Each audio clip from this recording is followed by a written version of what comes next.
for like almost an hour. It's like, all right, no, really, we need to get into the game. So we're going to be getting back into Project Zomboid. We're going to pick up where we left off. With Officer Gene, you do see that I've got a backup here, and that's because I am on the internal test build. The internal test build is now up to 42.3, so I don't know when you will be getting this build, but it is on its way. Yep. So there are going to be some demons here. I expect that. There was comments about some adjustments to poison, so that's a little scary. I might take a sip of some water and see how bad it is. Eat a poison berry. See if we can still get away with that. I'm not going to mess with the mushrooms. That is make a new character, try it, and I'll do all that off stream. Because from your time in judo, fighting someone full body actions is extremely tiring. Yeah, no, I did, Ooh, converting your world version could take some time during the first load of an old save. Alright, so that means there's a world state update happening here. We need to be careful with these. While it hasn't been a big problem since Build 41, we used to have a bug that would happen on a world state update where the zombies inside buildings would respawn. Needless to say, I am sleeping in the resort where there were literally hundreds and hundreds of zombies. If that occurs, our character dies. It's bad, our character dies. But they did fix that in Build 41, and since then it hasn't come back. But I have heard one thing. Well, that's the reason I backed up the save, is for anything like that. If we do have the issue where this does respawn and kill us, that's the reason I backed up the save, because obviously if I left my world in a decent state and I spawn in and I just immediately die, I'm not taking the loss on that one. That's not a failure on me as the player. That is the game taking my save place and being like, but what if it just wasn't safe when you logged out? Because we're also, actually I think we're only on the second floor. You know what, I might be able to make it out. Very genuinely, because it'd be the zombies inside, I might be able to run to the window and jump off the second floor balcony to get down and away. The big question is, do the zombies spawn in the room with me and grab me before I can do that? Realistically, if it's not too densely packed, which it probably will be with how many. But yeah, we haven't had that in a while. We'll see. I'm not counting on it, but yeah. Yeah, they respawned for you in the Echo Creek gas station at build 42.1. Luckily, there was only a couple. Yeah, honestly, ooh, if they did respawn, what would I want to do even? Because, like, the workaround I could have is I would then load my character up on build 42.2, walk them out of the building, save and exit, and then load the game up at build 42.3. That way, the zombies spawn back in the building and I'm not in the building and dying instantly. But honestly, would I want to resume that? Because what that would mean is literally every building I've cleared on the map would revert.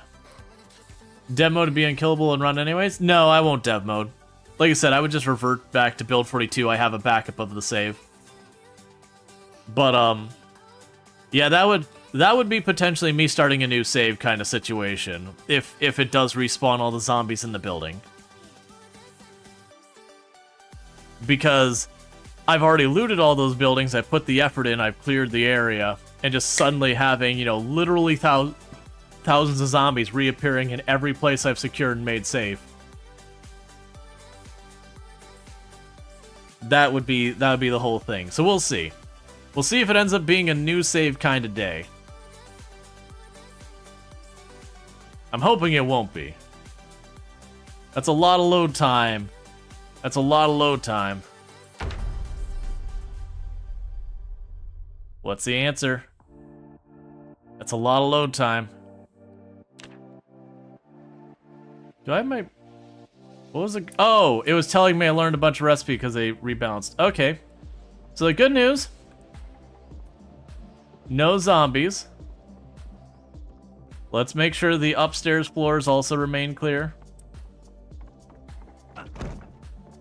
I didn't know you could jump that rail because of the corner. Okay. Alright, looks like we're good. Yeah. When it was taking so long to load, I'm like, it's more load time than I want to see for that. Alright, so where we left off last time is you'll notice here, We got some cows right over here, chilling our property.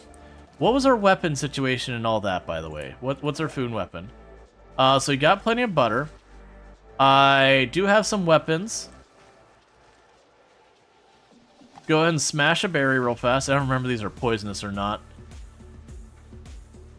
Okay, so it's not a lot of weapons, but it's some weapons. And I believe we're outside the helicopter range because it's December 5th.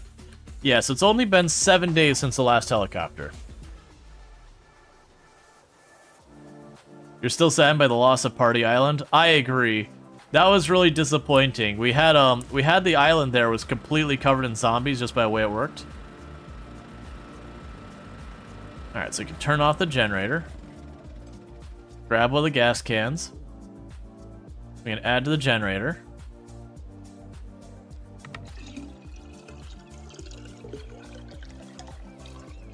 Yeah, that's my plan to start the stream. Is let's get the last cow brought over here.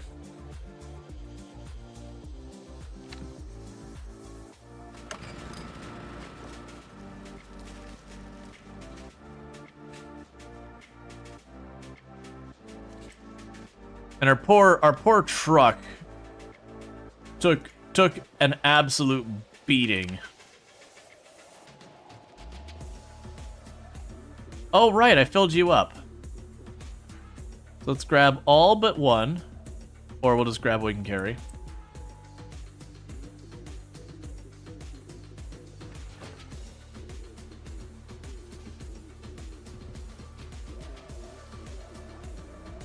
That's fine.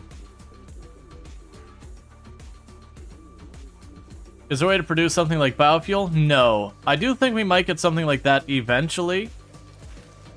But as of this time, there is only gas at the gas stations and the occasional car. Alright.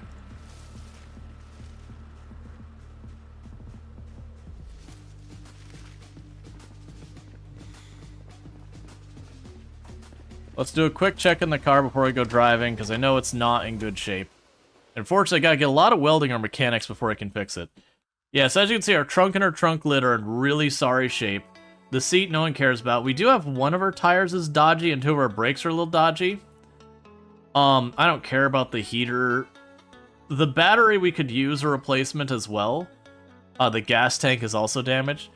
This isn't a car I'm probably going to use forever. It is the right kind of car for the type I like. But it is also one of those things that, like, I'm getting it damaged a lot more than I want. Wait, is that just a crack in the dirt, or is that some on the ground? Oh, a claw hammerhead. Okay. It's from all the fighting we've done here. Yeah, so we're going to start today off by collecting our last missing cow.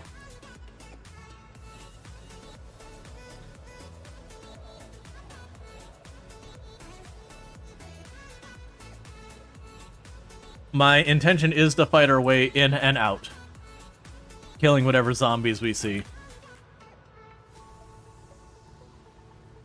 Just trying our best to keep the area as clear as we can. But once we do this, what I'm going to want to do is split my time between actually, like, working on our crafting, cleaning up the base, doing that kind of stuff, as well as there's all of these other places around the lake. I do want to start working on getting around to some of those other stops. See what loot we could find. You guessing some bodies despawn? Oh yeah, all bodies despawn in 9 days. It's like, from the time you kill the zombie, the body disappears 9 days later.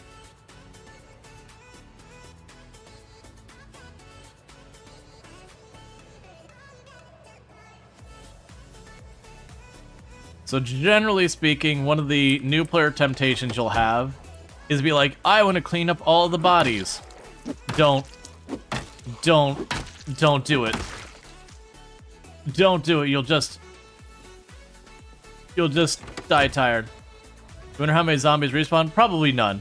With what I was talking about before, where we had the issue where sometimes the zombies would respawn, it was literally all of the zombies in all indoor places would respawn. So the fact that we didn't load into a building that was completely overrun tells me it didn't happen, which is good. Like I said, it hadn't happened to me since build 42. Sorry, build 41. And like earlier on build 41. Because it was like every time they would update the map, that kind of thing, it would reset it all, and they came out with a fix.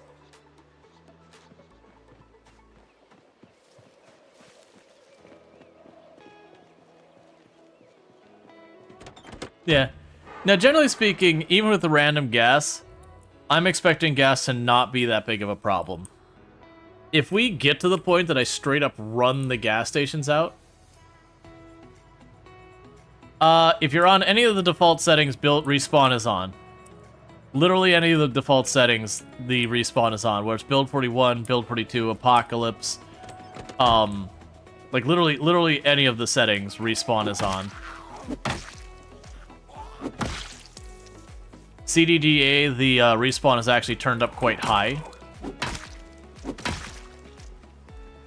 Hey, Tenma, thank you for the 25 stream streak. Catch the last 25 streams, I missed one. I have noticed there's an animation glitch.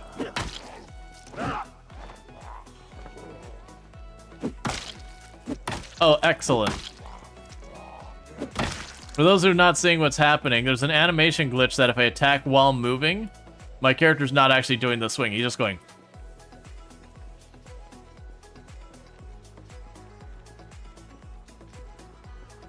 Yeah. Psionic Blast! Lightning Bolt! Where's my wizard hat? I did see one of the patch notes said, fixed an issue where people could attack from really far away, but it didn't elaborate what it was. Have the moving shove as well? Well, I don't think the previous one was a bug. I think the one we had in the previous test build was a bug, because it was like, literally I could hit the zombie from around that distance there. But that's gone.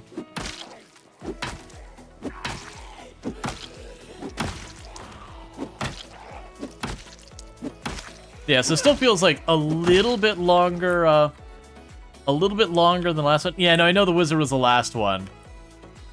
Yeah.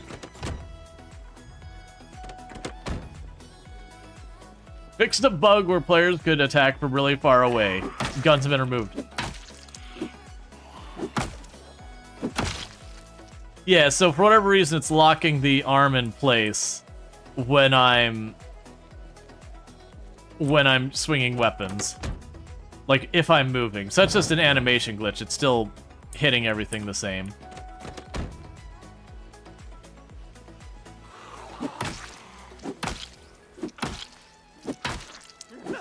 And stuff like that is why this is the test build and not the unstable build.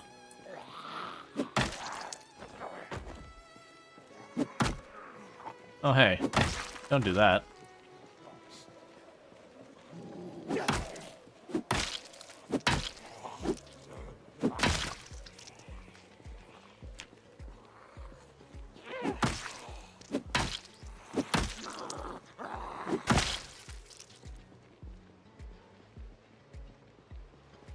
Alright. This will take us a little while. We're just kind of moving up a little at a time.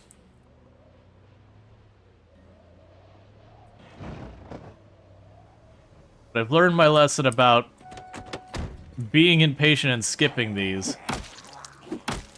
And then on the other side of it, have to deal with all the crap and just damaging our poor truck.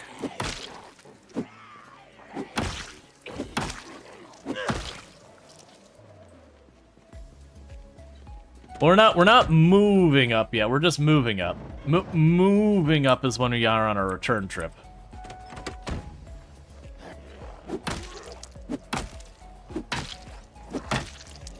No, I had the game freeze on my end. Yeah, we had the game kind of like hitch for just a second. Product Zomboid's always had some of that. It's been a bit more frequent for me in build 42.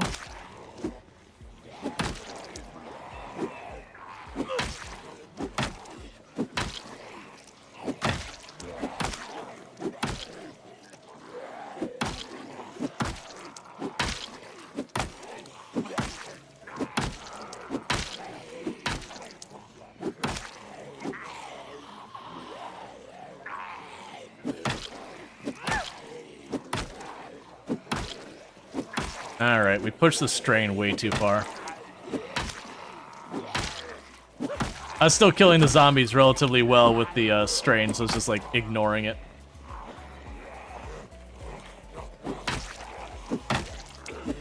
Which pushed us to exertion.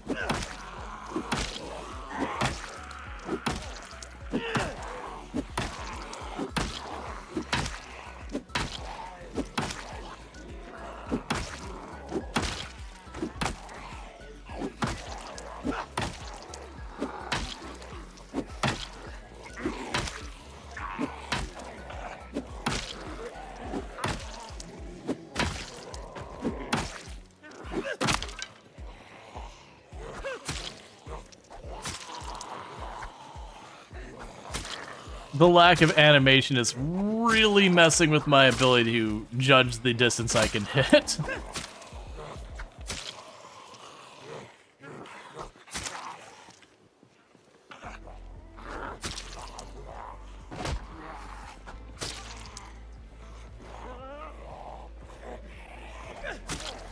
All right.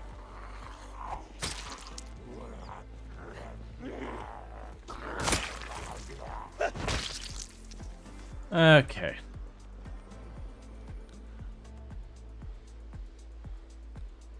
We gotta recoup, and then we'll push on. We're gonna do negative damage. Yeah, and I just gave you an example of how much the damage just gets hurt from all that. Was just like, we were knocking them down in a couple hits there for a while. And then once we started pushing the muscle strain, we took our first penalty. And then we started pushing the exertion, and that was the second penalty. And it went from us killing them relatively quick. What is our weight at? 83, so we need to not be shoveling butter into our mouth.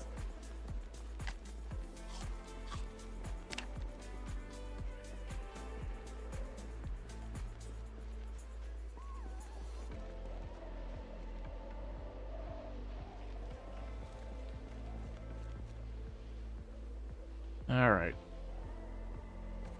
Alright, thank you. I look forward to the day when that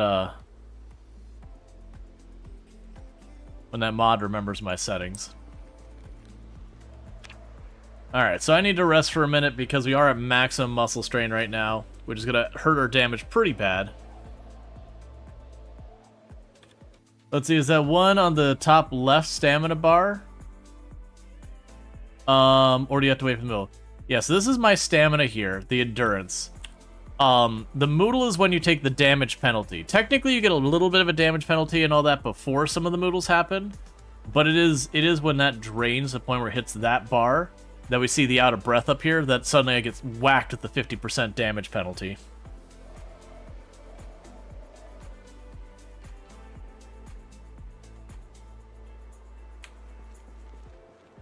That took way too long to recover that. Yeah, I think each of these trips is going to be like a 2-day trip.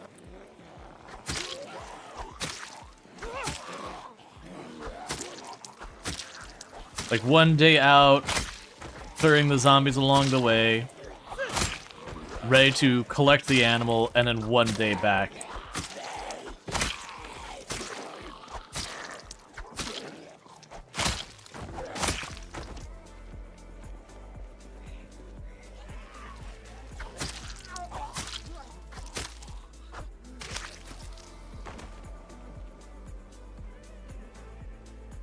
All right.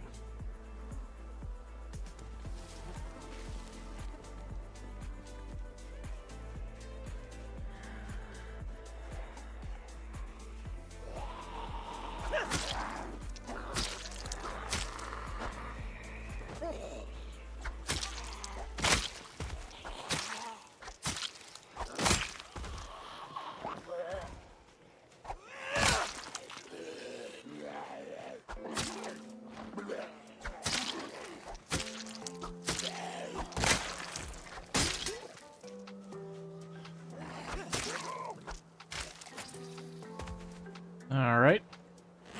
Get our next weapon staged.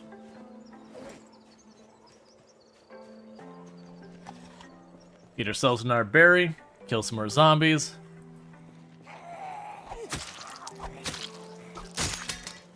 That kitchen knife lasted for all of like 30 seconds.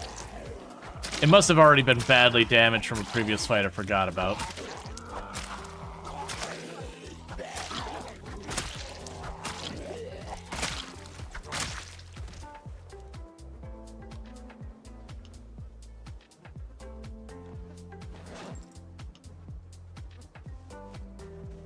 Alright. Looks like we got some breathing room.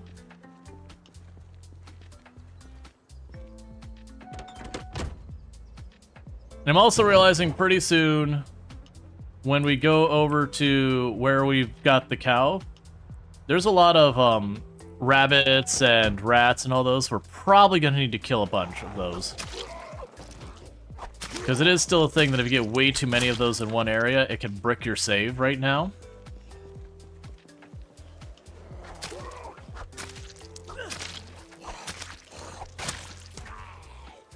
So let's see what I need to do about that. I think if I just remove the animal zone, I think that'll resolve it, because they'll just scatter. That's probably all I need to do, is just, once we get the cows out of it, just remove the animal zone when we're done. Thank you for the follow. Welcome to the stream.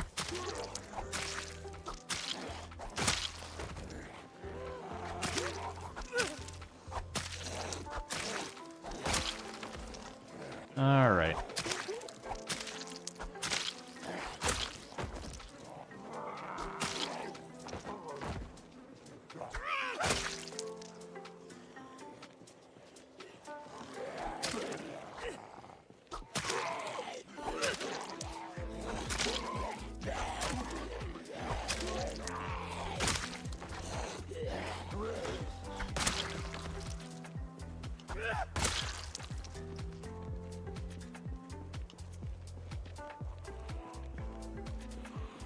Alright, so yeah, so day one's is going to be getting out here.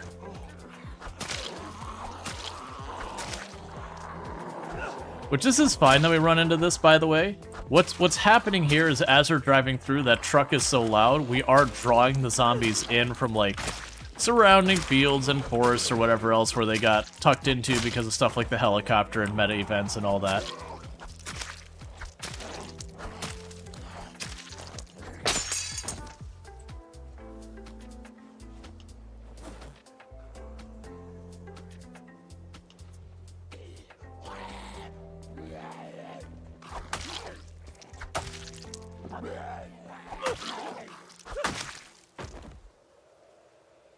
Just a letter opener. Okay, I need you to all stop rolling up here.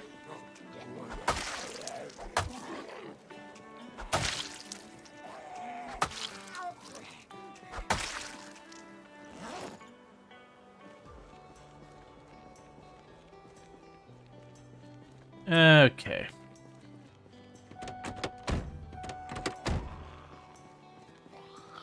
What you got there? Is that a scrap meat cleaver? That it is. Let's go ahead and put that on and save our axe. We can use that axe for cutting stuff down still. Did we already eat all that? Yes, we did. Gotta be sucked to be killed by a letter opener? Yeah.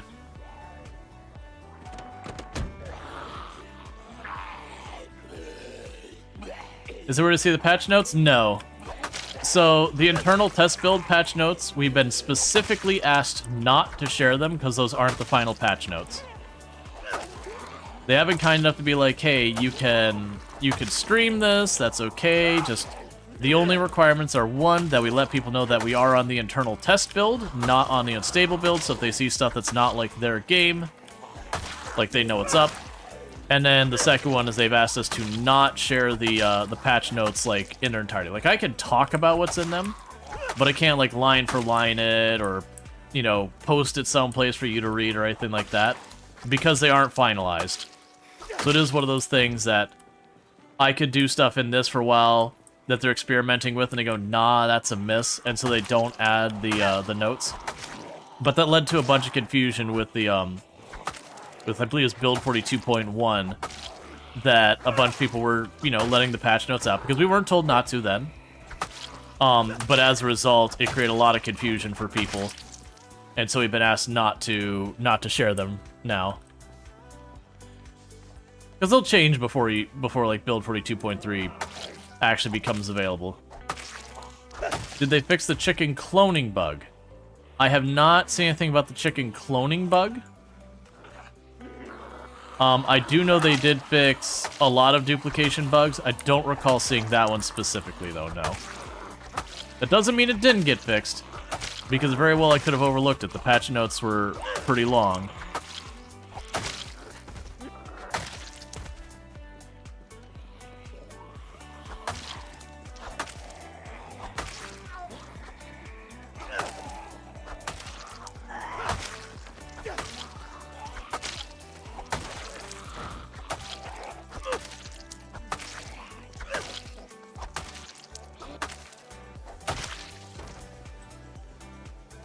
We need to back off. It is getting way later than I want to keep pushing this.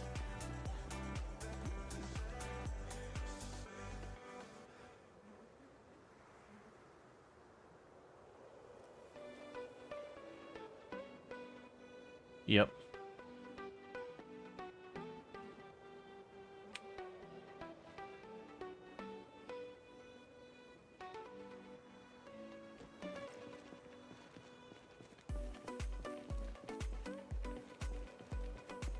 Hi. Hi, husband. Hi, wifey. I had to give you kisses. It happens. Mm-hmm. Love you too.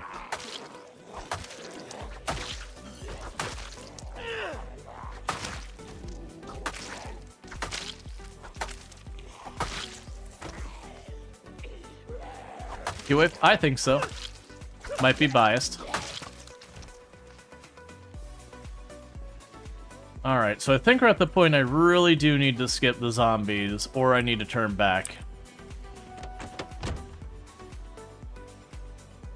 Just because very genuinely it's getting too dark to keep this push up. You can maneuver around these ones.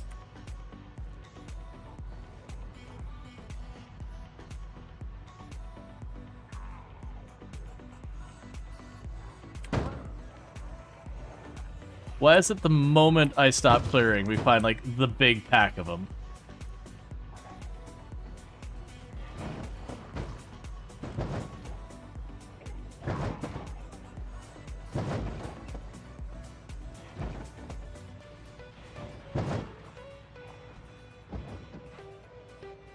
Every time, it's like the whole town rolls in. After I haven't seen, like, we cleared every time, and every time it's, like, repopulated. Granted, we're probably wearing down, so that's where we want to go to sleep over there. Which is not looking encouraging. I might just push all the way on to the, to where the cow is. Since we see zombies by our yard and all that, I can't really see what's in there in the dark.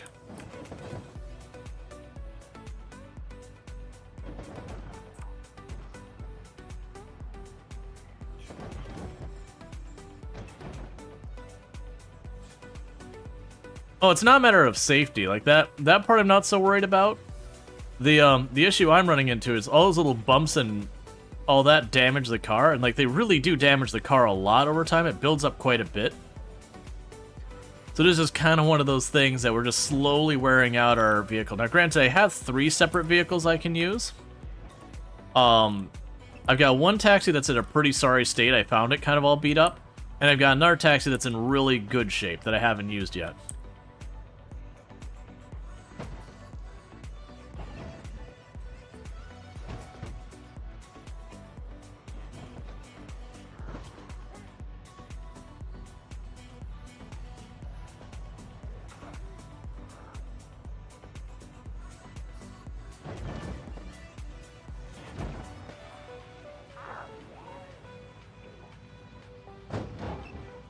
Okay.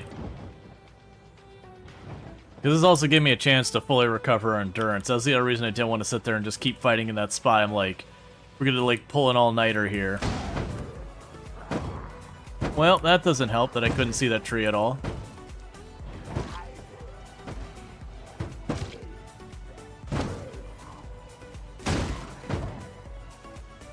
just ruining this car.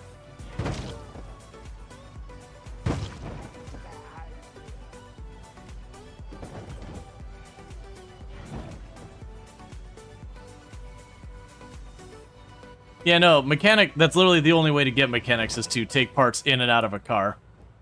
Yeah, no, the only things that really got the dismantling doesn't help anymore is primarily the metalworking and the is basically the metalworking and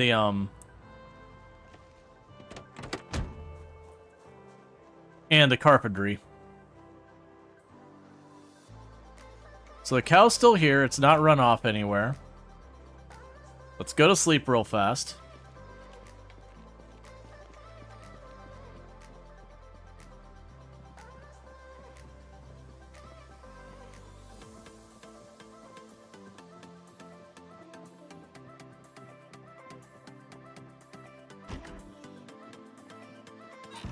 Which one is the bathroom? There you are.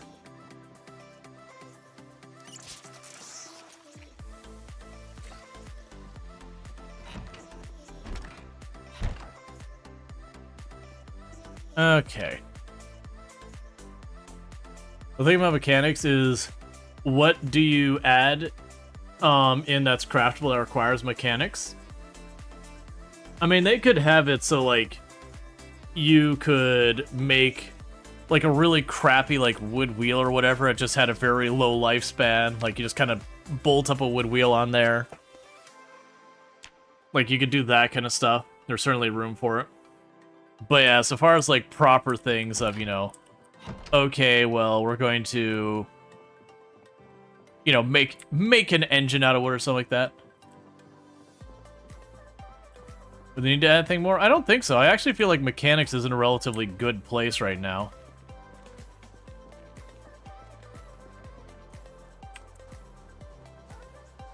Let's make sure there's no zombies by our vehicle. Do I have any trunk space or anything like that? So I've got 26 for food. I have about 10, so I believe I can take one more of these large containers.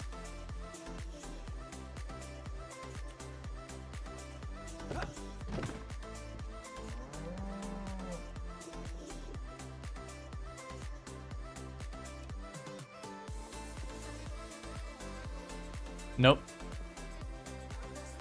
That's fine. They can save right now.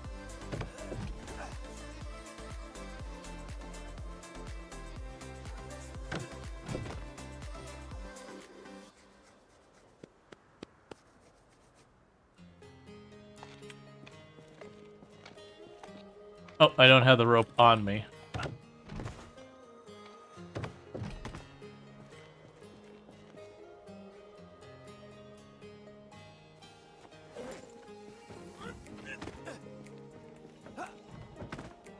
Let's go to these feed ones that still have food in them.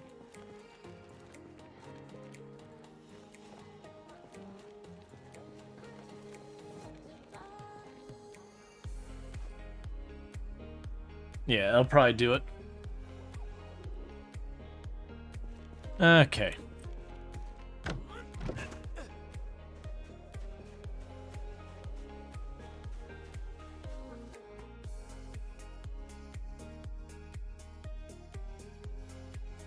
Oh, you're insane playing in your main save? Well, I did back up my save before stream. With the full expectation that things can very go wrong. But hey, Twist, how's it going? Can I get a shout out for Twist on Fire? Another fantastic product Zomboid creator and all that to check out. Where is the feed bags? Man, I backed up the save before stream. Do 3-style troughs work now? I have no idea. I haven't messed with any of that. But yeah, for those who don't know, Twist on Fire, another product Zomboid creator, just as a heads up, does stream in German. So, if you don't know German, that is a thing to be aware of. Can also speak English, but they do primarily stream in German. Grab the food. Grab the other food.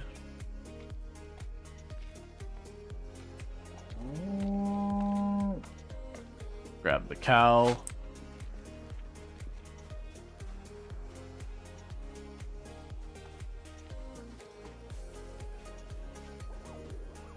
You cannot stand the animations. Yeah, the animations really kind of mess with me.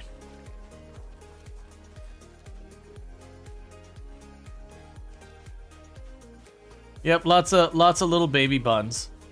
Like I said, what I'm gonna try to do to help make this not a problem is I am gonna delete the animal zone when we get the cow loaded. That way the rabbits can go all over the place. Did they not see that? I don't know. Like, that's some of the stuff I'm curious about, how that gets through. Like, if it's one of those things that's just deemed not as big of a deal, so they could just, like, let it slide, or what the logic is there.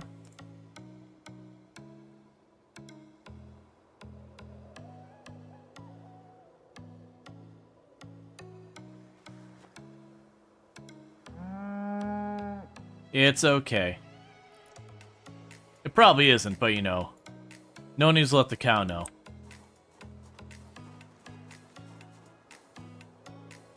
Drop the animal feed in there. Oh, I still have 13 batteries on me? I don't need nearly that much.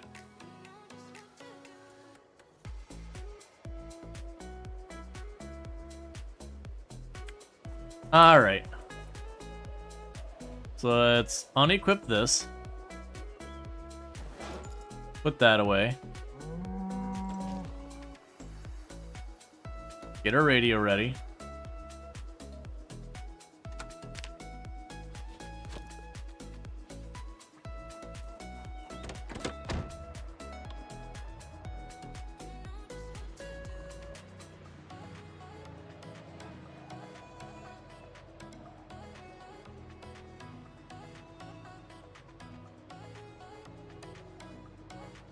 Alright, so we're trying to get back. You even tested the new shooting mechanics and crashed your game like 3 times? Ah, that's rough. I noticed that you were showing that like the game froze for you. I didn't realize it was a full-on crash. I thought it was like the really long hang we get from time to time, which is bad enough. You already got that turned on.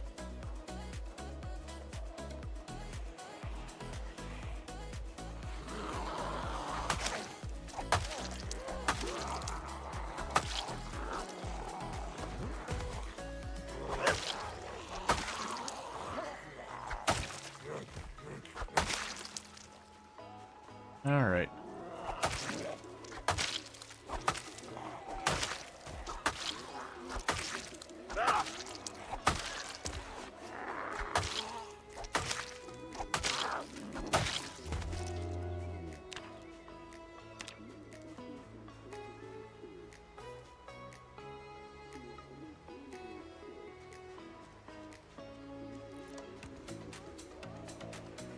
Alright, so we got heavy rain coming.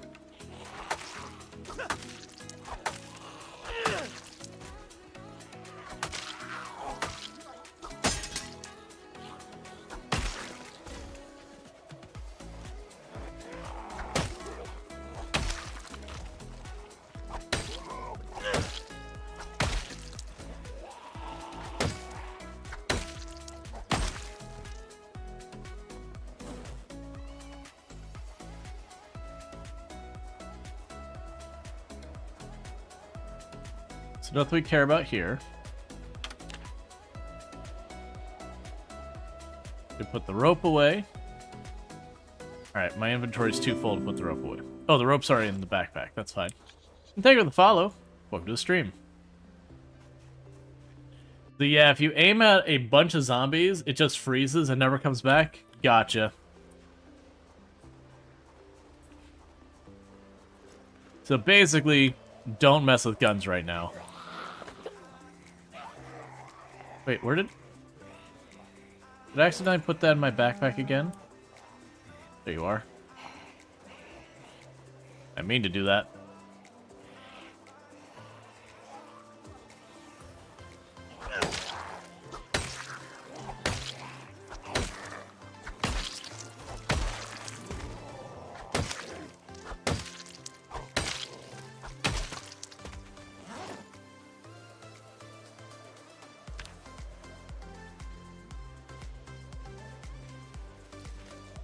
Kind of hope we can find some berries or some real quick. Don't have to worry about it.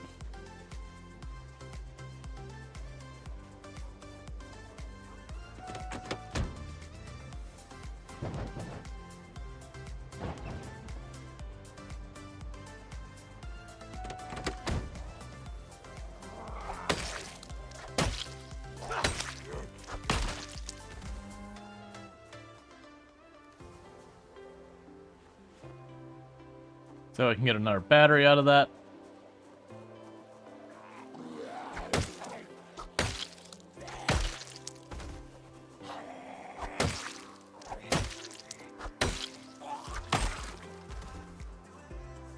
I've already read that magazine. Okay.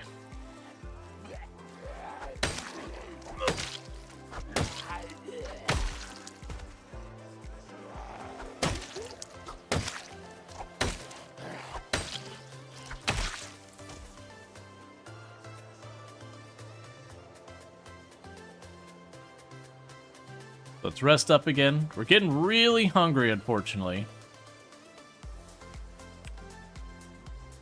But I am just trying to deal with our zombie friends and get our cow home.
Let's back up. That's going to be too many for us with us being a bit exerted.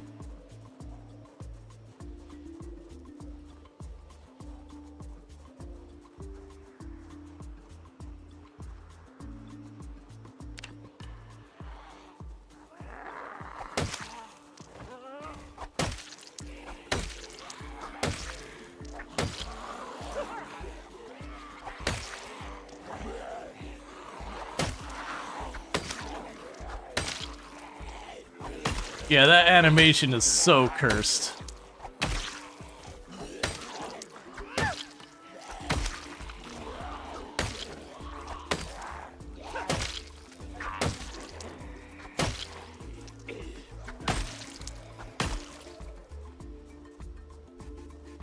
Yeah, I don't know if the cow gradually builds up stress by having zombies nearby it inside the trailer.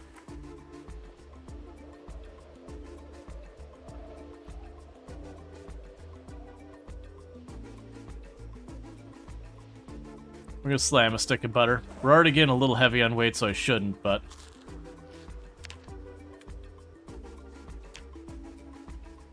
not something I really want to deal with. Just getting the muscle strain a chance to drop off.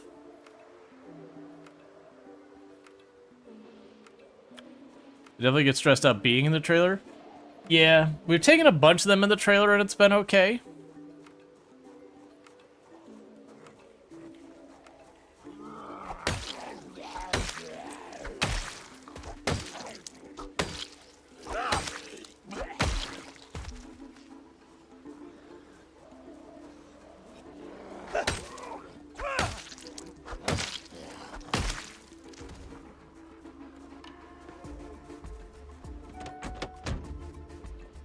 All right.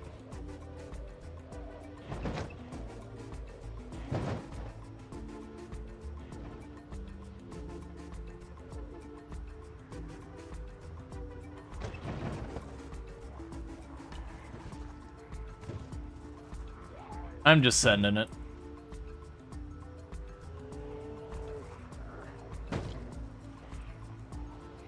Need to come back out here and clear yet again.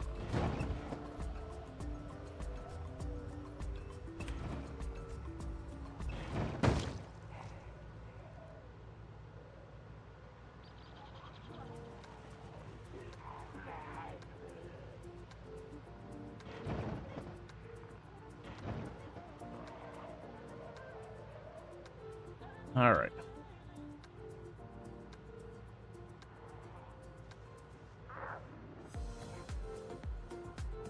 Yeah, try and stay on this lane to draw them over to this lane a little bit. So you can hopefully swerve around if we run into any that don't really get with the program.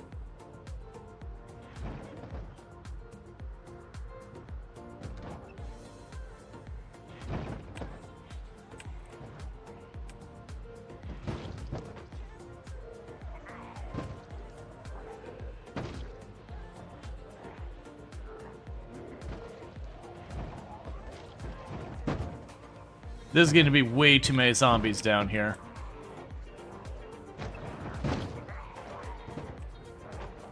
It's just so wild.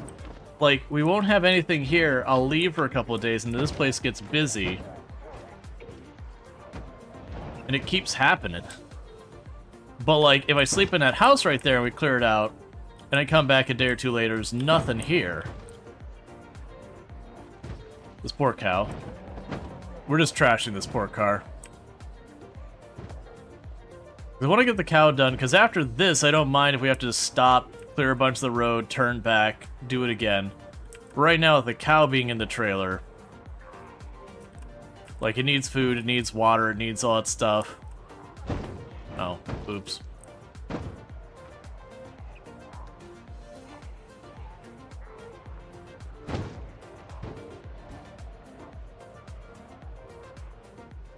Yeah, I don't really know where you're coming from, zombies. Gotta be real.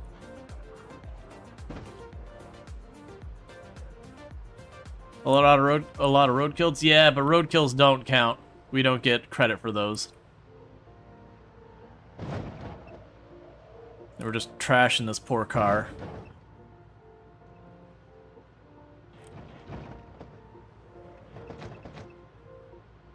Yeah, so you can see like how many zombies were killing up and down this road each time. Do you have pinpoint on? No. Pinpoint can be a lot of fun for a challenge mode. But yeah, no, I'm not running pinpoint. 16 time pop, to me, already slows you down enough. When you add in the extra pinpoint hearing onto the equation, it's just like, how do you feel about literally not moving when you approach a town for multiple in-game months because you're pulling the entire town out to your location?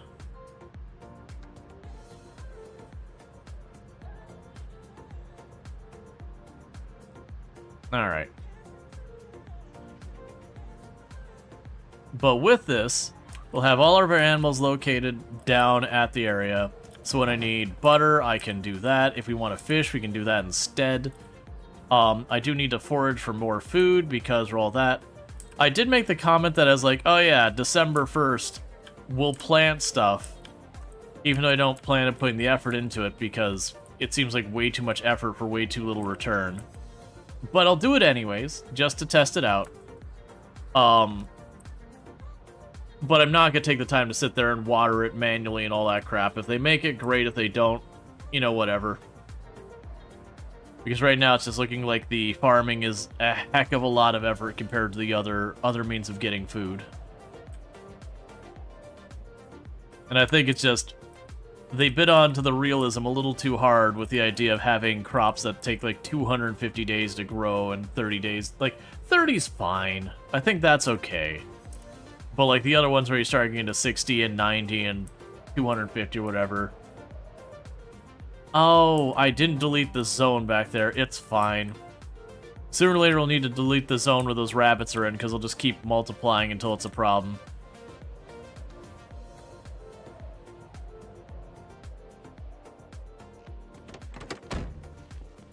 Alright. Let's grab our rope.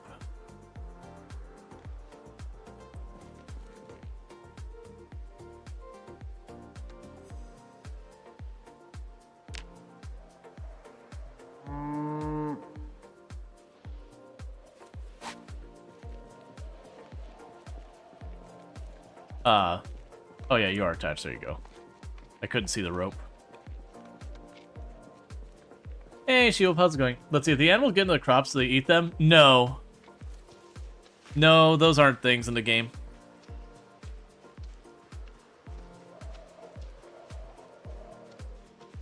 Are the yields even worth it? My argument is it doesn't matter. Because let's say it's the 250, what are they going to do? Give me like 500 units of the crop? It wouldn't do you any good. The crop will rot before you eat it. So, it's one of those things, I don't think there's a reality where just giving us more fixes the balance. Welcome to your new home. Alright, so let's grab the food.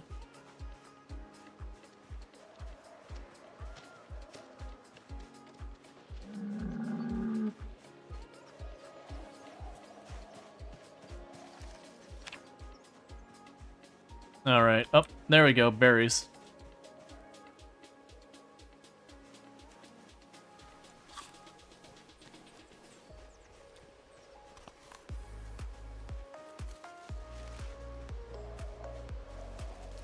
I have to clean all this up eventually.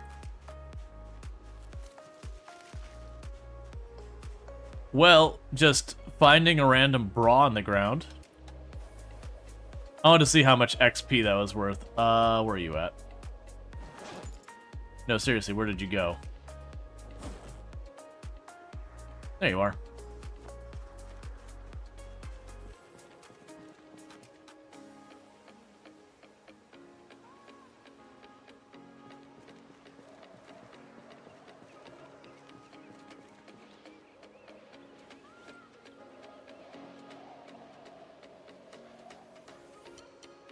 Just gonna overburden myself with all the feed so I can take it down in one trip.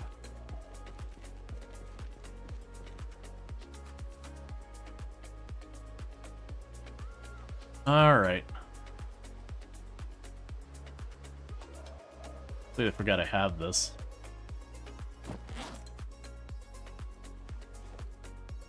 To make it not as bad.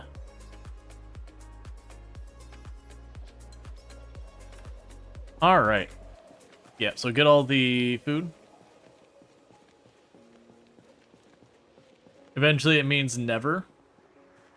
Now, what I'm probably going to do is I'm debating getting like the antique stove, grabbing one of those and putting it in our kitchen or in this room, and then deliberately using the antique. Oh yeah, yep, the rope. Like deliberately using that as opposed to the other stove, just to give me a place to take all these wood scraps and everything, to give me a spot to burn those, to, you know, kind of force me to gradually clean up.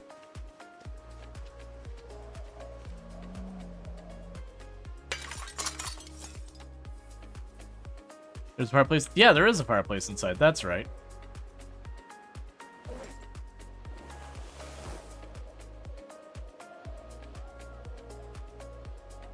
All the cows suddenly turned and looked at the food. Just like, say what?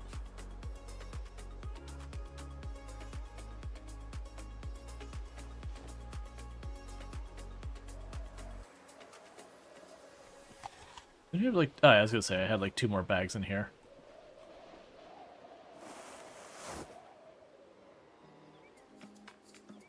There we go. Get yourself a nice bit of food there.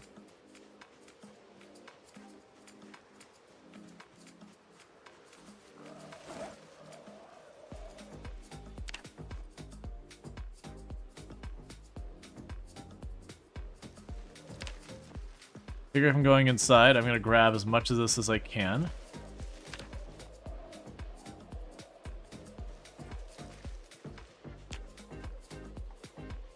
Alright. Okay. You might want to keep the hay for a scarecrow. I'm sure we'll see plenty of hay as we do our playthrough. Cool, so we got our cows all sorted out.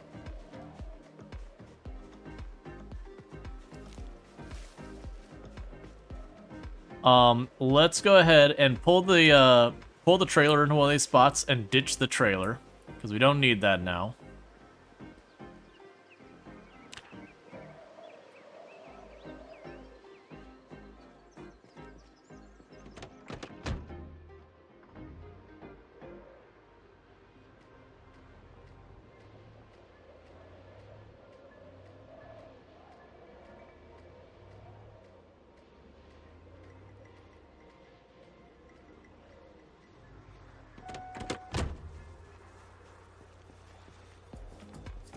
Okay.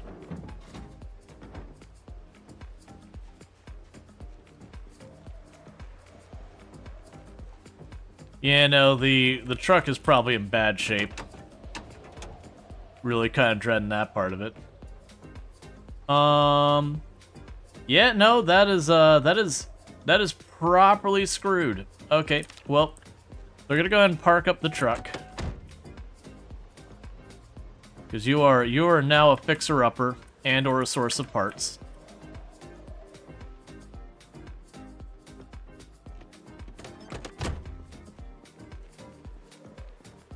Now, I can't remember if I did put gas in you, because I have the key for this car.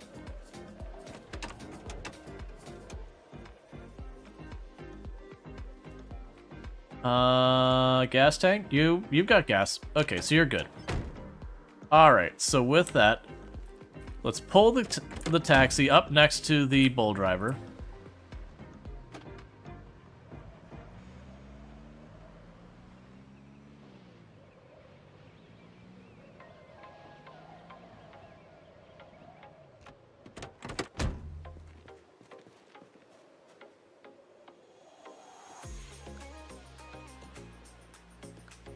Now, one second, let's deal with what's in here. Let's move the stuff we care about.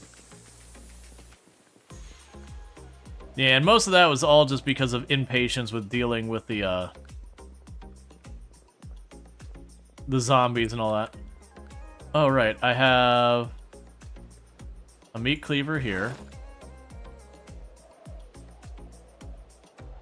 Drop the hatch into our bag. Grab those knives. Grab the machete.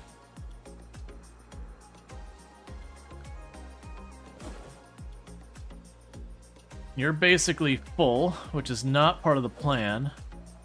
So there's that. There's you. Here's those.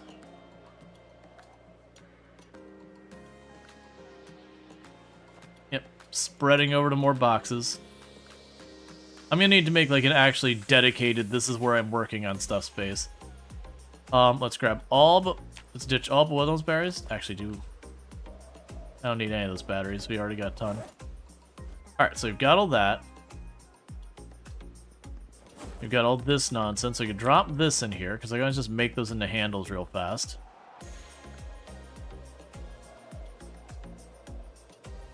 Because I want to empty this out. Like I said, we actually did make ourselves the primitive forge yesterday, or not yesterday, the last stream we did a Product Zomboid. We did make the kilns, both the advanced and the simple one. I've got lots of carving in that to work on as well.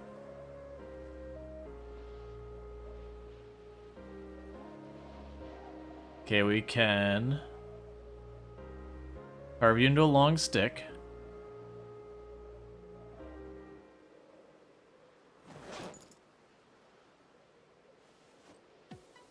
Throw that broken glass in there. We'll also leave the duct tape in there. Okay, so twigs and splinters. We do have a fireplace up here somewhere. Oh, it's right there. That's fine. Yeah, we could use that for cooking. But this will let me destroy some of the wood splinters and all that.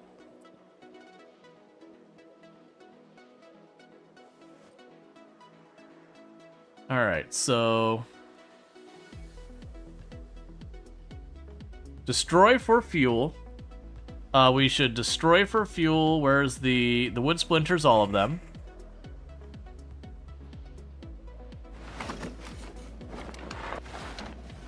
I cannot show the patch notes, Bugla.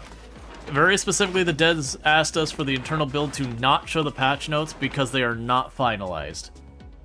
So it isn't, it's like literally I'm not supposed to. I want to keep having access to it.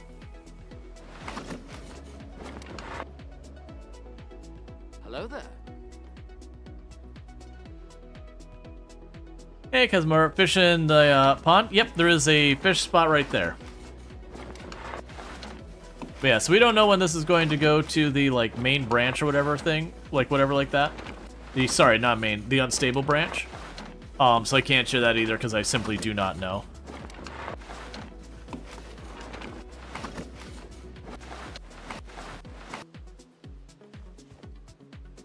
So I can drop this off over here.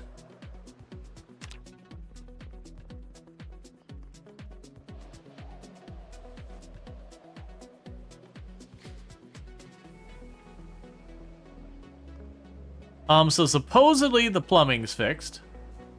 They did do some adjustments to poison. It's implied it's heavily around the change of the poison around, like, drinking from bottles and all that. But those are those things that, like, we'll have to see if there's more to it. Because usually when they're messing with one thing, they're going to go through and figure a lot of stuff out with it. There's a good chance there might be more with all that.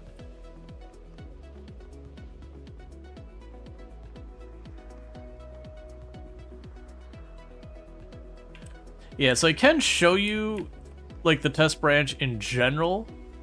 I am allowed to stream it, all that kind of stuff. I just can't get into, like, the, like, little, like...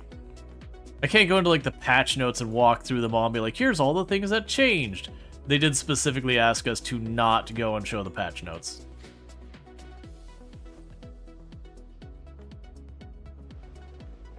Like, we're allowed to stream and make videos and all that kind of stuff and give, like, highlights and our thoughts, and all that's fine. They just don't they specifically don't want us to be like, here's the patch notes, check it out, that kind of thing.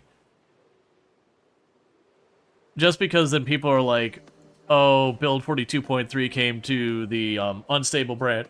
Why is X, Y, or Z not in it and all that? And it just creates confusion, or people will sit there and look at the patch notes. For the test build 42.3 and not realize it's a different one than the unstable build, and then they'll test things and be like, I don't understand, like, it says this is supposed to be here, but I'm not seeing that behavior or whatever. And so they're kind of like, just, you know, hey, please don't, you know, please don't list that.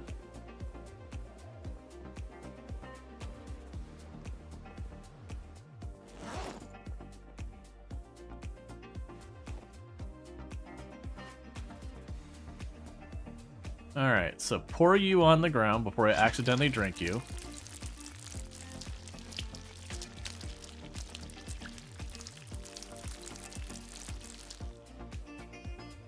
Transfer that.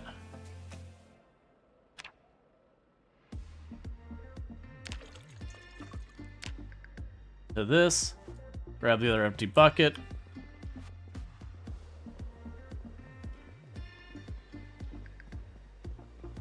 How's our weight doing? It's 83 and stable. Okay, so should be able to slam another stick of butter and be fine.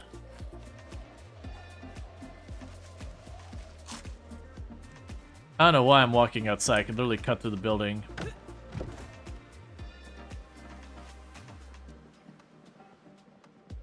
Right, so I need to go out there. Right, we couldn't continue the blacksmithing because I needed something to be able to, like, dig up part of the yard kind of thing. I'm not gonna worry about milking the cows. I was gonna milk the cows real fast, but it's so dark.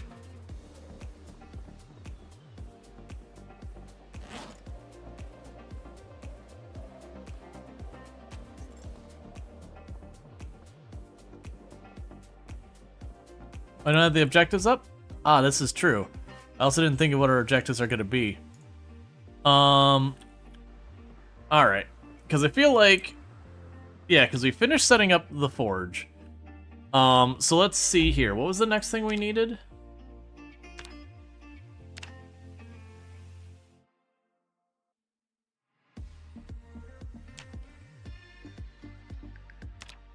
You can do a charcoal burning barrel if we find any of the metal drums. So we need a charcoal burning place. Alright, so let's go ahead and do that. So check... Let's see. Set up charcoal burning. And then remove all the broken glass. I'm gonna go ahead and remove that from the list.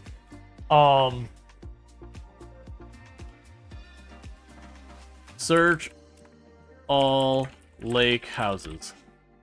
Okay, so that'll be the objectives right now. And so for those that don't get what we got going on with that, is if we look here, We haven't gone to all these houses around the outside here and, like, done all that. So I do want to take the time to start circling around, clearing out each of these buildings, just in case we find any important magazines, or I find a metal barrel, or anything like that.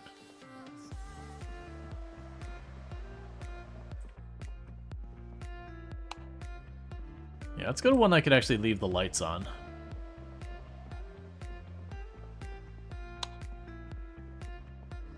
Alright.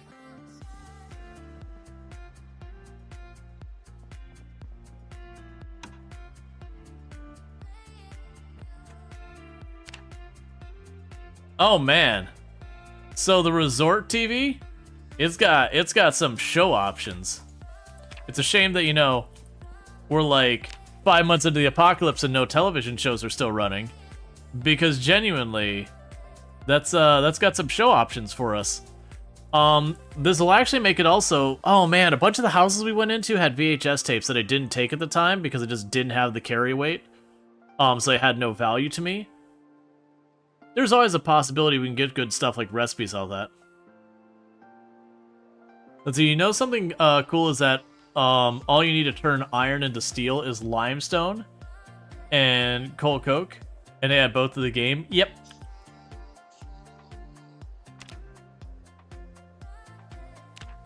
Oh wait, they added more to that mod. There was charts and everything. That'll be fun to look at later. Alright.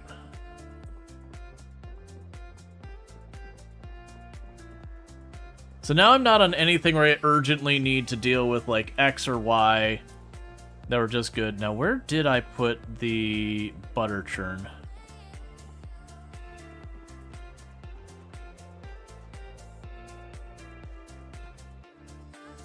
Where did I put the butter churn?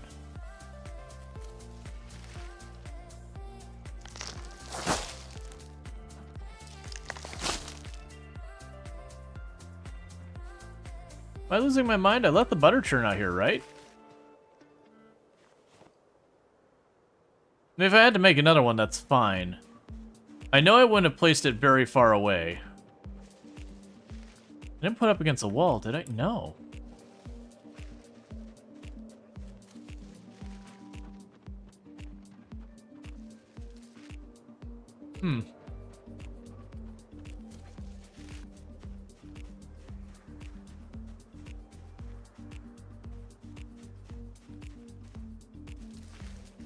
Well, I guess let's go make ourselves our butter churn.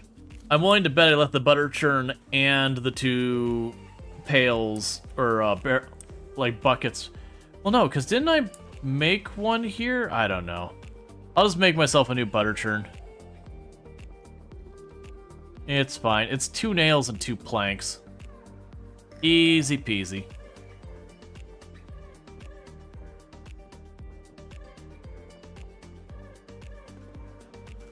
I don't know why I walked in this room. Alright, so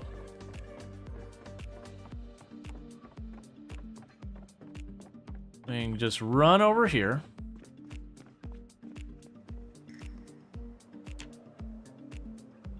Alright, so I don't have, I need to just do that.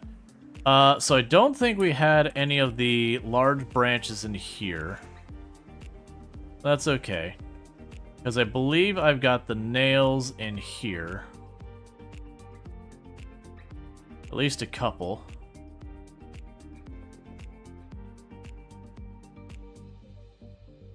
There's 2 exactly. Oh, right, we wanted to check to see if the spade counted for the charcoal pile. So let's check here. It does. Alright, well that makes it make the charcoal pile real easy.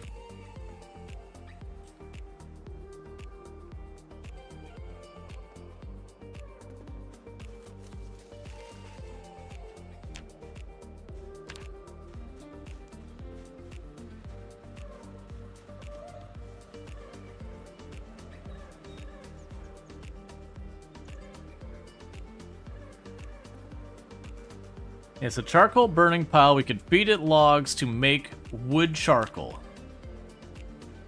Okay. Means we need logs for even more. Right, so we can enter search mode.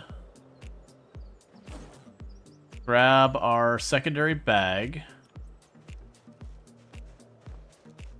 Because I know I saw a couple of large branches, and I could carve those into planks.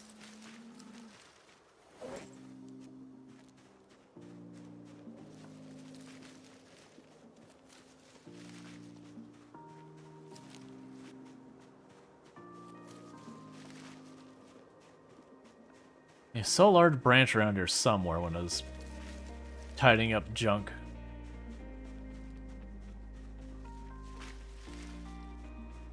The alternative is I cut down a tree and saw a log into planks, which is also fine. There we go.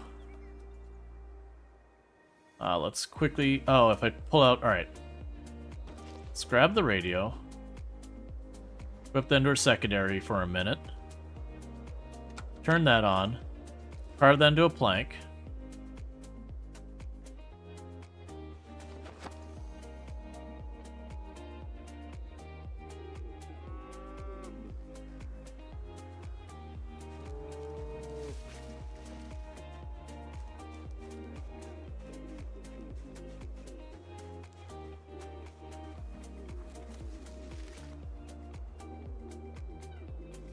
Grab that log for making some charcoal with.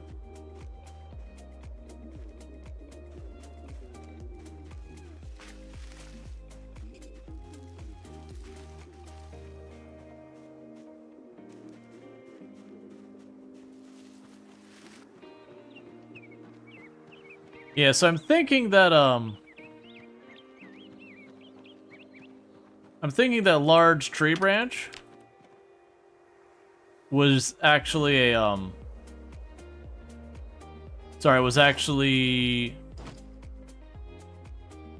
why is my brain the way it is? The large tree branch is actually one we foraged for, so I'm thinking happened. We got a zombie down here. Yeah, so we're gonna wander around for a minute. Foraging, partially so we can find like berries and all that.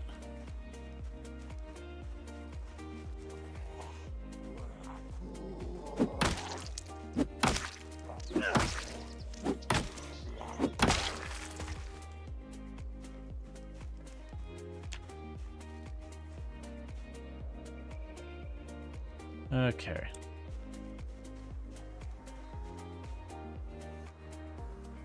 And see if we get lucky and get ourselves another large branch real fast.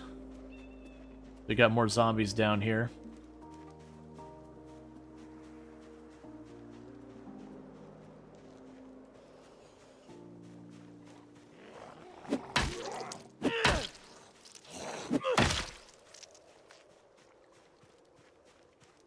All right.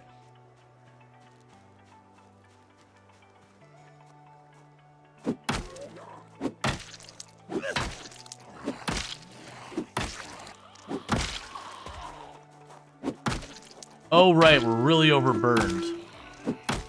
Hey, Bowden, thank you so much for the raid. All right, we gotta adjust some stuff because we're way overburdened compared to what. Probably these buckets are not helping. Thanks for the raid. Welcome in, raiders. I do hope you had yourself a good stream. What were you streaming? How did it go? All that good kind of nonsense.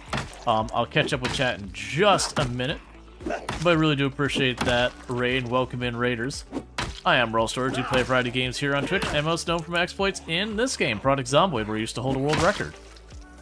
What am I carrying that's weighing so much? Oh, right, I have a log in here. That's right. That explains it. Thank you so much for that raid. I'm guessing you're probably playing Product Zomboid. If not, like, again, what were you playing? How'd it go? All that good stuff. All right, let's,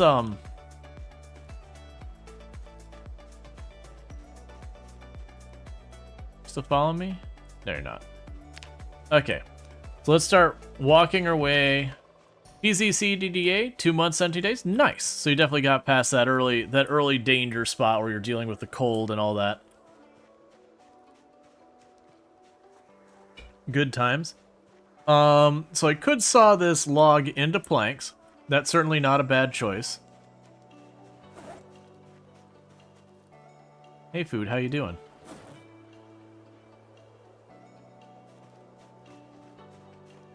I was hoping to use the log for charcoal.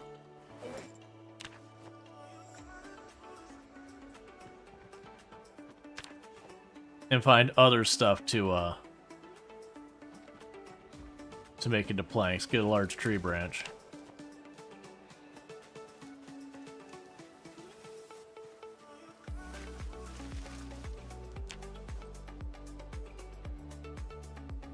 Alright. Just cleaning up my mess over here.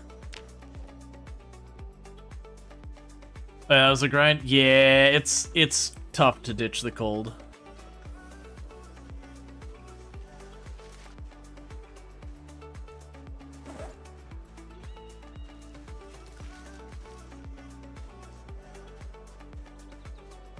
So my hope here is that we find a large tree branch, because I can carve that into a plank, and that'll let me save the log for charcoal. But in the meantime, I'm trying to clean up where we cut down all the trees here, the other stream.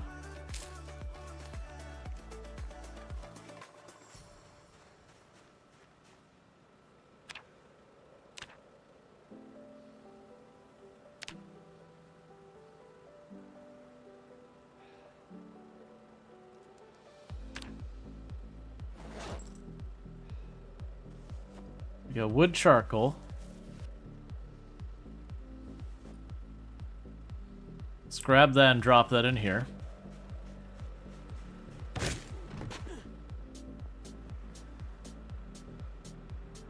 Yeah, so we've got the wood charcoal. That's good news.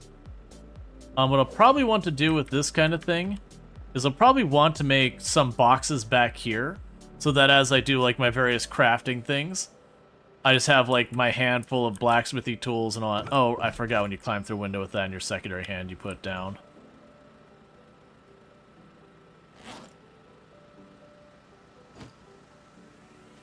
Alright.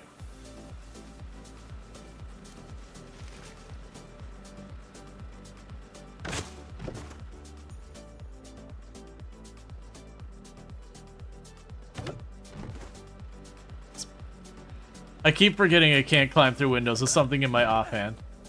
Alright, Bassett, you have a good one. So I'm gonna go ahead and run up here. Go to this box, drop off more tree branches, drop off more saplings. We should throw up through before. Yeah, I mean, there's a mod to do that. But I think it is a deliberate decision that they have in the game that you have to take that into consideration. Alright. I'm gonna grab all those. Right now I'm not gonna bother shoving all of these into the fireplace. That's those things I can work on as needed.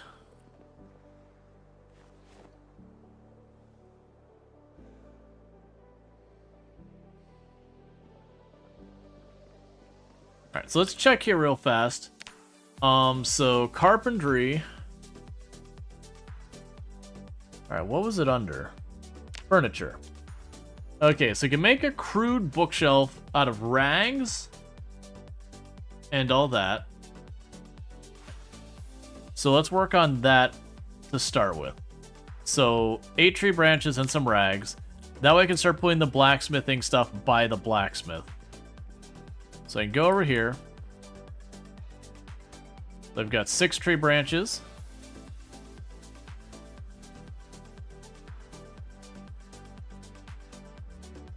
Seven and 8.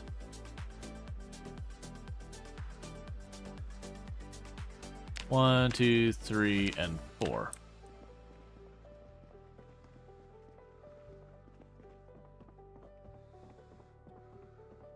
Frankly, it's more impressive to build a bookshelf out of rags and branches than lumber. Yeah, like having proper nails and saws and all that. You know, you've got a lot more control versus like just being like, alright, we're just going to crisscross these branches and tie them real tight. Don't worry, it can probably support it. Maybe.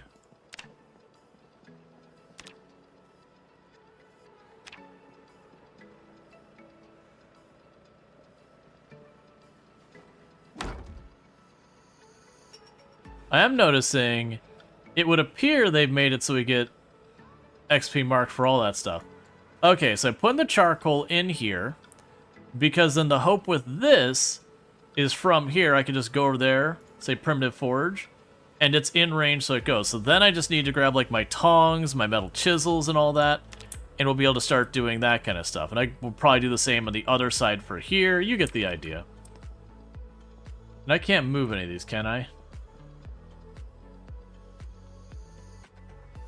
No, so the primitive forge. The primitive forge is forever.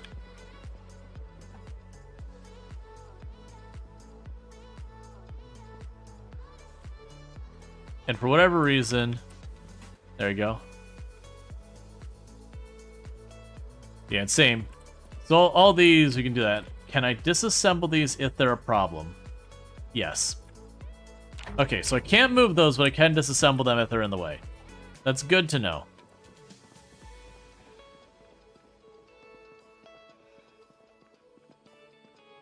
Alright, so let's sit down for a moment and rest. I'm still curious where I ended up putting that butter churn. Because like I said, I had one. But I have no idea where it got away to.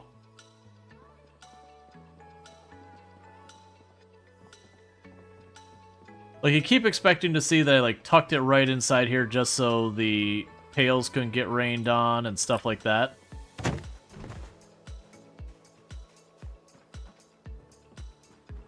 Because what I would have done is I would have put it around here somewhere.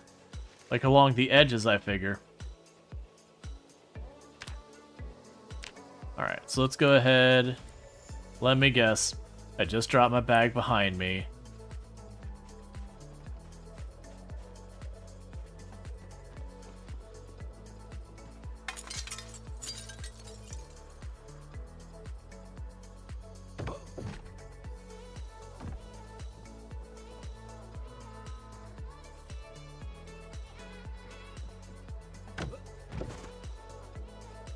Alright.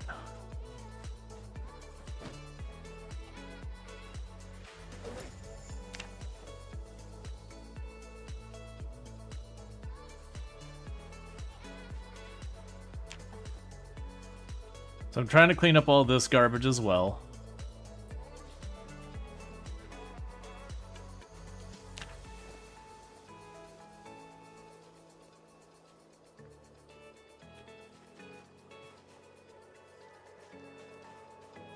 That way, as we wander around, we'll slowly get this crap cleaned up.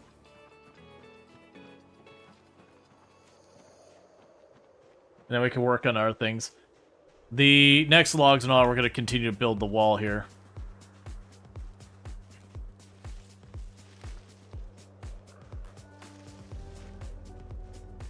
Alright.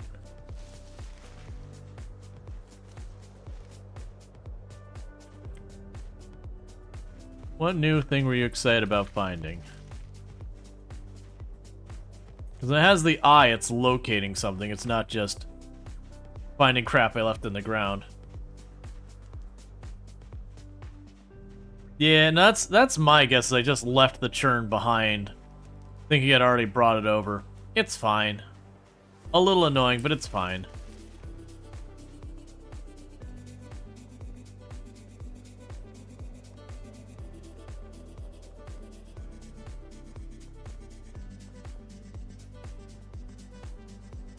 Yes, I'm just dropping the tree branches and the saplings in these drawers for right now.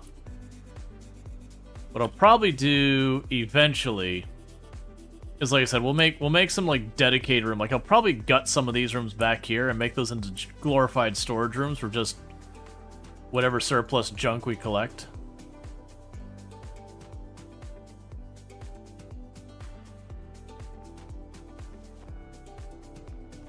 I can feed all that into the fire because we can use that for cooking and boiling water for right now. Thank you for the follow. Welcome to the stream. Did I put the other branch in there? I didn't, right? No.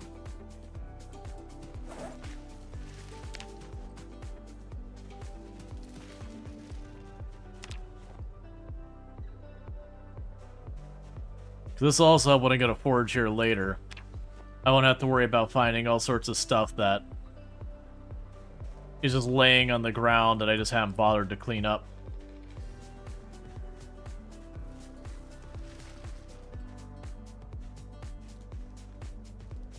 So we can run around here and forage for berries or whatever else I need.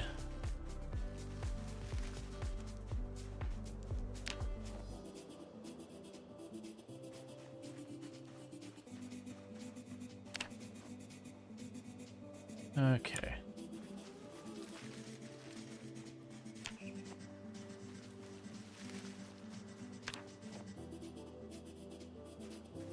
Alright, I'll pull up there. We can take that berry over to, there was a couple of corpses up here. And drop the rotten berry on one of the corpses to get rid of it.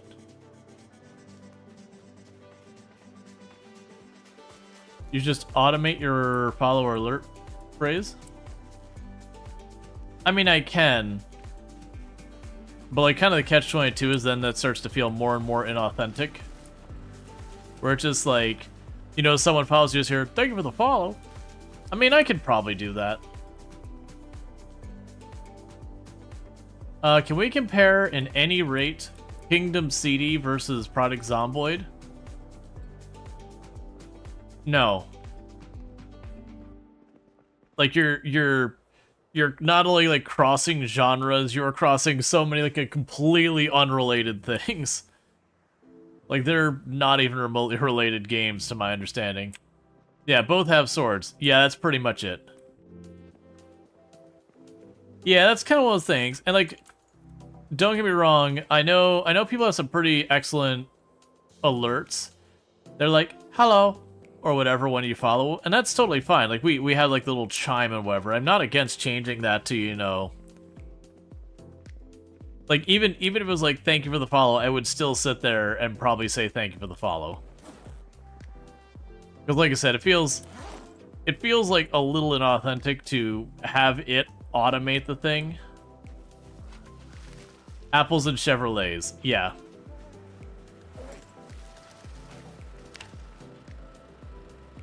Yeah, they're both video games. They're definitely both clones of Pong. Through transitive property.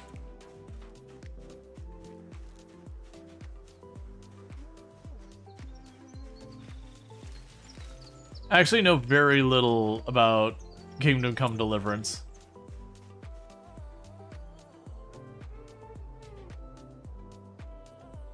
That's an actual twig from Foraging, not just one on the ground.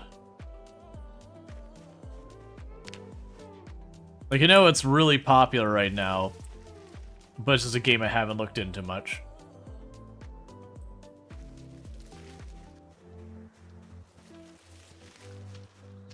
That's what you just do? Bot just speaks over you as you're thanking for the follow? Yeah. That's the reasons why, like, my follow alert isn't like a whole big thing or whatever. That I keep it very mild. Which is like little chime or whatever.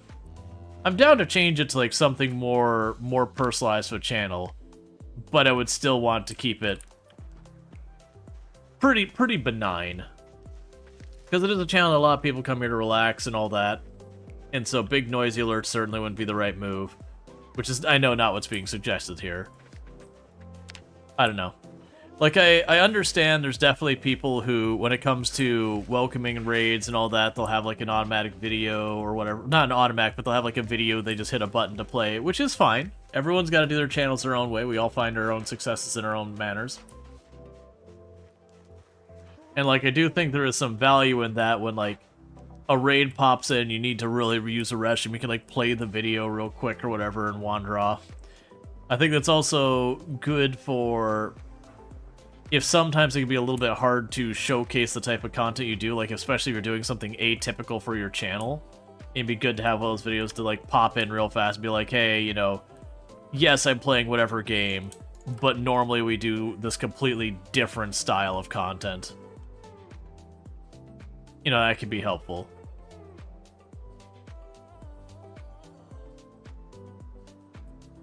$1.5 million? Yep, and people keep increasing the price.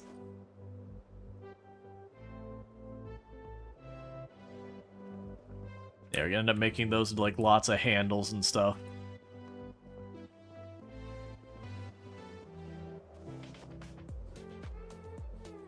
Yeah, so we're doing some base cleanup right now. Then I'm gonna probably need to spend some time making a really big pile of weapons. Oh, let's get the spade out of my inventory.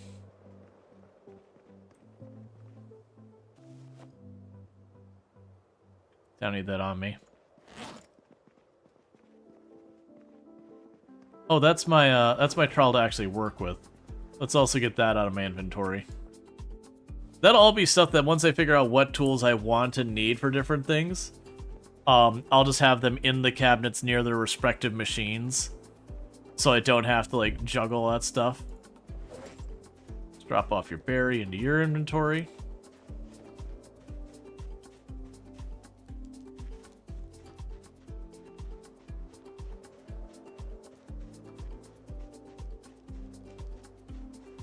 All right.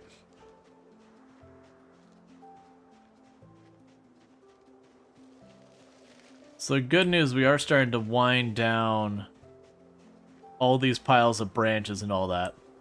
So now, if I'm smart about this, I take the time and clean it up as we go. There we go, that's what I was looking for. That large branch, I can make that into a plank, which will let me go ahead and make another butter churn. And then with the butter churn, I'll have what I need to milk the cows and make butter.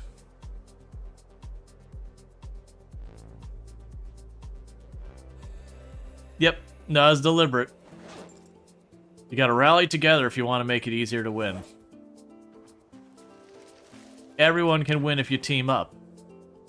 But if anyone pushes against it, you gotta like put in a little extra to overcome it.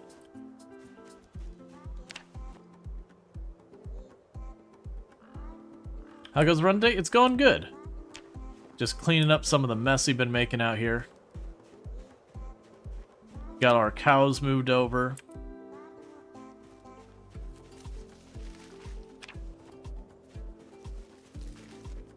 There's the rain that'll fill up their troughs. Alright, so I'm sure there's more piles of stuff out here.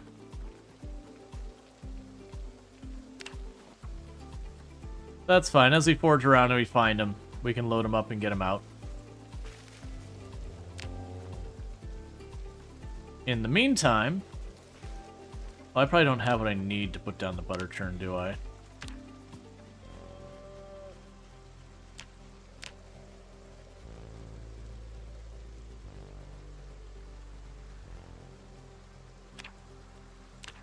Ball peen hammer. Probably stone hammer as well. Alright, so you can go in here, we can grab that. And I'll put it somewhere over there.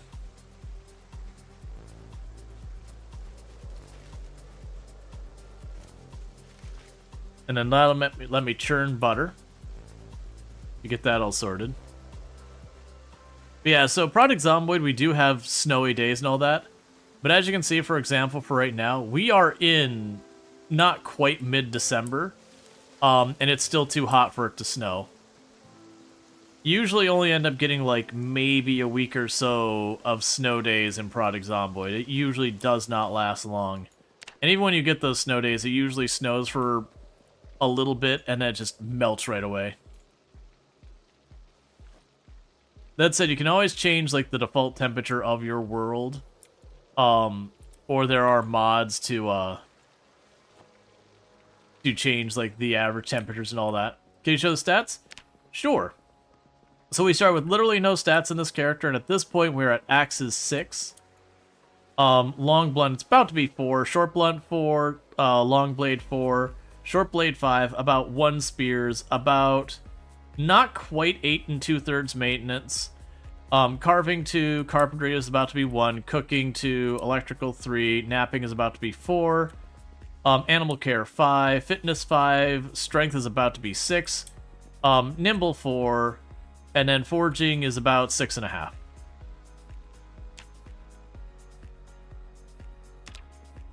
Okay, so what I needed out of here was a hammer. And I'm willing to bet I've got a stone hammer right there. And take this out here real fast. Build our butter churn.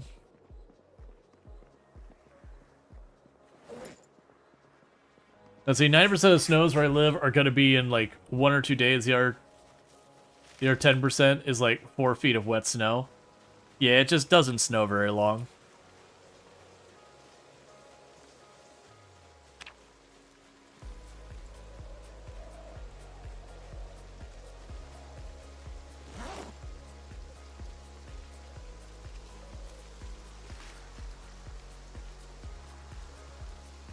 Okay, so the butter churn.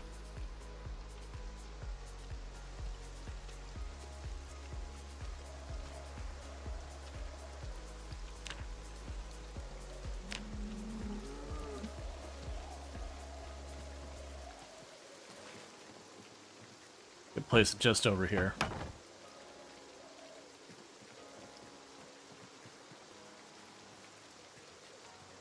Alright. The Zomboid's going good. Alright, so I'm not going to have enough time to churn the butter and do all that tonight. So I'll have to do that the next in-game day.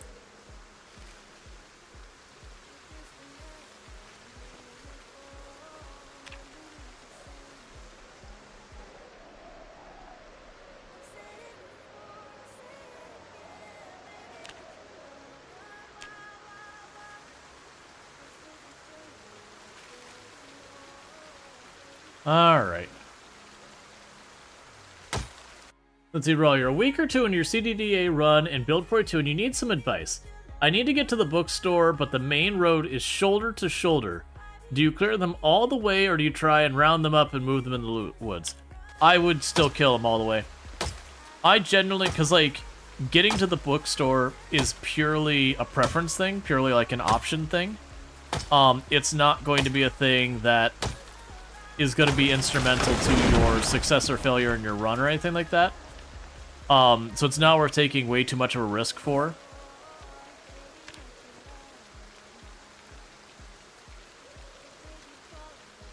Yeah, respawns are on in CDDA. The thing to keep in mind when you're talking about respawns in the different game modes and all that is respawns do not occur in areas that you frequent.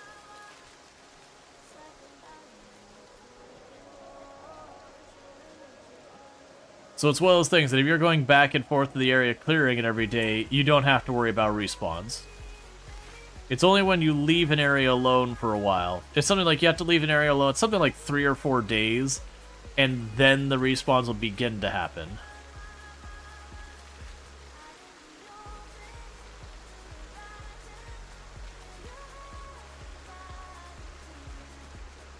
That's the reason why when I mentioned, like, you get this percentage of respawns per every day, I usually make the comment about, like, the math is fuzzy or whatever. That's the reason I'm saying, like, the math is fuzzy. Is just because, like, all those, like, weird little ancillary things that do affect how many zombies spawn in an area, where they're eligible to spawn, and yada yada.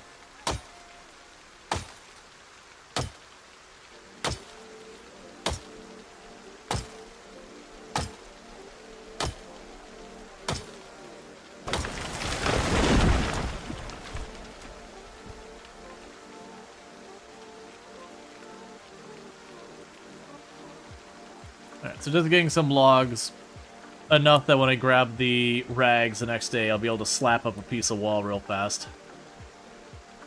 So we're continuing to work on our various projects. What I think we'll end up doing is putting some work on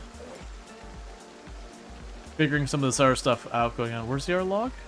There you are.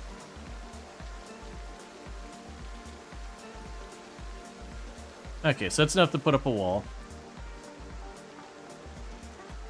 So let's see, do they get upset when they're on the ring? Because I did notice they have all shoved themselves in this tiny corner together.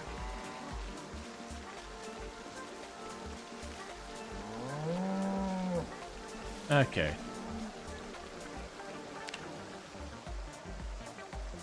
That's fine.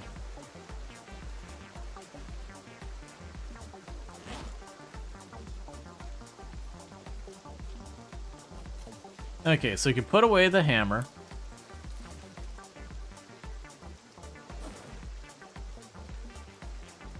And we'll also need to look at what I need to do for a lot of these other things. So one nice thing is because we now have a generator hooked up that gives us light, where before we'd have to go up to a room and just fast forward the night away because it's too dark to do anything. Now I can actually go over here, and while it's nighttime, I can start carving a ton of these branches and stuff into handles and all that. That stuff.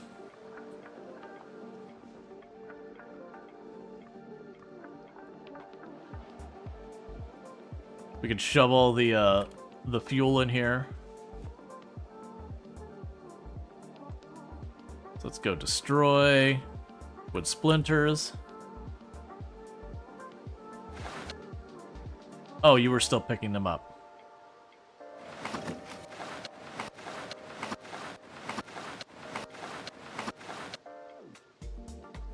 Assuming we filled it up. Yep, so that's full. There's no more room for fuel in there.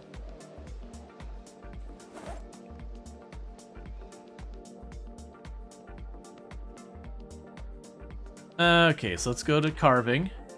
So first thing I could do is start with carving all of the saplings into the long sticks. Is every single time getting 1.5. So I did notice they added the XP marks above our character's head now, which is real nice. Got all those as long sticks. So now I can craft all of those into medium handles, because then what I could do is, if I need small handles,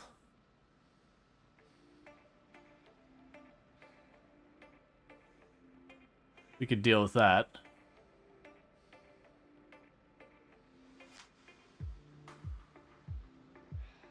All right. The base is coming along well. Because if we get this done, we can start making the large handles, which means we can repair our fireman's axes. It'll also open up for me to make the large stone axe, which is effectively a wood axe. It'll let me make the maul, which is a thing I can break up stones with as well. The swanky area? Yep, we are living in a resort.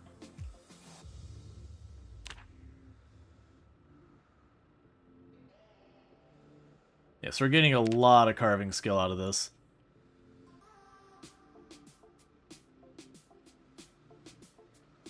We'll also be consolidating a lot of space too.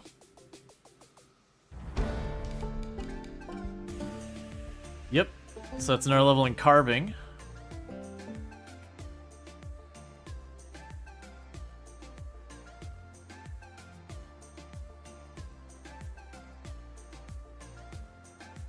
All right.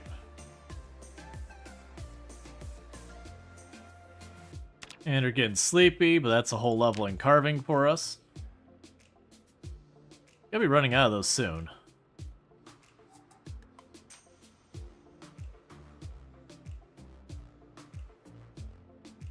So I got a couple handles worth.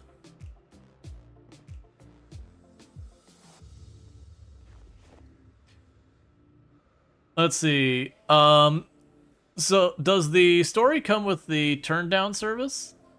I have what? I have no idea what you're talking about.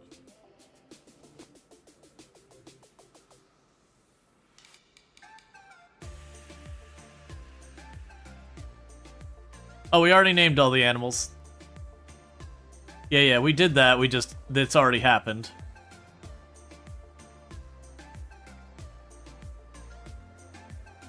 Take a sip. What's the worst that could happen? All right.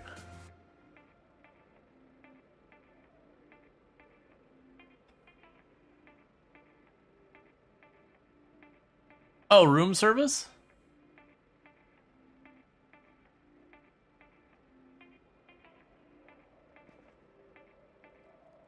Does the story come with turn down room service? I still don't know what that means.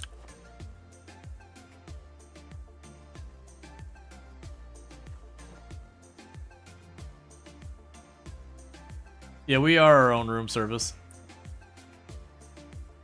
Interesting. The handles take up more space than it did without the handles. Alright, so meanwhile we need to transfer the liquids in here. One thing I've been meaning to check. Yeah, so I can't tell it to transfer the other way. So I have to like shuffle all the UI around. That takes care of that. You can unequip that. Put it here.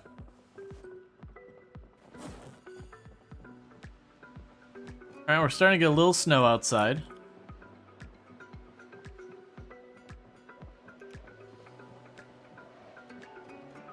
Ah! It changed resort to story. I understand now. Yes, then I was like, what? Alright, so we can go to this one. Yeah, so we're getting pretty hungry. Getting sleepy. It's real late. We did stay up way later than I normally want my character to stay up. But we did a whole lot of carving. We gained a full level in carving.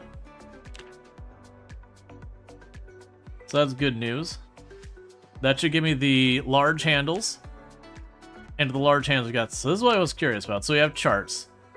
Gotcha. So we have charts that they can actually show a bunch of different stats. Unlike how things are moving around. That's pretty cool.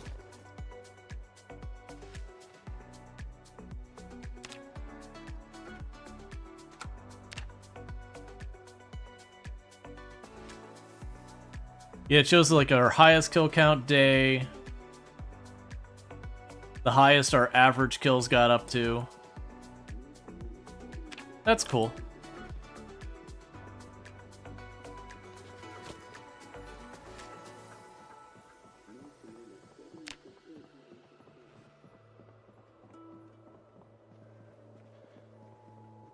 Alright. Why are you over there?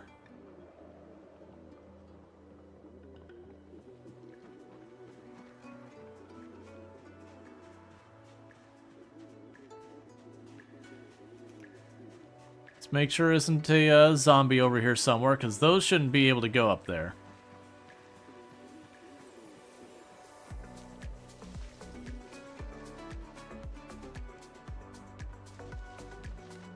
Alright, no air activity detected. I don't think I made that part of their zone, at least. No, it's not. Alright. So let's get the milking the cows done.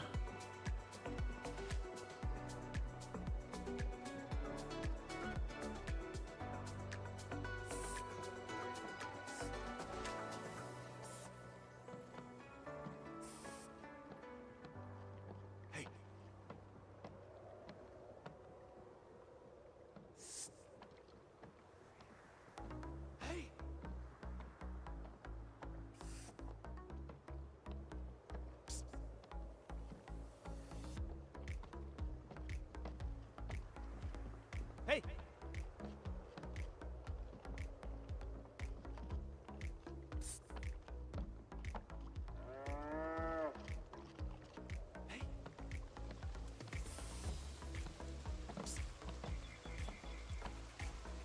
All right, I'm just gonna have to pick you up. Okay, so we'll get Mom over here real fast, and then I'll pick up the cow and carry it.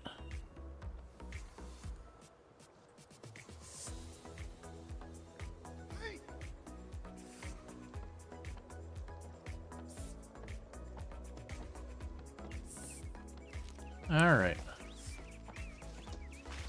Okay, you chill there for a second. Let me go get your kid.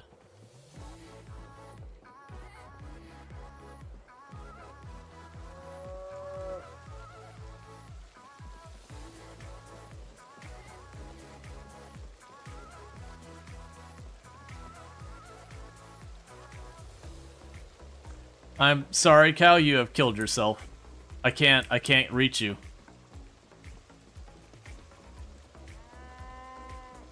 I have no idea when the update will happen, and unfortunately, like, there's just no way for me to get you that information. They don't tell me that or anything. Yeah, so the problem is I can't do anything, because I can't knock down those rails or anything like that. And I can't pick him up over the rails. And so it's just... however he got over there, I can't do anything about it. So he bugged himself on the other side of that fence, and You'll either figure it out or he won't.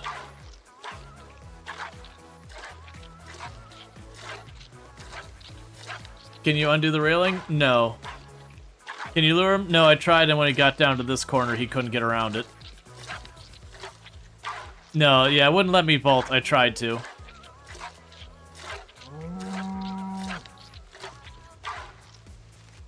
Well, so the problem is that's not a walkable tile. He won't go there, and I can't go here, so we can't get to the other side of the fence from each other.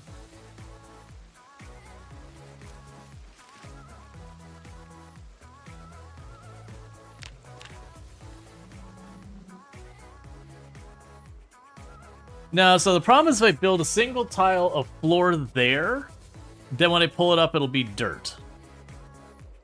It won't return to water. And I'm less attached to the cow. Build 42.2 or build 42.3? We're on build 42.3. It's in the title. But it is the internal test build. Not the publicly available one. Which is good because there's some pretty decent things. Can't debug tile, brush out water. I mean, yeah, I could debug to fix it. I just really don't care that much. It's just not a big enough deal for me to care about.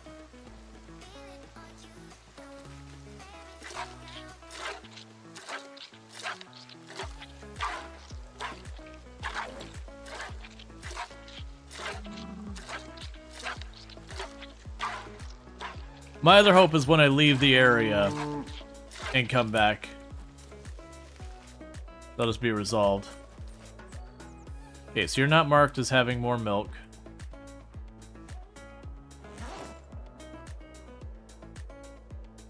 Gotcha, so I've got...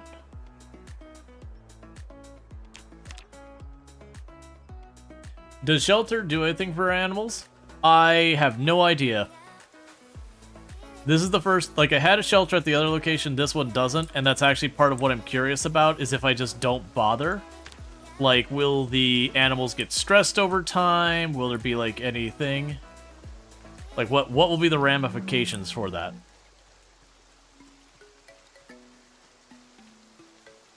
Not that they'll despawn, but some, like, when you're far enough away from certain areas, sometimes the pathing will be far more forgiving and all that. Because otherwise they're doing calculations for a whole bunch of things that aren't necessarily important.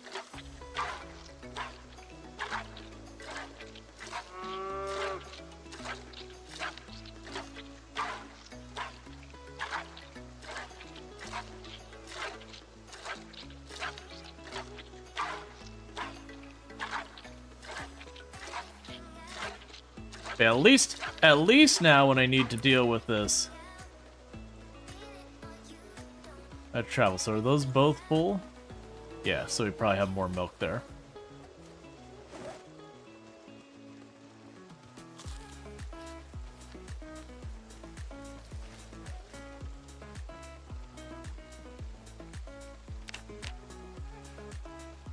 I am actually planning on relatively soon switching and just doing fishing. Because to me, the fishing is more interesting than this. How do you turn on the minimap? You think you disabled in your sandbox settings. You have to have the sandbox setting turned on for it. Otherwise, if you see where there's two of these, if I click on the right one, the main map reappears. So it's like you put your mouse over the map icon. That's the big map, that's the mini map. But it's only available if you turned it on in your sandbox settings. Otherwise, it's not an option.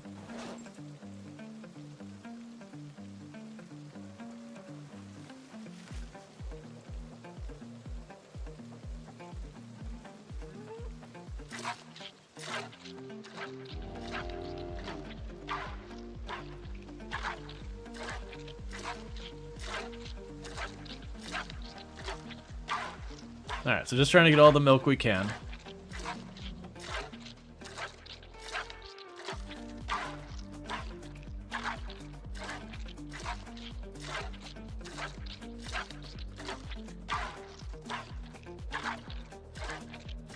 Yeah, because, like, to give you an idea, the time it takes me to milk all the cows, just the 2 cows, and churn into butter, That's basically a whole day's effort. Versus the fishing usually isn't quite that bad. And as I level up, fishing becomes less and less of a problem. Because we started at the beginning of today, like 7-something. So our character's been basically milking cows and churning butter for 12 hours so far.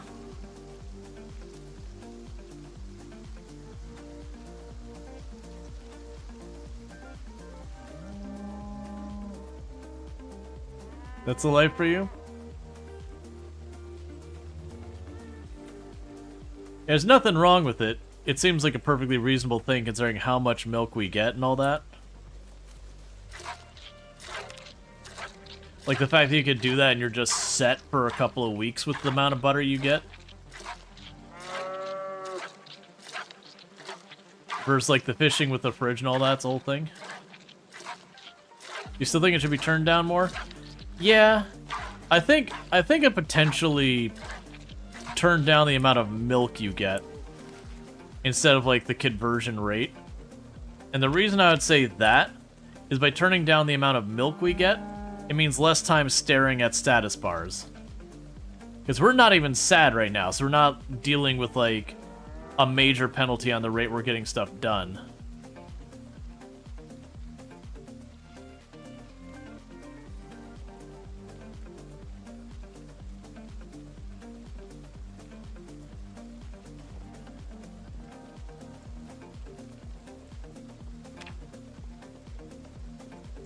Alright.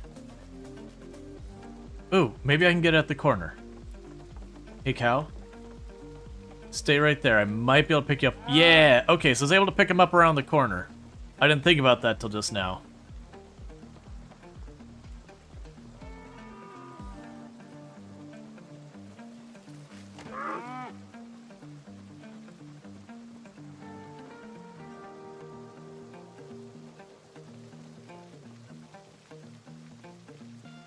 I mean, we get lots of, like, pun jokes. Alright. So I can't remember what we even put in our fridge in here.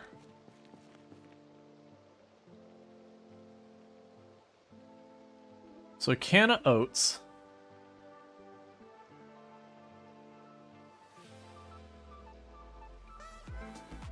Apparently I can eat that for a decent amount of hunger.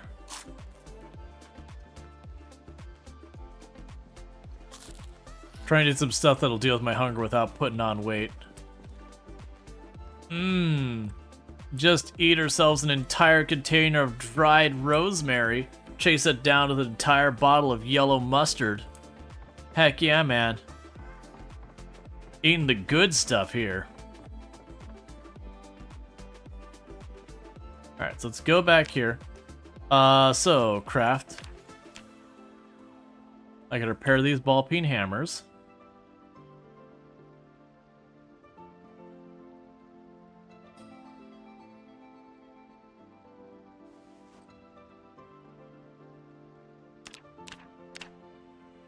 Repair ourselves a claw hammer.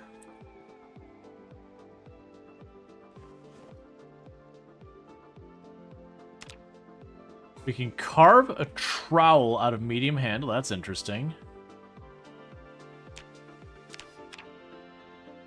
We can go ahead and start napping some of the flint for making our knives and all that kind of stuff.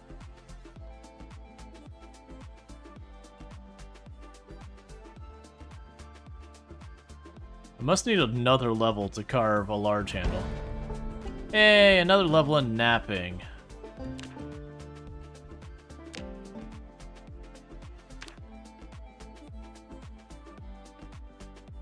Yeah, it gave us access to making the maul head out of a large smooth stone.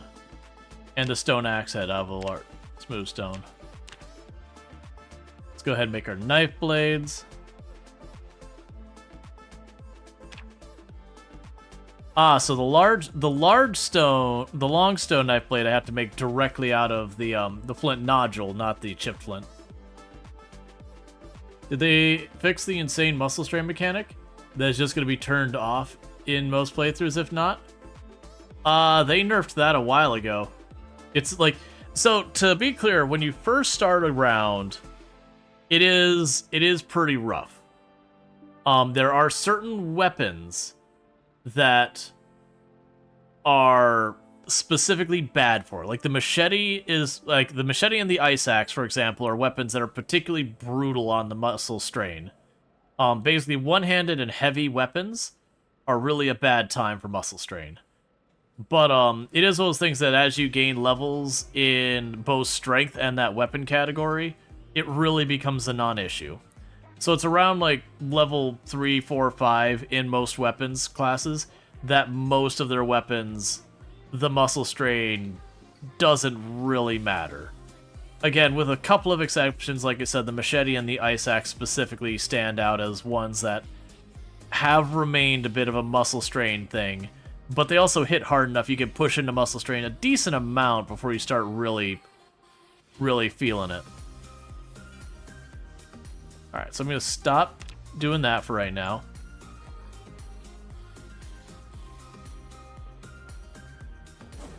So we're way overburned. What do I got that's got... Oh, I got even more of these.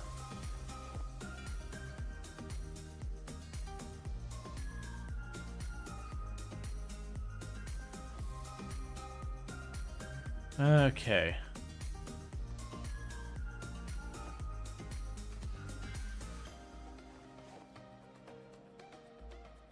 Cool. So we are slowly getting our weapon stuff sorted out. I'm gaining lots of napping, lots of carving and all that. Which one of the good reasons of why I did it this way is because now in here I can get a bunch of levels, even though we don't have the books. And that'll make a lot of progress for us. But yeah, no, most like, for example, with my short blades when I'm using them, I basically can almost entirely ignore muscle strain, and we're at like level 5 or something like that.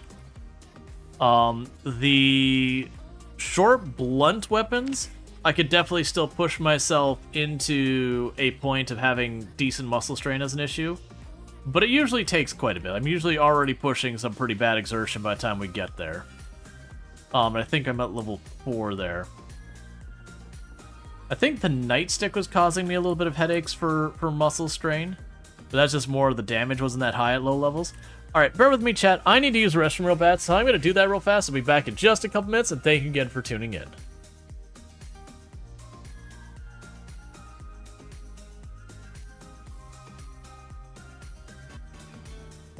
You know what we should do that our characters haven't done? Let's have a lantern. A sky lantern thing. We've done this, I think, 3 or 4 times in this run, and we have had not a single one that has been a positive experience. So, we'll see if this one's better. It's the first time we've had one with clear skies.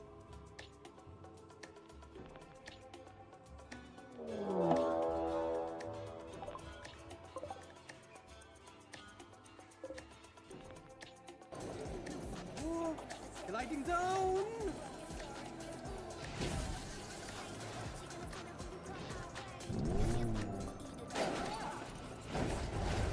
I need to not be holding the button if I do that.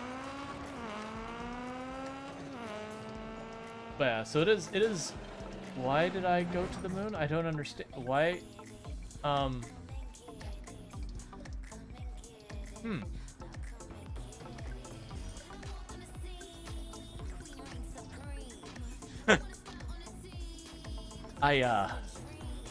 think I found a bug in the physics engine.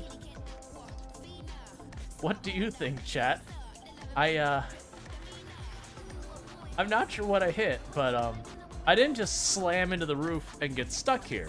Like we kind of glided up here. I have to find out.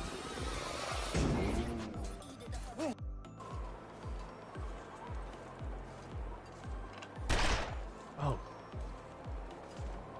And here I was making the comment to myself earlier. It's like, you don't fire the gun when you left click it without. Unless you aim it. I would be wrong. That startled me. Like, are very not comfy. Alright. So you can dive deeper than the vehicle. Yeah, I mean, the idea behind this vehicle is like it's a big glass.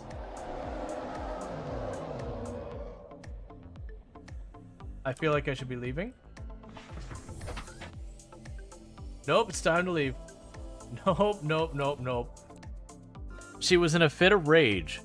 She was really bored. She wanted something to do, and she had a knife. You know, we've all been there, right? Just you get a little bored, and you would just attempt to murder.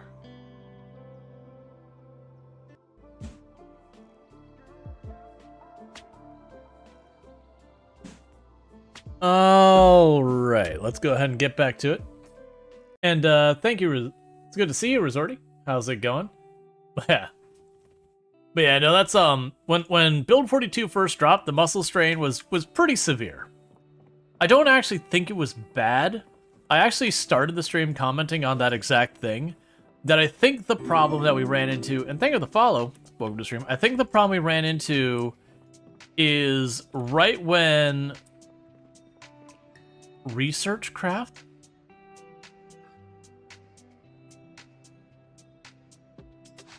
Well, no idea there. Whatever it is, it's not working. But, oh, right. They are working on a mechanic that if I learn something, I can research it to then make it available for someone else or something like that. I think that's what the idea is. We'll figure it out. But, with the muscle strain, I think part of the reason why the outcry was so strong against it was when it first dropped, what ended up happening was you had this kind of conflating of multiple issues, that we also had the zombies had random strength, or sorry, toughness. And so what I think ended up ultimately kind of happening with that was you just ran into that situation where all the zombies felt ridiculously challenging because you had some zombies that take almost 3 times as many hits to kill, just period. At the same time, we got this brand new mechanic that made it so when you hit, you know, did a bunch more attacks, you got a whole bunch of penalties and all that.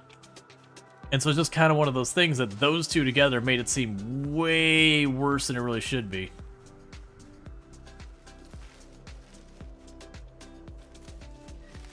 So it's for multi, not I'm gonna backwards engineer.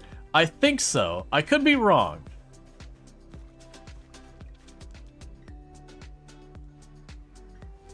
Grab that I can make that planks. I'm trying to find some like berries or acorns or something like that real quick. Like, I'll take whatever we find that is a crafting material.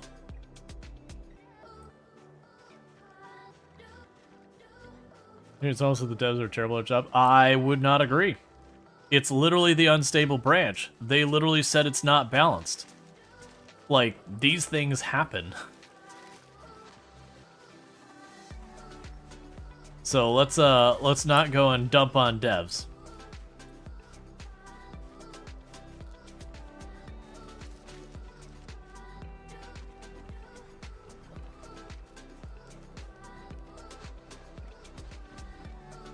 Because the alternative is, they could have waited until it's all polished and ready for us. Which would mean not getting Build 42 for another 6, 8, 10 months. So, you know, maybe consider what the reaction to that kind of stuff is. Yeah. How dare these awful devs give me substantial updates for free for over a literal decade after my initial purchase? How dare they? And not once charge us more for it. And not jack up the price as it goes and all that stuff. Let's see, no Ragey Fire devs, so studios can spend 9 months hiring. Let's see, no Ragey Fire devs, so studio can spend 9 months hiring and delay any updates whatsoever. I'm confused.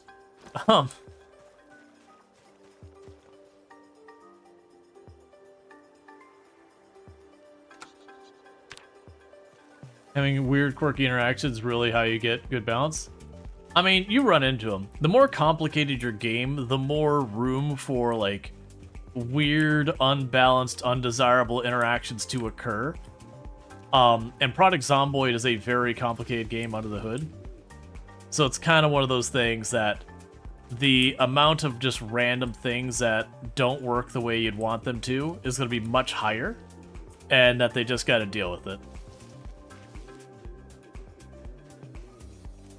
And it is fair to say, like, hey, I would rather wait until it's more polished. And you know what? That is a perfectly reasonable personal stance, saying, hey, you know what? I would rather wait. So, like, here, for example, we're on the test build. As you can notice, my animations are broken on the test build. If I'm moving and swinging a weapon, I kind of look like I headbutt the zombies, or like kind of hit them with my shoulder or something, as opposed to actually hitting them. But that's the reason why this is an internal test build, as opposed to even the unstable branch. This is the less stable, unstable branch. Now, granted, it's just an animation, a graphical glitch, whatever you want to call it. It's not really impacting anything.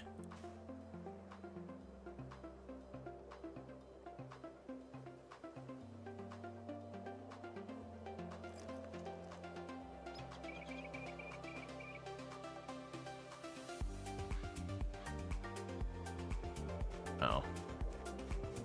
Because I can make this into a maul, and I can make the other one into what's effectively a wood axe.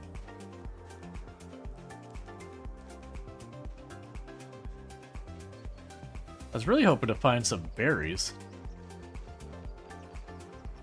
We are solidly in the winter though, so the ability to find stuff foraging is not great at this time of year. It's still 100% sustainable. You can still find rose hips. You can still find a lot of other good things to eat. I have definitely survived runs where we did like 10 years later, started in the winter, and just went with that. Had been perfectly fine.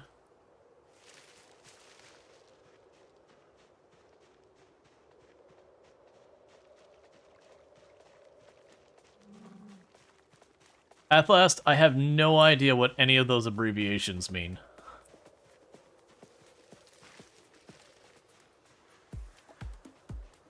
That's kind of one of those things. If an abbreviation isn't super duper obvious in the context, you might as well not use the abbreviations, because you're going to be asked just to repeat writing them out, because that's just the nature of it. Granted, at least those abbreviations have enough letters in them that's like, oh yeah, there's a very good chance if someone's aware of what it is. Heroes of Might and Magic? I don't understand what that has to do with anything.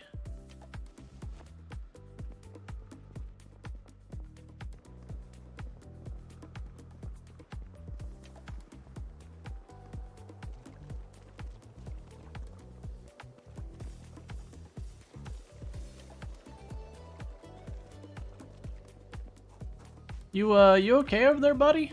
You smelling peanuts? Popcorn, maybe? I shouldn't joke about that, because also the whole randomly smelling stuff, it's not a primary common symptom for stroke. It is a thing that does occur, but it's kind of a symptom of a symptom kind of thing. So a lot of people won't actually have that symptom when they're actually having that problem.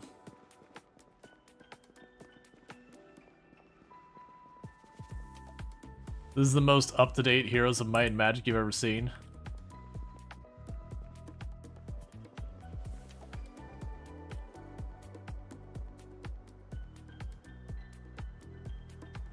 I don't even know what to do with you all.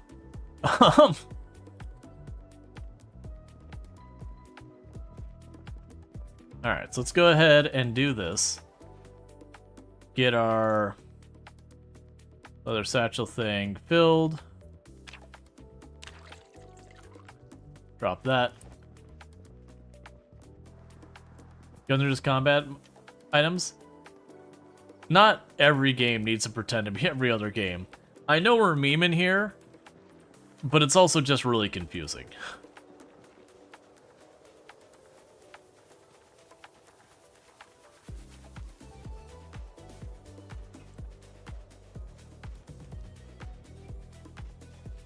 Yeah, no, it's the conversation doesn't make sense is where I'm kind of getting with this. So let's go ahead and just move on. It'd be real nice if I could find something we can actually eat.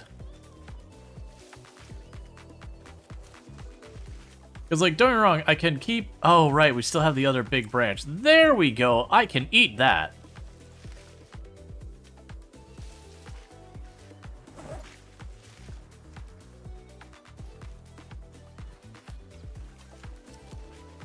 How's our weight? Doing good. We're at 83. So between 75 and 85 is considered quote-unquote healthy for the game's purposes. Because that's kilograms, not pounds.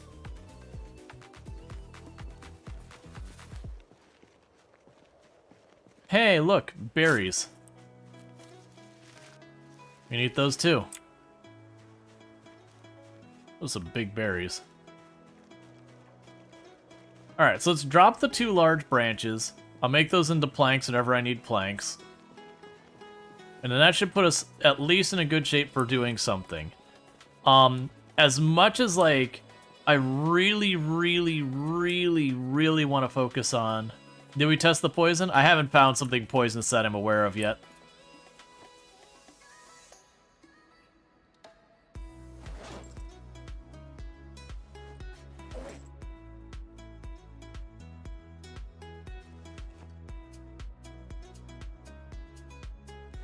That's the floor. I'll clean it all up later.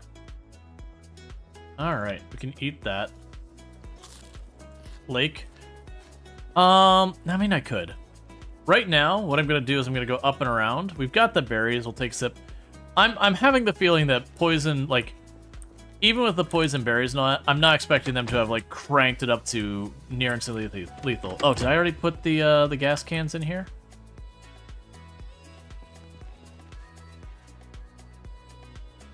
Let's grab one of the gas cans out real quick. Chuck that back here, just in the off case that things go bad. Alright.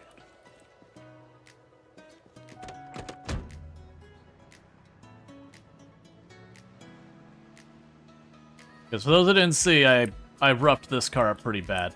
Let's clean up the zombies from that road, since now I'm not dealing with lugging a cow around or anything. We can go basically start clearing the zombies along those areas we had previously cleared.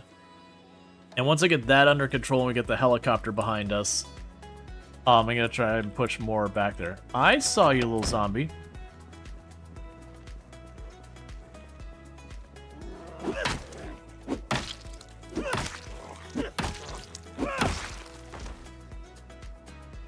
You just messed up a perfect start run. Spawned at a farmhouse, easy to clear.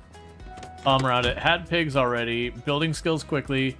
Then went and looted another house and wasn't looking at your energy and got chased to death. Yup. That is a thing that does occur. There's basically 2 ways you die in this game. Very abruptly, from like being grabbed and bitten or just falling off a roof or a car crash kind of thing, or the slow burn down, where you pushed yourself too far, you come to realize you pushed yourself too far, but you're gotten to the point where you can't really just cut and run, you're just too exhausted that the zombies are now starting to be the same speed you are. And it's just one of those things that you just slowly watch all your resources dip out and just try desperately to get away. And later as you play, you learn tricks that even in those situations you get away from a lot of it. Yeah, where you start doing stuff like fence hopping and window stuff, like slamming doors behind you kind of tricks, just to give yourself a little bit of breathing room.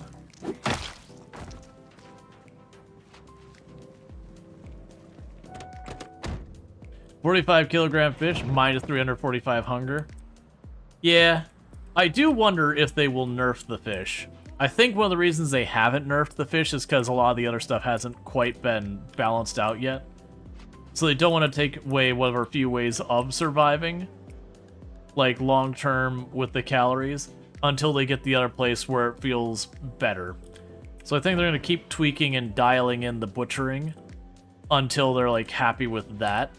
And then I think they're going to start like, you know, making farther adjustments to the fish and the butter and all that. Yeah, exactly, Lardine. Like, I don't even mind if they give you, like, that super, super juicy fish that gives you all that hunger.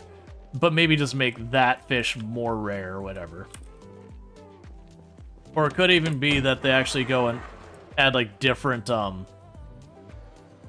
water situations. So, like, the little ponds and lakes can't give you the really big fish, just the river itself. You know, stuff like that. Or that to get the big fish that you must, you know, use certain bait. Not like you have a specific bait in mind, just like to get the big fish you have to like use, you know, a bait fish or something like that. So that's like more investment. I'd see a bunch of ways they could balance it.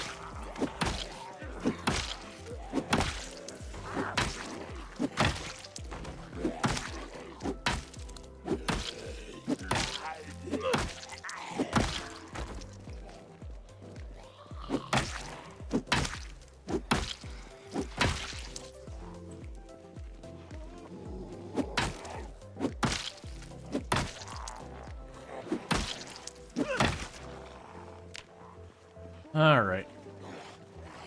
Did you use a barrel for charcoal? No, I dug a hole. I had a spade in the other room, and that was all I needed to dig the hole. I pushed too hard. Because a rolling pin is just not a good weapon, so...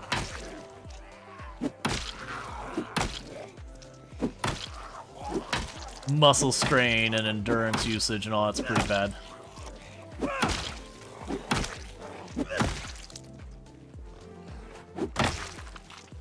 Alright, so we can back up. The non-animations are funny? Yeah. It's really good that this is the test build. I think that on the actual unstable build would really upset people. Because it is like, that is not a great experience. It's fine. So let's go ahead and we can grab one of these berries. I'm gonna play it a little careful because like I said, they did an adjustment with poison. And I believe it's mostly just applying to liquids and all that.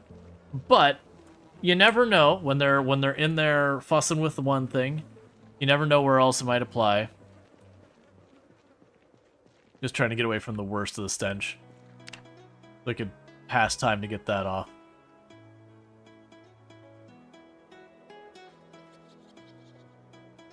Alright.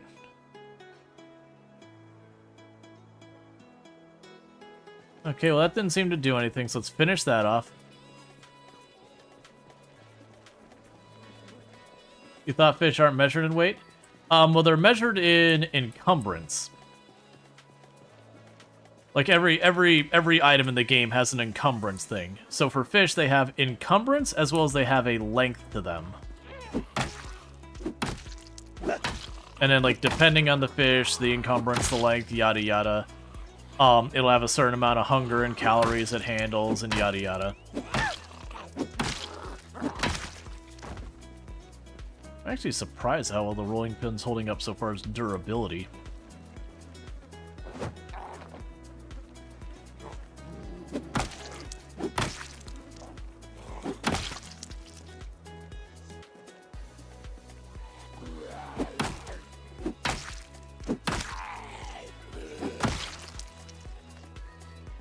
Okay.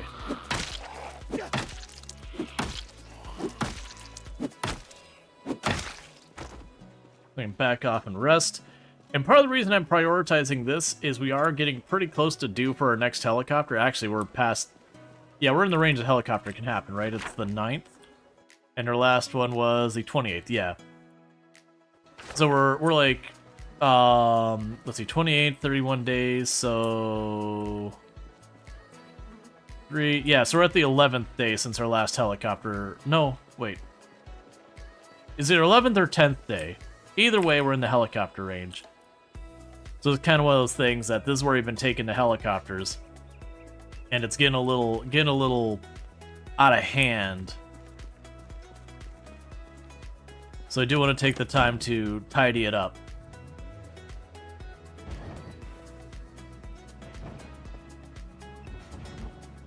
Then when the next helicopter comes, it'll hopefully not be nearly as big of a deal.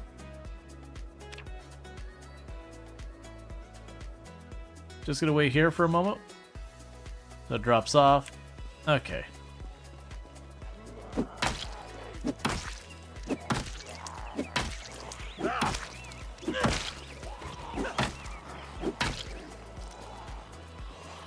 How is this rolling pin not broken yet?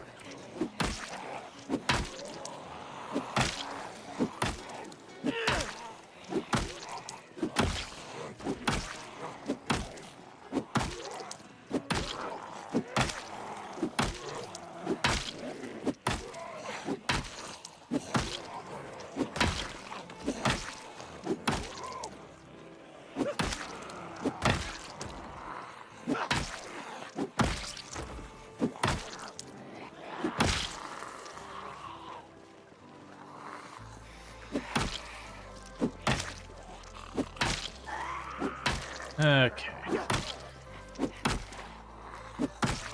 It'd be so kind as to knock one of them down so I can just hit one of them repeatedly, that'd be nice.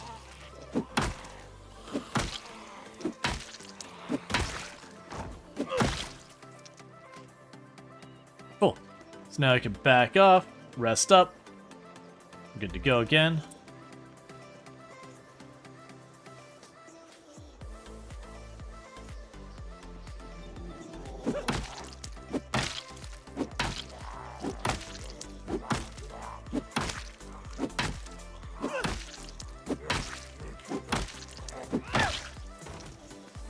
All right.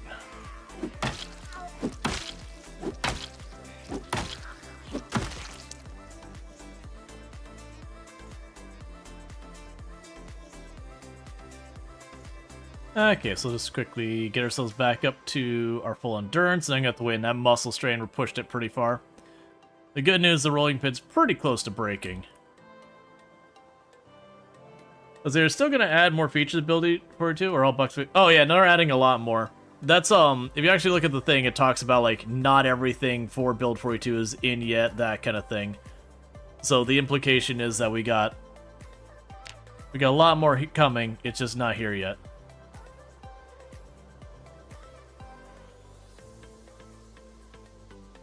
Yeah, we're just gonna have to turn back.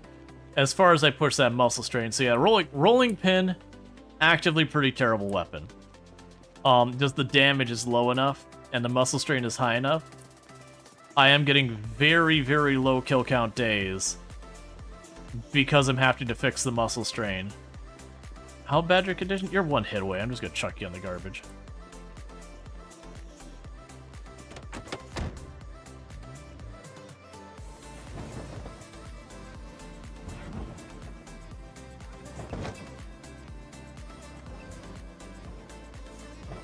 Let's see, you finally managed to hit a rabbit with a rock, the long dark, on the rebound of the ground with the first hit. And then they got up and ran away before you could get to it. Yeah, so the thing with the long dark is you can actually skip it across the ground, but you do have to like practically run up and grab the rabbit immediately. They only stay down for just a second. But yeah, no, crafting is still getting a whole bunch of more stuff involved into it and whatnot. Yeah, so rolling pin's a bad time weapon.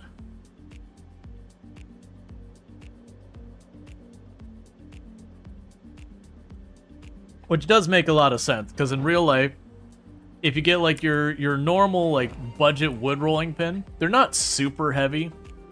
And because of like the whole thing where it's like on a shaft, they're not particularly rigid either. Which would mean when you're hitting something with it, it would kind of bounce and like absorb a little bit of what should be a lot of damage from a hitter kind of thing. So all of that kind of comes together to be like, okay, it would kind of reduce how much damage with it. Like, don't get me wrong, it'd probably give someone a pretty good whack in the head still.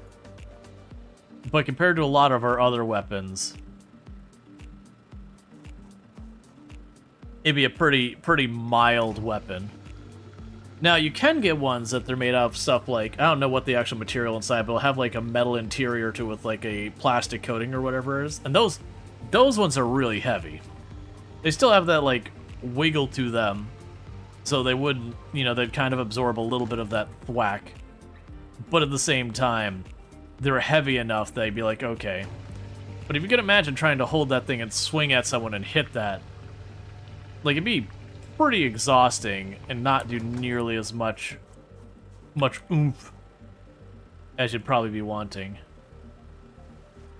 Alright, so there's the spare gas can. You can turn you off. While I'm sitting here, let's go ahead and take a peek in the back, see if we left any goodies in here. You can get rolling pins made out of granite? Yeah. Right, so the idea is like the granite and those ones, that's not going to be what we want. The ones made out of like stuff like granite and all that would definitely have the benefit of being very heavy and all that. Like I said, I don't think typically from what I've seen, rolling pins are exactly the most rigid of things.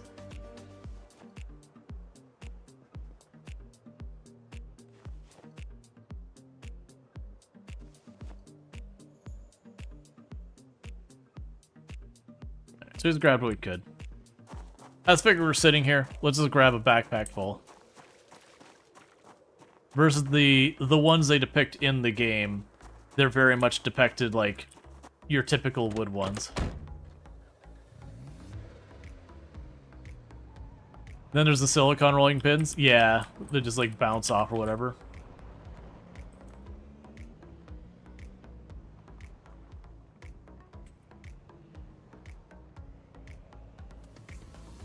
Does it seem like the rolling pin's lasting more than knives by a lot? Yeah, that to me does make sense. But yeah. The thing I was finding is a rolling pin is actively a pretty awful weapon now. Just not enough damage for the amount of like endurance and all that it costs. Because where normally I've been able to kill 100-something zombies a day relatively reliably, with my short blades and all that, with the rolling pin we only got about 30. And we did get a late start to the day, which certainly is something to factor in. But still, 30. As far as kill count days go, it was a pretty terrible kill count day for actually going out and fighting. I think a lot of that is because of how much time I lost just sitting there resting.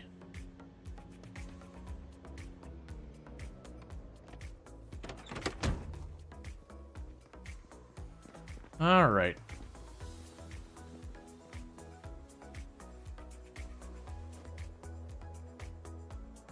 And I had bullets in this shelf.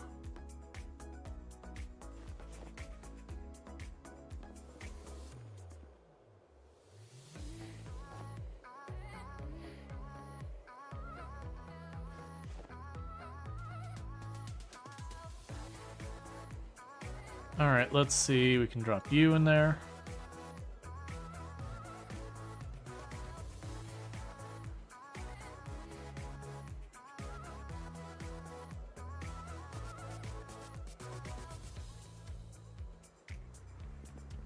Oh, even more batteries. That's fine. We can just put these in here as spares. Okay. Before it gets too late, we can burn up a little bit more stuff by crafting things. And I forgot we dumped all that garbage on the floor, but that's okay. So crafting. Okay. So we can start by crafting these into planks. What's the best melee weapons you can find currently? That is a very subjective question.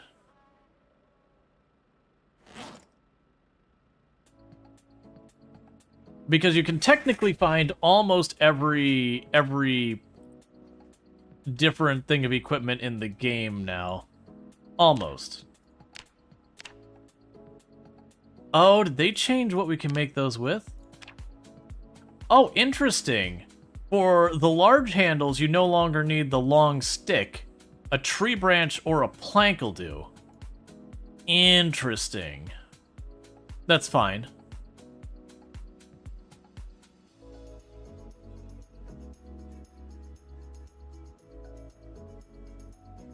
All right, well, let's look here. We can make ourselves an axe head.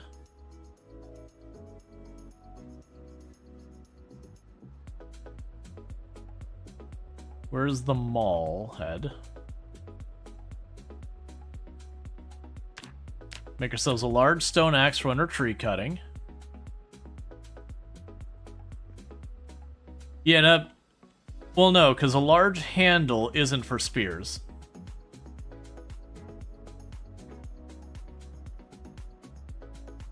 Spear is its own thing. So yeah, so the spear can only be made with long sticks, saplings, rakes, gaff hook, ice hockey, mop broom.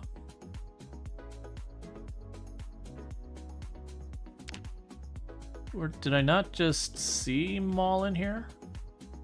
I guess not, that's fine. So we did make the large stone axe. So like I said, it'll be good for when we're chopping trees. Alright.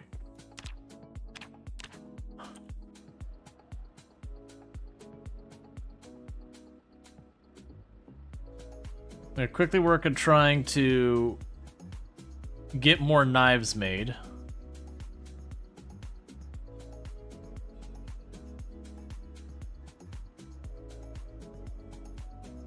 Because those have served us extremely well.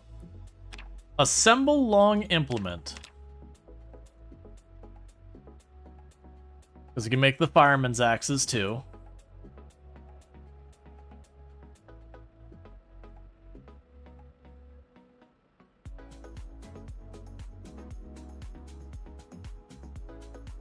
Right now I'm just going to shove the axe in there. Thank you for the follow. Welcome to stream. Okay, so with that, go ahead and make a bunch of small handles.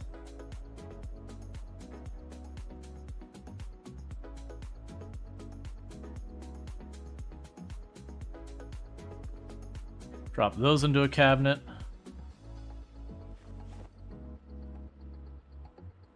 And now you got a ton of stone blades. They should give us javelin. That would be so fun. I think a javelin would be a reasonable ranged weapon for Project Zomboid. Just because, like, there would be an endurance aspect to it. It is kind of one of those ones that you throw and drop it. The big problem with javelins you'd have to have is, like, they would have probably a pretty decent encumbrance. And if you miss, you've lost your javelin. So realistically, you're not carrying around a ton. So in a lot of ways, it'd probably be self-balancing, just by the fact that you wouldn't probably realistically be able to carry that many of them. And all that kind of thing.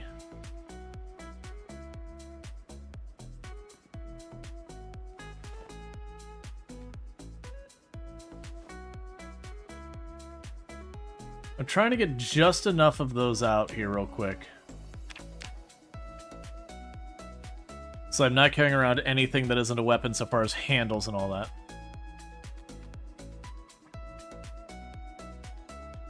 Yeah, no, the big thing you'd probably have is low-level javelins would probably be, like, really not good for killing zombies. That you'd actually have to get some levels in javelins first. Because you'd have, like... Basically, you'd want to balance, because if it was reliably, like, you could one-tap zombies with your javelins, then people would just use javelins for everything. Let's drop off these. Then we really need to get our character to sleep. So soda can go in there. That can go in there. Honestly, let's drop a bunch of the butter in here. Probably plenty of butter for us right now.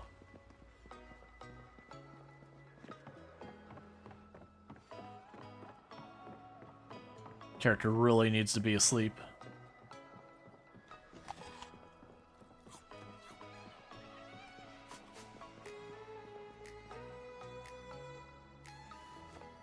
Drop off the umbrella. Wonder if I place you.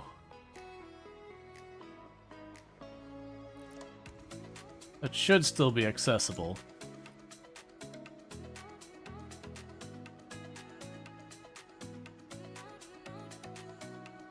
And as the crude axe, I'm saving. Well, actually, we can use that crude axe because now I have an actual dedicated. Yeah, now I actually. Well, actually, ball peen hammer. Grab one of those and drop it off as well. Okay, that should do. Because now I don't need to save this axe or the hatchet. I've got like the dedicated big chunk and wood axe. Well, the large stone axe, whatever it calls. But basically, it's a wood axe.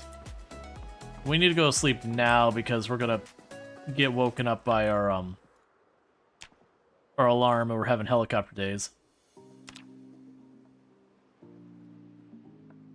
No, actually, that's not a bad sleep. That turned out okay. I was expecting to be way worse.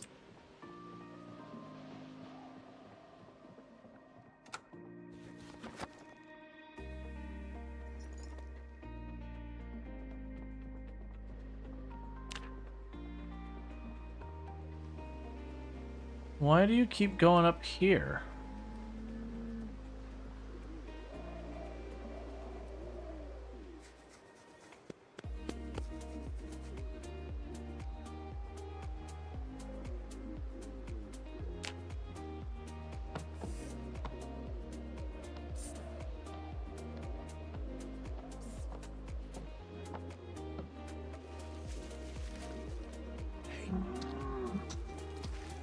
There you go, buddy.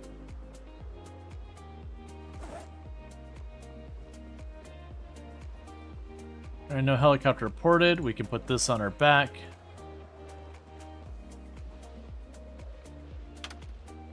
Turn off the radio.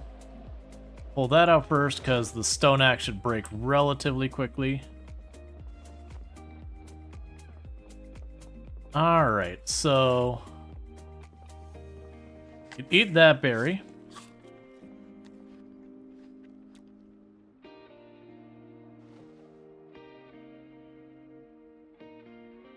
You know what I could try doing really fast? We'll drop this off. I don't want to spend too much time running around the base when I actually get some zombies killed today. Because we get really close to the helicopter and all that, we're going to need to deal with that. Yeah, you can see people wiping out their endurance after like 10 throws. No, I agree. So what I'm thinking we do is we take this. Because that only carries like 10 liters now. And so I'm thinking is I go and I put this over by the fireplace. Because then we can load up all the water. And my hope is I can pour the water into the dispenser by just saying like right click, pour into, and just be done with it.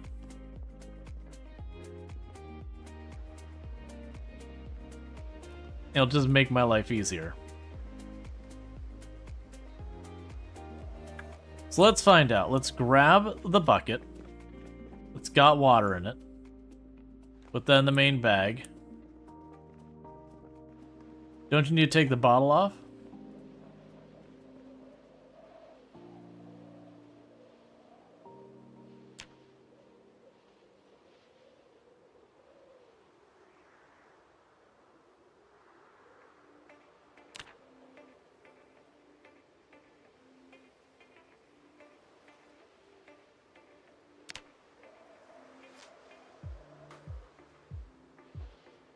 There we go. Nope. Alright, so we do have to take the bottle off.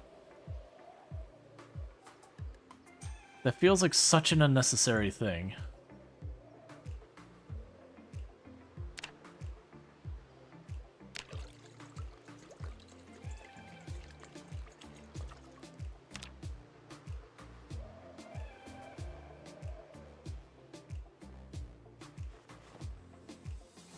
The good news is, at least with this, now I can just fill up my bottle and everything directly from that. At least save me, because then I only have to like top it off once. I still feel like that transfer liquid, Eventually, I'm just going to get a mod that lets me just pour in and pour out kind of thing.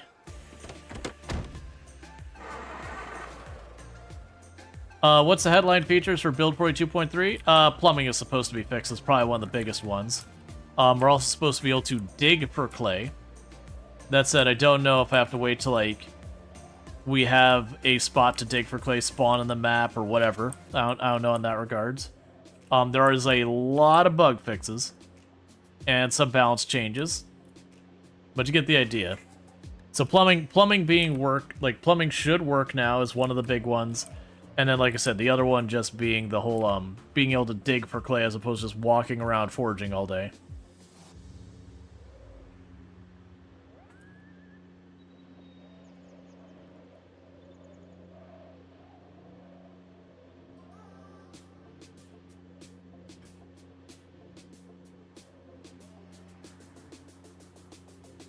Yeah, my hope is to start properly clearing up this whole area.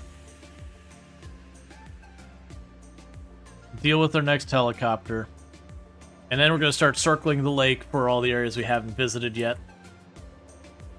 I could also potentially see, when we're doing that, taking the time to duck into these houses. Oh, I didn't empty everything out, did I? It's fine. But, like, going to some of these houses we looted before, because I know I left tapes around, and we might be able to get a couple points in something or else by just having the tape, since I can turn on the TV or whatever.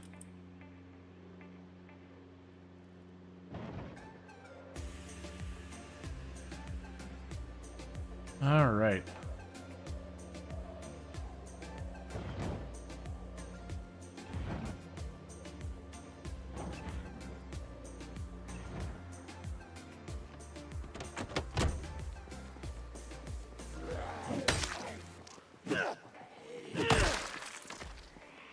There's also an animation bug. So if I'm moving when I use a weapon, it cancels the animation. So I, like, weirdly nod at things, and they take damage.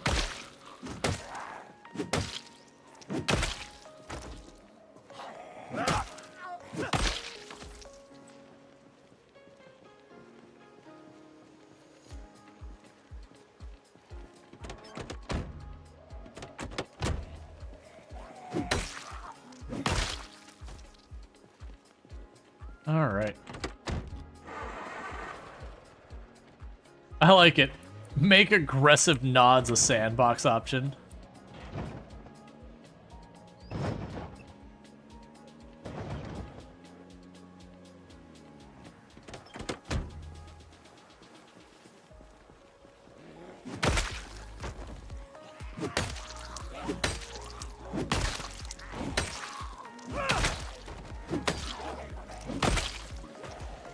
I was saying there was at least one or two behind us.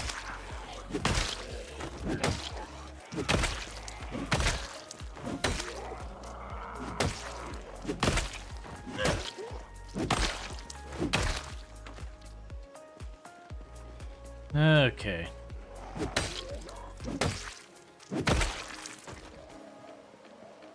It's good to be using actual weapons again.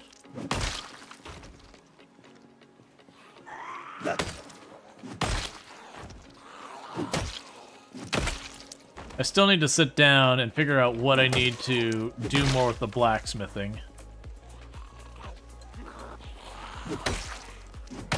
Because we got our basic setup there, but I haven't done anything with it. So I need to look and be like, okay, what can I feed you to make metal ingots to make into whatever weapons we want, or whatever else. Alright, so let's back up.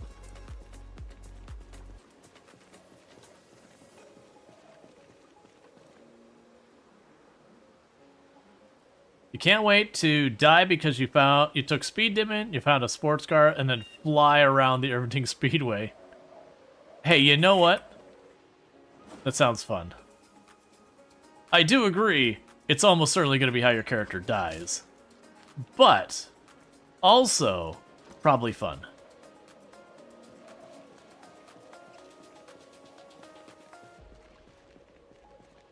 Because, like, actually having a dedicated place, it's like, hey, this is the place. Like, it's literally a racetrack. Hey! Hey! Come on, don't ignore me.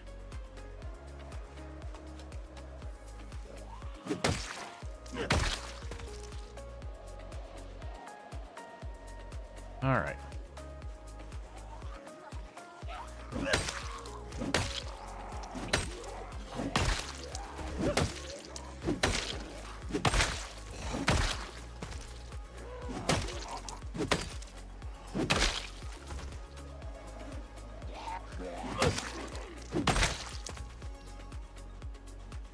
Deal with this one that's been straight up ignoring me.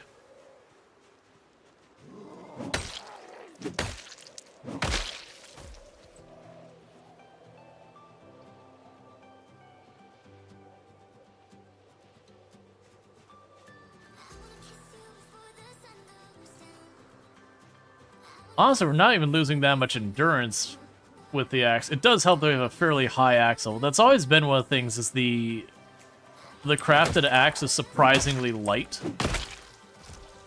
which always felt like a weird decision.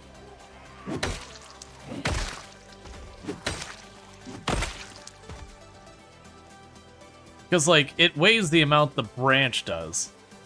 Like, it doesn't weigh the amount the branch plus the cloth plus the stone does. It's just basically the amount that the branch does by itself. It's always been a weird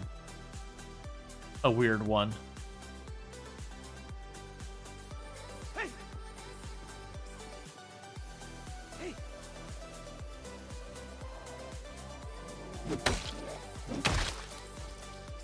All right.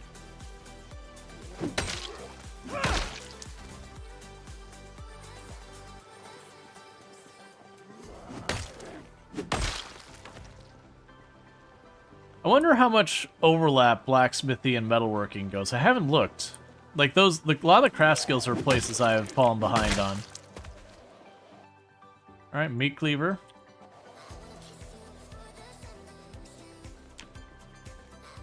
Yeah, so, okay, so metalworking is blacksmithing. It's not a separate skill. Good to know.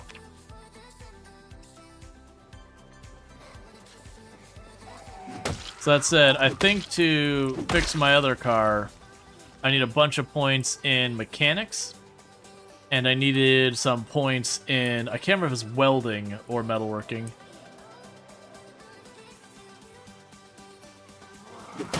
My assumption of what I'm going to want to do is the actual wrecks we see on the road. I'm going to bring like a propane torch and the and all that for disassembly for materials. And then figure out what the heck I can use to gain welding skill otherwise. Hey!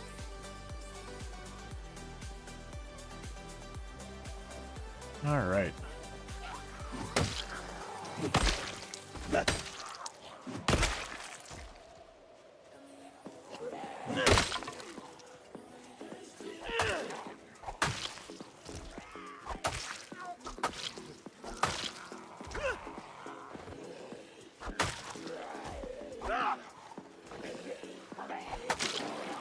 The animation makes it so hard for me to gauge range.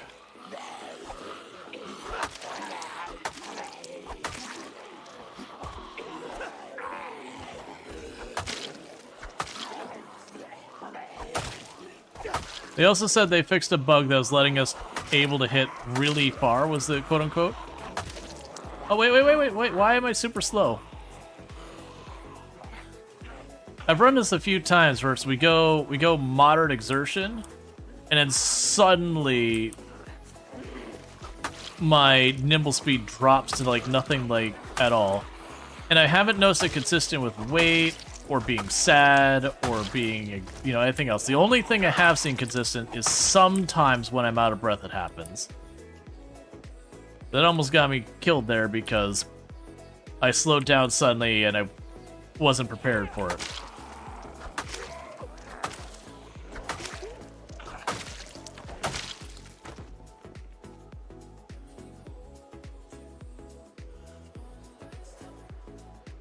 Like I said, I have it sometimes when I'm overburned, but sometimes not. I have it sometimes when like there's some other negative modal, but sometimes not. I think there's like some weird interaction happening under the hood that isn't fully clear what's going on there.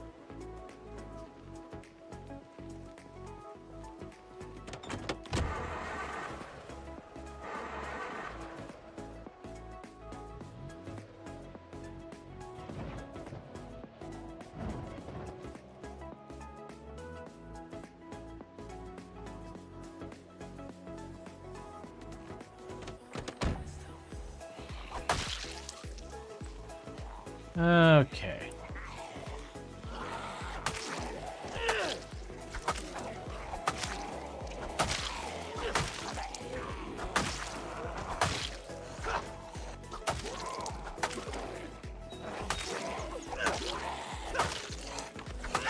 It shows you how important those animations actually end up. When you just don't have them, you're like, my range feels real funky. What's going on here?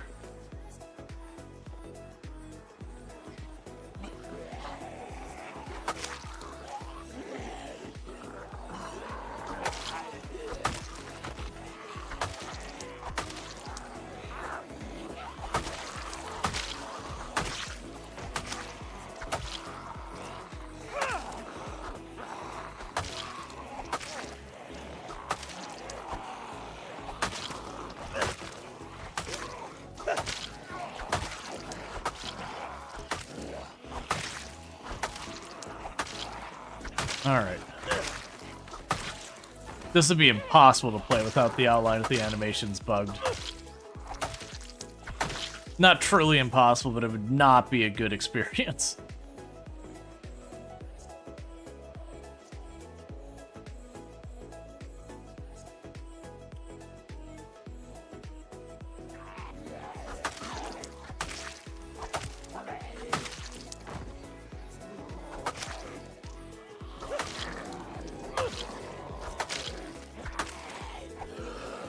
Alright.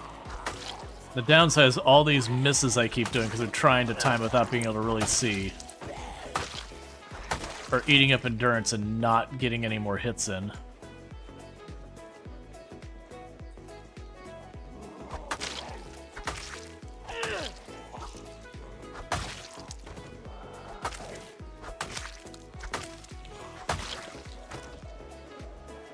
Okay, so you can go here, sit down. Start working on sharpening that again because it's dull.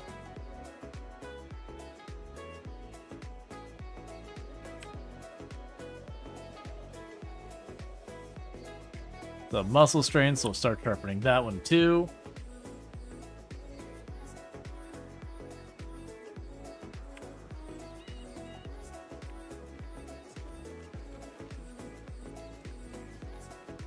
And as I'm noticing these chunks of flint from my stone axes, we are grabbing those because I can make those into knives and it will... Last I checked, it doesn't carry over the condition. If it does, that's fine too. But I want to clean up the mess, and then when we break a stone knife, we don't get the flint back, which honestly, to me, is a perk. Because then I don't have all sorts of junk all over the ground everywhere in my world. Hey! Hey! All right.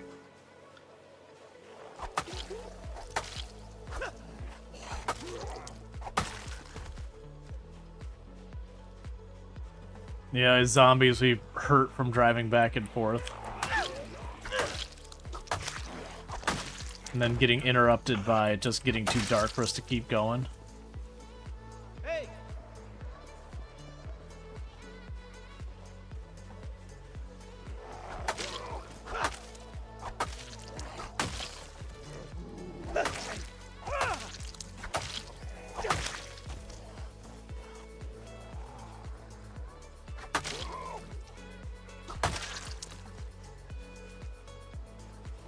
Okay.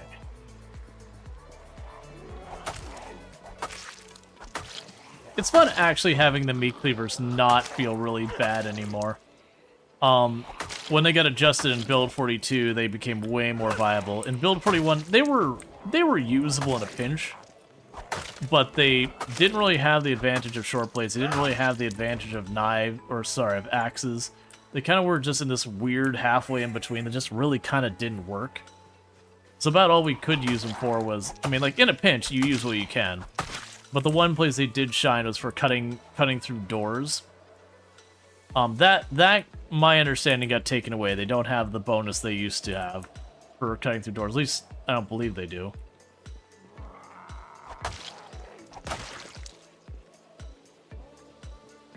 Hey. Hey.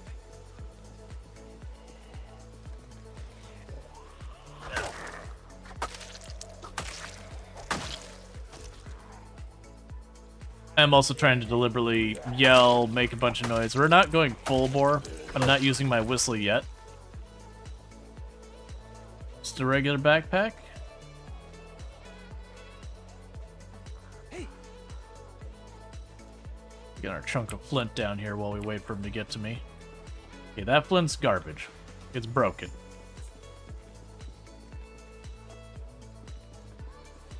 Yeah, it's just a regular backpack.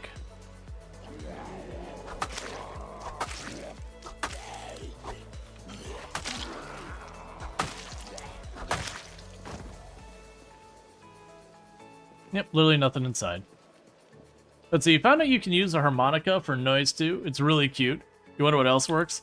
Oh, I didn't think of that. Like, just take... I wonder if you can use all of the musical instruments if you just put them in your hands and do it. Probably not all, because there's, like, guitars and all that. But that would be kind of cool. You just grab, like... You wouldn't be able to do the electric guitar, because in real life, if you twang an electric guitar without an amp or something for it, you're not going to notice it. It'll be just too quiet.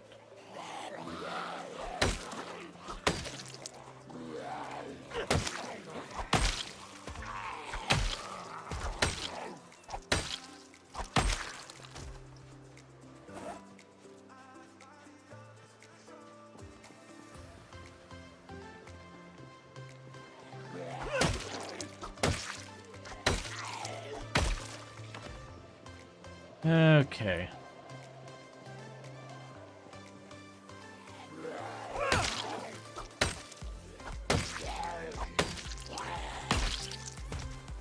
Cool. And we'll get rid of you. And then pretty soon we'll rest again. We'll probably have like one more set of like killing zombies that like to where I get the point where I need to rest before we gotta head back.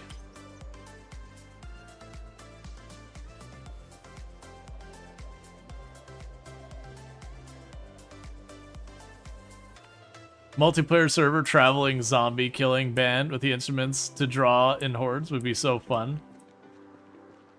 The only downside is in reality, most of the times with that, it won't actually end up being like cool music to play. It'll just be like the same sound effects again and again. Like I have like 2 or 3 different like guitar riffs, and none of them will line up well.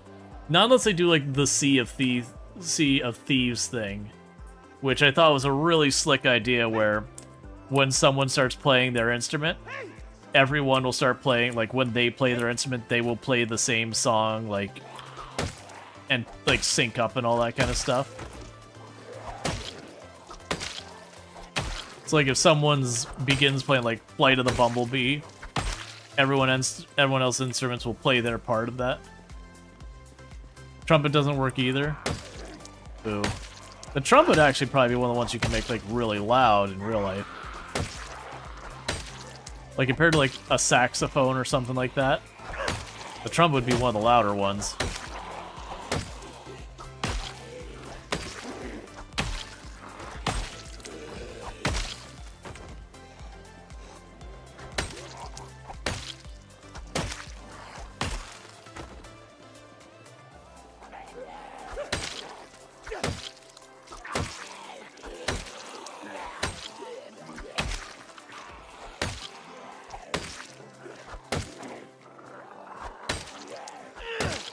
Alright.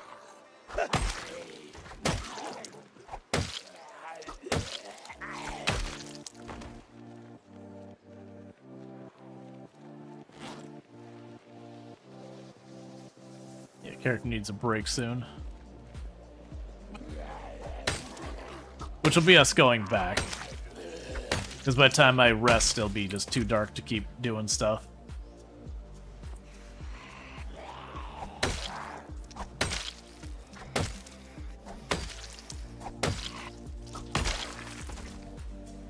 We have something not butter to eat? No. How's our weight? Fine. Slam the butter. I don't want to. So I kind of like the idea of saving the butter until we start getting down to like 75, like not quite 75, like 76 or whatever. Then getting the butter set up, because then I eat like one thing of butter, wait a little bit, eat the second thing of butter, so we start gaining weight, and then mixing in not butter. Because that saves me having to constantly butter, you know, churn and all that.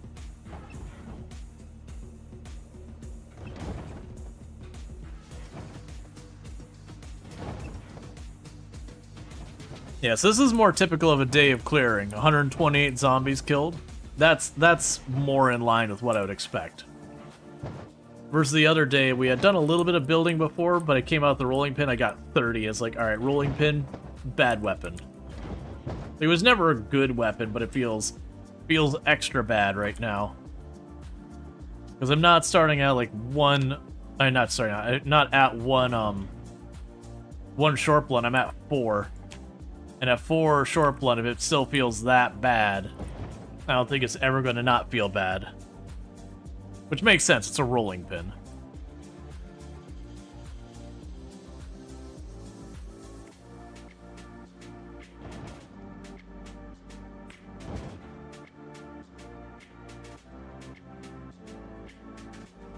What I should do is we can go ahead and we can make more weapons while we're back, before it's late enough for us to sleep.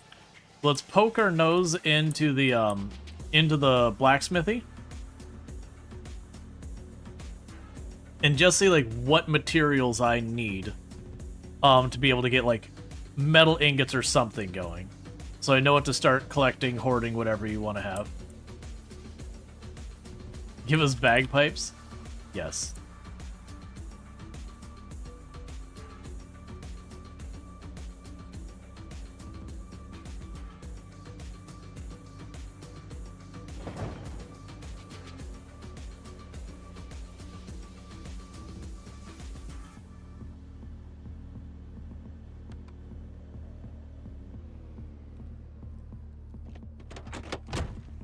All right.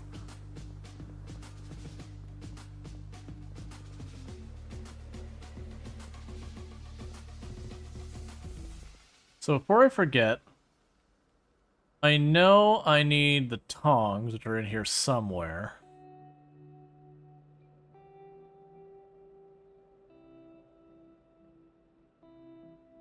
So I can grab those to bring by the blacksmithy.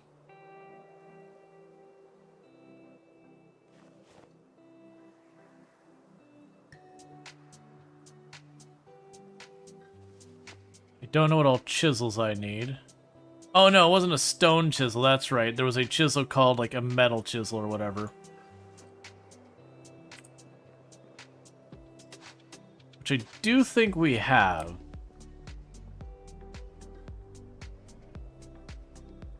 Alright, so let's take a quick peek at the books we've got real fast. See if there's anything here we can use.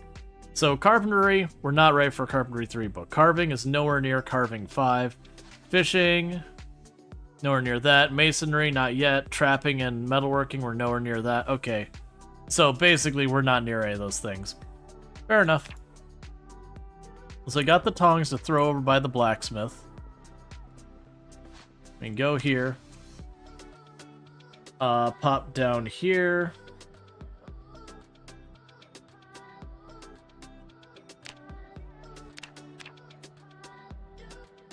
Go ahead and nap those.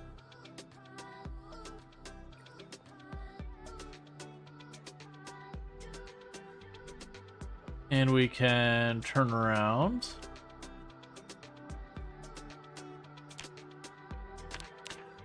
Make more blades. Thought you meant your dad was playing a trumpet and your kid is slamming the oven door. Let's see. You have sent 5 emails over the course of almost 3 weeks to reschedule appointment, gotten 0 response. Oh, yeah. Yeah. Yep.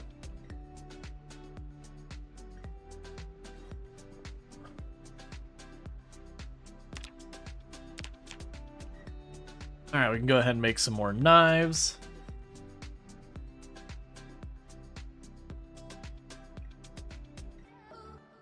That way, when it comes time to fight, I'm not sitting here struggling with weapons. So that'll give us, I think, almost 40 when we're done.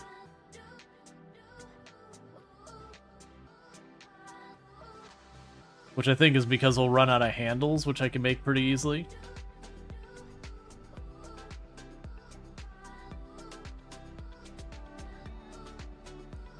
Like, as an added bonus of all this, we are clearing out a whole bunch of this, getting ourselves weapons for when we need them, not needing to sweat any of that stuff.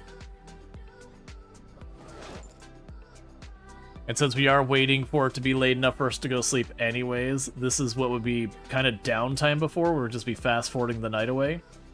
And now we're actually doing stuff. Can you sit in the stool while we do this? I mean, I could, but there'd be no real advantage to me doing that. And then there would be the risk, if I'm sitting on a stool and the zombie pops to the window, I have to wait for the animation to get out of the chair. So even if I could, it wouldn't be a smart move. Aesthetics of the advantage? Yeah, but unfortunately it's aesthetics with a risk.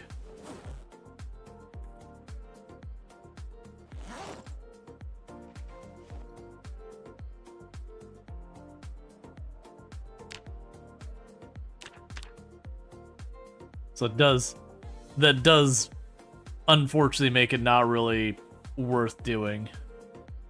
The added bonus is, if you're noticing, every time I'm making one of these, we are gaining just a little bit of maintenance skill, which makes our weapons last longer. That's kind of the interesting thing of now we have to craft so many more weapons, and those are giving us a lot of maintenance skill, which is in turn just meaning we always, like, the speed of which maintenance levels up now, once you get it going, is just so much better than it used to be.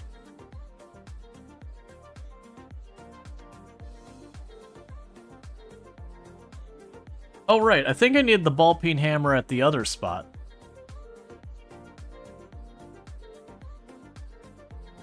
Yeah, I'll craft these 2 here, and I'll chuck the rest of these knives in there.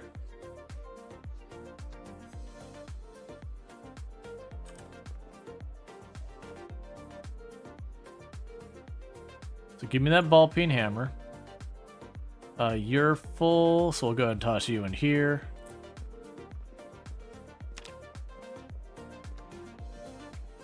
Okay, so pop over here.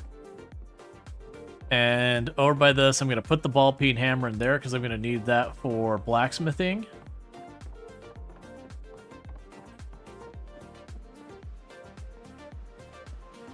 There's the ball peen hammer. And then here's the tongs. Okay, so if I look at you for a moment, let's see what we have here. So I want to just make metal. So forge iron from iron chunks. Okay. And what gives us an iron chunk? Pierce iron chunk is not what we're looking for. Forge iron block from iron chunks.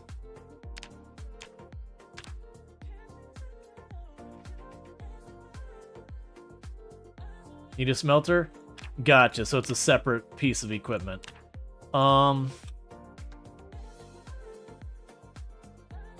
Okay, we got nothing here called smelter.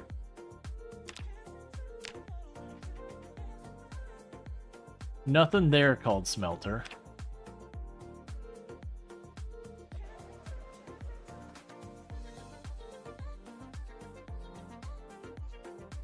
That's honestly one of the things they probably need to add to the this is for stuff like this when it comes to like figuring out, okay, I need iron chunks.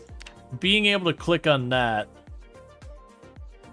and all that, like being able to like pull that up and find it.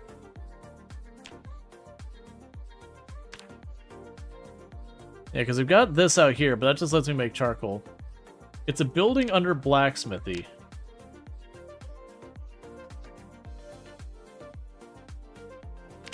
I'm guessing the primitive furnace? Or forge? Well, let's see. So I have a primitive forge. I'm assuming it's the furnace then. Because we already got the stuff for that. Okay, so for the furnace, that's a bucket of clay cement, 4 stones, and clay. That'd be pretty easy.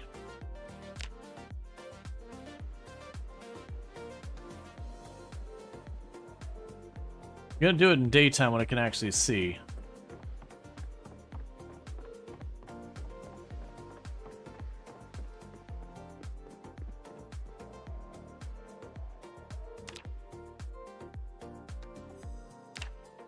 Yeah, so I'm guessing what happens is we smelt all our iron chunks. And we take our iron chunks that we've smelted. And from there, you know, we make it into the appropriate shape, size, whatever you want to call it. Alright. So for that, we need the forge.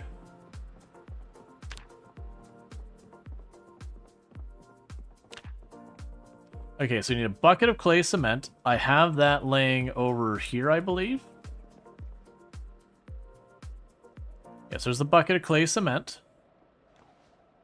I happen to have exactly 6 clay on the floor. Do I have the loose stone, though? That is the real question. I have been collecting some of it, but I also used a bunch of it earlier.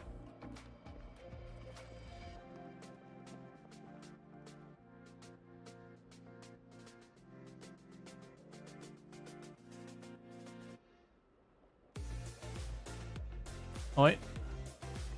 There's 1. I need 4.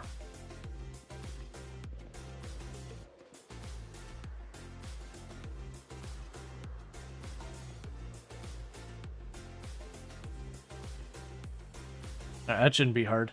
So let's go ahead in here real fast. Drop you in the bag. Carry this over to where I want to build it. Drop them on the floor. And then I just need to find 3 more stones. That's also fine because I want to forage for a little bit more food. That'll give me a chance to do that.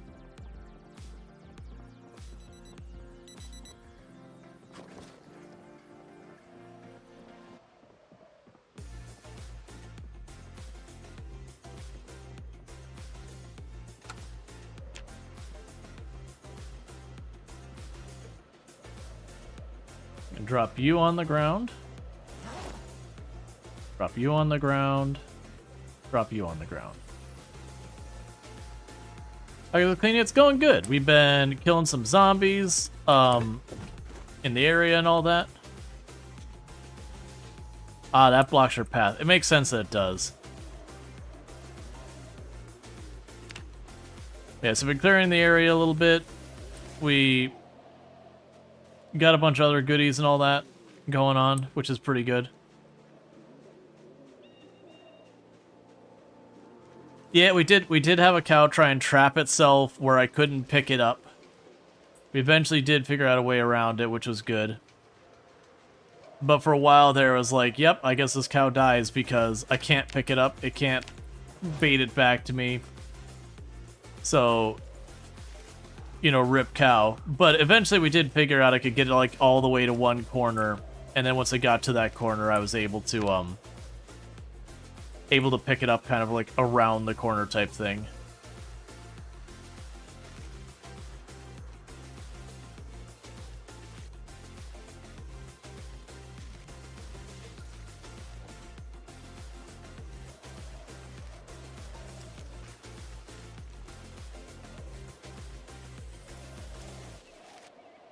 Right now I'm gonna leave the branch.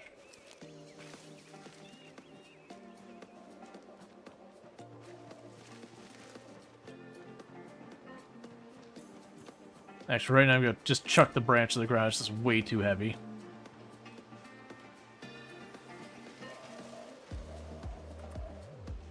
Let's just take a quick peek, make sure our cows are doing well. Well fed, not thirsty, calm, healthy. Okay. Just making sure. Alright, so I need one more stone. Drop the twig in the ground. Sorry, that's a lie. I need 2 more stones. Looks like there might be one down there. There's 2 right there. So I'll grab the stones. I'll grab the big branch on the way back up. Corner glitches playing games since 1979. Yeah. Oh, I canceled that.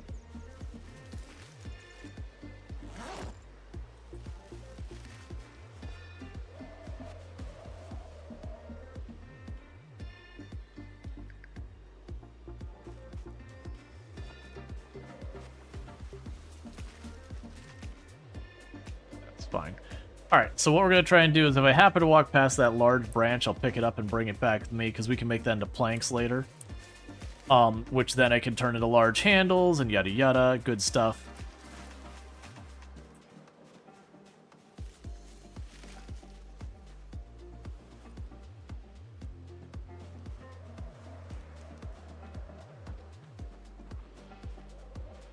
Wait, what did you see? There you are. Okay. So that way we can make them into planks to make into large handles for fixing our fireman's axes and that kind of stuff. Not super worried about it. Didn't find anything edible, which is okay. We'll figure that out later.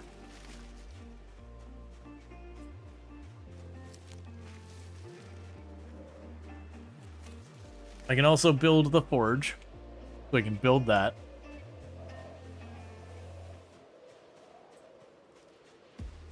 And that'll be a good thing as well. Because like I said, I don't know what right now I need to craft metal tools and all that. So worry about all this stuff later. So we can drop you. Drop you. Drop the tree branch. Oh, is that my spare ball peen hammer? Let's make sure I have a ball peen hammer down there, because I did see that I do need a ball peen hammer for a lot of the crafting stuff at the blacksmith.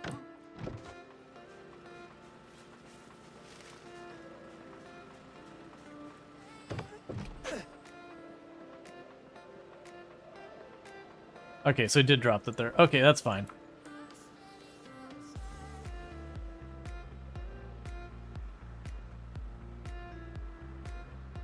And let's grab the stones.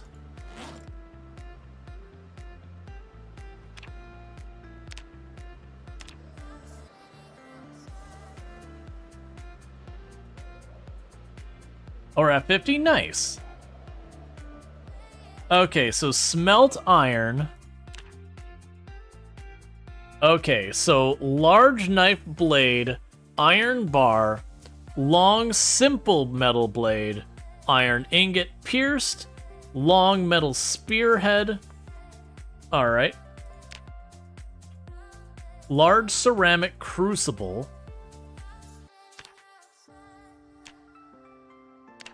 Okay, so we can use fillet knives. Alright, so it's basically anything metal. The big question we'll have...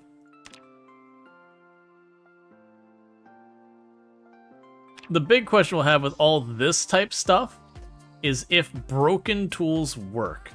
The thing we're missing is a large ceramic crucible, which I assume is going to require me to, Alright, so we're all good there. Let's see. Which I assume is going to require a potter's wheel. Okay, so potter's wheel is just 4 nails and 4 planks.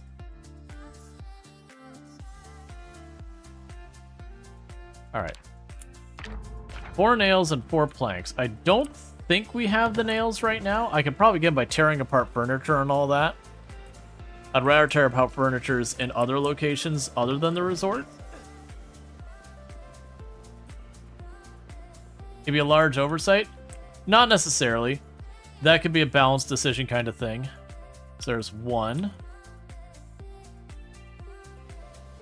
Like, don't get me wrong, we're considering realism and yada yada yada, then yes, I could take broken bits of metal and be like, cool, we can do that. But video game logic, I could see them making the decision that you kind of have to choose, am I going to use this as a weapon or am I going to use this as material, but you can't do both. Like, I could absolutely see that decision being a thing.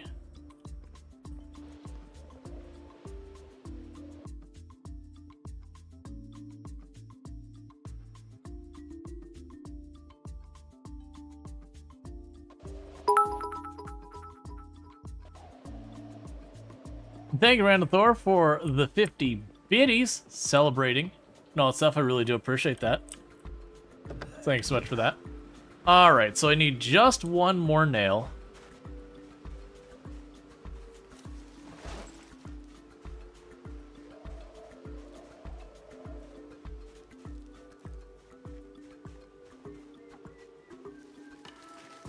As the quality of life means you'd have to then take your item, not fully have it break.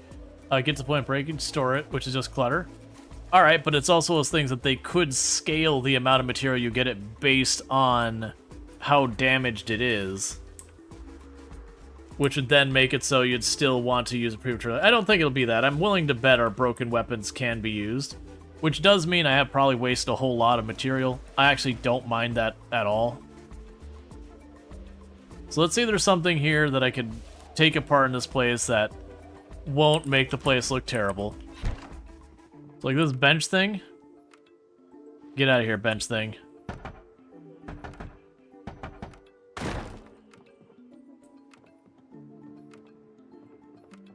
That's fine, never mind.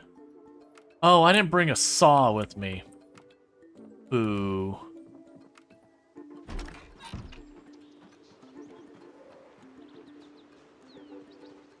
I'll just have to go back for the saw. We're wasting too much time. We'll worry about more of this later.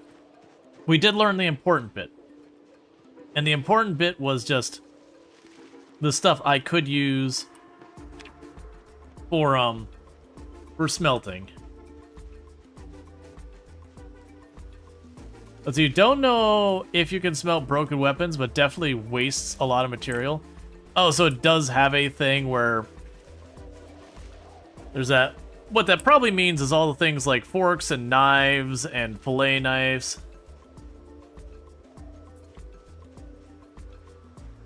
Yeah, so it's a balanced choice. Yeah, so it means grabbing everything metal off the zombies and all that, or otherwise.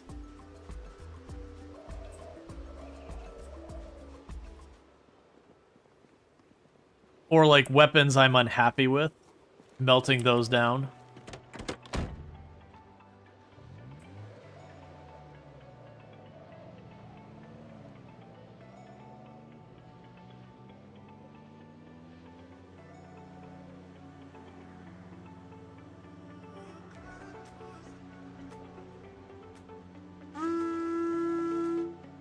Hey, Allison.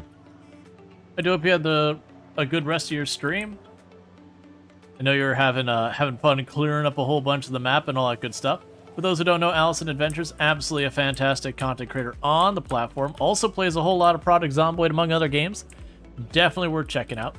Been doing some pretty fun and pretty wild things in their run, but doing a Apocalypse run that's been going pretty well. Setting ready to get March Ridge. How's the resort going? The resort's going good. We got our primitive forge going. Sorry, primitive forge going. We've got our furnace set up. Just learning the basics of blacksmithing. We're getting pretty close to time for the helicopter to show back up. And I've been doing laps trying to clearing up this meth. Yeah. No, Allison knows a lot about it. We were questioning whether or not, like, if I used broken weapons, if I'd still be able to. I think we kind of already got answered that they don't work. Oh.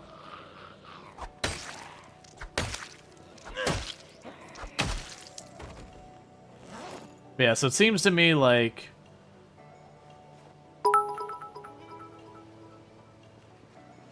Yep, and Randall Thor doing a Gigantify of one of Allison's many wonderful emotes. And like very genuinely, I do seriously recommend Allison Adventures. Very good times over there. Lots of cute Froggo emotes. Lots of good times. Yeah, so at the moment I'm just trying to clear up. We've been getting more and more zombies on these roads way away from me. But it's making driving around this area obnoxious. To the point that we have a bull driver that's in pretty sorry shape because I kept getting out here, getting kind of stuck in the dark. And then just needing to mop up after the fact. And it promises to get too late for me to reasonably deal with them. July 14th. I believe that is one we have not read yet. I believe. So let's see if we can learn some lore. So I believe this is the third from the last newspaper we have. Alright, yeah, so this is the third from the last one we had, because we had the one where they're like, oh, you know, Godspeed, whatever, that kind of stuff. Kentucky Herald. No need to panic, from Janitor McGrew. Vatican City, Mecca, closes to pilgrims. 2 major religious sites closed due to virus fears. Vatican City, the seat of the Roman Catholic Pope, and Mecca, the holiest city in Islam, are closed to their doors to outside world due to the threat of the Nox virus. The pontiff has asked for forgiveness and prayers as the fortified city located in the center of Rome closed its doors to the public. The Swiss Guard has said it is prepared for the worst, and thousands of pilgrims already stranded due to international grounding of flights will be forced to limit their movements under, let's see, new restrictions in the Italian capital. Saudi Arabia, which closed its borders indefinitely yesterday, has also announced that the city of, and we don't have more information. Let's see, I love that there are more than one type of paper too. The Kentucky Herald, the National Dispatch, the Knox News. Oh, I haven't even noticed that part. Generator John McGrew claimed there is no need for farther panic amidst growing concerns about the Nox virus's lethality and infection rate. Let's see, Democrats joined the GOP. President critics. Louisville mayor will remain open. Virus lethal, but contained. President leaves the Capitol unrelated to the outbreak. The Knox Event Zone, General John McGrew released a statement on Tuesday admitting that the Knox virus is degenerative, but claiming that its spread is contained within the event boundary, which now encompasses hundreds of square miles of the state of Kentucky. The CDC has just released a statement saying that though the virus seems to cause great violence between sufferers, its method of transmission through fluid contact is an ineffective way of spreading. Officials have also denied that the president has left Washington, D.C. due to the virus, saying his absence concerns are a private family matter. But yeah, that was, for those who remember the later one we read, it wasn't until one of the last papers that they're like, you know, that they recognized it was an airborne virus as opposed to strictly fluid transmission.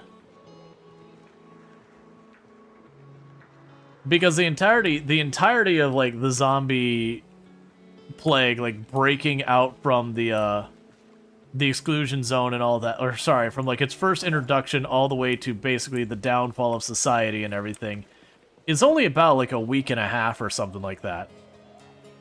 Like it really just blasts through and wipes out everything.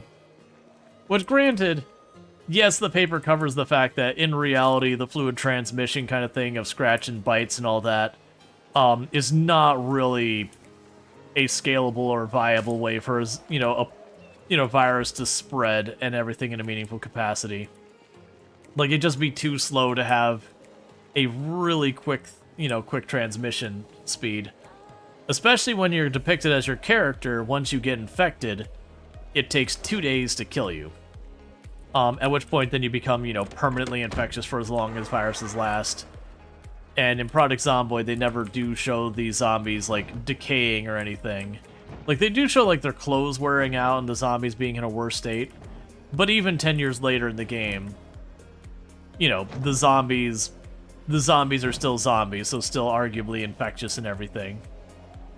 Which is another unrealistic thing, but that's fine. It's zombie lore. Zombie lore by its very premise is unrealistic. You gotta do a lot of suspension of disbelief for zombies to work. But I do like that the paper actually covers, like, the CDC says this would not be a viable transmission method or whatever.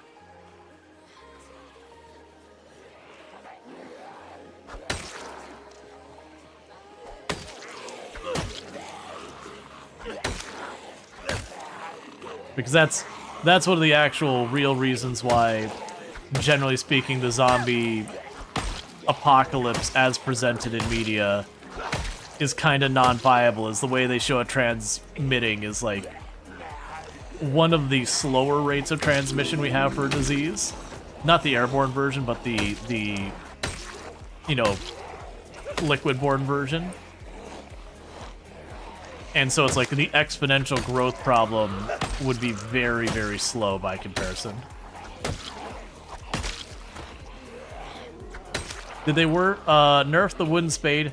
I do know they mentioned the wooden spade got numerical changes to be more in line. I don't know what that had to do with it, but if you're someone who's all excited about unbalanced equipment, just accept anything that is an outlier for being particularly strong that isn't absurdly rare or absurdly obnoxious to make or something like that is probably going to be short-lived. So just like rock got knocked down, I assume the spade got knocked down. I'm willing to bet tree branches as a weapon gets knocked down. Just kind of assume that's coming. We also have an animation glitch where we kind of stare angrily at the things when we're fighting them. Made most long blunt weapons irrelevant, so you don't think I like it? Yeah. Well, that's the same thing that happened with the rock. Is the rock basically, it wasn't just hands down better than all the short blunts, except it was so easy to get your hands on a rock, and it was relatively strong, that by and large you just used it. Well, I apparently goofed because we're extremely thirsty.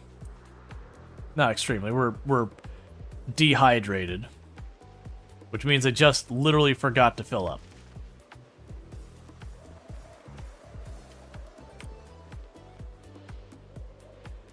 We were supposed to sit down so get a little bit of energy in the tank.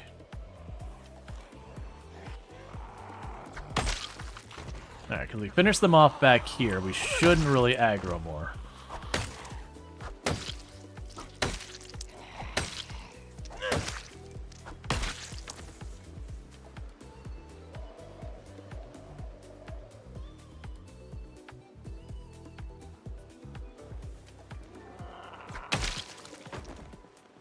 Alright.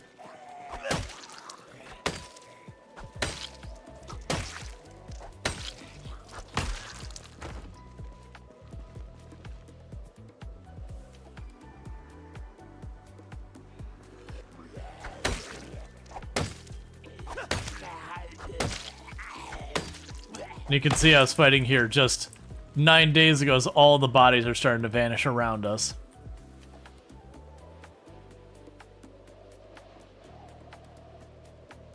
But we've been doing like a day or two of fighting, and then a day or two of, base management, equipment management, getting materials, whatever. Alright, so need to weigh in that muscle strain. How is our weapon doing so far as sharpness?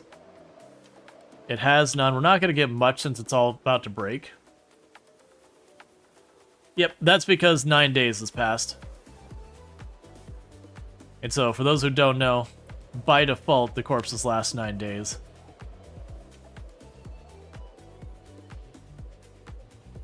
Alright, come on. Just waiting on that muscle strain. Okay.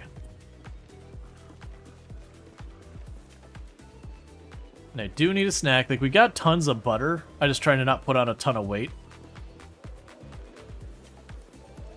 Wait, didn't I have rose hips? Or did I already eat them all? I already ate them all.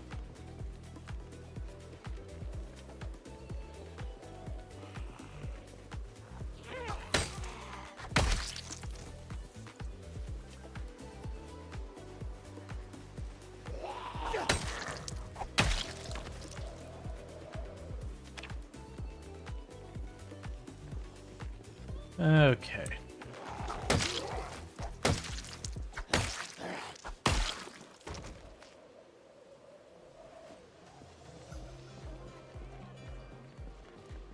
Yeah, so now I'm at the point of having to care about what we have in the zombies for ingots and all that. You'd start learning metalworking and whatnot.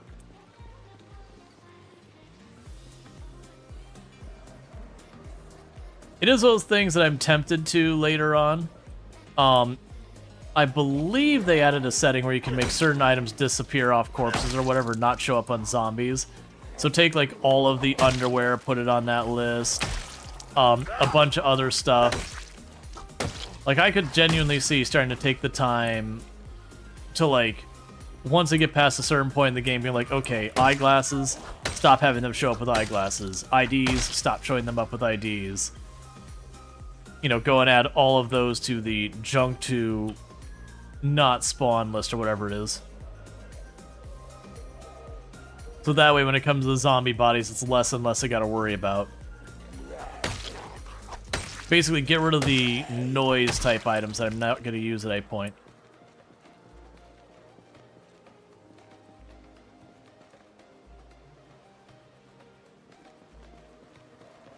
We saw one of the garden trowel.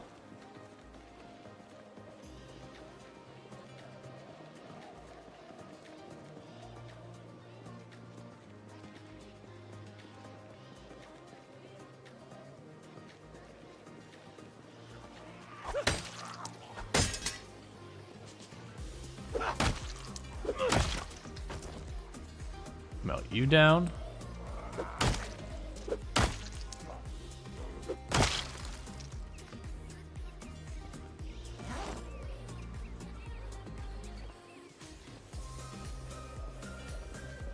Use a long handle with nails instead of a spade, it's legit. For me, because I'm on 16 times pop, my ability to get nails at any meaningful speed is pretty bad. So I'd be far more likely to continue using the, like I've been using stuff like the stone knives and all that kind of stuff just because that. I mean, I guess you could be talking about making the nails with blacksmithing. I haven't looked at what it can even make.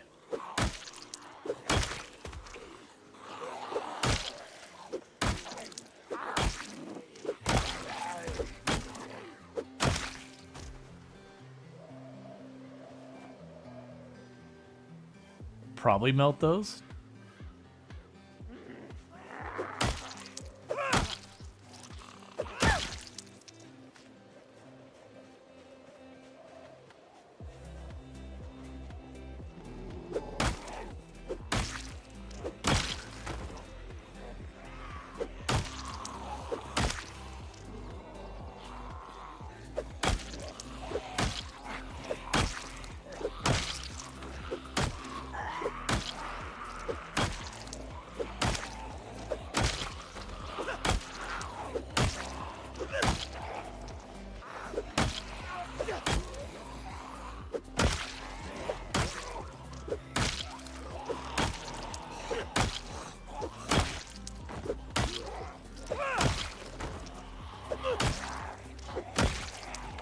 All right.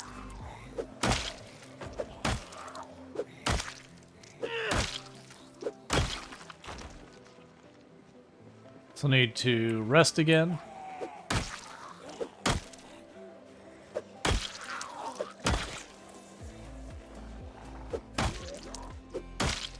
I really need you to stop aggroing more. And muscle strain's gonna be a problem soon.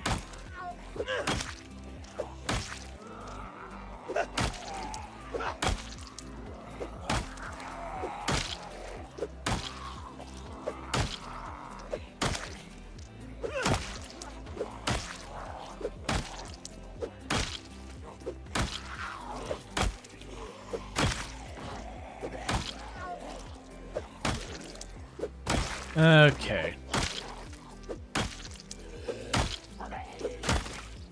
Let's back off.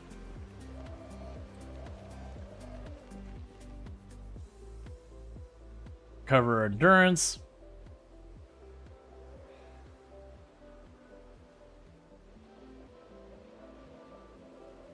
So originally George Romano was going to have skeletons alongside with walking corpses, Night of the Walking Dead. We didn't have the budget, so he settled for just the recently dead. Well, I'm willing to bet there's a lot of wild things we can find in like zombie lore kind of stuff that decisions were made from things that you just wouldn't expect. Take a sip. What's the worst that could happen? Like budgetary stuff, technical limitations, some stuff that they tried to do that just didn't look good, so they scrapped it. Like, it wouldn't surprise me there's lots of that kind of stuff.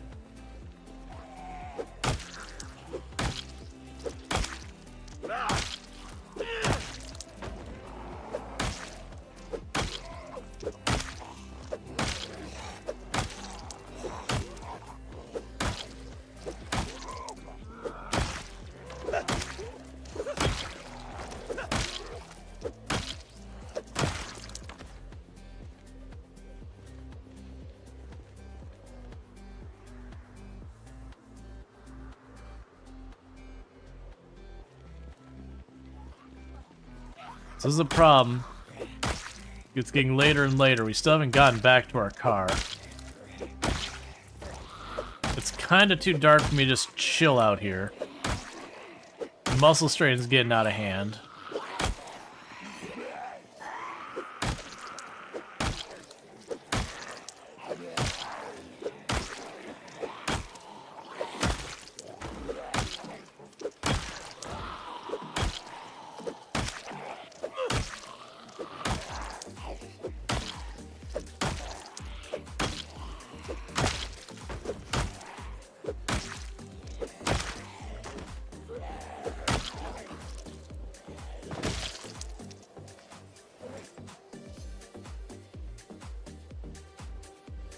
Getting our hammer ready.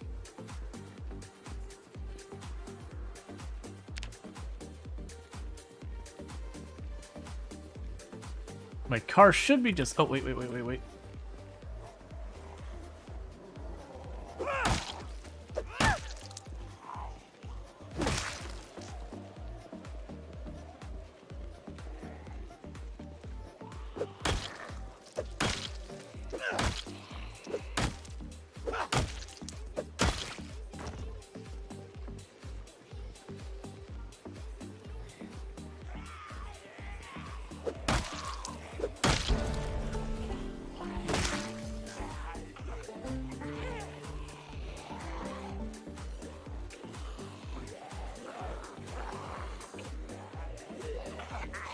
Okay, cool.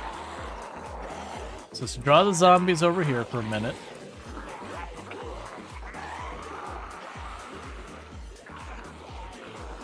Because I don't got enough of my character's tank to sit here and deal with all this right now.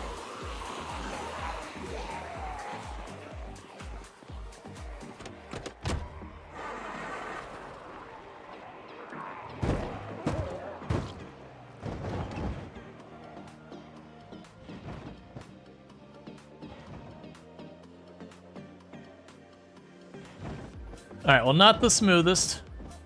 That's fine. So we're not going to drive the whole way home and going to stop at the gas station.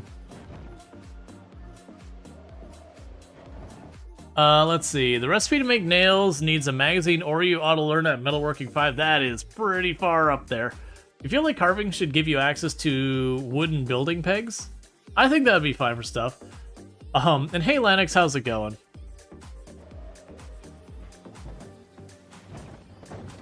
Yeah, these headlights are not really adequate for driving.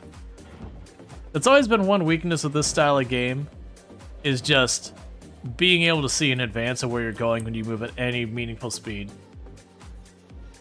You just keep getting snow? Gotcha.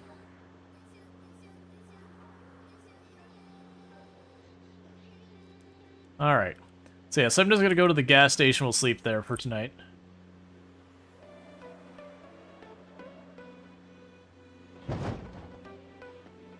Oh yeah, no, we were getting pretty close for a while. That should be strength 6, by the way, if you're wondering where we're at. Fitness 5, strength 6 is our passive stats.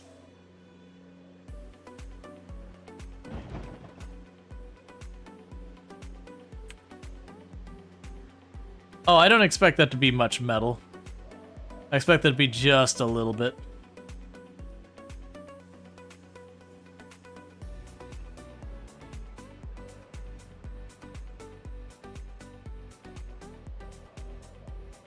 I am going to go the whole way home.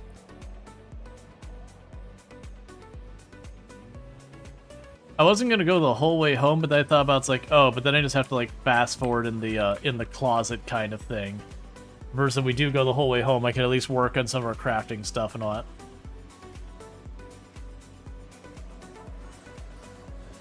Because by the time we get home, it'll be 10 or something like that, a little after 10. That gives us 2-3 in-game hours worth of, you know, carving, napping, putting together handles, melting some of this stuff down.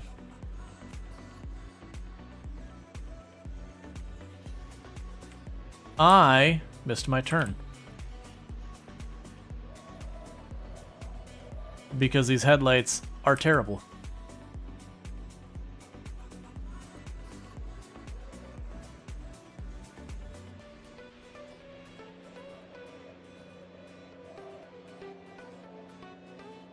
All right.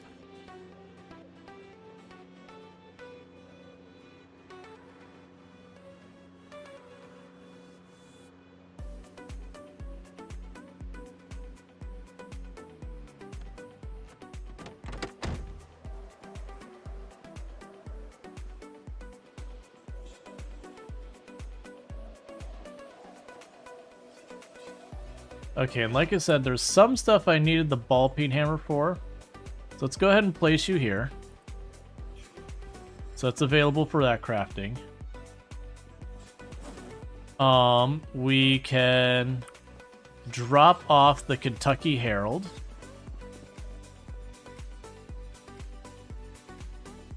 Or at least I would if the drawer wasn't full of other junk.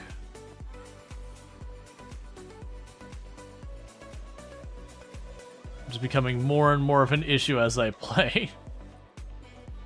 Oh, we got planks in there too? Alright.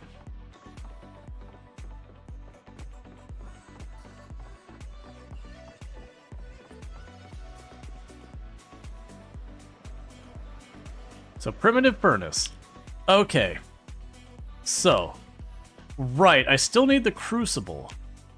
So in the meantime, I guess what we'll do is we'll take weapons I don't plan on actually using. You put the kitchen knives in here. You can melt those down. That's a spare trowel. There's the fillet knives. So yeah, we can just start collecting a bunch of the weapons I don't figure I'll actually use. Putting them in there.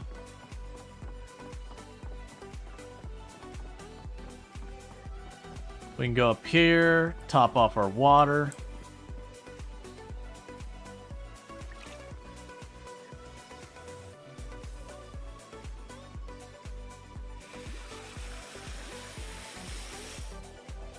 Cool. That takes care of our water. We can go down here. Put the machete on our back for fighting. Put our meat cleaver to use.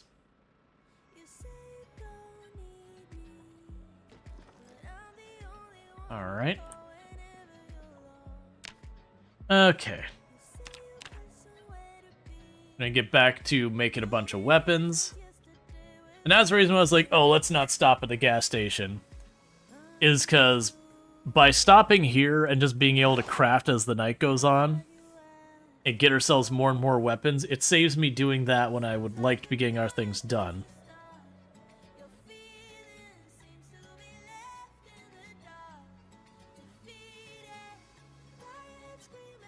And then we can keep making stuff happen here.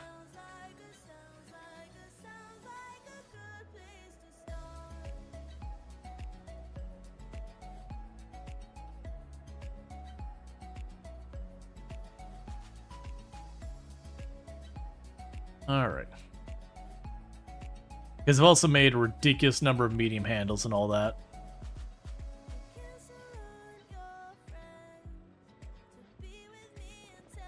Alright. So let's drop off these spare knives.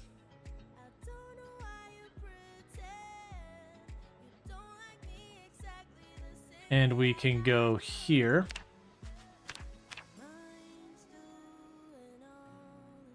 Carve the planks real quick.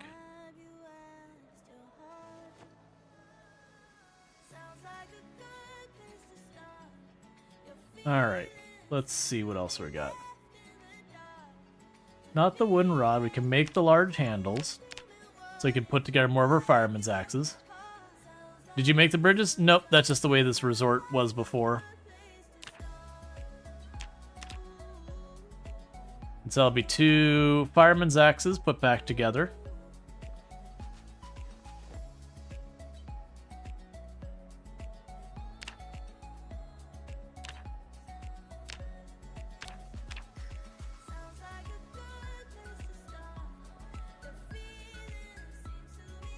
Okay, and we can make another fireman's axe.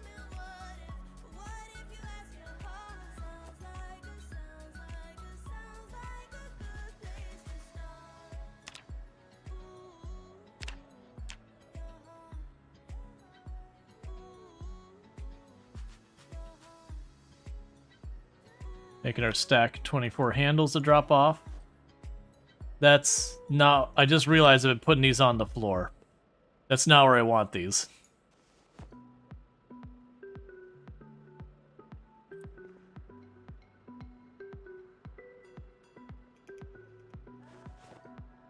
Okay. That's fine for right now. Because that's enough that we can go call it a night. I do need to forage tomorrow to try and get ourselves some food. Which is fine. We are starting to put a number in on the zombies that were all collected in that one area, though. That's good. It's just taking us a while to clean up the mess there.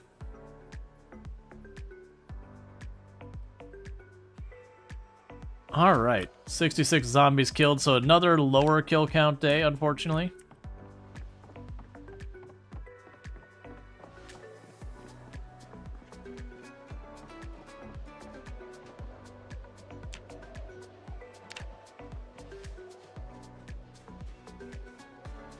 Yeah, those are sticks and junk. Alright. Yes, the cows are all doing relatively well.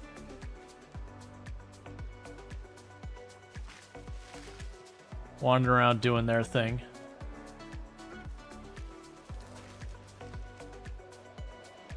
Alright.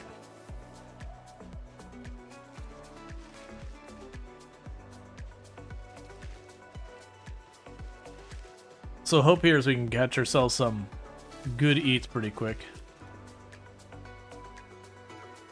A opened can of dog food that happens to be fresh.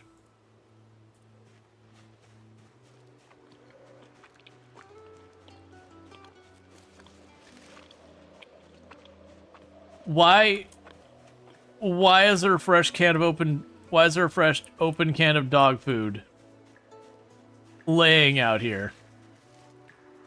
In real life, that would be like just you assume something's wrong with it. Hey, buddy.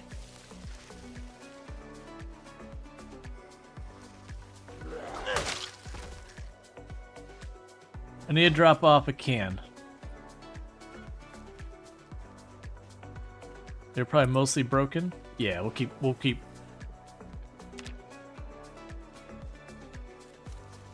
the hammer going. Put on a plate, you'll enjoy it more. I don't even know if that's true. I think in real life, just eating out of the can real fast, just, you know, trying to eat as fast as you possibly can to spend as little time acknowledging its taste and everything would be the best. I think plating so you had to, like, really get a good look at it first. Probably not going to help my ability to wolf that down.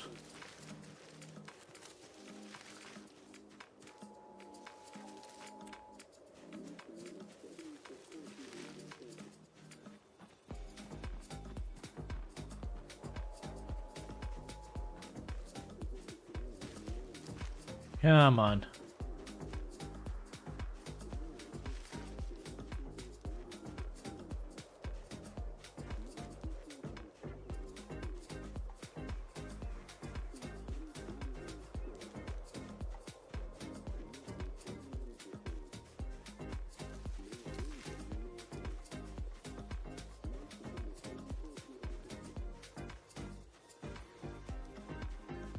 All right, helicopter day.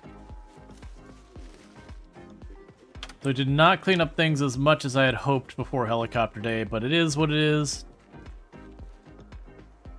As far as like the comment along the lines of like if you're hungry enough, the thing though is even if you're hungry enough, if something's disgusting enough, it's difficult to still like you still have the tendency to get sick. Like don't get me wrong, you'll be more motivated to try and eat it. But if something still is like really, really repulsive. Can you melt down the can? Didn't look.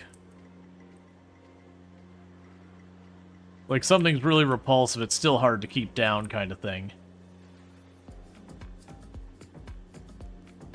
Yeah, like a whole stick of butter. I could see a person being a lot more willing to eat that. Because like, okay, is it pleasant to eat a whole stick of butter? Probably not.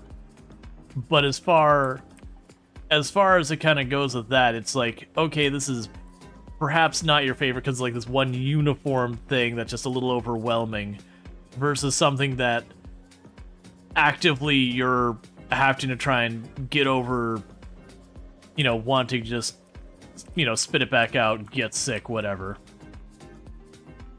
There's a difference between something unpleasant and then something your body's like, no, I'm not supposed to eat this.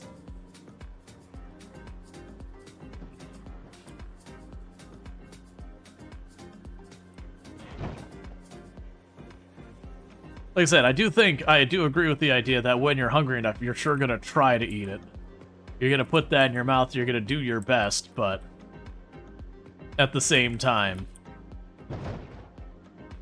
stuff like your gag reflex and all that is something intended to try and keep you from poisoning yourself and all that.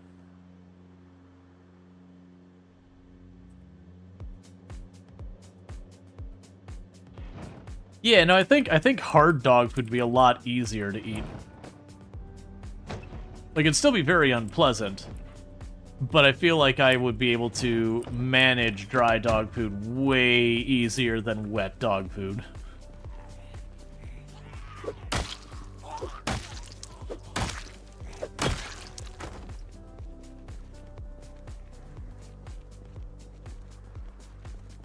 Like, it'd just be like the world's worst cereal as opposed to, you know, something that would, to us, would, you know, really feel like it's just really dodgy meat.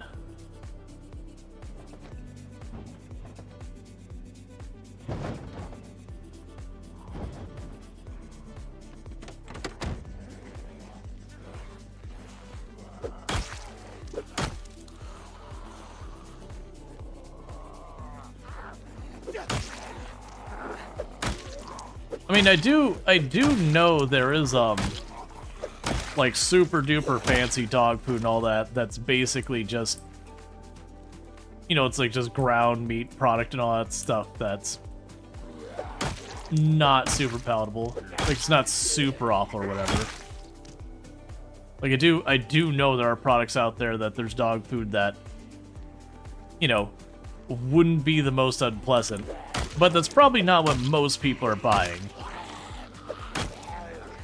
Most people aren't like buying the ritzy super priced dog food. They're getting, you know, the PetSmart budget, you know, goop in a can that has nutritional value dog food.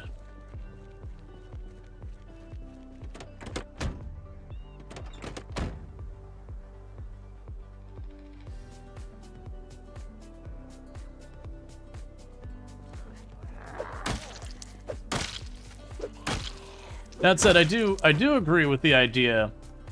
I'm willing. You prefer stick and butter over dog food? Yeah, absolutely. I do think it would be one of those things that genuinely you probably could take dog food, and if you threw enough seasoning at it and everything, you could make it not seem awful.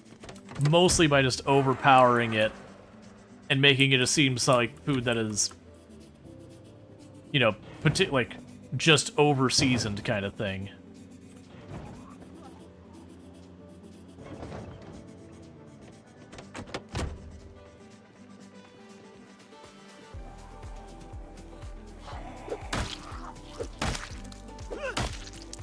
Back in the day, Alpha used higher grade meat than Taco Bell did. That doesn't surprise me. Taco Bell was pretty infamous for having to adjust the naming of their beef tacos to beefy tacos because their beef tacos didn't have enough beef in their beef.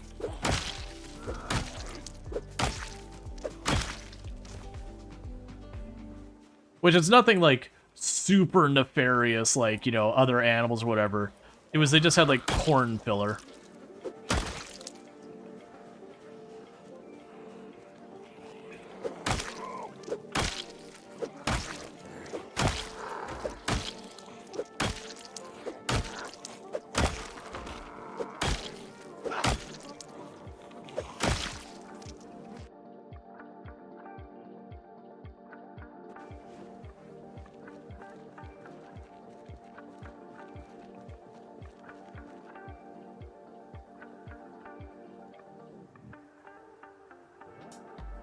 Alright.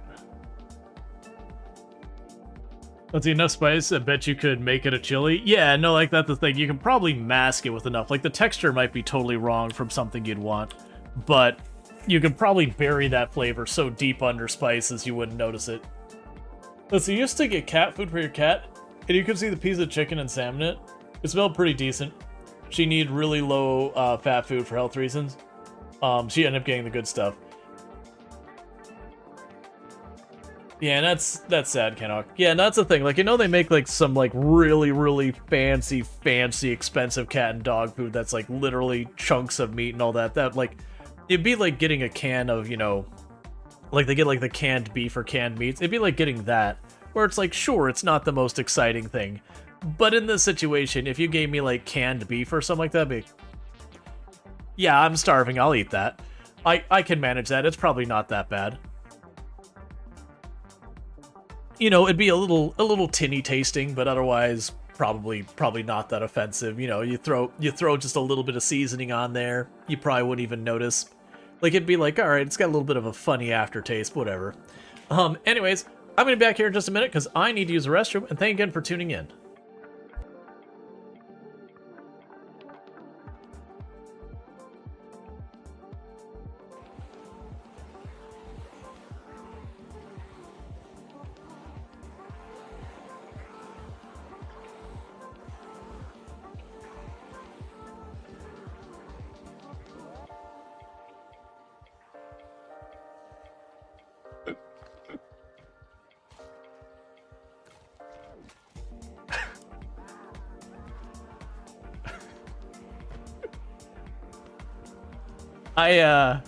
I'm pretty sure I just got Brildain killed.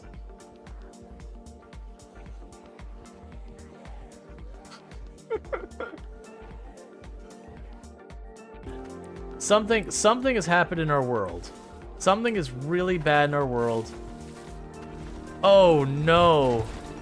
What has happened here?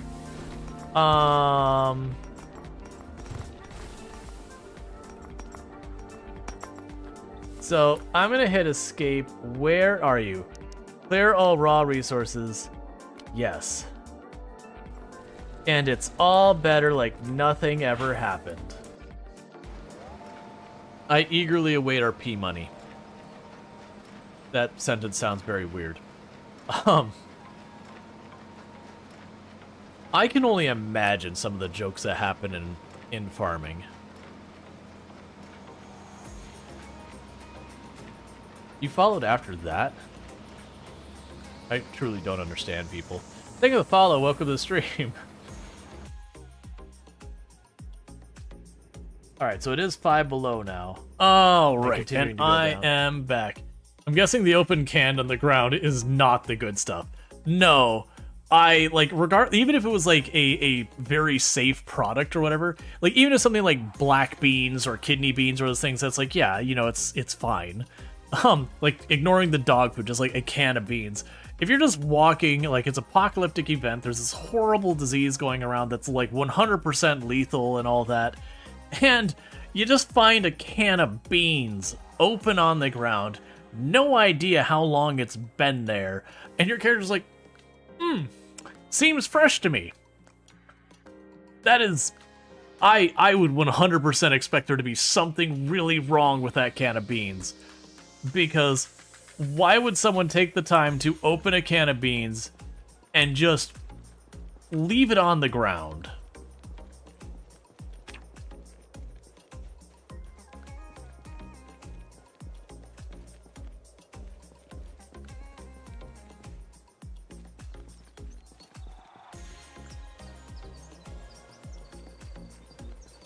Ironically, Times Taco Bell ad after discussing that. Yeah, for the record, I do actually, like, I know you're talking, it's like grade D food and everything. I do enjoy the occasional guilty getting of the Taco Bell. Like, it tastes good, even if it's mostly corn filler. Which again, like, it's not a nefarious thing. It's not like, oh, look at all these chemicals they're putting in the food. It's like, nah, man, it's ground up corn. It's just ground up corn. Ground up corn and flour. Thank you, Randall, for 1812 for gifting 5 subscriptions to the channel. Hype train is go. Choo choo. And thank you, Randall Thor, for the 5 gifty subs a channel. I really do appreciate that support. A whole bunch of people just got themselves some nice advertisement-free viewing, as well as access to the emotes, whether you wanted them or not. So thank you again for that continued support. It means a whole heck of a lot. It's also good to see some fun names I haven't seen in a while on that list. Like, so far as not seen in a while, I should emphasize as content creators.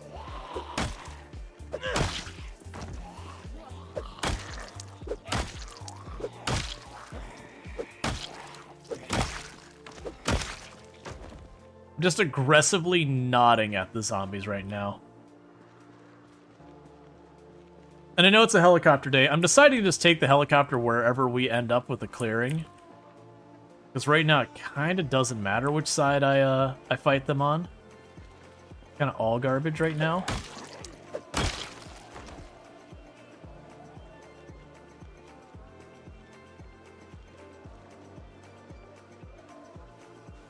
But the helicopter can show up anytime for its arrival time before 7 p.m. and after 9 a.m.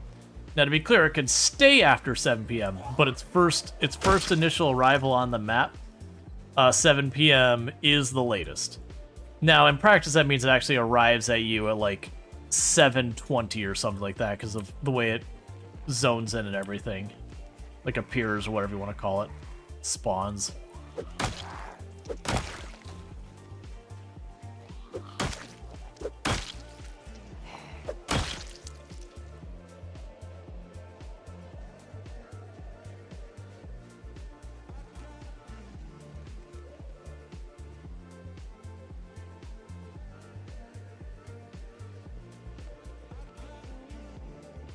All right.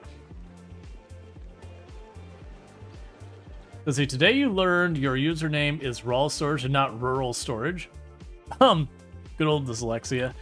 You are very far from the first to have had that problem.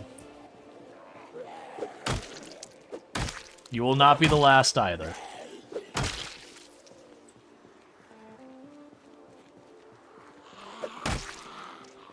It's not even a dyslexia thing. I always forget the name of the phenomena.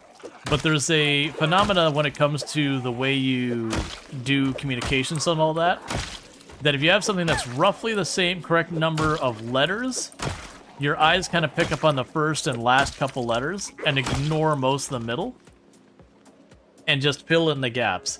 It's one of the reasons why you can have like a page of text that every single word is mostly scrambled, so long as the first and last letters of each word is correct, you can actually still read what's being said there. It'll take a little bit of work, but you can identify what's being said.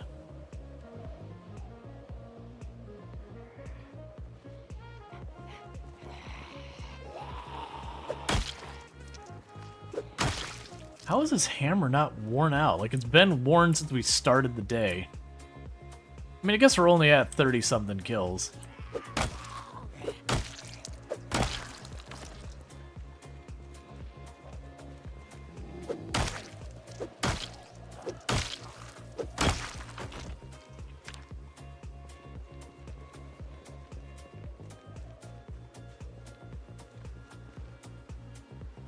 Yeah, no, the history of the name is nothing super exciting.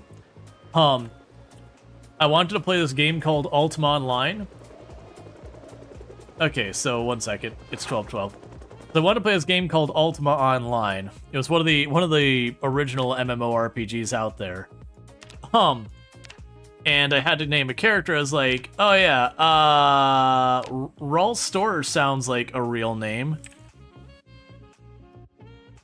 And that's literally all it was. Like, there wasn't some, I was referencing something or whatever. It's just like, yeah, that sounds like a human name. Yeah, I'll do that one. Alright, so 12th helicopter, 1212. Thank you for the follow. Welcome to stream. I mean, honestly, 12, 12, 12. It's just the year that throws off the thing from being totally a meme. Yeah, so much 12. Much 12. And thank you so much for that level 2 hype train with 5 gifty subs. I really do appreciate that. It does mean a whole heck of a lot. Your brain med read Storge out of your name? Storge? Interesting. Alright. So now I get to see how bad this gets.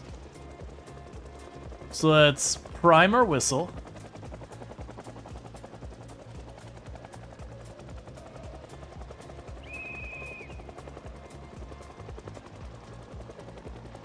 Because we're embracing it's a helicopter time. So the hope here is we'll pull a couple of zombies, kill them. They'll get a chance to rest.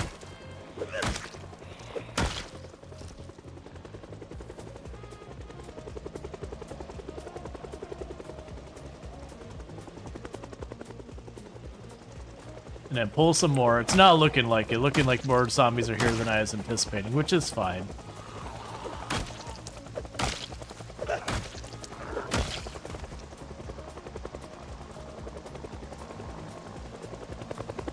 All right.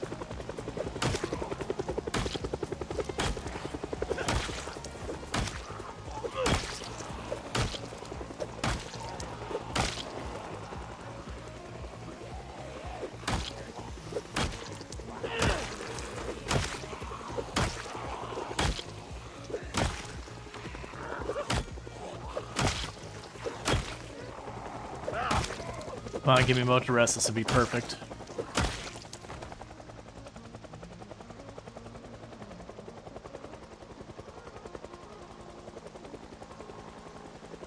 Alright. So get a little bit of a rest in so we can hopefully get more kills in on this before we have to, deal.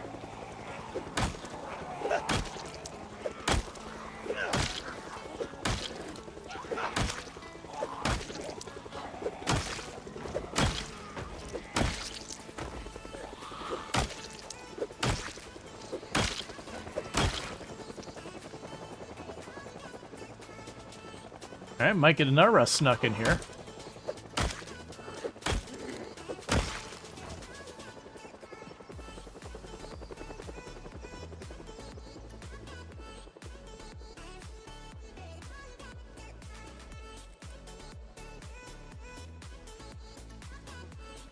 I saw one of these zombies had a fork on them. You can probably melt that down. Take a quick peek at all this.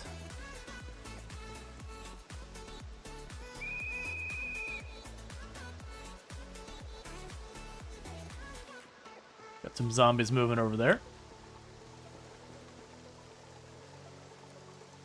Okay, just pencil. Yeah, it's looking like it might be only a one passer. Which actually works out, because if it is a one passer, it effectively helps me do my job, where it's just trying to clear this road.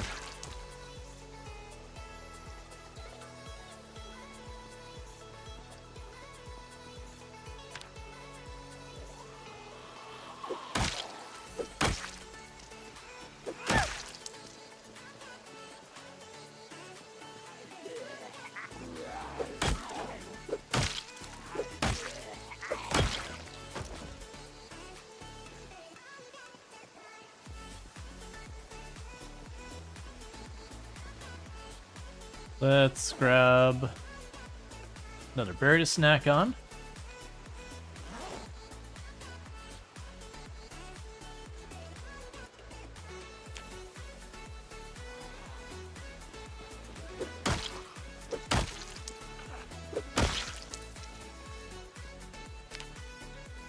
And I'm just trying to drop off that muscle strain. And I'm going to keep blowing my whistle and drawing some more zombies in.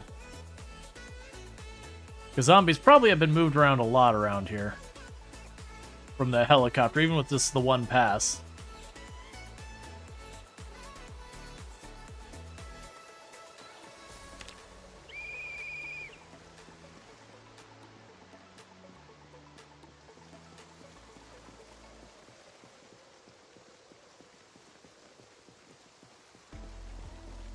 Okay.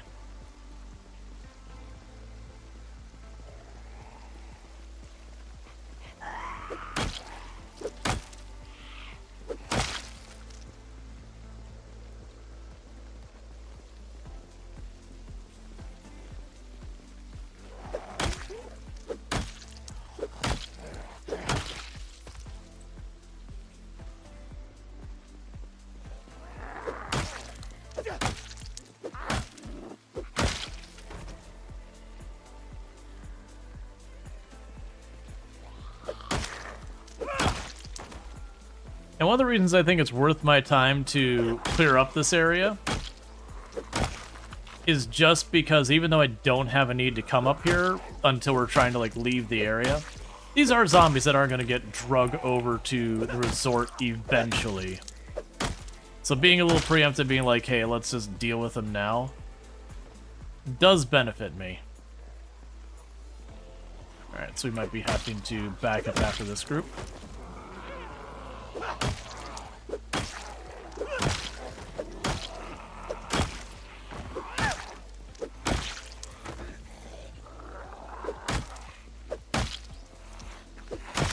How are you not broken? I'm not complaining, but it's been its like last durability tick for almost 70 zombies now. Now let's get you.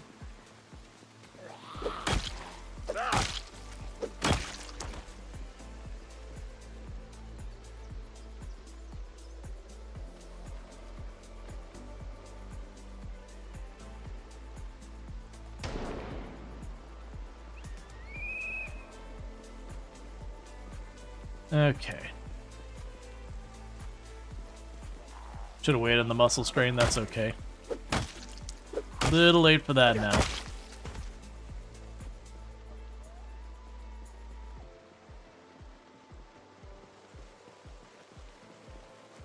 Alright.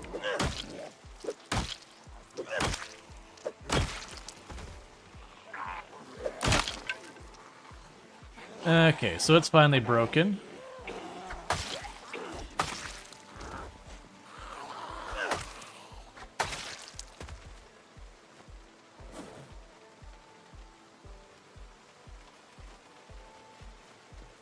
All right.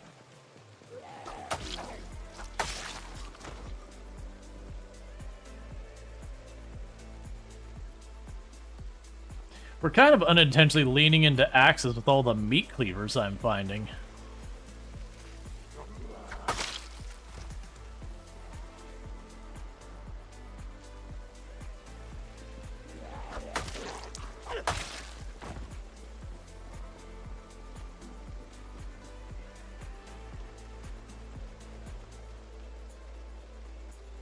Okay, so let's see if we can't ditch the muscle strain. We'll blow the whistle again.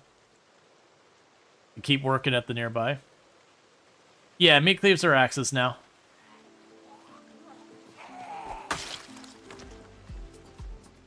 They were always in that weird place where they kind of wanted to be axes and short blades, and kind of failed to be either.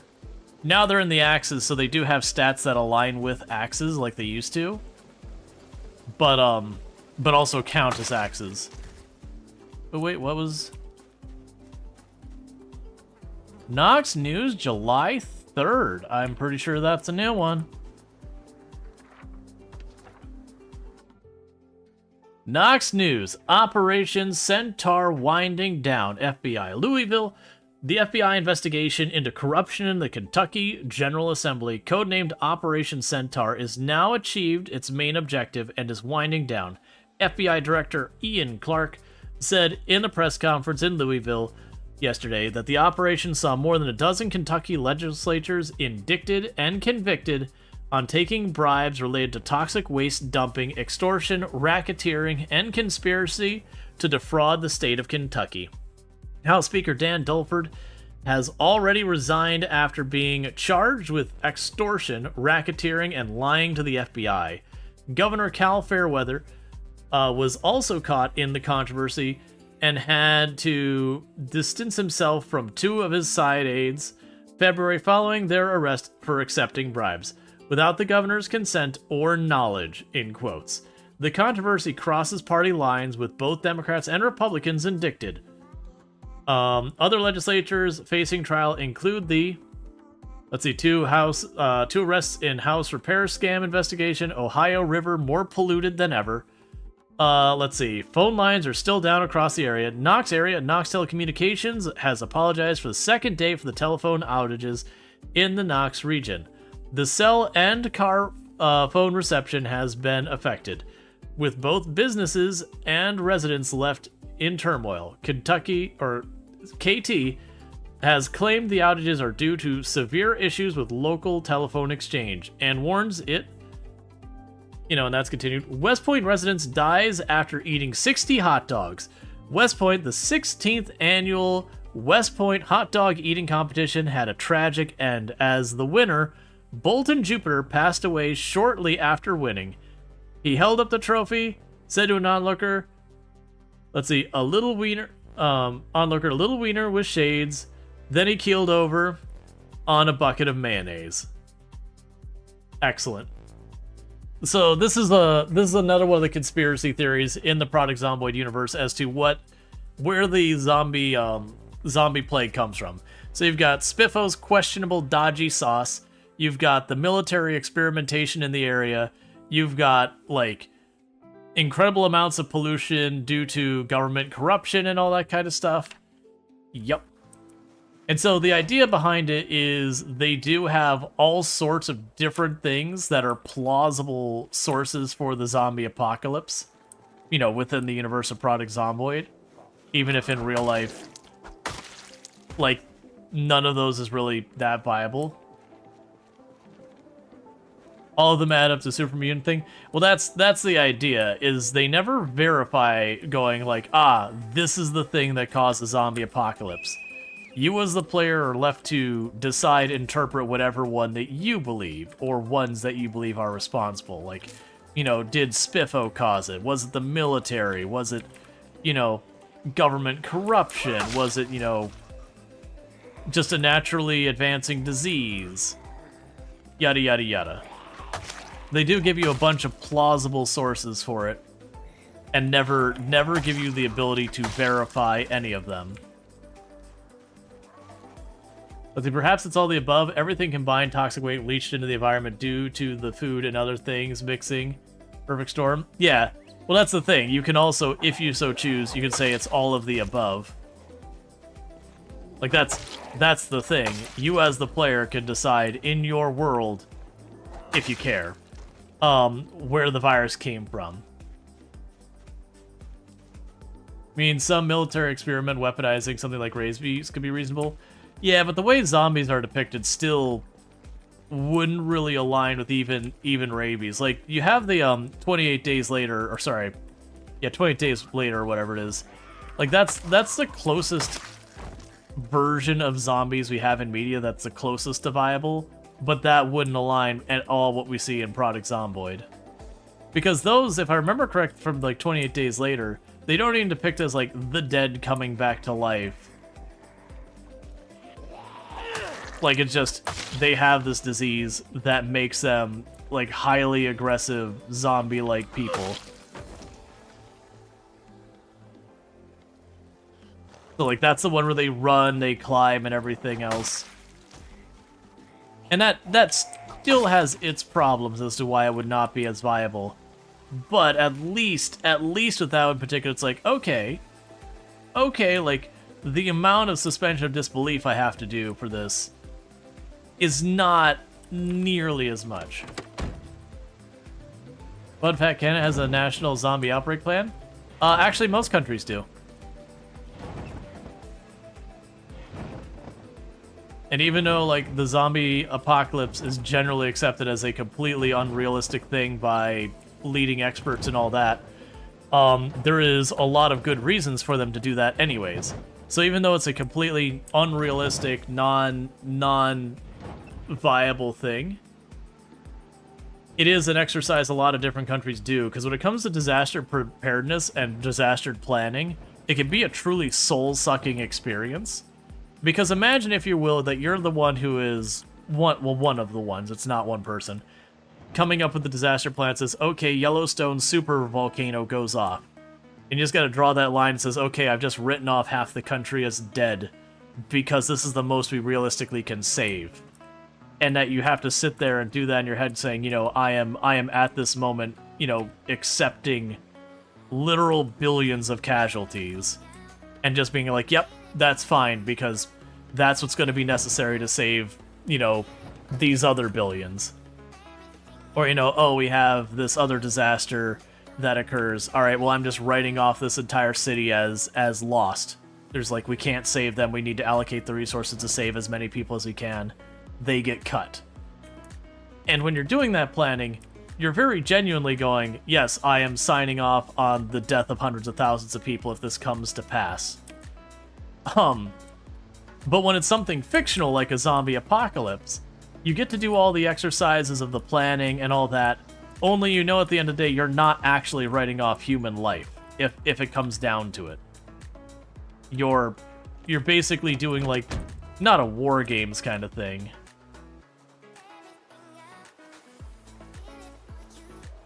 But it's just kind of one of those ones, it doesn't have that soul-sucking side of it, where you understand, in the plausible outcome of one of these disasters happening, that's a whole thing. Let's see, if you can handle the zombie outbreak, you can handle anything. Also saying it's a smallpox scenario test can cause panic. Yeah. Let's see, yeah, it's like the scene in Days After Tomorrow, when the main character draws a line across the country, says, evacuate everyone south of here, everyone else is gone. Like, that's kind of the thing when you get to, like, those really macro scale disasters. Like, again, a major volcano goes up. Like, that kind of thing. And those are the kinds of calls and decisions that people have to make. That are like, okay, well, we've only got this much amount of resources stockpiled. We only have this much amount of, like, emergency people who can handle this. Like, if we're optimistic, we might be able to save this number of people. And then you stare and go, but there's way more than that people in this area. It's like, well, we can only realistically save this many people. Like, trying to save them all is condemning them all to, you know, death. And it's just kind of one of those things that, like I said, the disaster preparedness side of that is truly a soul-sucking experience. But again, when you come with these fictional things that are like, all right, this is an unrealistic, unplausible thing, let's go through the exercises. You practice those communications between your different departments, between like fire and police and medical personnel and the power companies and water companies and all that, because, you know, when there's a lot of disasters, part of it is actually turning off the power in the area because that's a fire risk. So, like, for example, ahead of a wildfire, once the firefighter is going to be on scene, one of the first things they do is they turn off all the power so that the firefighters can just go to town and not have to worry about electrical fires.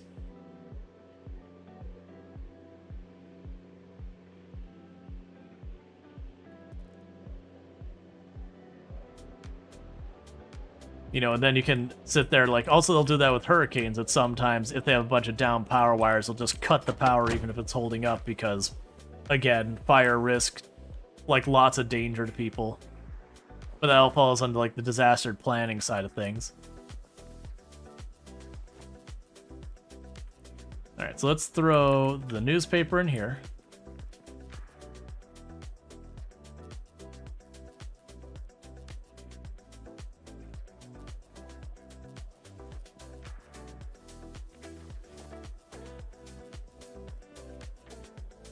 Does anyone have the disaster plan for Eldritch Horrors?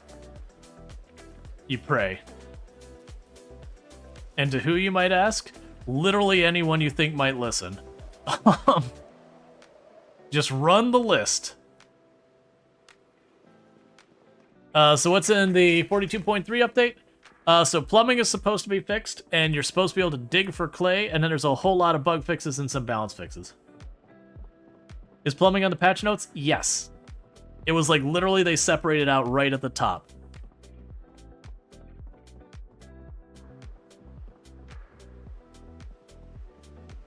Yeah, it's like the guy from The Mummy. Yeah, it's like, you know what? Just work down the list. It doesn't matter who is willing to listen. If anyone listens, that's all you need. Cause like, what do you gotta lose at that point? Hopefully they made blacksmithing viable and no loot run. Ooh, I don't know if that'd be a thing. Yeah, this is the 42.3 internal test build. I do have access to the internal test build.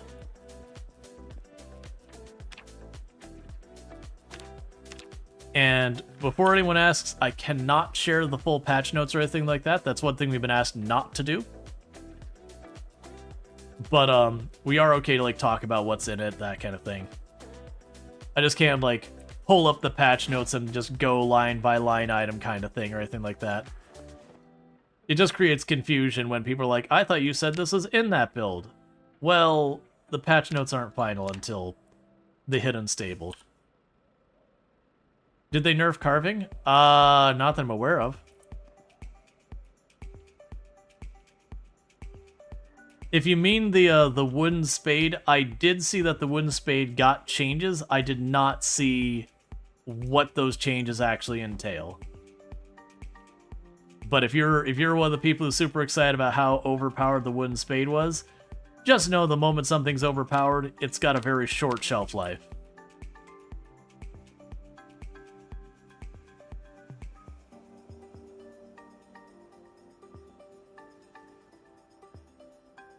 Yeah, no, I don't recall seeing anything about the wooden bats, or like, I don't recall seeing anything about rebalancing the XP on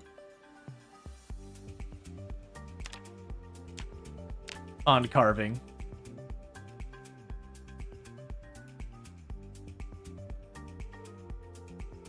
Did they fix charcoal to allow wood charcoal to make a furnace or forge? No idea.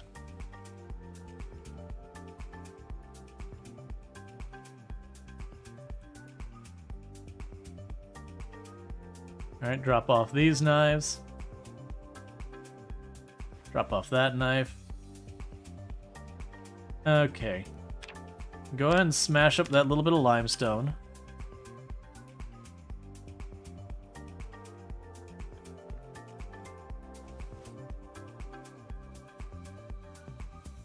So you come bearing news. of a variant apocalypse, Ekron Community Center, a lot of zombies. That is all. Yep. Because you don't know if they did or not, but if you're having problems finding charcoal, check the red barbecues. Yeah, and I have no idea if they fixed that. Like, I did look at the patch notes before stream and everything, but the ones we initially saw had somewhere in the area of like 200 line items, so nowhere near as build 42.1 as much as that, but still a decent amount.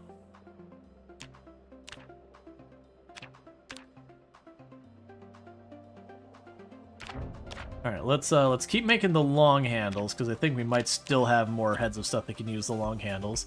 In worst case, if we don't need the long handles, we can turn around and make medium handles.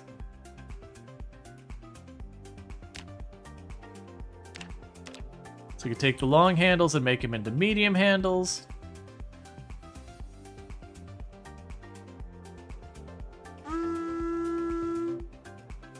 Hey, your local guru. Thank you so much for the raid. I really do appreciate that.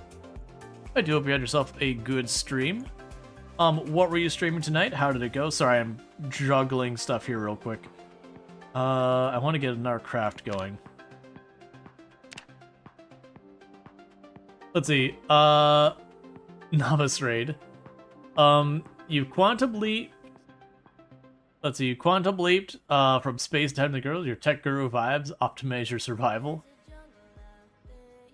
Gotcha. Finished a 40-hour charity stream celebrating your birthday. Oh, gotcha. I didn't realize that thing was still going. I understand if you need to, like, raid and go pass out. But thank you again so much for raid. For those who don't know, your local guru, fantastic content creator, plays a whole bunch of different games on the platform. According to Twitch, has been doing some RimWorld, but does a whole range of stuff. I've seen a lot of simulation in there and a whole lot of goodies. So definitely check them out. What else was I working on? Oh, right, we were sharpening blades. He's got a lot of dull blades in here. Did product Zomboid, RimWorld, Beam NG, and ended with Outer Wilds.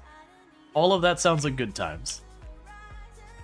Let's see. Oh, you're curious if they fix the crafting window bug where it gets Thank you, too Randall, big? for No. 1812 for gifting a sub to your local guru. And thank you, Randall Thor, for gifting a sub to your local guru.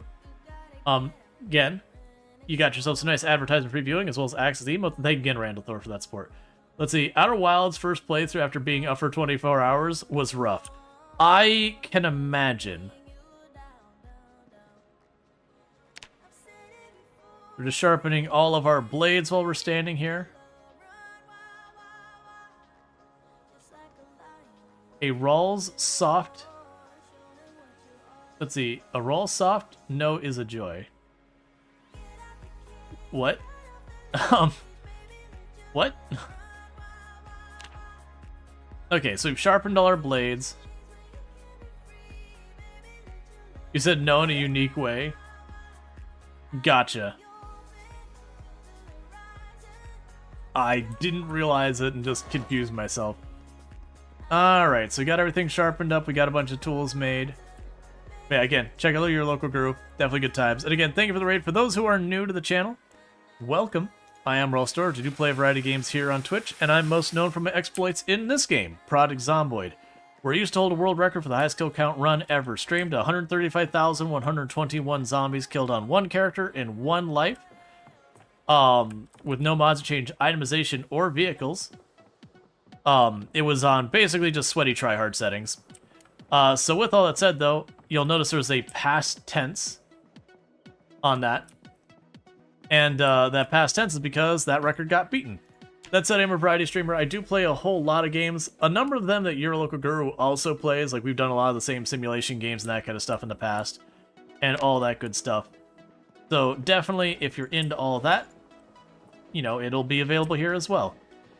At the moment, we are playing at 16 times pop. Thank you for the follow. Welcome to stream. So maximum zombie pop the game supports out of the box. And we are absolutely slaying and making things happen. Been playing a lot of Product Zomboid lately. Normally my schedule isn't quite as heavy with Product Zomboid, but you know, Build 42 dropped and you know, that's kind of a big deal. But we do play like lots of RimWorld, lots of other goodies. Do those fountains count as refilling containers? I can take the bottle off of them and refill them. Alright, so let's see if we can't forage up some more berries real fast before we run up. Why? Cows, stop.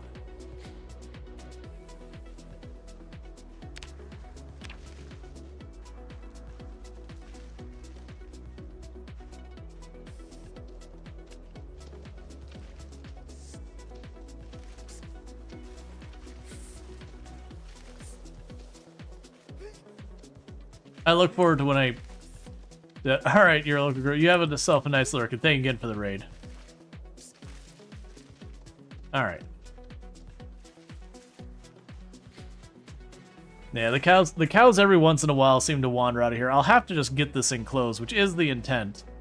It just hasn't happened yet because I'm not just sitting here chopping trees all day.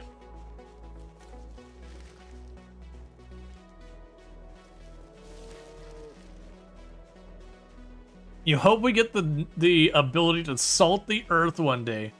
Nature has been sprouting too many things. Yep. No, an eraser. Okay.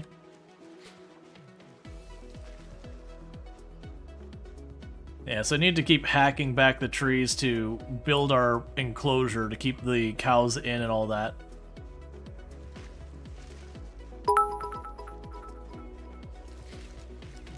And thank you, Randall Thor, for the Gigantify. Showing the true enemy of Project Zomboid, the trees. Cannot be trusted. It is not paranoia if they are actually out to get you.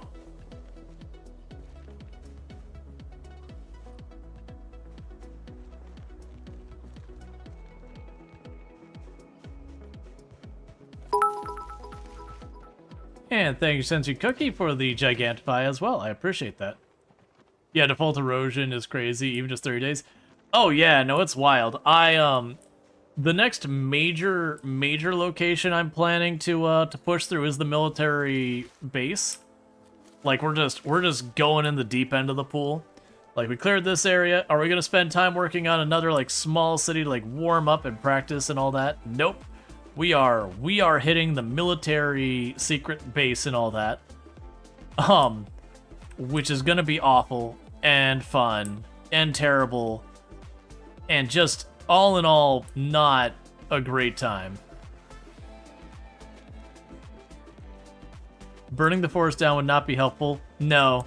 Fire doesn't spread nearly as much like with the forest and all. It used to spread really bad. It used to be one of those things you'd start a fire and your map was screwed.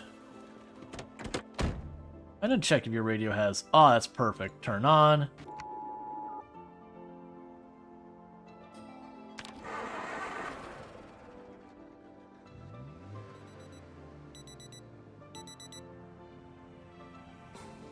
So no one trusts you when you say the virus is actually a conspiracy from the trees where they use the ants to infect the pollen, then get all the humans sick due to mass deforestation. That checks out. That sounds like a thing that trees would do.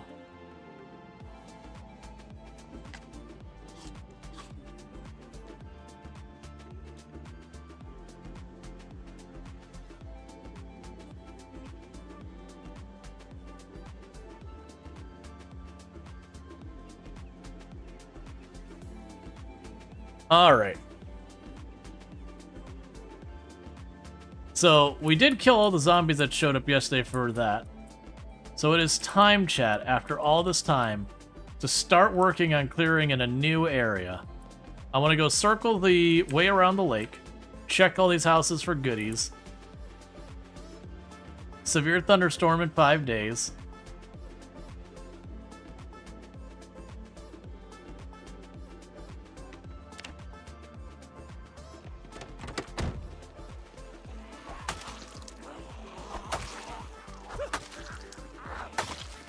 Oh, for those who didn't see, we are on the internal test build. One of the people has access to it. There is a bug that is breaking the animations when you're moving. So if it seems like my character is just kind of awkwardly nodding at the zombies, I am hitting them with my weapon. It's just a bugged animation when I'm moving and attacking.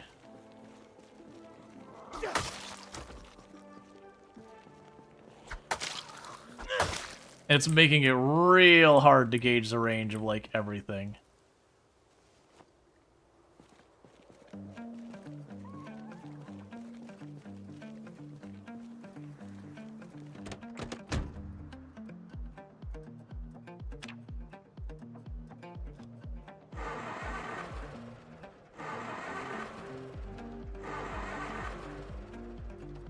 Hopefully they fix that. Oh yeah, no, I'll almost certainly be fixed before that. That's the kind of stuff we've been seeing in, like, the test build. Like, some animation will get bugged, and then usually it'll get sorted well before it gets to all you. One of the only exceptions we had was the, like, the short blade animation being, like, really kind of funky for a little bit there. No, I don't want to climb in the backseat of the car, thank you.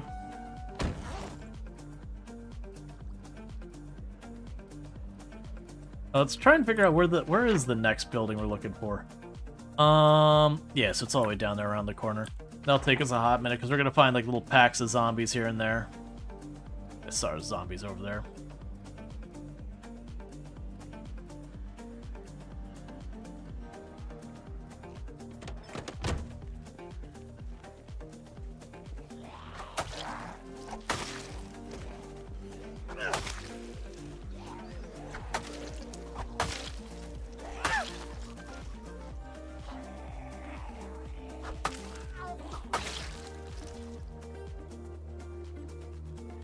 Hey, free claw hammer. I'll take that.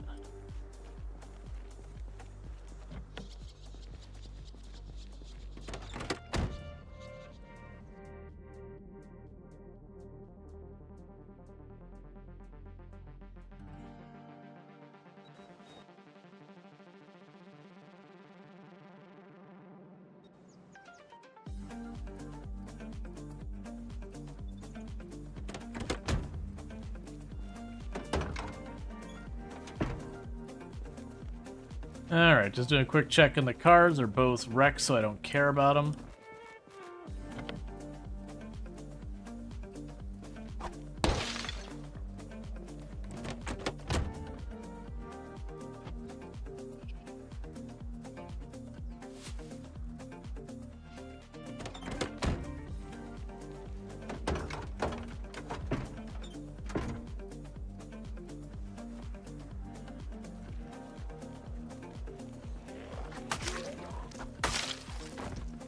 And the one had a little bit of gas in it. Probably not enough for me to care about.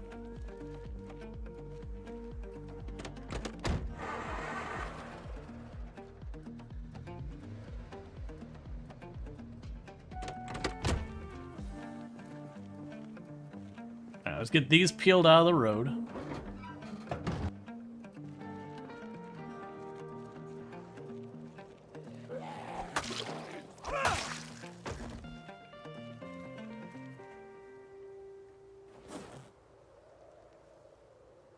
Alright, so those berries were poisonous we've been snacking on. They just seem to have taken a long time to take effect.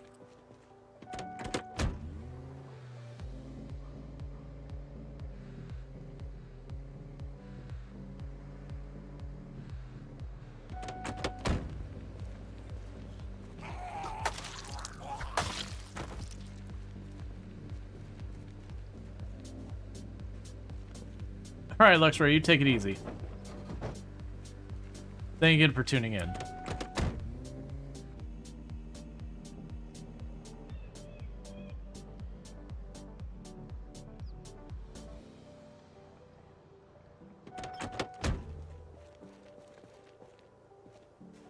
All right. I saw there was another zombie that stepped out of trees up here. Yeah, so I'm just pulling the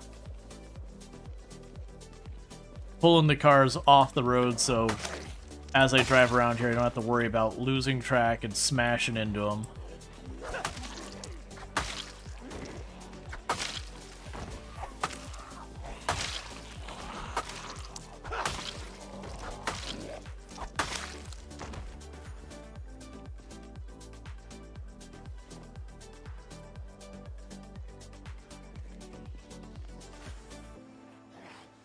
Okay.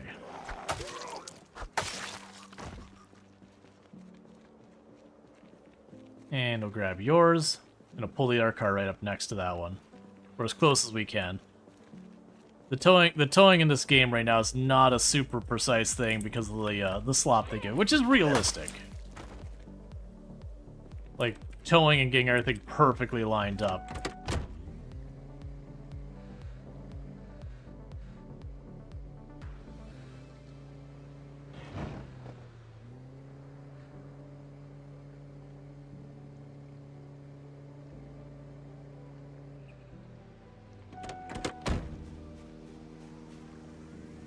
And for those who don't know, you can tow stuff.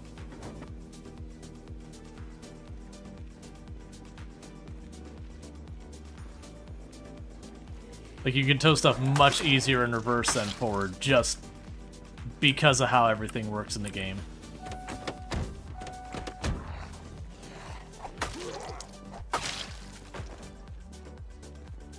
Okay.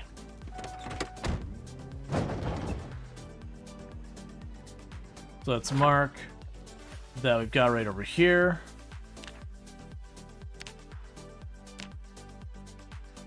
Two cars off the side of the road. That's stuff that comes in handy later when I'm like, oh man, I need to do some mechanics. So we can just rip some parts off or whatever.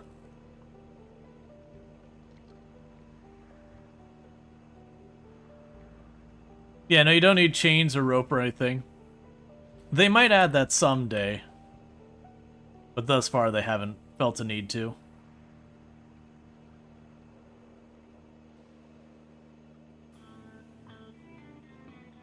Yeah, there's tons of little lakes and all that.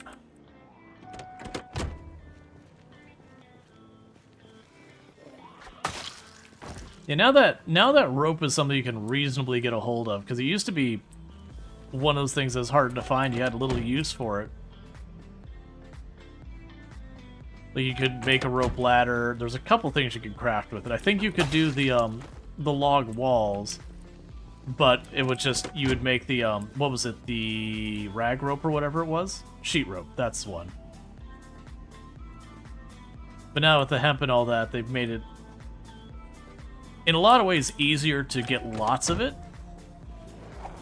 even if it's a little RNG based. Let's see, didn't the first mod that did towing before it was part of the game base require ropes or change something? I have no idea. Build 41 was the first build I got involved with, and that was before, like, what, back when it was the I will back up my save build.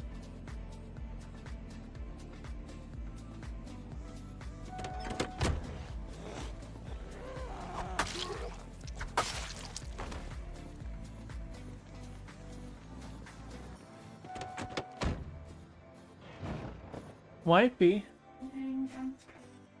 Okay. You sleep well. I know. I love you more. Ah, you stay handsome. Can't stay when I'm not.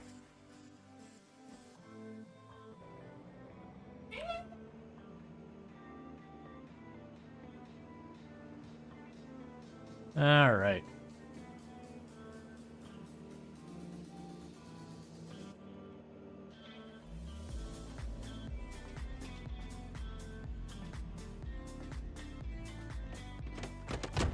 Alright, the first building on the loot.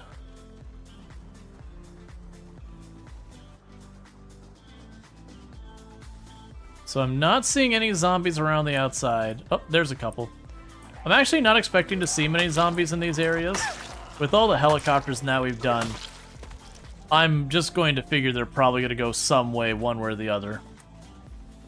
Yeah, honestly, digging around that backyard and all those trees is probably more dangerous than not messing with it.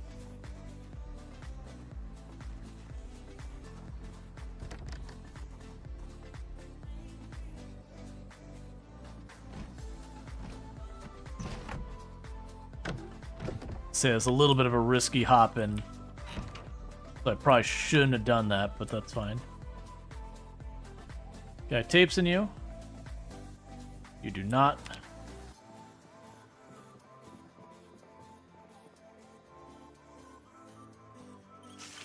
Oh, right, I have the empty gas can on me.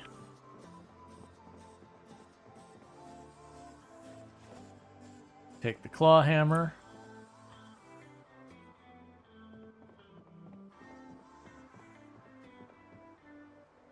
Take another claw hammer.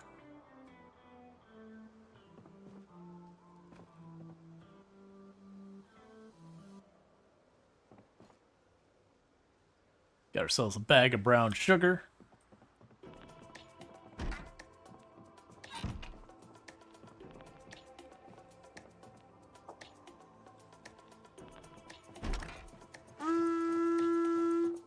Hey, Suey! Thank you so much for the raid.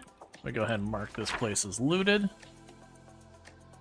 How was your stream? I assume you're playing some Product Zomboid, and if so, how did it go and all that? And if not, what were you playing? Suey blue screen raid. Oh no.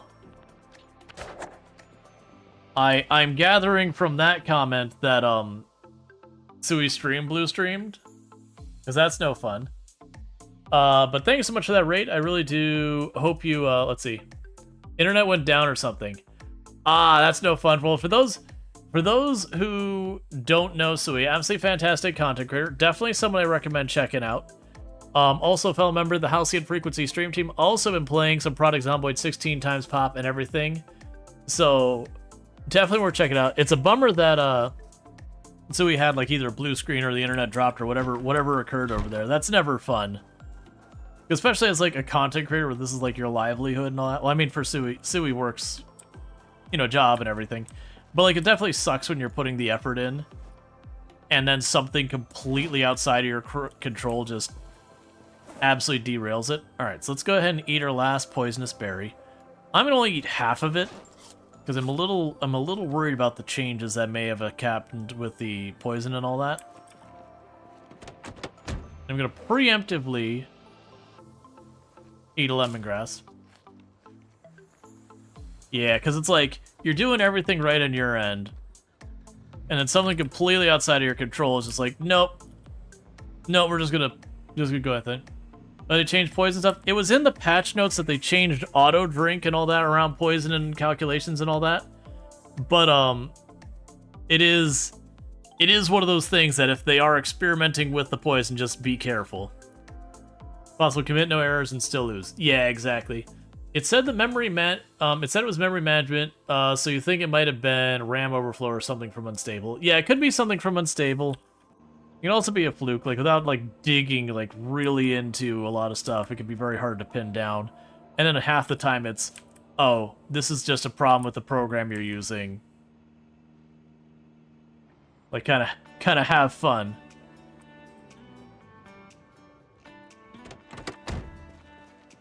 I should probably go here and say, all right, lighter I don't need, that I don't need, the nails, this, the ratchet's a spare. Those are all spares. The wrench is a spare.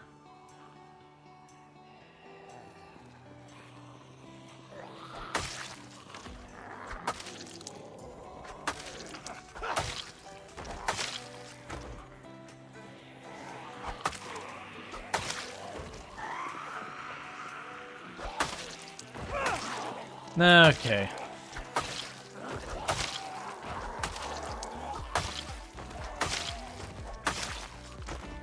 That bugged animation is so wonderfully ridiculous. Oh yeah, so we'll probably have lots of pockets of zombies down here, won't we?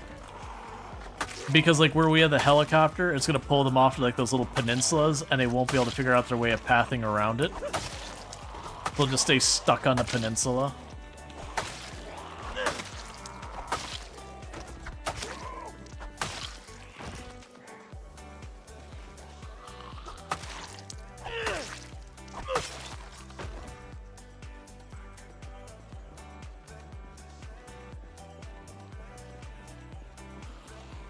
Let's back up a bit. I'm going to eat the bag of sugar.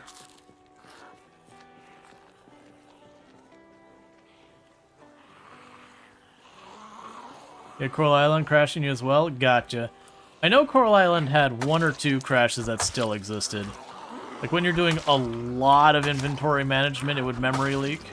I think they resolved that, but not 100%. There is the rare crash that happens with Coral Island.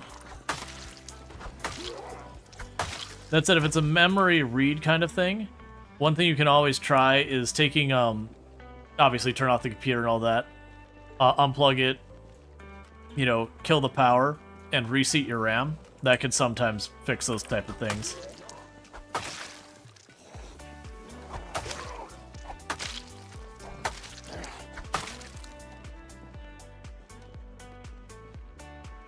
Well, we didn't have all these zombies before, and we're slowly getting bullied back.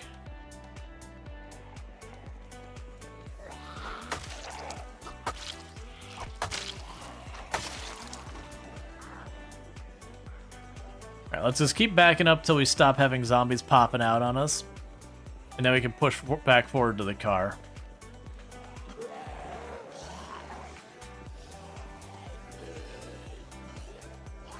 Because machete or not, this much muscle strain and all that is not going to help us do anything.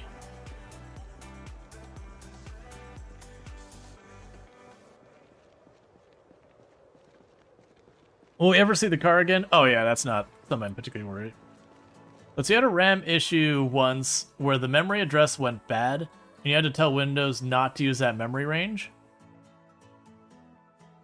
Right as you teleported, you crashed. Yeah. Can you explain what a memory leak is? So generally speaking, a memory leak is something that happens in a program where it goes to allocate and deallocate memory, but the deallocation isn't correct, so it keeps allocating more and more memory, thus requiring more and more memory as time goes on. So let's say every time I kill a zombie and loot appears on its body, it allocates memory. It says, okay, I need X number more kilobytes of memory. You know, like number of like sectors, whatever. It goes, okay, I'm gonna go get that memory. But then I forget to deallocate that memory when I'm done with it. So like, I've done the loot, I've moved on, and it never deallocates that memory. So what happens over time is every single time you loot a zombie, get just a little bit more memory use, a little bit more memory use, a little bit more memory use, until eventually the computer goes, well, all out. And Windows is like, hey, but I actually kind of need that memory. And then you crash. Like, Windows is like, hey man, I have a minimum amount of memory I need to function. And I actually do allocate and deallocate my memory correctly. Starbound has a memory leak on the 64-bit version. It's also a better version to use on modern computers. Yeah, no, but there's a lot of games that have had memory leaks. Like I mentioned, Coral Island had a pretty bad one for a while that as you went into inventories, it would add additional memory use, and anytime you started a new day, it would clear it out. So it was only really a problem if you sat there doing like a bunch of inventory management. It could stack up to the point of like literally using like 12, 16, 18 gigs of memory, which eventually you'd crash the game. But yeah, so like, and thank you for the follow, welcome stream. But yeah, in programming, this is actually one of the reasons why a lot of, like, you can memory leak any programming language. But there are languages and frameworks that are much better at making it so you have to kind of do stuff a little bit more out in the weeds to get memory leaks. So for example, that's actually one of the reasons why people are discouraging the use of C++ nowadays, because as a developer, a lot of times you manually allocate your memory in C++, where you say, I would like to, you know, grab memory for this. Okay, I'm done with this. I would like to release the memory from that.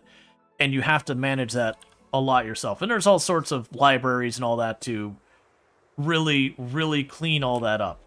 But the point being is, one of the big advantages that C++ had as a programming language in the past is because you manually managed your memory, you could be smarter about it, because you would know stuff that's saying, hey, this is something I want to hold on to forever, this is something I can get rid of really quickly. And that manual memory management allowed you to do some pretty slick things to optimize stuff. But the downside is, that only matters if you're talking like, you are doing some real high quality coding.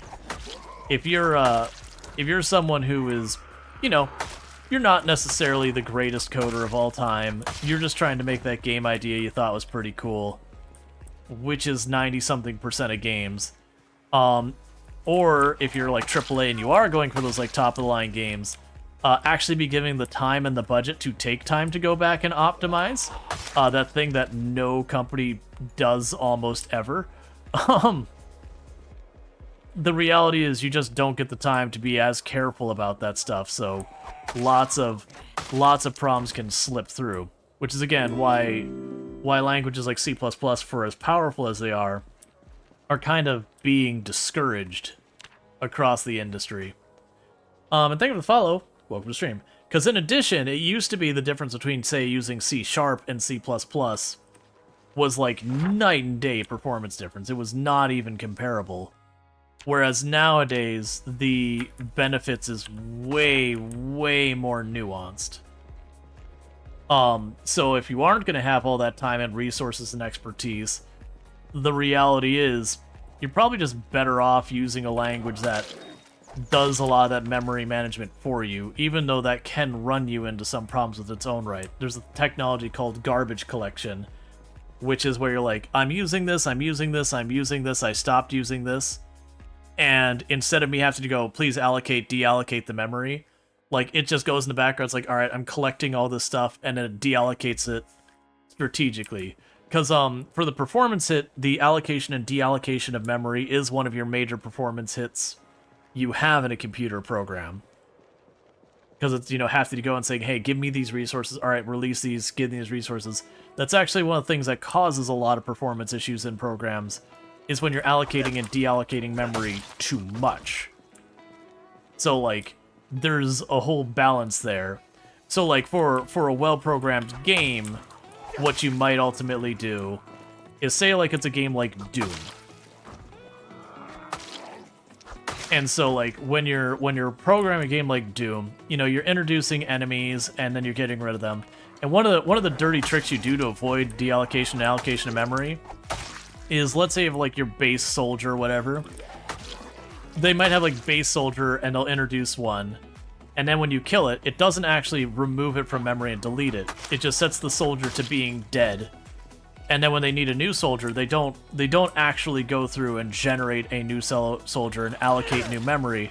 They just take that soldier they kept in the memory and say, okay, well, you're not dead anymore. You're alive again. Oh, by the way, you're over there and have full health. So it's effectively the same soldier again and again. And they'll do stuff like swap the textures or whatever. But behind the scenes, it's the same object that they keep recycling to avoid those allocation and deallocations. And thank you for the follow. Welcome to the stream. But also like Doom, you'd hit that area where it'd be transitioning from one area to the other. And some of the enemies change, some of the loot change, some of the maps change and all that. And that's usually the point where what they'll do is they'll have that load screen. What they're doing is they're dumping all that crap they don't need anymore and pulling in all the new stuff. The animation bug is hilarious. Yeah, the animation bug in build 42.3 is the test build, where we sternly look at the zombie and be like, you, and then they fall over dead. But the beauty is, where I gave almost all that information, the recycling the object, that's still very much a performance thing you do nowadays. But like the strategic saving all the stuff, then deallocating and allocating it all, that's there's still some of that depending on the tech you're using, the framework, certainly. But it's nowhere near as necessary with stuff like garbage collection and all that. And there's still, again, things you can do to work around that. So like if I were to have to guess, we have a thing in Project Zomboid where after like 500 zombies, it stops rendering the zombies and all that. My guess is behind the scenes, that's kind of what it's doing. Let's see, especially in today's games where the front side bus and the storage I/O are beginning to be the bottleneck. Oh yeah, no, hard drive speed has always been a pretty nasty bottleneck too. Like when you're doing a lot of loading and unloading of, textures and maps and all that, where you're hitting the hard drive. That's another one. That's both Path of Exile and Project Zomboid suffer really badly if you're running on a spindle hard drive versus an SSD. They both do lots of reading and writing to the hard drive. Project Zomboid, just because of the nature of how they handle their save files, they do it where it's like, a ton of smaller files as opposed to like one or two bigger files, which there's strategic advantages to doing that. There is pros and cons. But one of those cons is computers are far worse. Yeah, let's pull one more. There's a whole rally group there. So let's pull that rally group and then work from that. But for performance implication, loading the same amount of data in a lot of small files versus the same amount of data in fewer large files. Fewer large files is way more performant. Lots and lots of little files is really, really awful to load from a hard drive.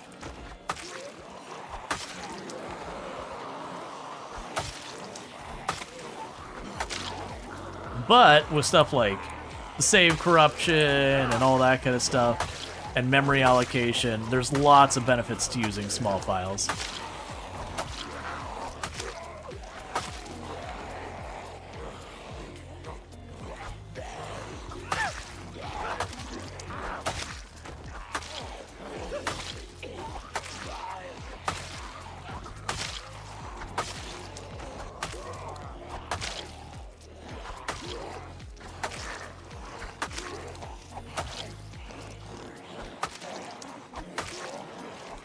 That muscle strain is doing us in.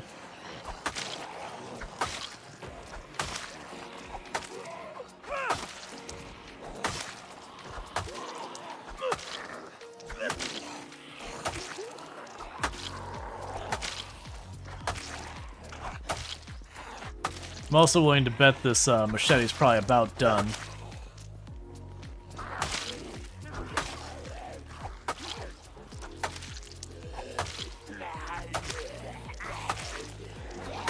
Killing you and I'm walking away.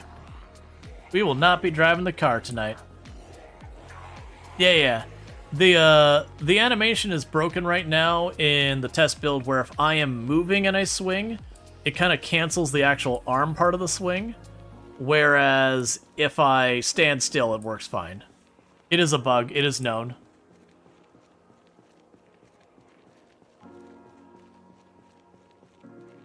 Yes. If you're using a two-handed weapon, you will spread the strain between two hands. I don't know the exact calculations or anything behind there, but it will spread it out.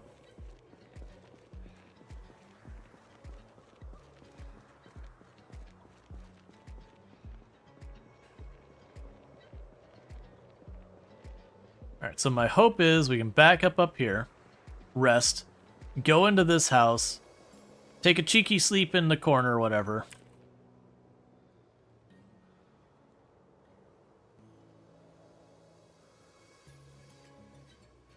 So we can keep pushing around the lake. It does mean I won't be getting back home to do all my crafting and all that. But I think the back and forth, I'd rather just keep kind of pushing. Oh, let's check the knife. Yeah, it's basically almost the exactly right.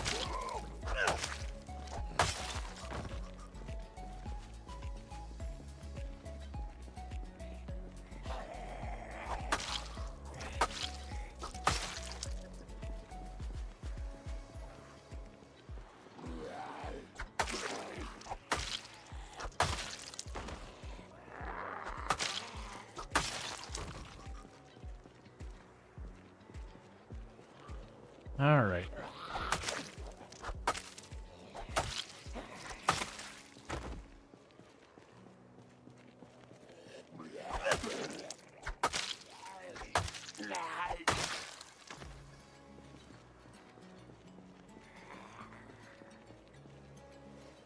There you are. I was like, where?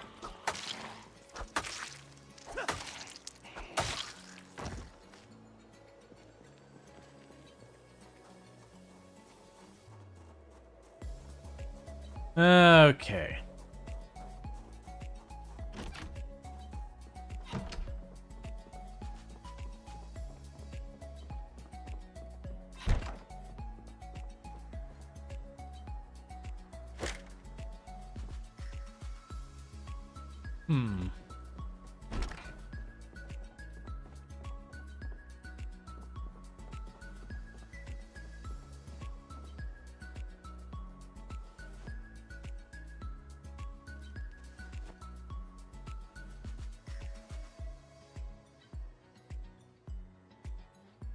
Let's see. We can put these into our inventory. Into our bag. And the machete. And the tent, I guess? We'll see if that makes it better or worse. Because right now, that window in there isn't safe. It's not really a good way for me to make it safe. Normally. I'm going to shove a fridge there. The zombies have to break the fridge. Which they will. But at least gives me some breathing room. So you can go ahead and put the meat cleavers back on.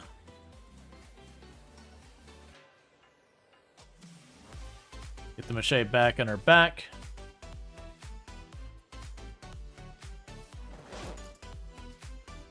Alright.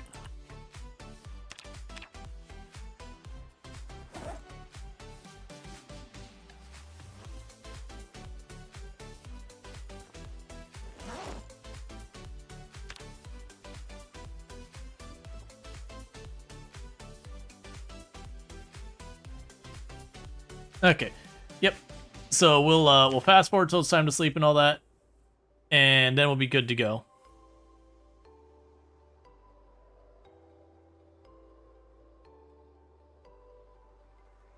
Because yeah, so we did get separated from our car. That's totally fine. That's gonna happen.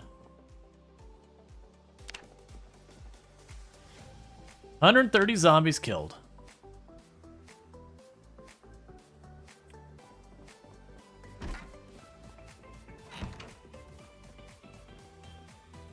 You can fill up our water bag.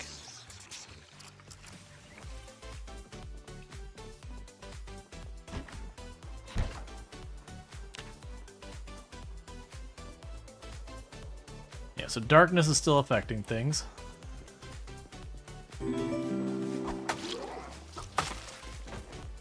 And thing of the follow. And what do we have down here?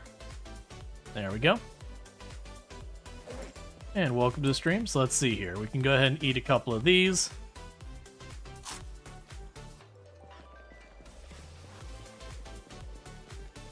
We'll start cleaning up the zombies we drug up the road.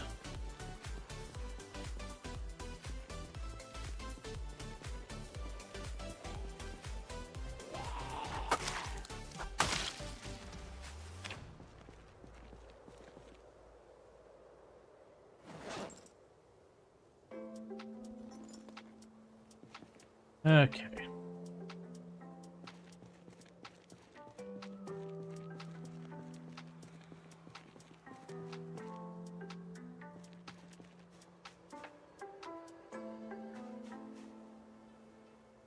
Okay, that should give me enough food for a little while.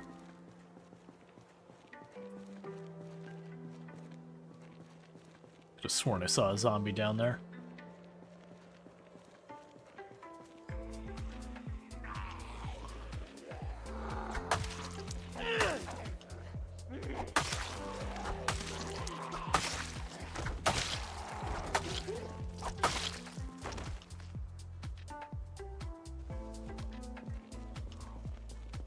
Alright.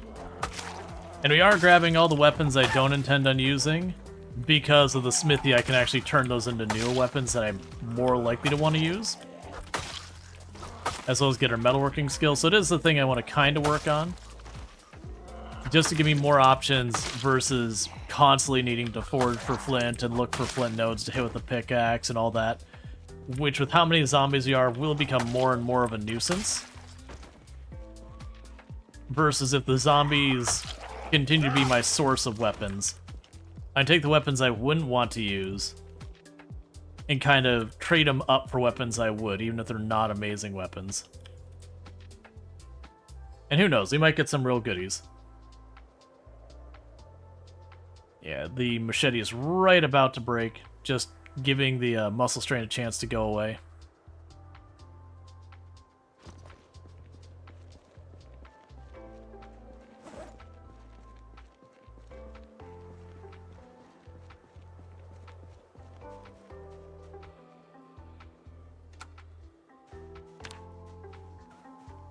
All right.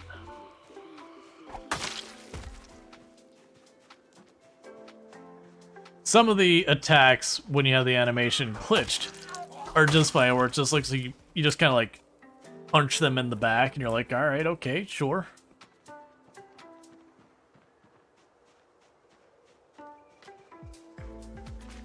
I can imagine that'll also be nice later on, that as we get in the run and we can start being pickier about our weapons because our maintenance skill keeps going up higher and higher, we'll start getting some of those, like, knives and all that. You're like, you know what? That's a pretty crap knife and all that.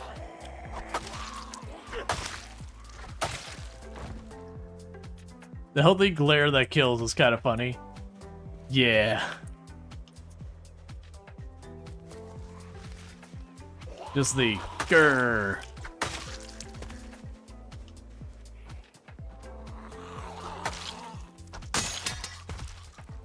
There it goes.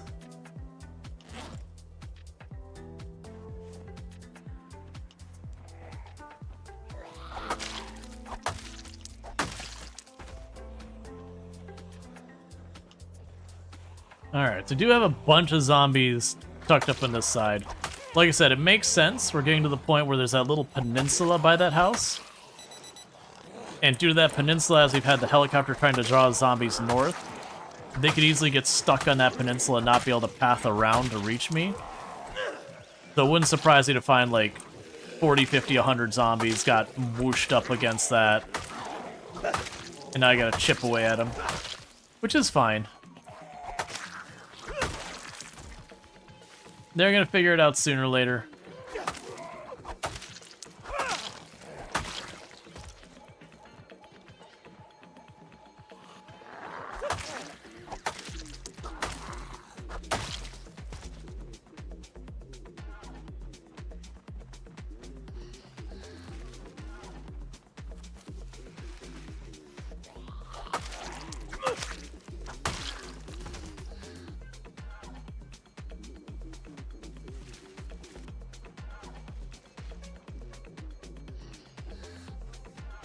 Alright, so we can turn that off. Thunderstorm in 4 days.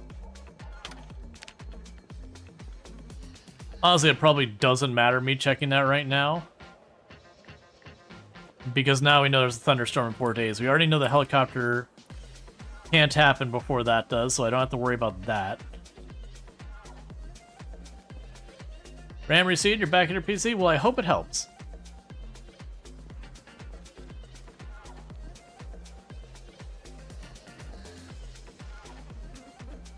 Because I do know that is something that can occur over time. Same, games crashing is annoying? Yeah. Let's see, do you know if pigs spawn more in specific location or lower chance? I have no idea on the spawn locations on it. The hatchet's a popular weapon. Has been for a very long time.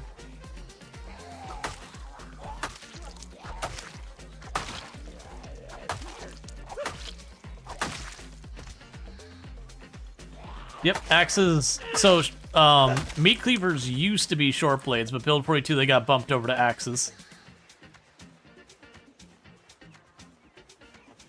Because they always were in a weird place where all of their stats were axes. Were like axes, but then they're in there. Yeah, so we can double check if you want me to verify this for you. So we look at our XP right now. Let me get the foraging window out of there. So we look at our axes right now. I'm at 769.87. So just basically remember 0.87. So now if I walk up to the zombie, I give him a little smacky smack. And we look back at our axe XP. 770.83. So our axe skill has gone up. Which means it's an axe. But like I said, it used to be a short blade.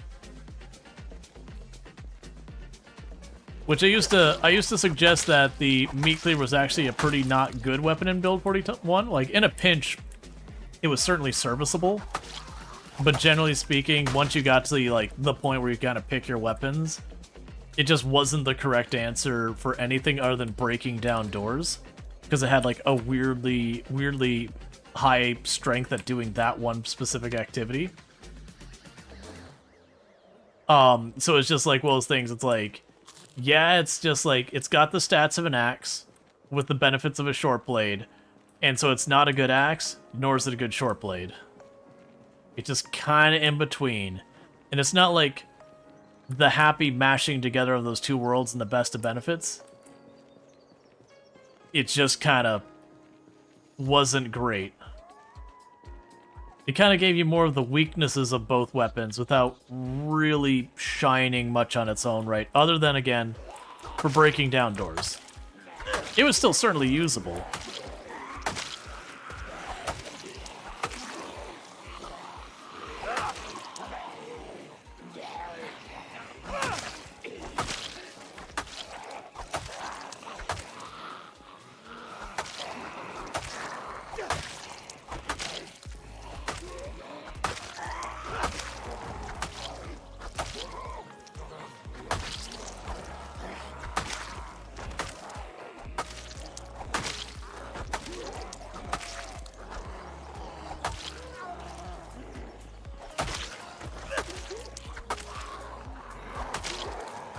Alright. And this is kind of why I didn't push another one. We pulled that first group, we had like 50-something zombies hop out. I'm like, alright, I'm not that close to clearing that corner up. We're just trying to fight all of this while we're starting to get sleepy and in the dark. It's like, alright, now this is a better one to just wait until the morning to do.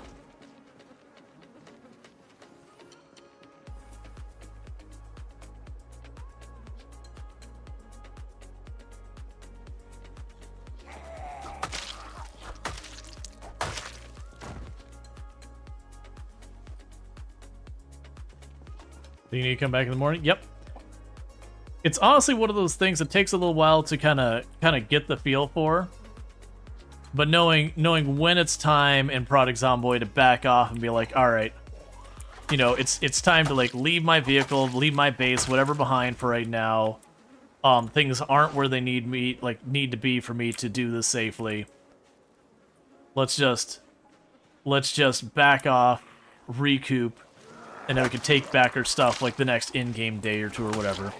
And I've had times where like I made a mistake, had like just a bad call on what I expected for zombies showing up, had my car running and had to bail out, and just had to leave my car for like over a month running, so it just ran out of gas because I had to like fight that many zombies to get back there. So you're trying to start in this region on your 16 spot run. You're 5 days in and still making your, still trying to make your way to the gas station. Oh yeah, I know it took us a while to get to the gas station.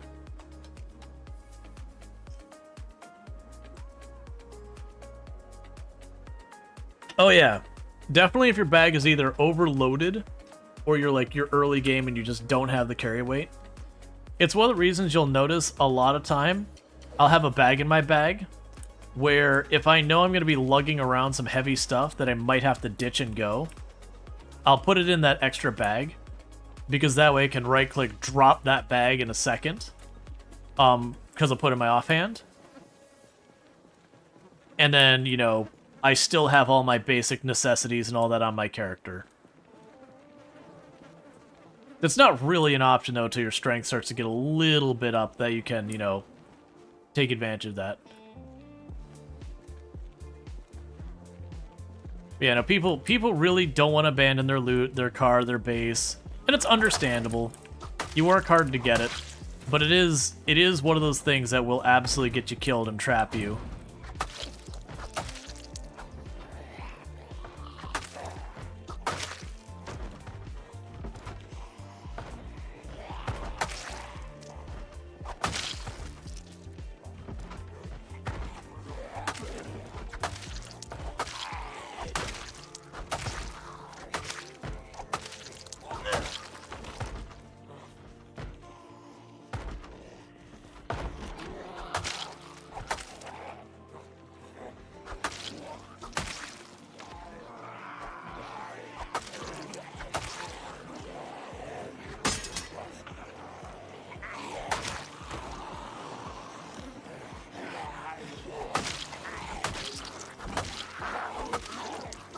Okay.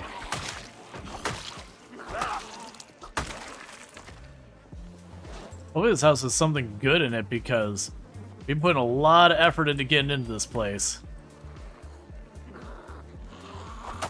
It's fine if it doesn't. We're getting to that point in the game I don't have much loot I care about anymore. Like, yeah, books are nice, but not needed. Magazines are nice, but not needed. I already got enough generators and all that.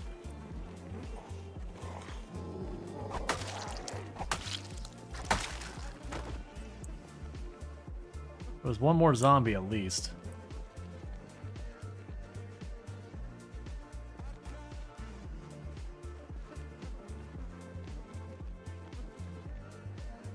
That's fine. Get rid of you. I'll sit down.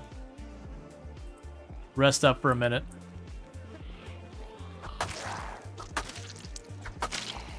I just sworn I saw one more right around there. That's got me paranoid about being that close to those trees. You found a dice pouch? Yep. Yeah, we found a whole Dungeons and Dragons house where like one of the zombies was dressed up like a wizard. They had tons of dice set. They had like a tabletop game and everything. It's pretty fun. We ended up immediately making like I had like a whole theme where a character was, you know, running with like this kind of whole purple theme and everything. And then I saw him like, well, we're a wizard now. It's like whatever our theme was before is gone. We're a wizard now.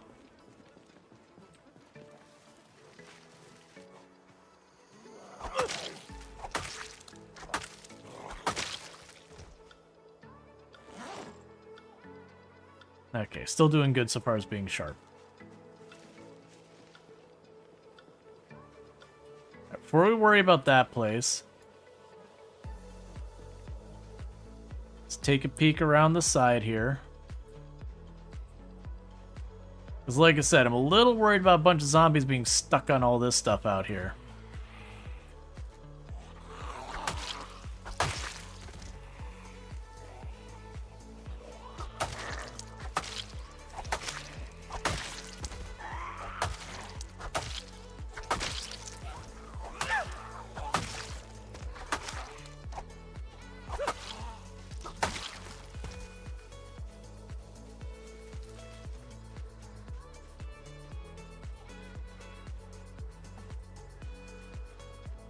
Yeah, looks like a group of 3 or 4 around back there.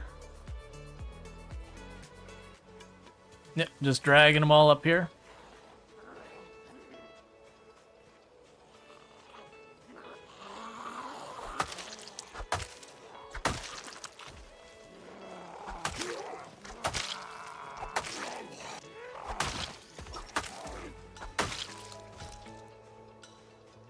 Okay, that's... Sharpen that blade real fast.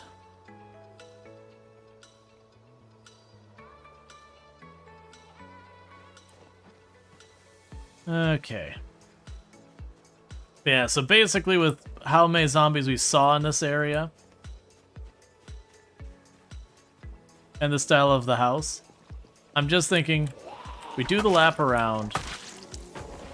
Basically try and make sure it's as clear as we can. I'll leave that one.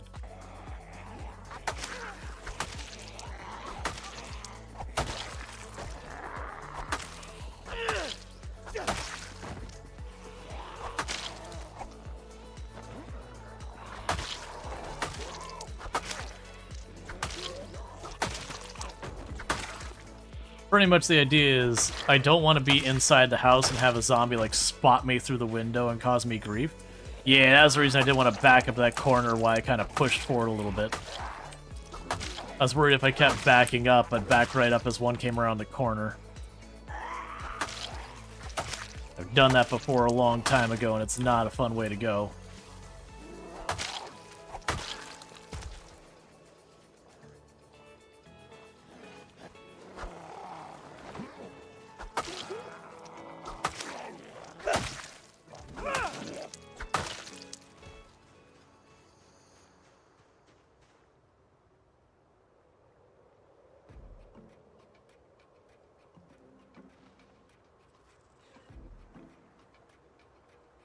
Okay, so sharpen our meat cleaver again.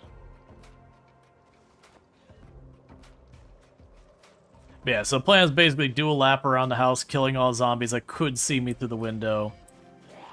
And then we'll go inside. Just as a precaution.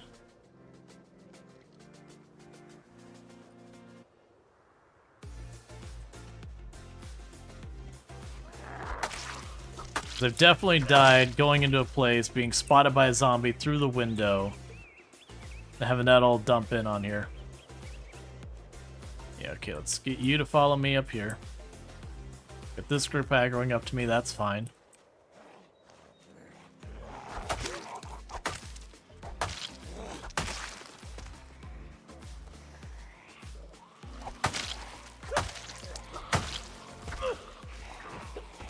So after this group, I think we'll be pretty good to go in the house. Unless I aggro a couple more, but I don't think we need to pull more.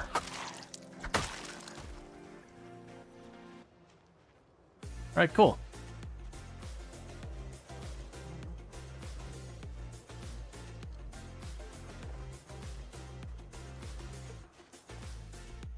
Long dark tomorrow? Yes, that is the plan for tomorrow. Is I'm doing one episode, chapter, whatever you want to call, long dark each Sunday. That's the plan, at least. If a chapter takes me more than a stream to get done, we'll just keep doing it till it's done. Most of them are not that long, though. You know, because I am trying to get back on the variety side of things. Not put way too much of the schedule on just Product Zomboid. So then, realistically, what the schedule's probably going to be this week is Sunday. We'll start with the Long Dark. When that's done, we'll probably mess around with Product Zomboid. If it goes long, it goes long. We'll pick up the next stream or whatever. Otherwise, from there, what happens is Monday we would do Product Zomboid. Tuesday we would do Product Zomboid. And then Wednesday we've been doing kind of this whole idea of a like whatever happened to kind of like premise that I'll take a game that we played in the channel like really long time ago that was like a demo or early access or whatever and finally like got released, or a game that we played when it got released and like there's been a lot of major changes to it kind of thing.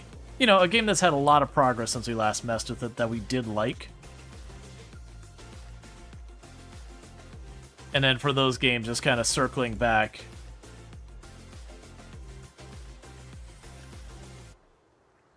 and seeing where they're at, checking them out. And the plan of those is I'll start with one game, and then the idea is halfway through stream, I'll just check and be like, hey, are people enjoying this? Do you want to see more of it? Or are we moving on to like the next game kind of thing? Alright, and it's good to see you. But yeah, because I'm just trying to get the schedule to be a bit more balanced between more than just one game. As a variety streamer, it can be really dangerous for me to stick in just one game's category too long. And so I do intend on playing Product Zomboid for quite a bit longer. I'm just going to leave the rolling pin there, actually. It's fine for me to keep playing Product Zomboid for a while longer. I just don't want to play it exclusively for a while longer. And I'm not really playing exclusively, but it is kind of dominating the schedule right now.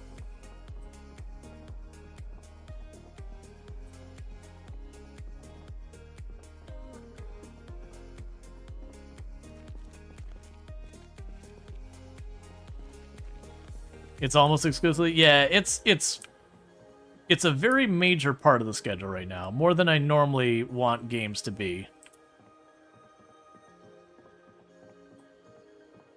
Oh yeah, no, don't get me wrong. When Factorio's DLC dropped and Satisfactory, I also did the same thing, where I was just super into the game and just playing a lot. And there's nothing wrong with that, it's just being careful to not overindulge too much.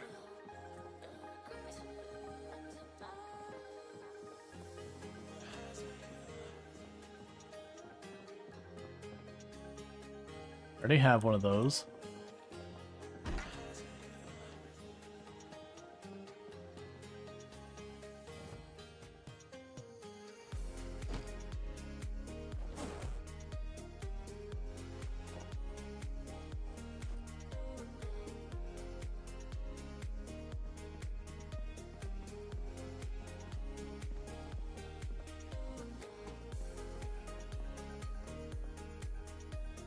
And I absolutely could have gone back and played even more. I believe that's another new one. Oh, nope, nope. That one we've already read. Yeah, that's a repeat. You can have that back. Hey, everyone on the 7 stream trick. I really do appreciate that. What's up with Build 42? Any important patch notes? The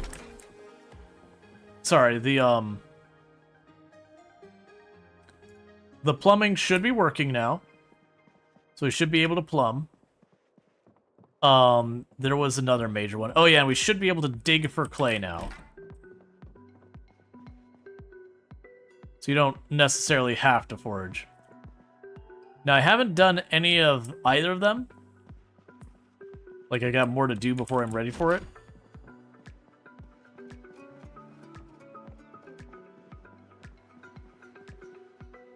Strainer.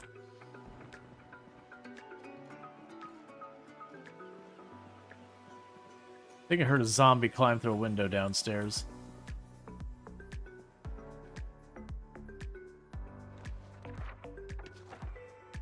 Nox event contained. Curfew not needed. Mayor downplays rumors after... We're not actually paused. Mayor downplays rumors after picture leak panic. Louisville Mayor Terrence Stahl dismissed rumors that Louisville will implement voluntary curfew in response to multiple other cities doing so. Let those coastal elites panic, said the Mayor Stahl at a press conference on Monday. Louisvillians are made out of stronger stuff. We don't know anything about this illness or virus or whatever it is. The authorities are fully in control. Fear will hurt us more than any outbreak can. It's frankly pretty disgusting to suggest curfews or anything make a tense situation a lot worse. Not to mention financial impact on the economy if local bars, businesses, and restaurants shut down. Yep. The photograph shown here, censored for the dignity of the victims, shows a man with grievous injuries in one arm standing in the street, filled with bloodied bodies. Knock zone not being supplied. Earthquake strikes Hokkaido, Japan. I mispronounced that, apologies. Leaked photos raise questions.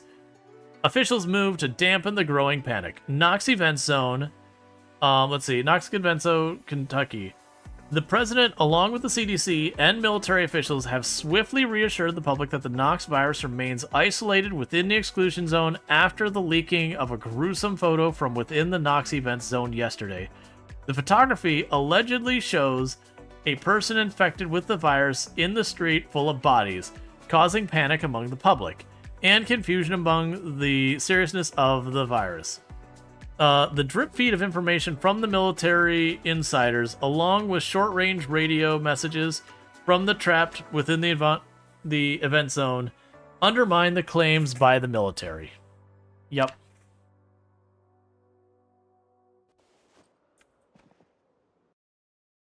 Let's see. Oh, good. I'm glad they got under control.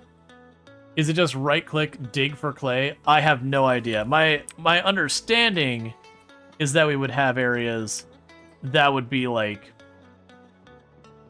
you know, kind of flagged for clay kind of thing.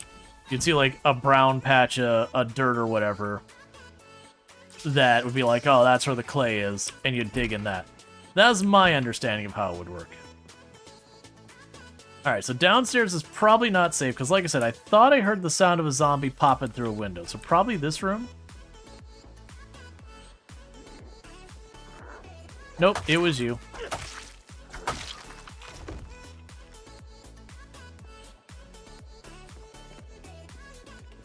Alright, and with that, we can go here. And we have looted this place. So next house is just down the road.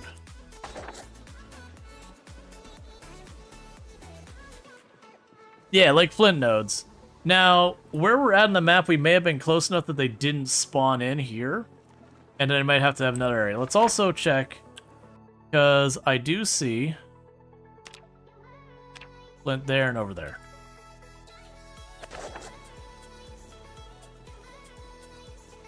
Yeah, there's a ton of flint around here.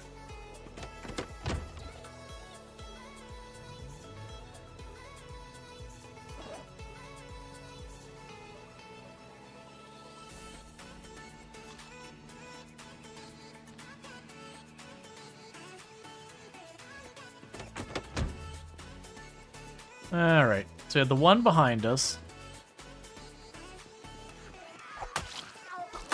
And I think the way I'm going to approach this is I'm going to clear down this whole right side. And then once I've gone like to the bottom, I'm going to switch over to the top and clear down the left side. So instead of going like the long way around, that way I can kind of go from where we're at. We're technically staying on the east side of it, of the lake. But I do kind of want to avoid like having to go the whole way around the lake every single time.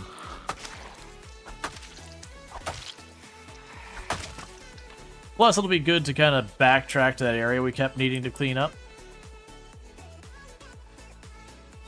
Oh, there you are. It's like you keep popping the panic. I wasn't seeing where it's coming from.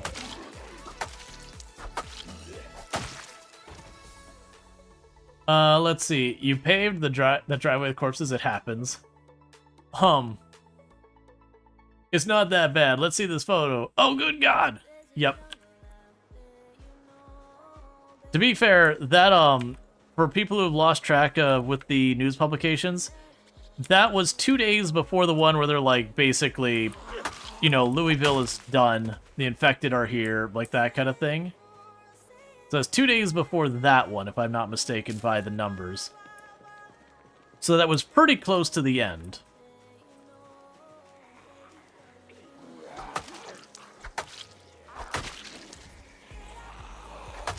So far as, like, the news goes.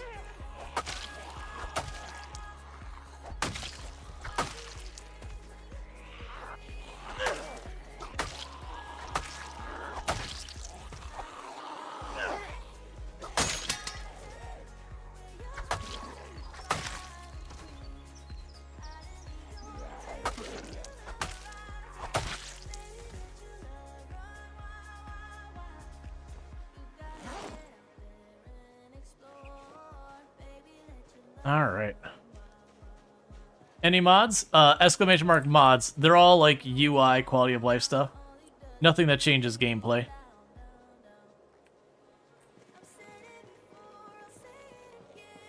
From way back when we still had newspapers.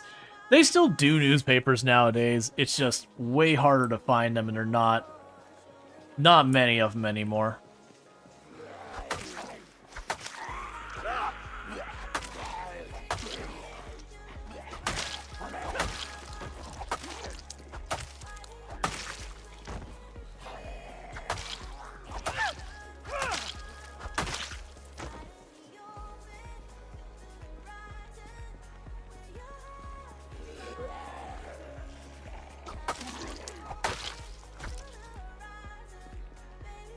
All right.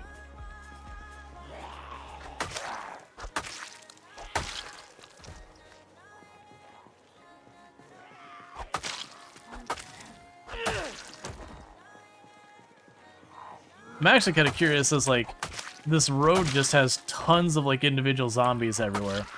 Like not a lot of rally groups, just like lots of just a zombie here, a zombie there. They're close enough that when I kill one, I aggro the whole range of them, but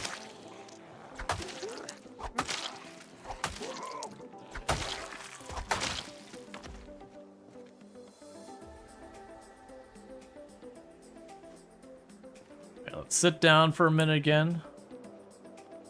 Looks like that place has a fenced-in yard.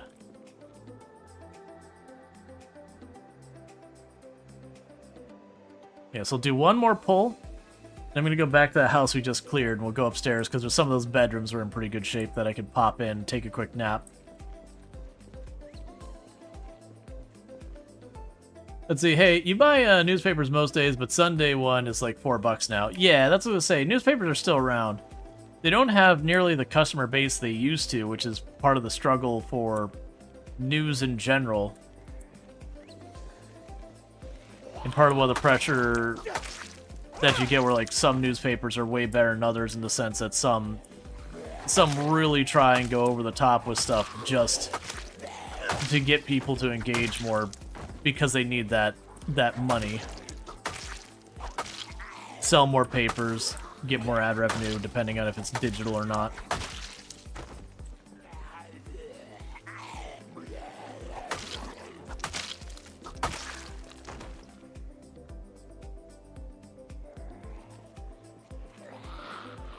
Alright, that's more than I was really expecting.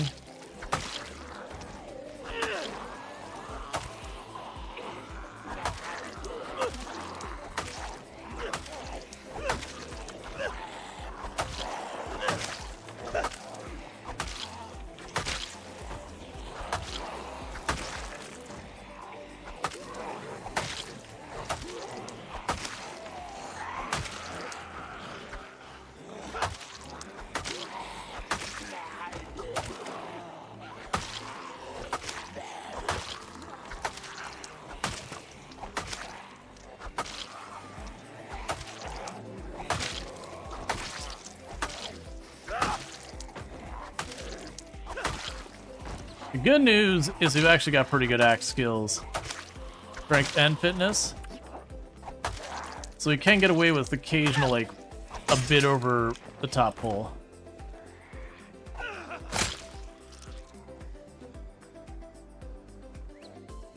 Do you have something on you? Oh, it was the broken piece of my meat cleaver. Yeah, it checks out.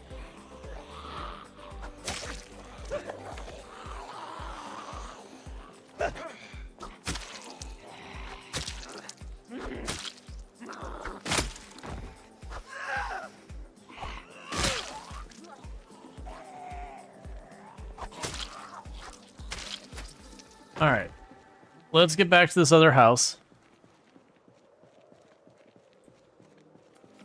Let's see, also a lot of the newspapers that you would have considered long format articles in comparison to the online stories regarding the same. There are groups of people who can't focus more than 30 seconds on something unless it has flashing words and captions. Yeah, I mean, I understand that kind of stuff. I do know there's been like the conversations about attention spans and all that, and I'd be like, oh no, we've surveyed a whole bunch of millennials and boomers and Gen Zers and Gen Alphas, and their attention spans are short. And then you have other tests that are like, no, actually that's just young people. Like that's consistently young people. And there's like nuanced difference where it's like this one's a little bit worse. But it's like, yeah, it's just young people. It's whatever. Now, don't get me wrong, we've got a lot more stuff fighting for our attentions constantly, so I'd say overall, we do have more distractions than ever. But yeah. Because I feel like it's problematic, currently with technology post-COVID for young people. I mean, I wouldn't even say it's related to COVID. Social networks have been... Like, if you look at a lot of the games and all that are the things that are really being pushed, you have live service that is constantly always trying to make you log in and do the next thing, and log in and do the next thing, and log in and do the next thing. You've got all your mobile applications that are constantly trying to get you to log in and do that thing, and, you know, jingle the keys and do all that sort of stuff to try and get you back. You've got a lot of different types of other media platforms who are, again, doing the exact same kind of nonsense of just doing everything to get you to come back. I would say it's more honestly just a change in how much everything's marketed to try and fight for your attention at all times. Let's see, so many students are just sinking hours a day into TikTok. Cool. You know what I was doing all day in school? I was reading books and talking to my buddies with card games, and I was playing Game Boy and all sorts of stuff. I don't really think there's a big difference there. It's the specific thing they're doing is different now, sure. Like, smartphones are more of a thing than they were when I was in school. But a lot of us were not paying attention either. If it was nothing else, they're taking rubber bands and slapping each other with them and all that. But I will say there's definitely a lot of the fact that so much of our stuff is supported by advertising, and the fact that they constantly need you to come back and hit that button again and again, and they're entire algorithmically set up to want you to click again and again. But yeah, no, I wouldn't say that young people are specifically different than young people were before. Like, again, it's the classic, they're doing X, we did Y. Is one of these better than the other? That's more opinion in a lot of cases. We can certainly argue that there's like more incentive to have a lot of the stuff now with like loot boxes and the gambling stuff, and that they monetize the stuff, whereas, you know, you'd buy your like your book and you'd have your book and you didn't need to buy another book until you finished it. And so there's definitely more of a attempt to extract money out of people than there was before. But yeah.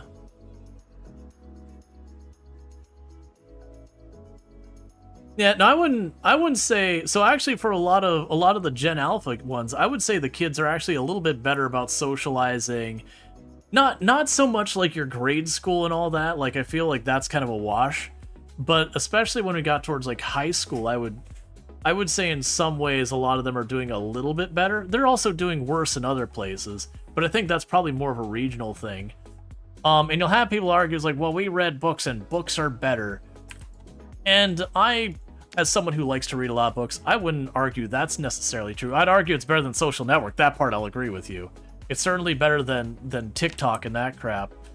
But like, for people playing games and all that, I will still stand behind that's like, yeah, I enjoy both games and I enjoy books. I wouldn't say one is inherently like the better thing to do. You'll have a whole bunch of people it's like, nah, people don't read books anymore. But a lot of games actually tackle topics and do a better job of conveying the message by, instead of just reading it and have to try to imagine, okay, but what would it be like? They can show you. So it's just different media. Man, no, kids being distracted in school, that's nothing new. Oh, well, that's deeply upsetting. Yeah, so you snuck in here while I was asleep, apparently.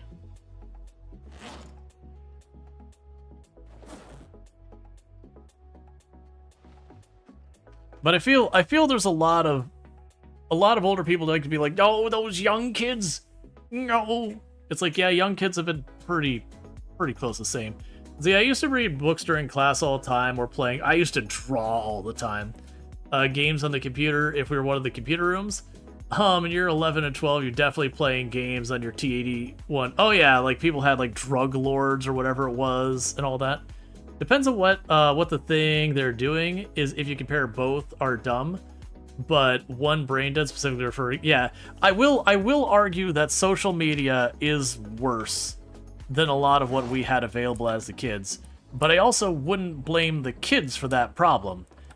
I would blame social media, and I would also blame that we don't do much about it. Like, we recognize this thing is genuinely harmful for people's self-image and a whole bunch of things. And then they're like, no, we can't stifle innovation. I'm like, man. Really? If we look at this and go, yeah, this is like genuinely really bad for people, maybe we should have some limitations on exactly how much can be exploited on it. Because like we have the whole thing going on, the enshittification and all that, where things just get actively worse and worse for the pursuit of making money and all that stuff. But at the same time, there's a certain point you go, okay, but really, this thing they're doing, it's real bad for you. I'm not saying we need to outlaw it or anything. Certainly not that. But there's definitely a thing that says, hey, maybe there's certain things you can't do with your algorithm that is more for your benefit as a business, but real bad for people. The same thing why we regulate, for example, gambling. We say, hey, we recognize these things are real bad. And it's not that you can't gamble, you can absolutely still gamble. But they're like, hey, there's certain places that we're not going to allow you to do this.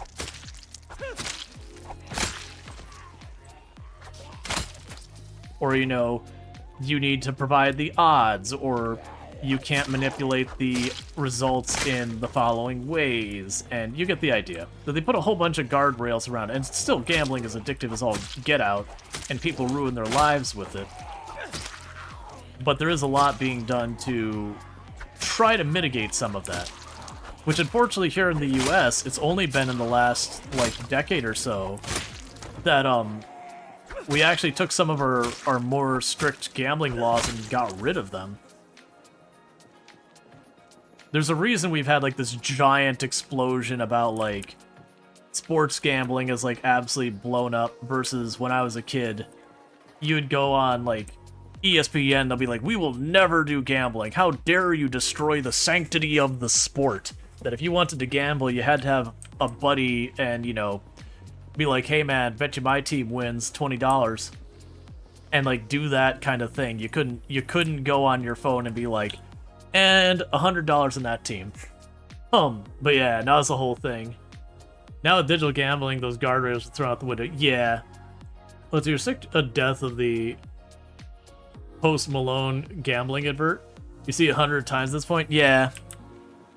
Well, that's like, like I said, it used to be a whole thing that, you know, there was all these different organizations who were like, no, we will not allow this gambling here. Like, don't ruin the sanctity of the sport. How would you dare do that? Like, that kind of was the response for a lot of it. For, like, any type of organized gambling around the events.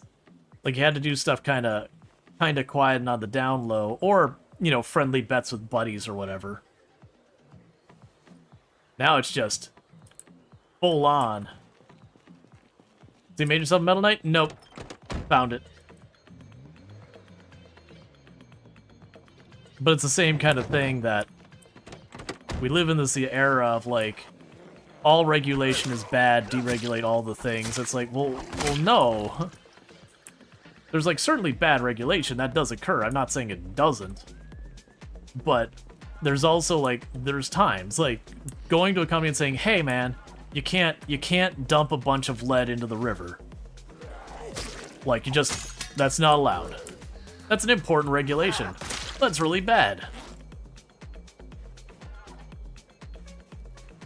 But at the same time, you have, like, oh, well, this tech is bad. We want to require, under a certain age, you have to have, like, parental consent. And, yeah, kids are going to lie about their age. But that is at least a small barrier. And every little small barrier you put is going to reduce some amount of it. And it's not like, oh, you've logged onto TikTok straight to jail or something like that.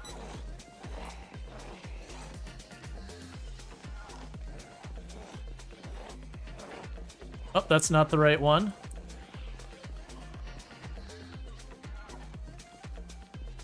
There we go.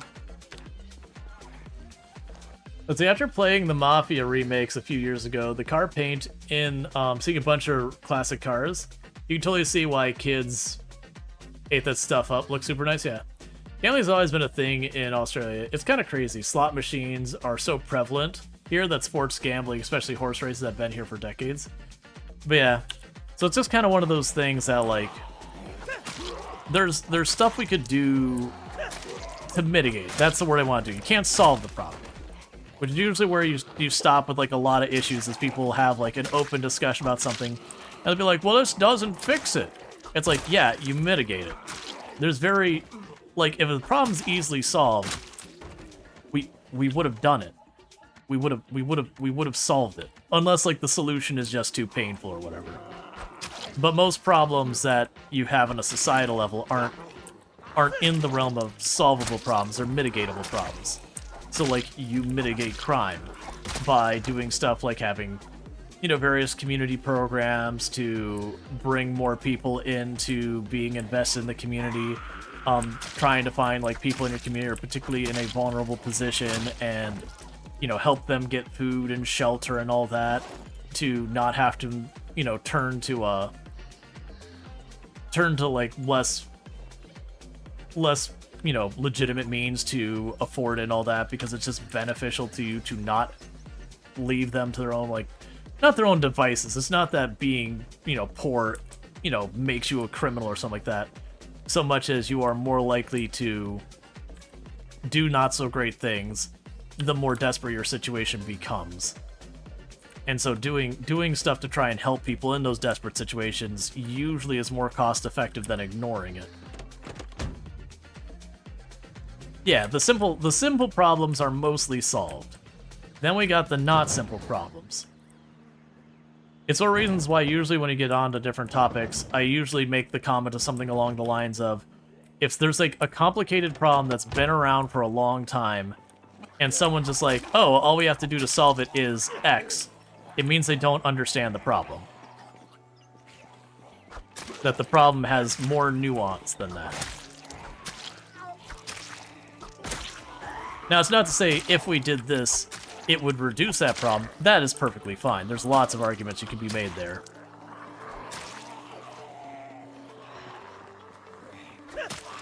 But yeah.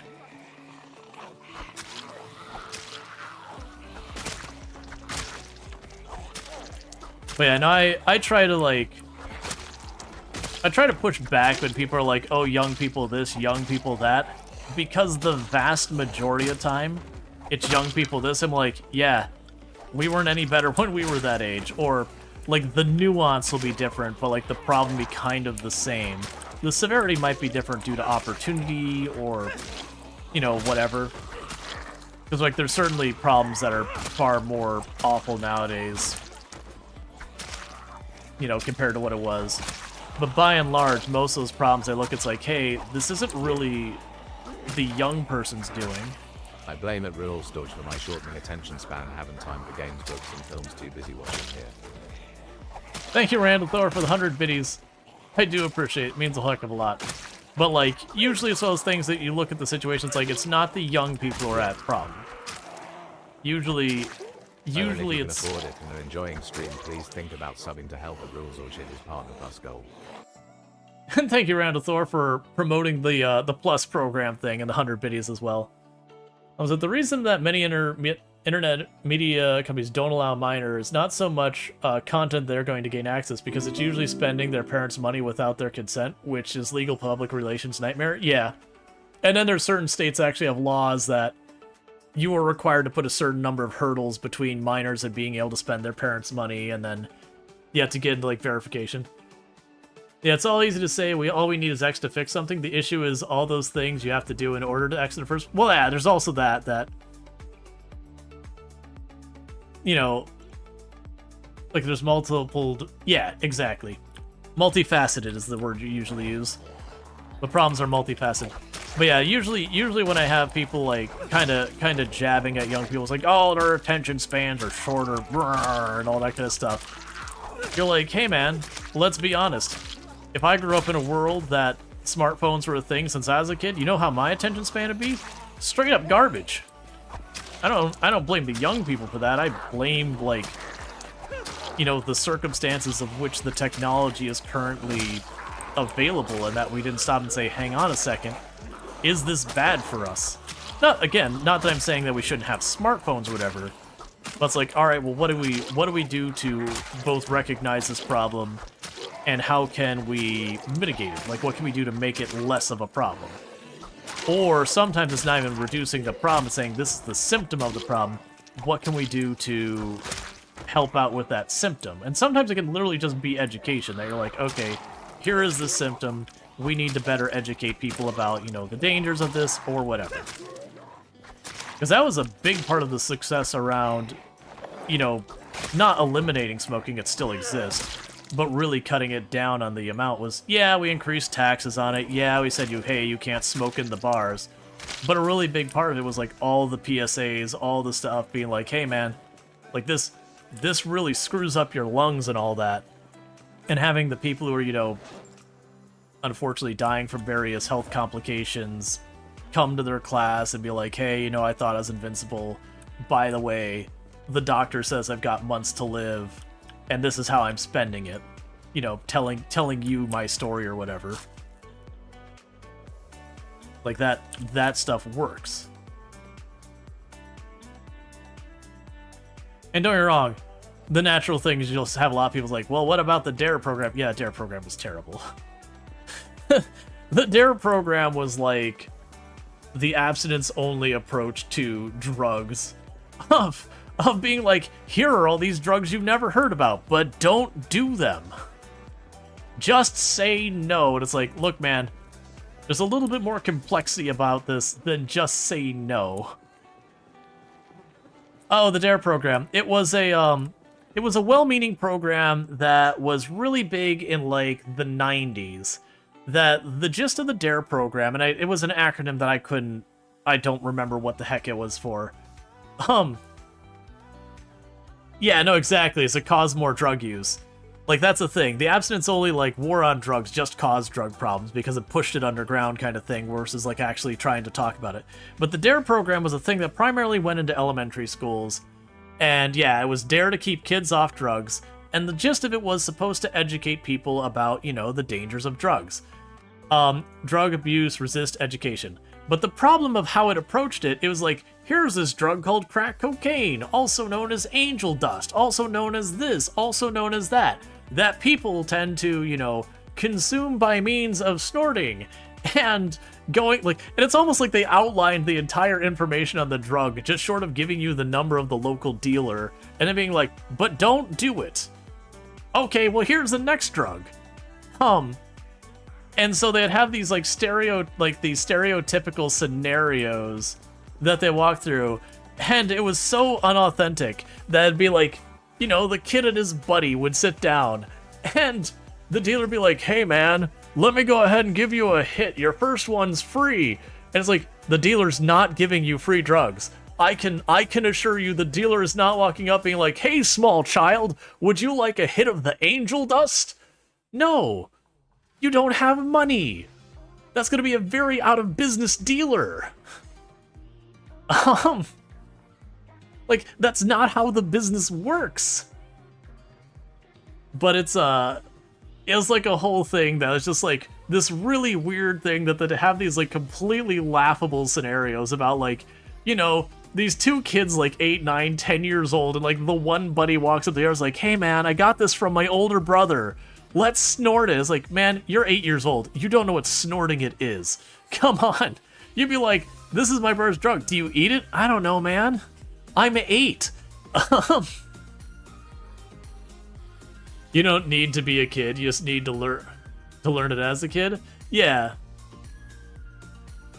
Yeah, it was one of those things. Like, it was well-meaning, but they really, like, the idea, honestly, of the DARE program, good.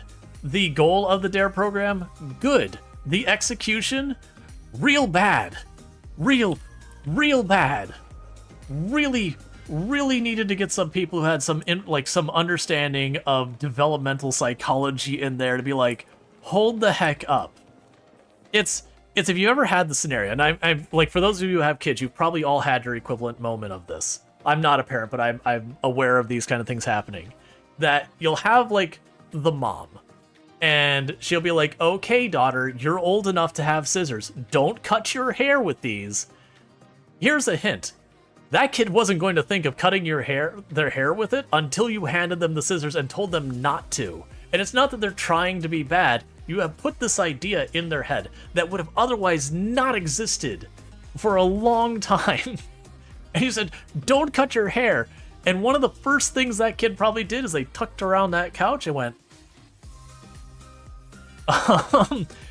because they're curious. They want to know. Let's see, your favorite was when they handed around a sealed bag, a sealed thing of pot, as like, wow, now I know what pot looks and smells like. Oh yeah, that's the thing. You caused us to emulate the scenarios because it was funny as hell. Oh yeah, no, it was kind of, for people who've ever seen the video. Hello, fellow kids. Would you like to purchase a marijuana? Yeah, it was kind of like for everyone who saw, like, back, this would be like the 80s, 90s, the Don't Copy That Floppy video, where they had like this music video. It was like, don't copy that floppy. You wouldn't download a car. And I think that got more people pirating anything because it was hilariously tone deaf. And it was funny because they spent a hell of a lot of money making that. But it's one of those things. It was exactly that same kind of tone. Where like, what? Let's see. Lol, the one they handed around was the sealed bag. Your first encounter with pot was when your parents gave you some for Xmas on accident. Oh yeah. You wouldn't download that card, still survives, even though nothing else from it did. Yeah. Well, that was my argument. It's like, you know what I would do if I could download a car? I'd freaking download it. Imagine being able to go to the internet and you push a button and suddenly a new car exists in the universe.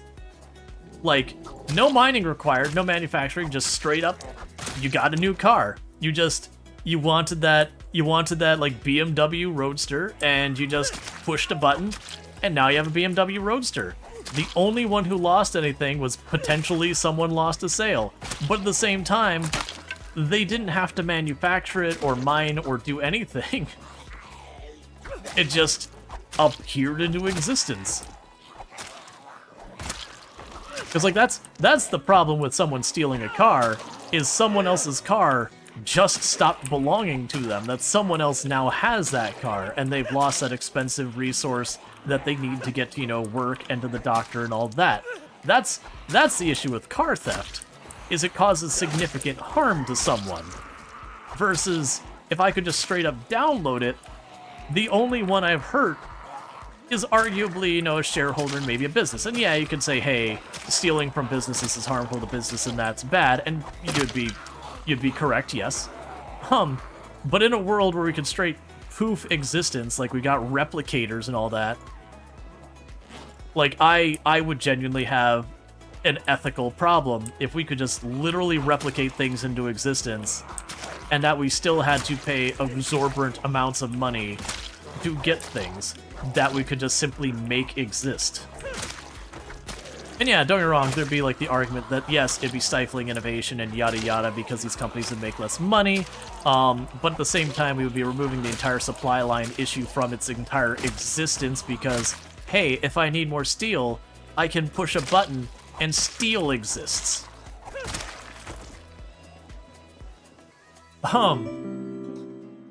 Let's see.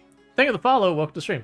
But does the BMW come with a standard turn signal? No, but it does come with a check engine light that's on all the time.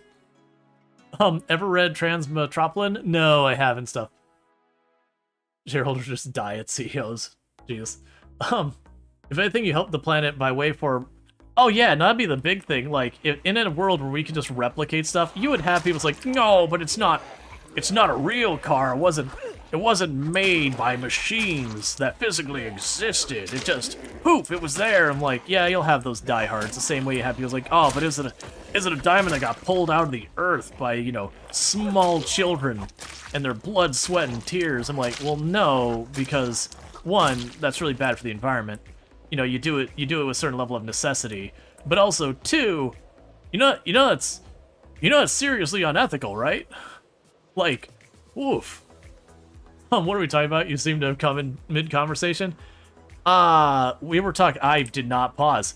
We were talking about the DARE program and, you know, other tone-deaf things like don't copy that floppy, where they had the whole slogan, you wouldn't download a car. And just a lot of those...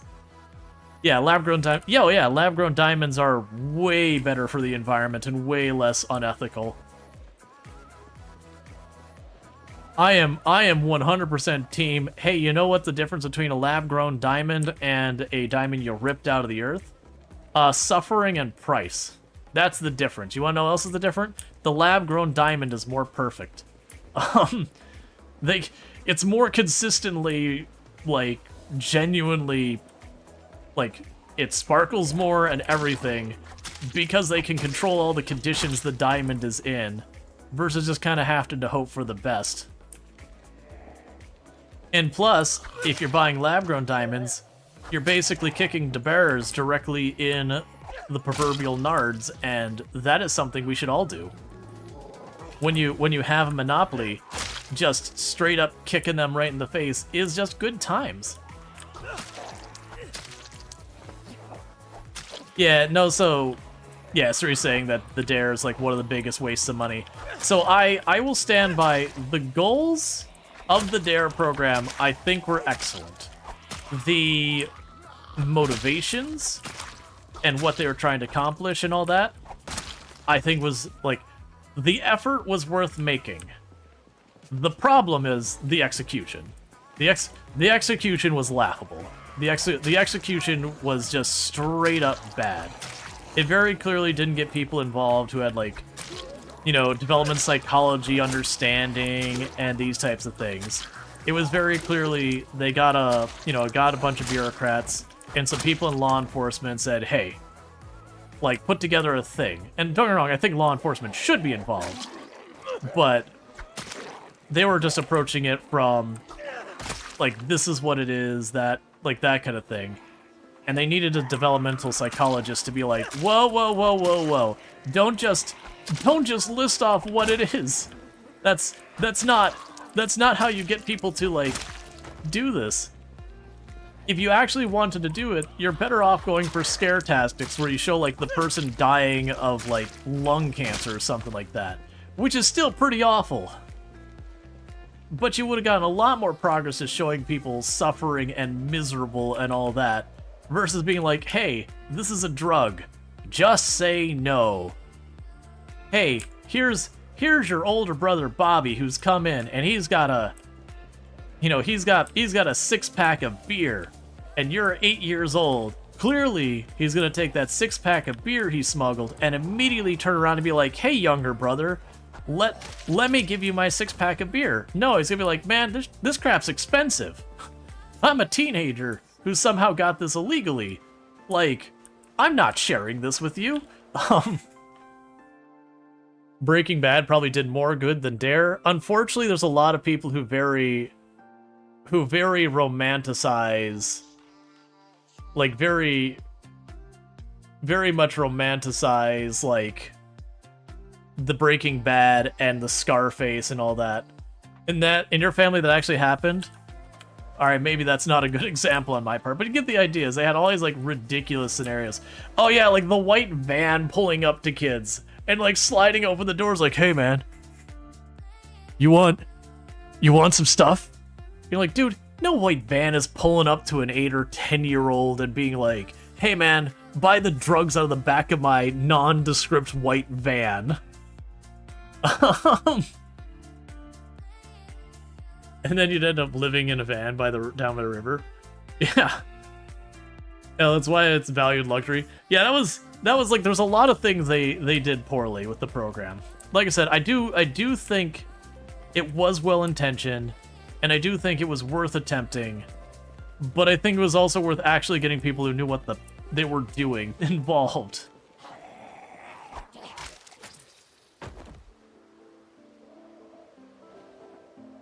Which is very easy, yes, for us in the hindsight, you know, hindsight 2020, looking at it being like, oh yeah, that was a really bad idea. When a lot of us would probably fall into the same pitfalls they did, not having seen how it panned out.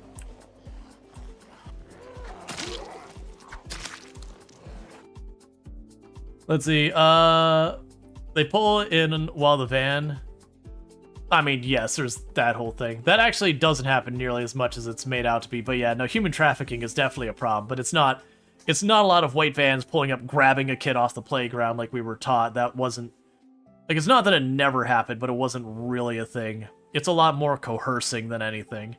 Let's see, around here, you know, some of the more problematic areas, you had people who had to go out to rehab to talk about their experience. Yeah, that's the stuff that actually does work pretty well, is, again, you've got the people who, like, they were going through rehab, like, their life, they had basically ruined their lives, and they're just trying to get things together, and being like, you know, yeah, you know, took that hit, like, it, you know, it felt like it helped me for a while, but, you know, the more I got into it, the worse things got. Like, you know, the whole thing where they're actually showing someone who you can get that feel. You're like, oh no, this is someone's life that is actually seriously screwed up, that, you know, they made mistakes, and that stuff actually sticks better. Those videos they showed us were hot garbage. Like, we would make fun of the video after the video was done, because it was so absolutely ridiculous. and it'd have us practice just saying no. So you'd have like the one person be like, "Hey man, you want some crack?" No, no man, I don't want it. Come on man, don't you want to be popular? And then you'd trade who was doing it. And the whole time we were making fun of it and just like really just kind of playing it out, like being like, "Hey man, you want some crack?"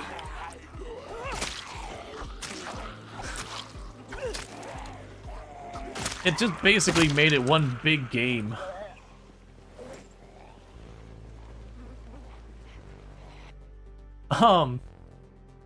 Drank a beer when you were 3, so you don't be so sure just because you assume. It was recommended by a doctor to eat more. Well, I know it used to be like a thing back in the day, and some people still do it, where like when a kid is being fussy, that they get like a bit of whiskey they put on their thumb and rub it on their gums. It's like, okay, there is a certain amount of logic to it. It would desensitize your gums. Also, you're giving like a baby or a toddler who's teething whiskey. Maybe don't do that. You know, people's like, "Well, my daddy did that." It's like, yeah, it still doesn't mean it was the great decision. There are things better for helping with that problem. There are options. So you drank orange juice with vodka when you were 5, got sick and drunk because your babysitter was an alcoholic, had pre-mixed screwdrivers in a container. Oh yeah, no, that thing kind of happens. When can the new version be out? We have absolutely no idea, but they've been relatively quick at turning around. Maybe not in those days. Well, no, there was stuff like teething claws and all that, but yeah. No, it's like way back, like you're talking like Wild West days. Yeah, no, it was probably the best they had. But, you know, even there's been lots of solutions for trying to help with teething and all that. Let's see, your dad used to dip the dummy into port for teething. Can't do that now, nor back then, probably. Yeah. Basically, you're just giving your kid just a little bit of alcohol to mellow them out.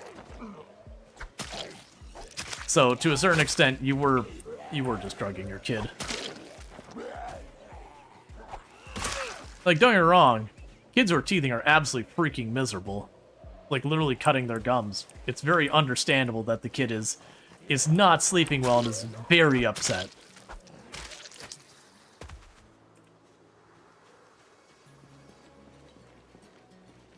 Maybe that's why you love port? No idea. Your dad is old school, brought up on the farm? Yeah.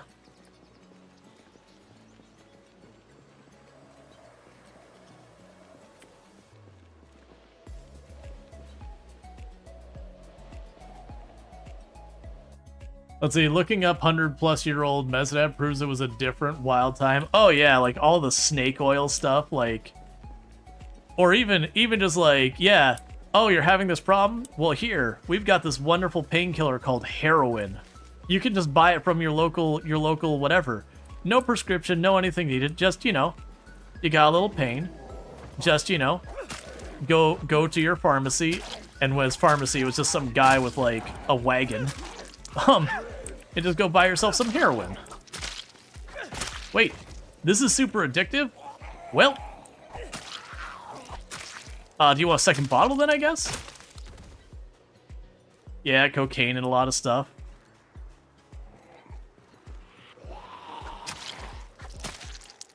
And then you literally had people selling snake oil and all that that's like 100% placebo.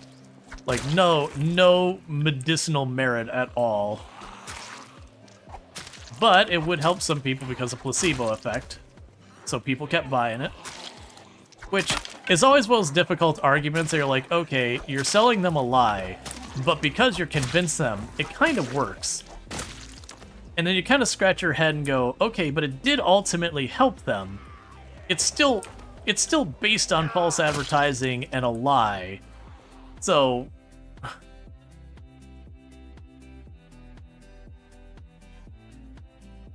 It sucks, so addictive it sells itself. Like when cocaine was mixed with the Coca-Cola recipe, yep.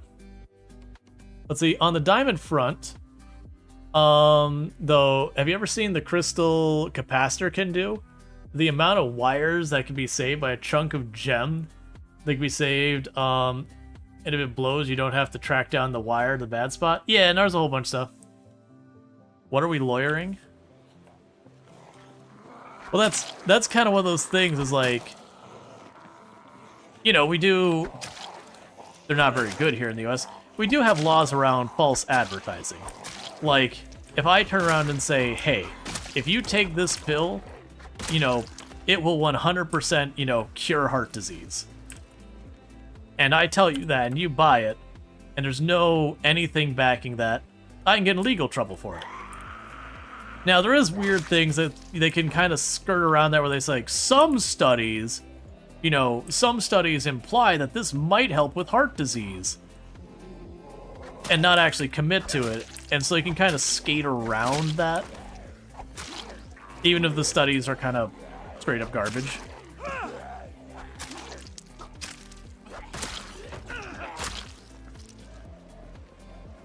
Alright, so let's see. Addictive medicine in the 19th century, your body knows what's good for it, and it tells you it needs more of my medicine. Maybe you were more sick than you thought. Yeah. Let's see, better question. When do we get brain drain pills? What are you talking about?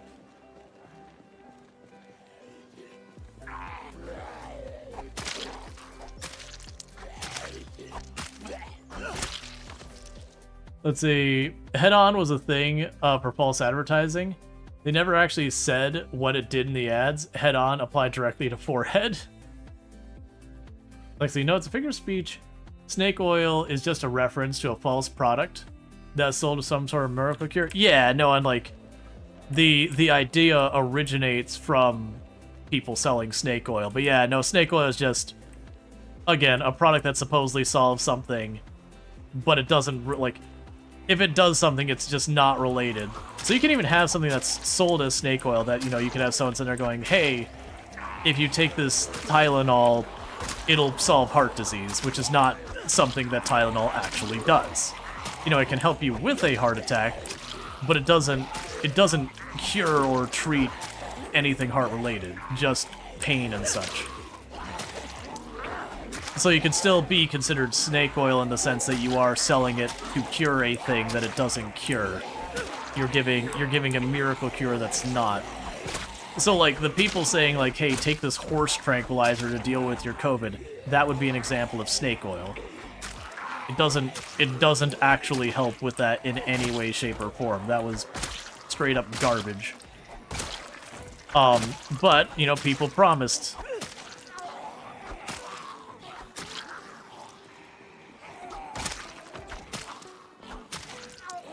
Now, the thing was, like, even the people who made the horse tranquilizer, like, don't do this. Like, this is not what our product is good for. It will not help you with this. It is very dangerous to use this product. It's meant for horses. It is not meant for human use.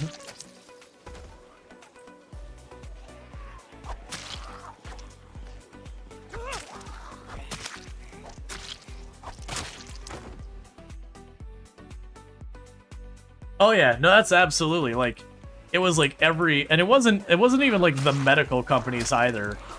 It was a whole bunch of people who either just didn't want to take, you know, things seriously or whatever. They'd be like, oh, if you get it, you just take this medicine and you'll be fine. But like the vast majority of their supposed cure-alls and all that were all, some of them were like straight up would kill you. Like there were times people was like, oh, you just inject a little bleach. It's like, no, don't do that. They're like, no, you just gotta do a really little amount. It's like, no, never. The answer is never inject bleach. Like, it doesn't matter what we're talking about. That is not the answer. That is poison. Yeah, you wouldn't be sick anymore. You'd be dead. It's usually a bunch of people who don't really know anything about what they're talking about.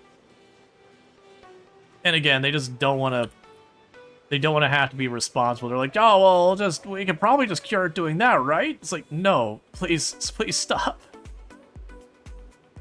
Leave it to the medical professionals. They spent a lot of time learning these things. You think it was deworming medicine, actually? Well, they had horse tranquilizer. They had deworming medicine as well. There's that's the thing. It was like every other week they're like, oh, do this. And when I say they, it's not any specific group. It's just saying generally there were people proposing that this or that or whatever could be treated. And meanwhile, you're sitting there with actual doctors and virologists going, no, it's a virus. Antibiotics is not going to help with a virus. Antibiotics help against bacteria. It does nothing to a virus. It arguably would just make you more vulnerable to other infections. Let's see, do you know of any snakes that are actually being used for oil? Not off the top of my head, no. I know they do, like, eel oil as a whole thing. Like, for all I know, they put water in a bottle and labeled it snake oil. Which is probably... well, probably not water. They probably put something else. But you get the idea.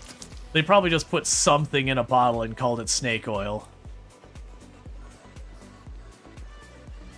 As you watch someone responding to some videos of the bleach thing, the argument was, aha!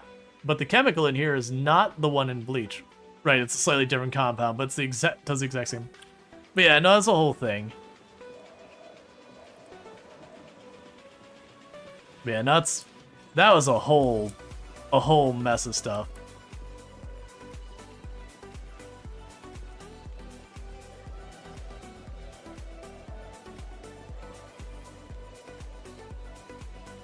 Yeah, I want... hey, notice me. Notice me.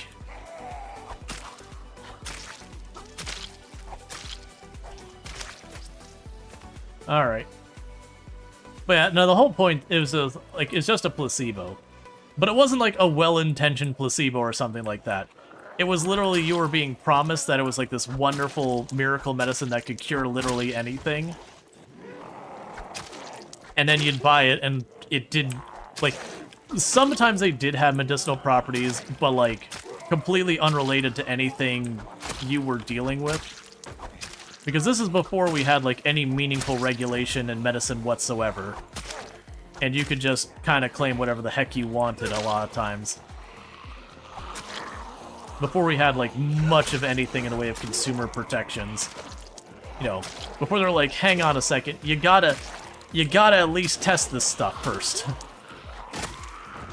You can't just bottle it up and give it to people.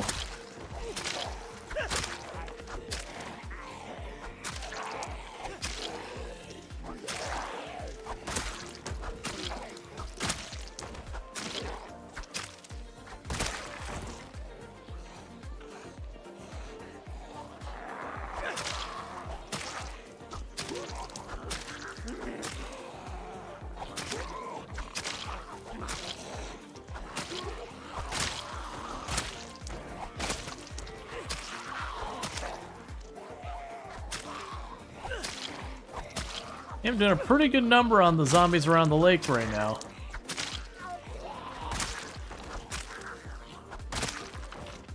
Alright, well let's get back a little ways, let's rest, and I'm gonna have to fall back to the previous house.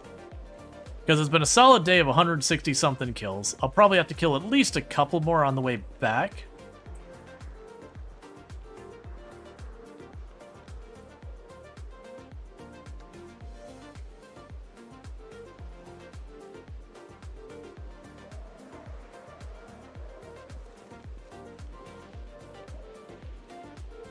The turn comes with the idea that snake oil was a cure-all elixir made out of the oil of a rattlesnake.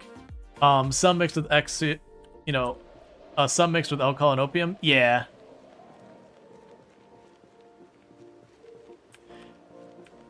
Yeah, and that's actually one of the ones that's like a whole big tragedy. That Steve Jobs had pancreatic cancer. And like you can make your own decisions, but didn't follow traditional treatments, that it would have been a very, like, obviously we don't know, but generally speaking, the type of cancer he had normally actually was fairly treatable if caught early and done that way. But he opted to not go for the more severe treatment and instead go for a more holistic approach. You know, and by the time he switched, you know, he was too far gone. And again, we don't know for sure if he had switched treatments or whatever, if it would have worked or whatever. You can't fill that in. But it was those things that, like, he got kind of sold on something that really wasn't a viable solution to his problem.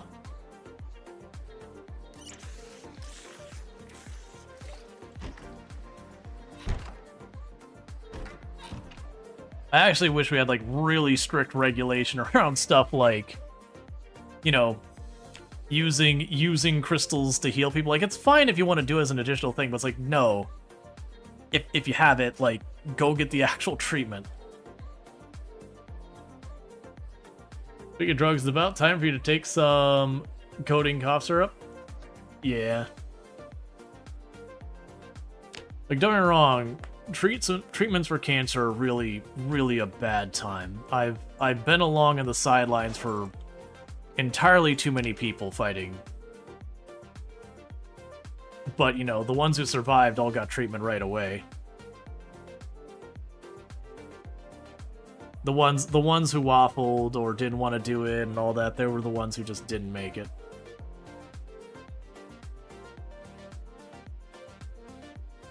It's always not that simple just because placebo. Yeah. Let's see, one of the most concerning aspects of non-science-based treatment is that they provide a false sense of having solved the problem, which can prevent... That's my big thing, that I take such issue with so many of those types of treatments.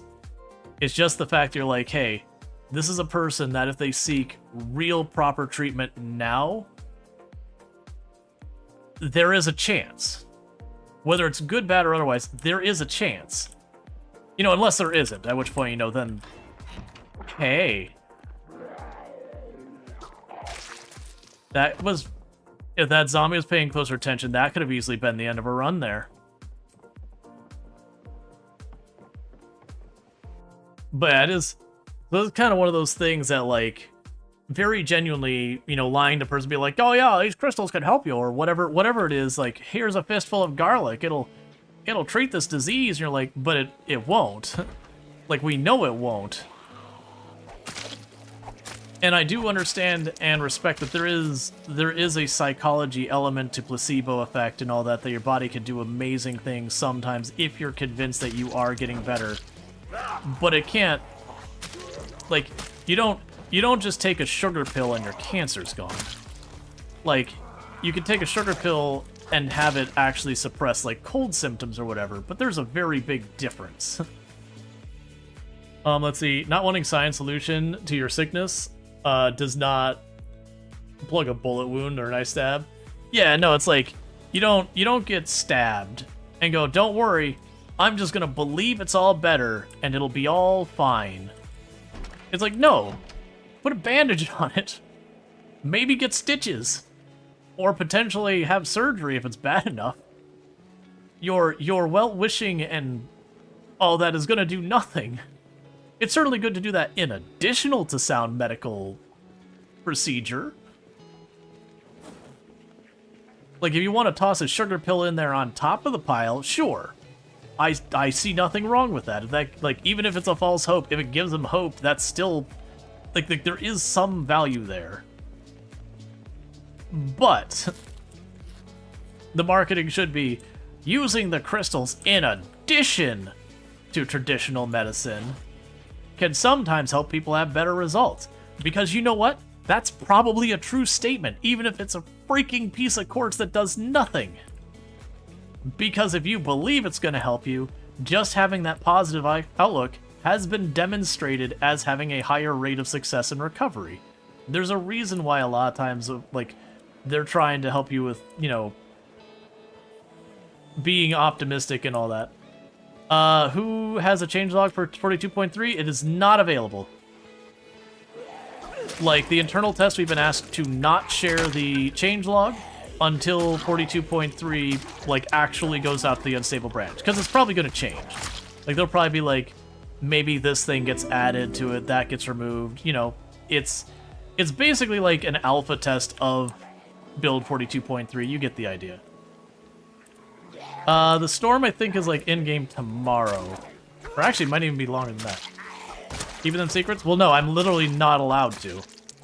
If I share it with you, I stop having access to the internal test branch. And then more than likely in the future, other companies will not want to work with me and share information since I can't be trusted. Yeah, the power of thinking positively only goes so far. Right, it does help, but by itself is not enough. Let's see, and then we have countries who are actually telling patients in pain to... Yeah, we don't need to dig into that. You're not allowed to what? I'm not allowed to share the patch notes. So, like, I can tell you things that have changed. I'm just not allowed to go, like, alright, well, here is the list of patch notes. Let me walk through them. Or, like, you know, screenshot them or copy-paste them or anything like that. Basically, that happened with 42.1, and it created a lot of confusion. And so the devs asked us going forward to not share them. The anxiety has been shown to slow healing. Thank you for the follow. Welcome to the stream. Yeah, so psychology component is a very significant thing with recovery. Like, there is sound science behind that.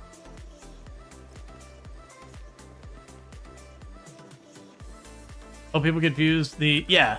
Well, I think what happened was I think people looked up, like, build 42.2 or whatever it was. Or, sorry, build 42.1. And they searched for it. They found the patch notes that got shared for build 42.1 of the test build. And then when, you know, it didn't actually match up with their experience, they got really confused. And there were some... You know, I've been told that there was some people who... There were things that either did or did not make it in 42.1 unstable that were in the test build, and there's some people upset about that. I honestly don't think there's really a workaround with that. Oh, that was... I've had two pretty close calls here. I'm glad we managed to step... Like, that one I misplayed. Because not only did I not notice it, which happens, and, you know, obviously that's a misplay, but, you know, that part... That's just gonna happen.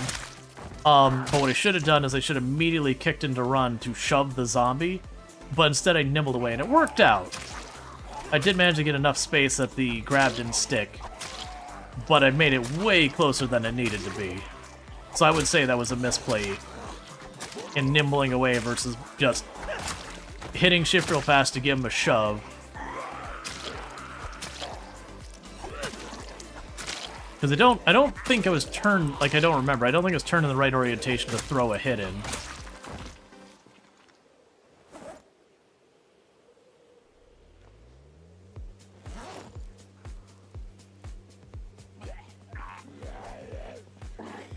This animation not working correctly is really messing with my ability to gauge my range. I've had more whiffs this stream than I think I've had since Build 42 came out. Luckily, our nimble is really high, so I can get away with a lot of that kind of mistake and be fine. All right. Did you see any difference in the fishing like there was in Build 42? Do you see any? Oh. So there is, and thank you for the 25 streak, I really do appreciate that. There is a thing that when you look at says, like, there's wind, there's temperature, and there's that. Wind and temperature happen a lot during the winter, but it's nowhere near as punishing as it used to be. Let's see, literally being anxious can mess with the anesthetics. Oh yeah, no, it's a whole thing. Because you're going to turn into a melee master once you can see the animations again. Let's see, that was an interesting effect. They did a study of the power of prayer and recovery in the proper scientific manner. 3 groups, one who prayed and didn't know, one who prayed and was told about it, and the control group. The control group and the group that didn't know about the prayer had similar recoveries. The one who was told about the prayers had worse recovery, probably because they felt pressure. Yeah, no, I could see that. Because in that case, if you didn't know and you're in control group, so like literally nothing happened, you wouldn't see any kind of a difference. But yeah, no, I could... Like, it's also a thing I could argue that if you knew someone was praying for your well-being, that would make my situation feel far more tenuous and serious, even if it is actually a dangerous and tenuous situation. I feel like that would mess with me. Because, like, it's one thing if it's, like, a nothing burger and they're like, oh, you know, I hope you have a speedy recovery, but it's really kind of a nothing. And they're like, oh, well, we're praying for you. It's like, okay. But, like, if it's something really serious, like you've just had a heart attack, you got diagnosed with something pretty terrible, and, like, you know, it's like, oh, yeah, I got everyone at church to pray for you. In a lot of ways, that would kind of, like, get into your head.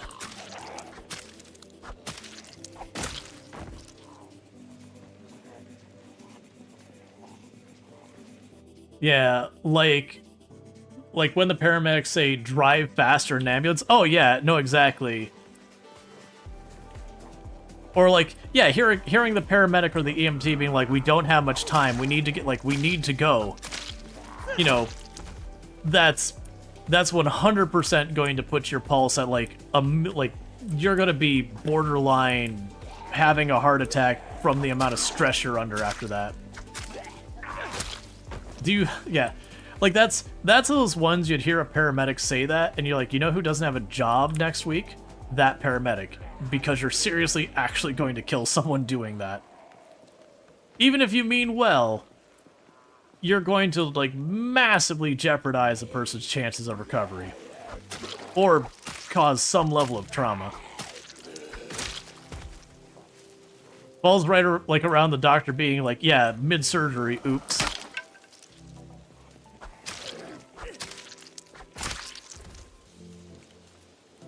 Or the, well, that's not good.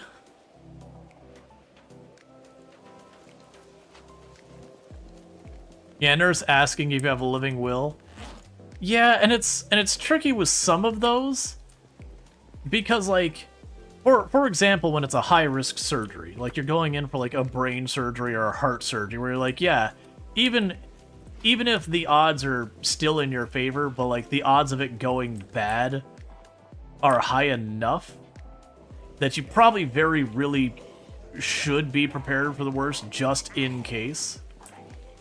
So it is the kind of question you do want to actually broach, but at the same time, all that.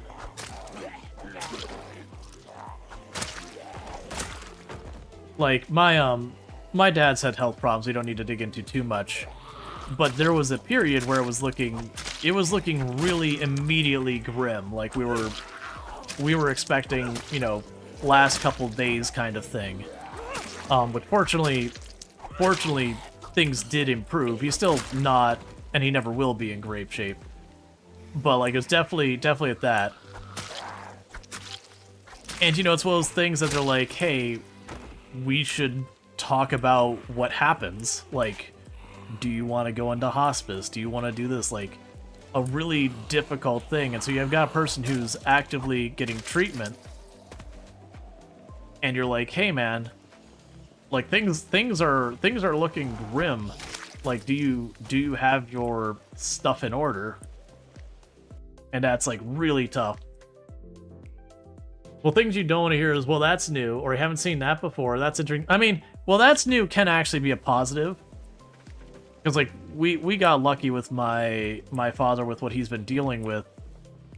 Is he's now an outlier, like an extreme outlier for having survived as long as he has with the type of cancer he has.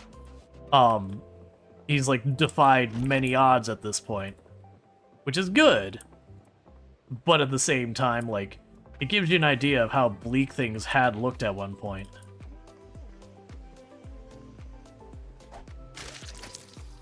I am not feeling great about this spot right here. Because of that. Like, it's a corner I can't see around. The lighting is just really bad. Going out there's dangerous because it's right up against the edge, so if there is a zombie there, it's going to be stuck, like, right next to the edge there. Wait, did that not... Okay. For a moment, I thought it didn't say rotten. I was about to be like, excuse me? 5 months in? Not rotten?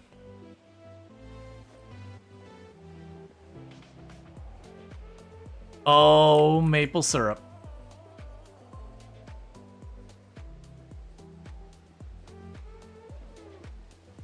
There's the deck back there. Well, dock, I guess.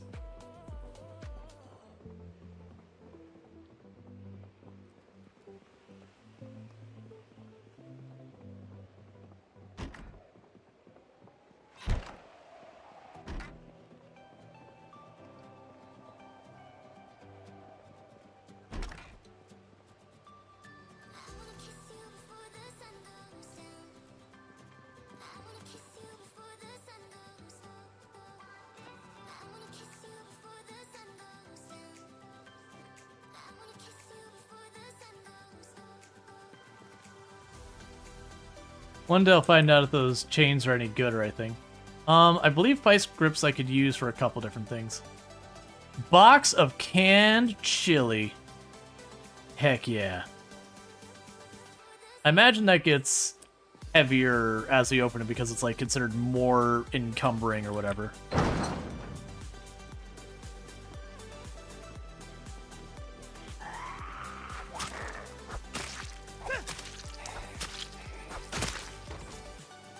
All right. Hand drill, nice. Yeah, it's actually not my first of, I actually already have one, and I don't know how fast they wear out or anything like that. I figured what the heck. All right. I'm really not loving the, oh, we haven't gone upstairs yet.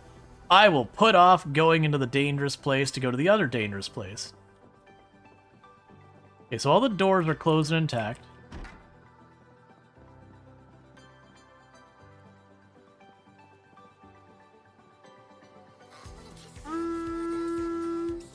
Hey, Ziggy! Thank you so much for the raid.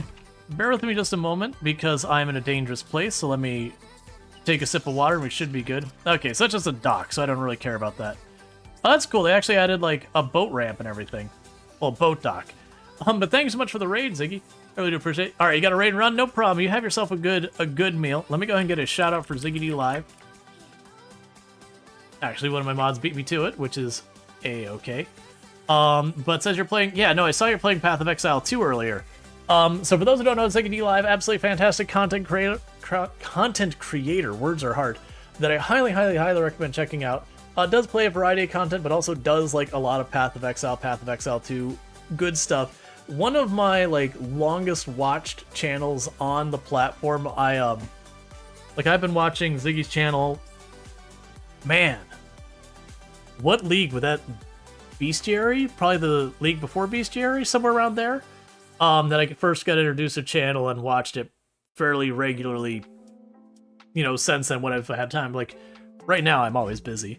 But yeah, definitely someone worth checking out. Again, if you're looking for someone who knows about Path of Exile, very knowledgeable, very knowledgeable, but does play a whole range of other games. Does, like, the storyteller type content really good, so, like, when you're watching a game like Kenshi with Ziggy, has, like, the whole story going on about, like, the characters going out doing their things. Does RimWorld. I know a lot of people who come here love RimWorld. Does RimWorld as well, and all that good stuff. So definitely highly recommend Ziggy's content. For the Raiders popping in, I am Rual Storge, do play a variety of games here on Twitch, including games like RimWorld and Kenshi and Product Zomboid, and all that good stuff. And thank you for the follow. Welcome to stream. So with all of that kind of stuff, I'm most known for my exploits in this particular game, which is Product Zomboid, because I used to hold a world record in this game for the highest kill count run ever streamed, 135,121 zombies killed on one character in one life. I was not running any mods that changed imization or vehicles. That said, you'll notice there's a past tense on that record, because that record has been beaten. But I did hold it until Mr. Lamprey set the record. I keep wanting to add the UK, because that was his old name. But Mr. Lamprey beat that record. And that was basically, so, you know, at the time I held the record for a while. But I am a variety streamer as well. Like I said, Kenshi, RimWorld, Product Zomboid. I do a lot of simulation games, city builders, all that kind of good stuff. Lots of indie games, so if that's your cup of tea and all that. Who is currently leading? Well, Mr. Lamprey has the record for build 41 at 954,000, which is the run that beat my run. To give you an idea, he broke my record, and it took him a full extra year on playing the same save file almost exclusively full time to get up to where he's at. So every once in a while, he's like, you're going for the record, right? I'm a variety streamer. I'm not full-timing Project Zomboid for the next year. It's a good game and all, but like, literally playing almost exclusively Project Zomboid full-time for a little year. I love the game and all. That's not how I continue loving the game. There is definitely a point I stopped loving the game along the way doing that. And plus, to give you an idea about how he felt when he did die in that run, he didn't be like, "Aw, man." Literally the first thing it says, "I'm free!" Just like, "I'm free! It's over!" Yeah, no, it's a bummer he didn't hit his million he was aiming for. But you could tell he was way past ready to be done. Probably Twist on Fire in the lead right now. Yeah, he's at 40,000. If he's not in the lead, he's in that top 3. Because I know we're keeping an eye on like 2 or 3 people are all in like the 20 to 30,000 range, and Twist is one of them. So if Twist isn't in the lead, he's in that lead pack. But yeah, so I think the current record we have is somewhere in the area of like 40,000 or so. The most I've had so far on build 42 was I was at about 11,500. But that character did die. So I'm not going for records. Like if I was going for records, I wouldn't be in here looting these places. I would just be on the next place and get a whole lot of zombies and getting to work. But yeah, I have no interest in going for the record again. But yeah. But we are playing. You're more at 11. Oh, I'm sorry, I'm a liar. I'm at 14,000 right now. My last... Wait. There are scout cookies in the game now? We can get our Thin Mint on?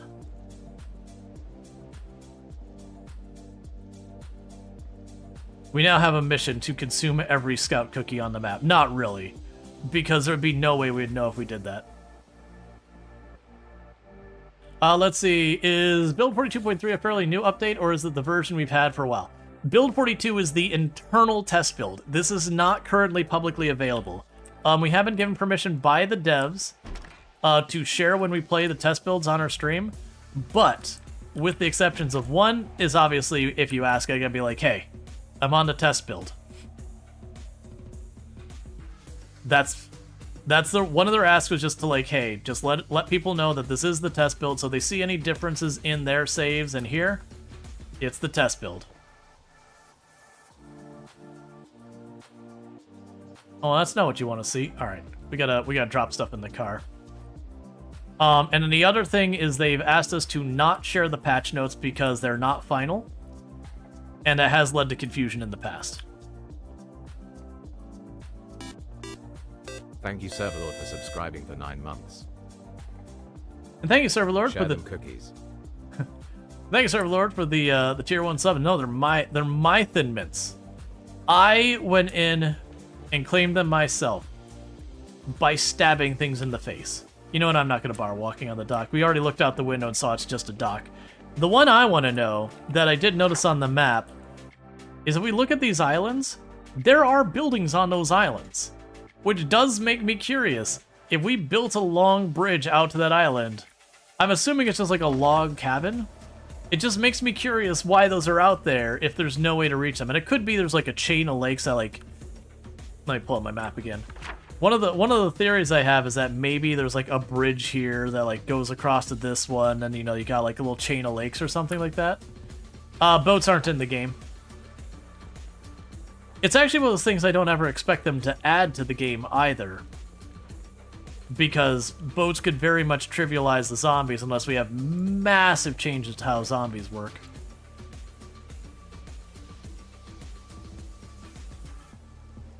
We're grabbing all of those for melting down because we now have Smithy in the game.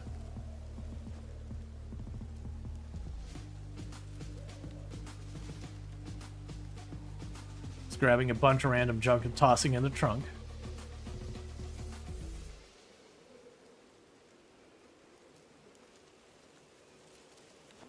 Alright, that'll probably about fill us up. Okay.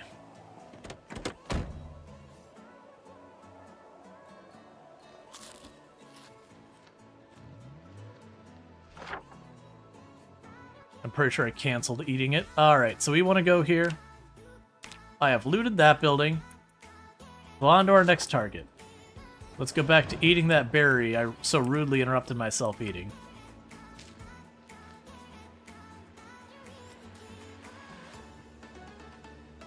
Flying zombies, problem solved.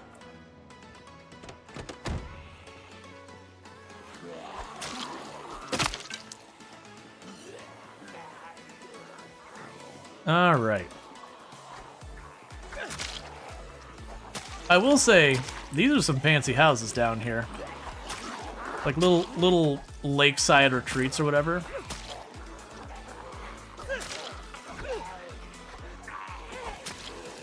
There is a bug right now in build 42.3, which is the Eternal Pest build. So if it doesn't look like I'm swinging my weapon, it's because we're not. Like, I'm doing the attack, but the animation is more of a just kind of like head nodding at them. So we're just very, very aggressively nodding at them until they fall over. Well, that's... Don't do that. All right. Oh, and our home base is a resort, by the way. We're literally sleeping at the lakeside resort. It's very, very, very damaged from all the fighting. Because a good 6,000 to 8,000 of the zombies we killed was there.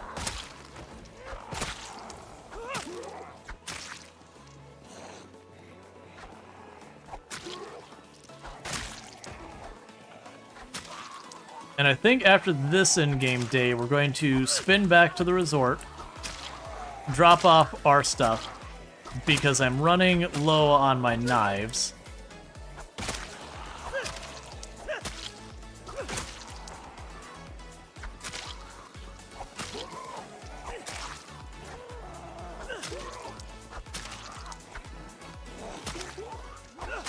But we'll try to make our pottery...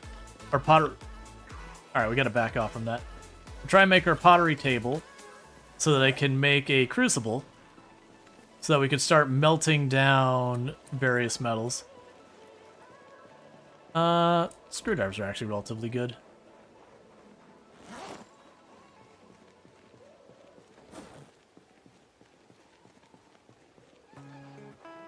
We're saving those Girl Scout cookies. The Girl Scout cookies we are hoarding.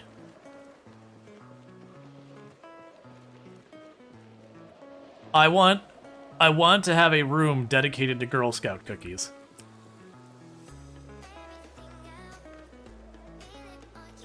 Because they're that important.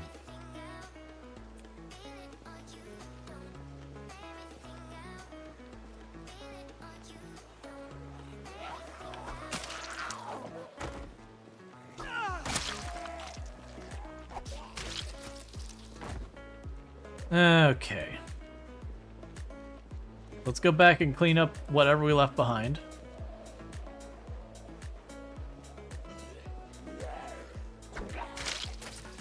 Sir, that's my knife. I'd like it back, sir. Thank you. I know it's my fault. I did leave it in your face, but it is mine. Yeah, no, we need one more nail. Worst case, I'm sure I could find some piece of furniture in the resort I don't actually want.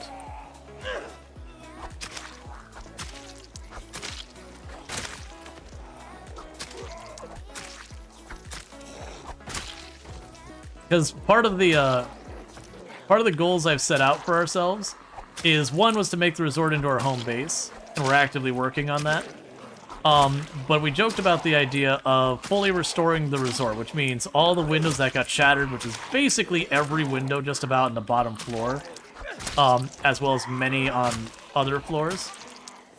But it will be to go through and like fully restore, put all the windows back, you know, replace them, all that kind of thing. Which should be a lot of work, but a lot of fun. And the two paths that we can potentially replace those windows is, one, getting a crowbar and going and seeking out a bunch of windows and removing them with the crowbar to bring back to put in place.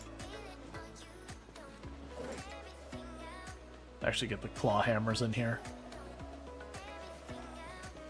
They'll be less efficient, but that's what they're here for.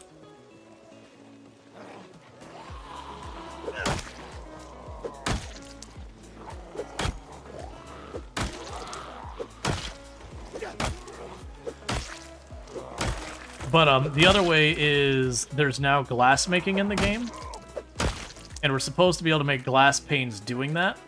There's a good chance if I can get that set up. Alright, Storge, you have a good one. Thank you again for tuning in. But yeah, we're not worrying about the repairing the resort at all until the area's pretty clear. And then you're replacing the windows on the bottom floor as the very last thing. Just because they'll have a high rate of being attacked and potentially destroyed, and I just don't want to deal.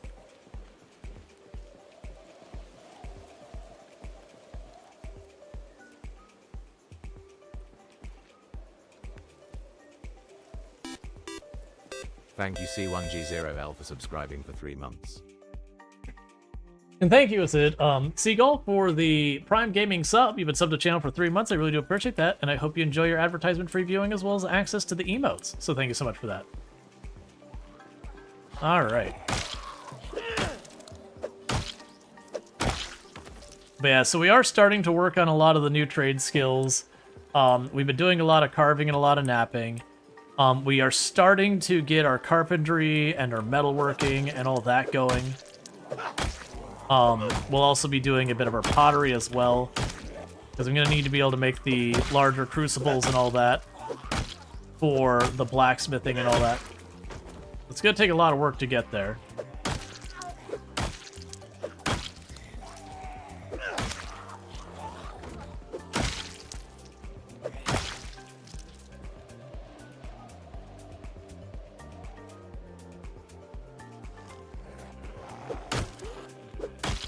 But we are playing on the maximum zombie population settings with respawns turned off. There's a reason why I'm systematically going through and killing zombies wherever we go.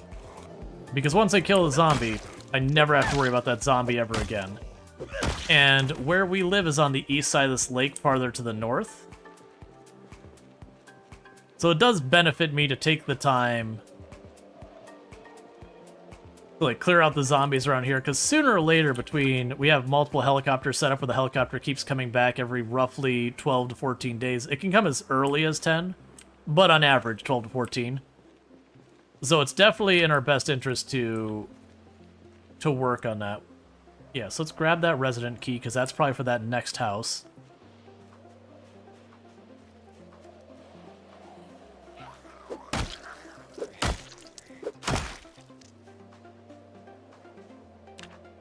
Let's fast forward, let the muscle strain drop off.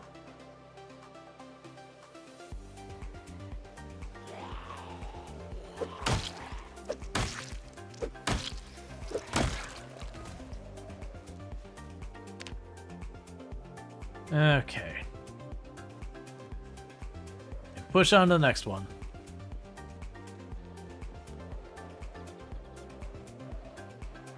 You know, that's the that was the talk, is that either A, we'll either use a crowbar to pull them out of places, or we'll just craft them. My assumption is what we'll do is we'll use like whatever the glass making thing is, the kiln, and probably sand.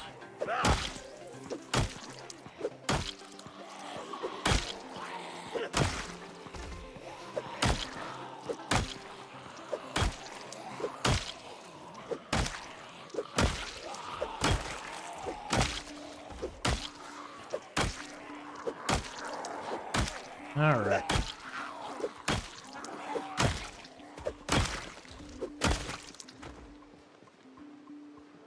So we got one back here and one over there.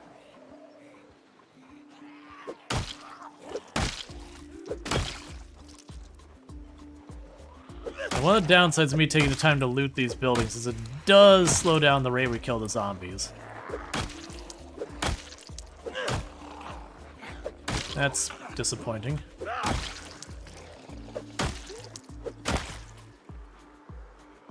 Let's back off a little bit. We're getting exerted. I did notice it's actually in a closed yard there. I didn't realize that the first time. So there are zombies back there. Even if we pull them, there's not much space for them.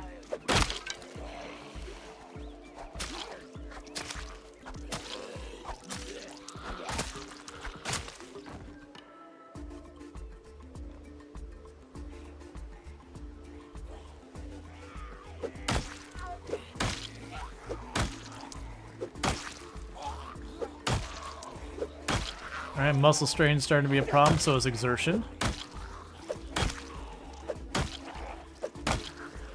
Because I'm getting that slow trickle feed of zombies. It's not giving me a chance to have a proper break.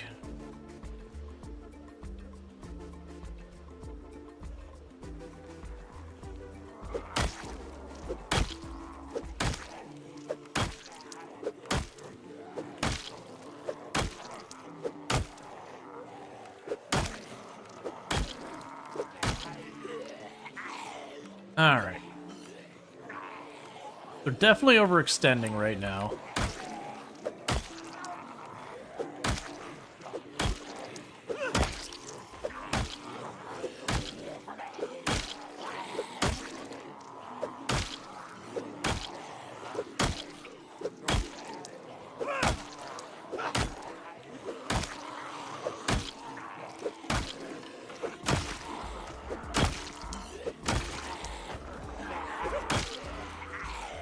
Alright. We're gonna have to back off. There's still more we're aggroing from back there somewhere. You're pretty close to hitting high exertion, which is when you have a big timer over your head says this is how long you have to your character just has nothing left to give. Kinda hoping.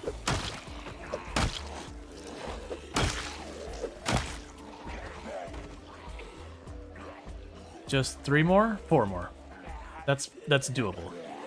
So I'm gonna push high exertion, which I really don't like doing. But the one on the ground probably has 1 hit left in them. These ones are fairly fresh, so they're gonna take a good 6 or 7 hits each.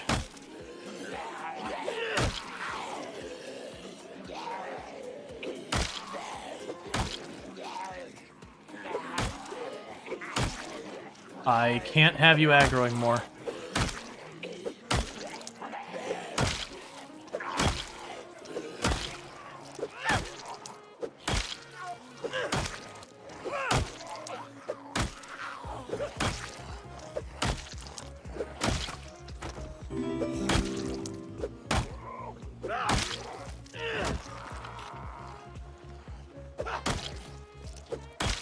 We have pushed way past how far we should let ourselves go. And thank you for that follow. Welcome to stream. Yeah, stay on him. Don't let him get up. Ah, you're not actually on him. Because as bad as our muscle strain and exertion is, we're doing like no damage. There, now you're on him. No, more. Okay. Oh, that's bad. All right, so we're cutting across here. This is not good. This is the reason you never want to push to high exertion, is if we look at our stamina up here, I am draining stamina while moving right now. I also have a movement speed penalty going on. So hope here is that I can sneak into this place and rest up for a minute. And as I say, sneak into this place and absolutely immediately aggro a zombie I didn't see in the backyard. Or front yard, whatever yard this is. So I'm going to try to do... You try and open this door, slam it behind me real fast to get him stuck there. And I'm just trying to do that to buy myself a little bit of time. So I can pop in here.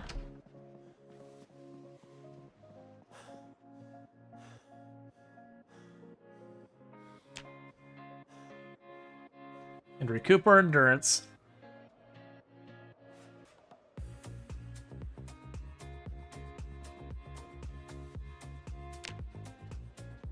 Let's wait a little bit longer for the pain. And I want to go out there and I want to kill those handful that were right there.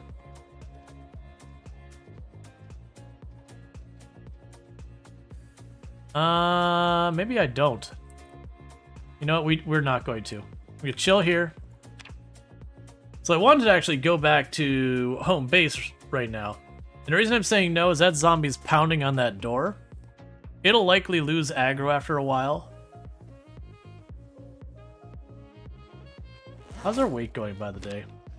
Oh, we're still honestly pretty high on the weight side.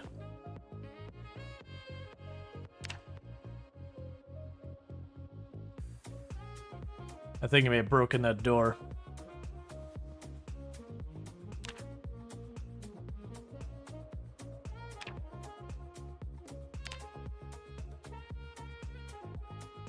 The good news is that zombie would have no way of knowing which way I went up here.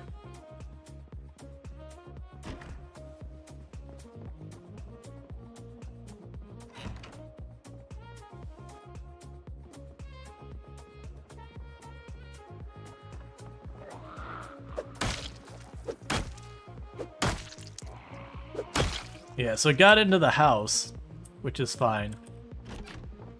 It just lost me from that point. Alright.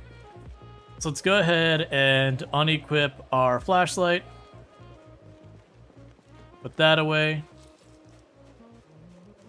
We're nowhere near time for a radio. Okay, so let's loop back down here. Get those 2 or 3 zombies that were chasing us. Yeah, no, the animation is broken. There's a bug right now in the internal test build where if I am moving and attacking, the animation glitches. I mean, when I stand still, it's fine, but you almost never want to stand still in fighting a zombie, unless you're going for the knife execution. So yeah, you see, like, that's fine.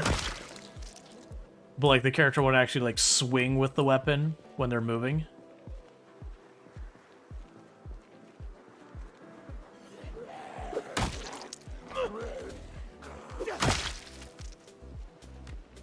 Alright.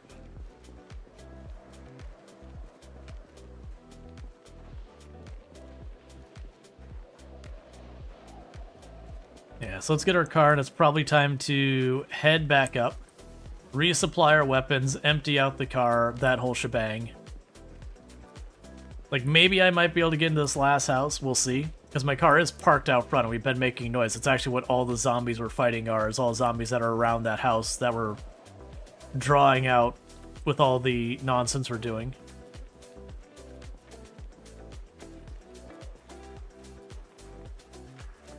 Lots of flint down here, so if I do run into a problem where I'm short on flint to make more weapons, honestly, we could just drive down this road and there's just flint, like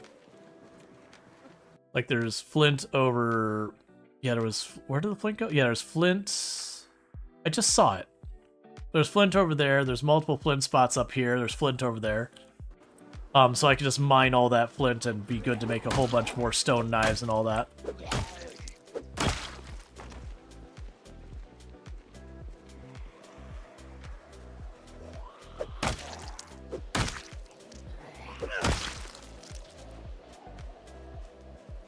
Alright. Hey, Penny!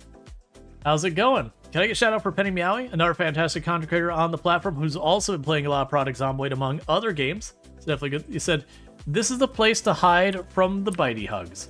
That is true. I do try to minimize the occurrence of bitey hugs in this channel.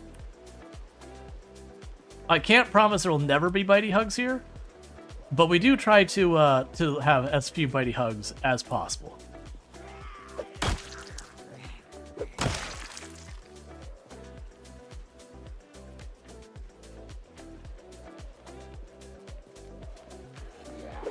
But yeah, I do hope you had yourself a good stream. And again, check out Penny Meowie, another fantastic content creator on the platform.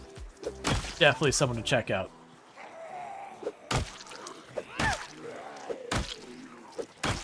Usually streams around the time I start wrapping up.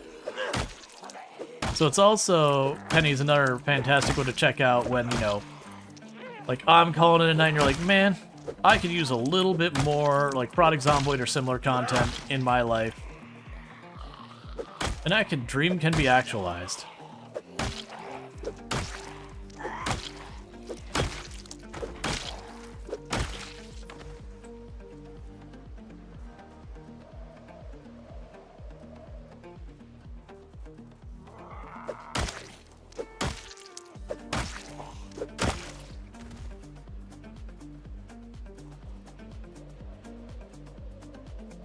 I'm worried I'm getting too close to this fence to my south here. They're gonna start aggroing stuff from the other side of that fence. It is what it is. There's no completely avoiding it. Did I already eat my... Oh, we can just go ahead and finish our bag of sugar. Have you done breakfast and shower, and now you want more coffee already? It happens. Let's see. Sometimes you want to hug someone and just take a nibble. It's the hug with the chomp that scares you. Yep. Alright, so we got a lot of zombies still in this front yard. Oh, I needed to wait longer on a hug plus a surprise.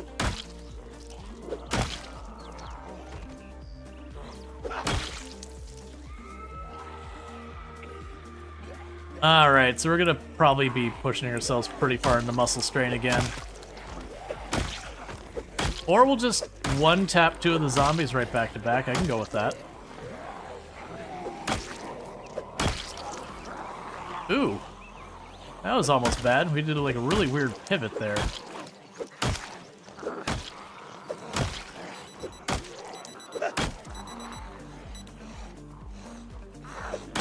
Oh, right. Today's the day that the storm rolls in. That was another reason I wanted to back off. Well, let's loot this house, and then we'll probably back off after this house.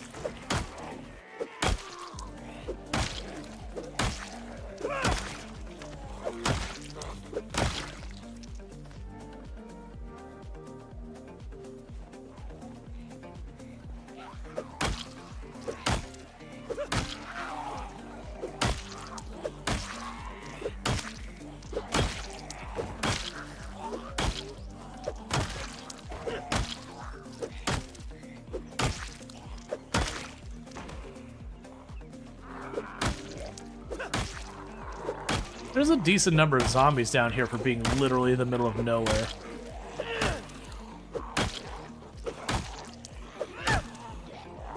Considering you're killing a bit over 100 zombies a day.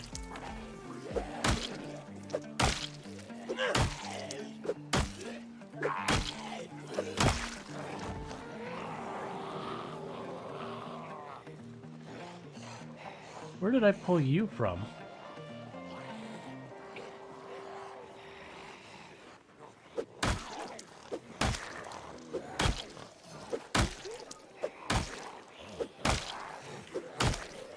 All right.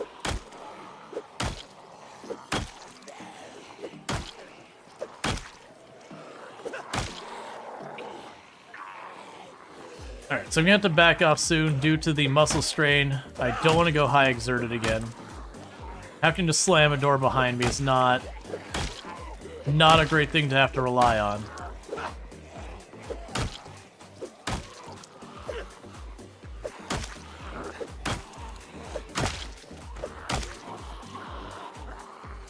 Let's just break away, recoup, and then we'll do another go. Maybe they're airdropping zombies in from our city? Yeah, it probably happens. And they won't stop coming, they won't stop coming, pretty much. Yeah, so just go around this corner. We should be able to ditch them. We'll need to rest for a moment, recover our exertion. Try and recover muscle strain. Let's see. Yeah, you aggroed from forever away. That one's probably okay if it still follows us. Yeah, so go over here. We'll stop dealing with the one tailing us, and we'll try and rest for a little bit.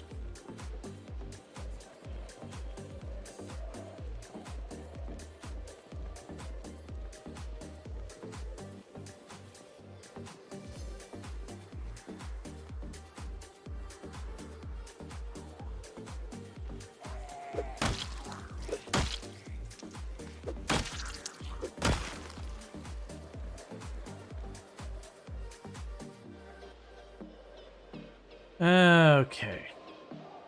So get rid of the exertion first, then we stand up. We just keep waiting for that muscle strain. Like drop bears, but different. Yeah, drop bears, but zombies. This is too close? Yeah, no, we definitely had 2 close calls that really shouldn't have happened.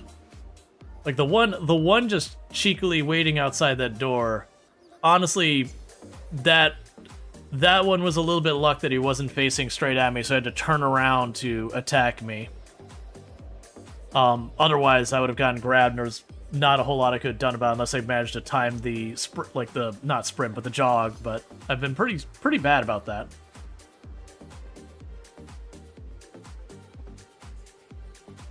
It's one of those things that used to be a trained habit that I was ready to, like, at any given moment, do, like, the 2-3 step to, like, bounce off a zombie to get away real quick. But it's just been too long since I played Foraging Zomboid consistently where I was doing stuff where I had to do that. Alright, so we've got that.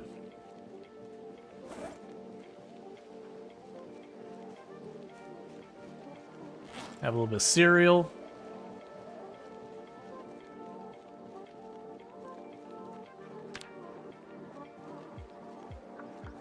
I don't want that. Alright, there you are.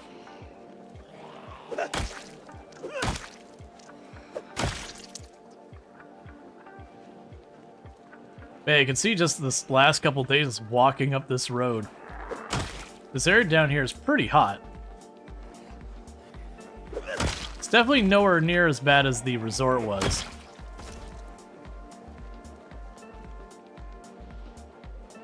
But certainly a lot here. But every one of these zombies I kill, I'm getting a little bit more strength, a little bit more fitness, a little bit more maintenance, and a little bit more in whatever weapons I'm using combat skill. And we will eventually get to the point where we'll pretty reliably one-tap zombies with just about any weapon category. And that's where the numbers of zombies stop being that big a deal, where you'll see me, like, pull our group and just start knocking them down. Said resorty? No, resort. Resorty's also good. We're talking resorts here. Alright.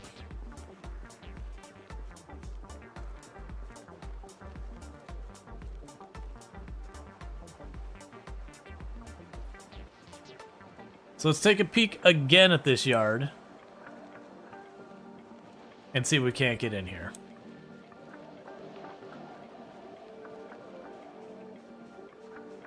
And we are far enough now that I don't think the zombies got messed with at all by the helicopter.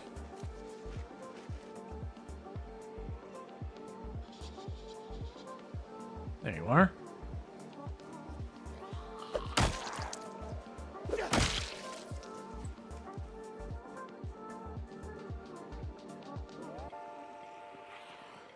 Okay.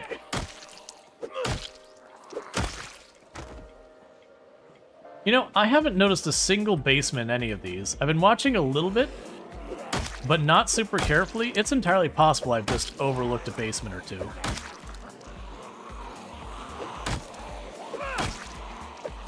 Especially the ones where the basement and the main stairs are, like, in the same spot. I've noticed I've overlooked those a couple of times.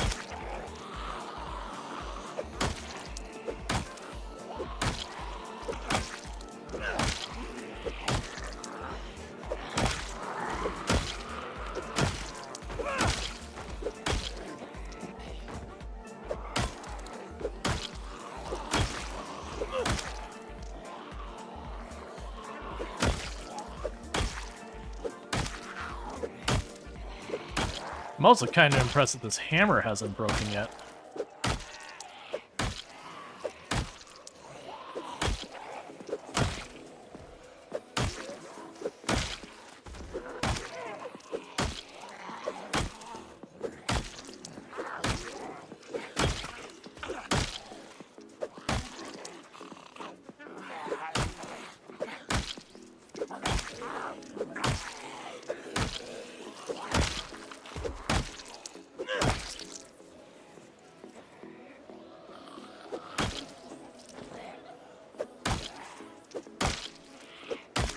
Alright, I'd like you to die without aggroing a whole bunch more so I can sit down, please.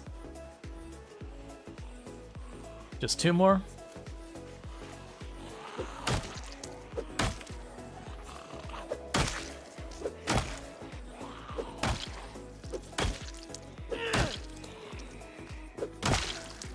Okay. I did see we aggroed, and I want to go try and just move up this way a little bit.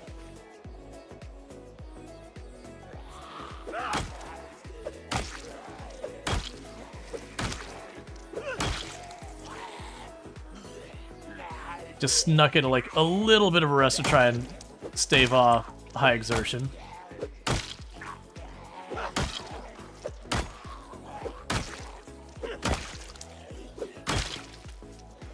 All right.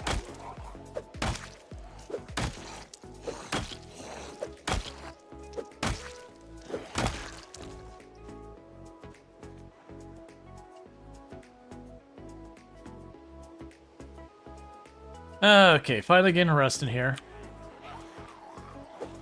I didn't get rid of all the muscle strain, but we did manage to barely get ourselves out of exertion for a minute there.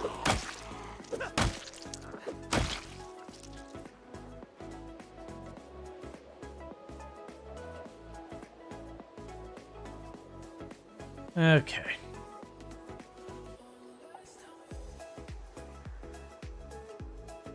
So I managed to get fully off of exertion. Still dealing with the muscle strain, though.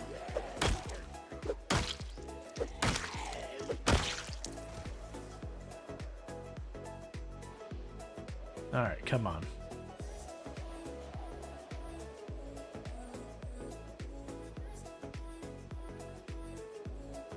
So problems when you push the muscle strain that hard, as you can see, it takes a while for it to go away.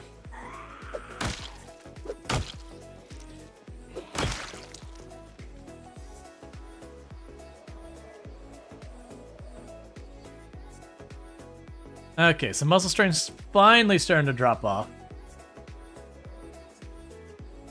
It also looks like our hammer's worn now.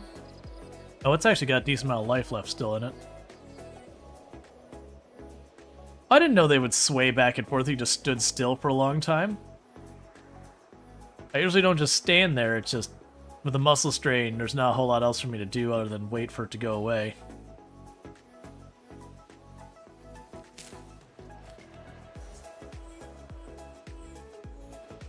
Alright, give it a couple more seconds just to like properly go away. Okay, let's see if we can't get into this building now.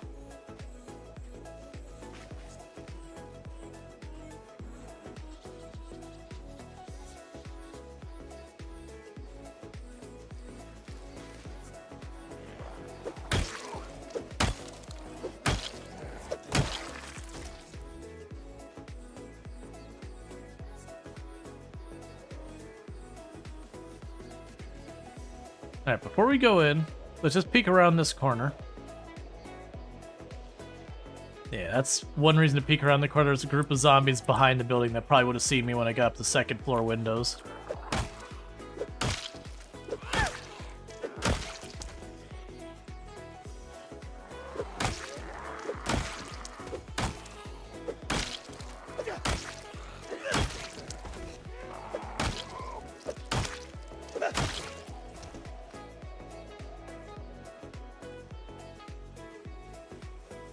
Looks like 7 or 8 back there. Maybe more in those trees. Definitely more in those trees.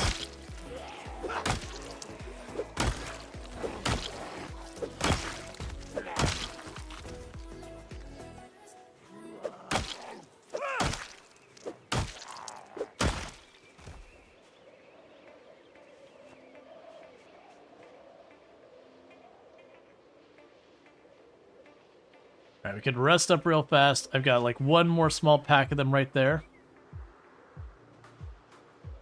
Ooh, that's not really that small of a pack.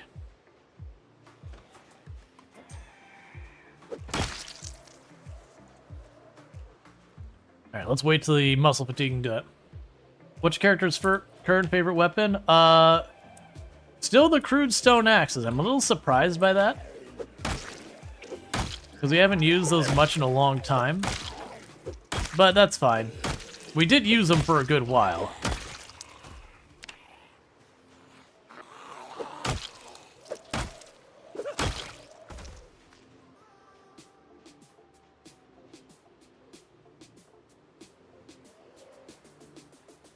Trying to let this fall off, because it isn't a huge number here. Or probably something we don't want to grab unless we're in relatively good shape.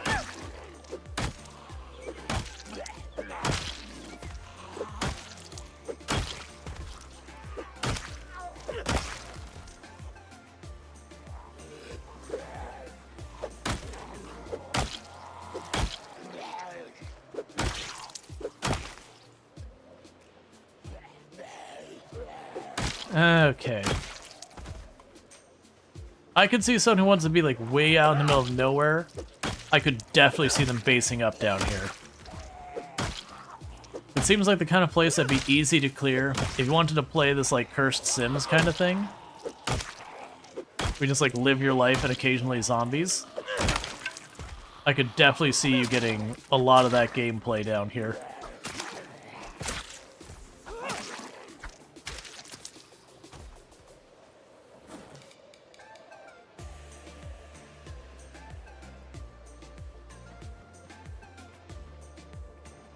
Ah, so there's a gap along there.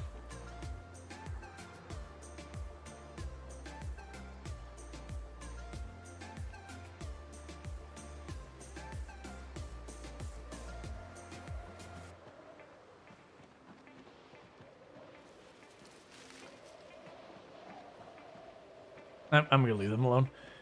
Let's go check in this house, see what we can find in here. We'll probably have to kill a couple of zombies lurking around in there, which is fine. But then we can grab the stuff out of here and drive home.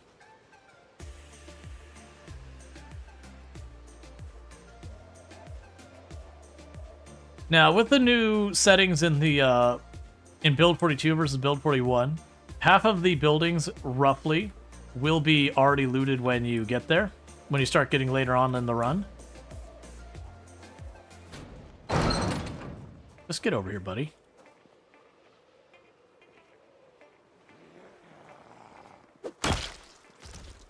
Good job. Good hustle. Oh.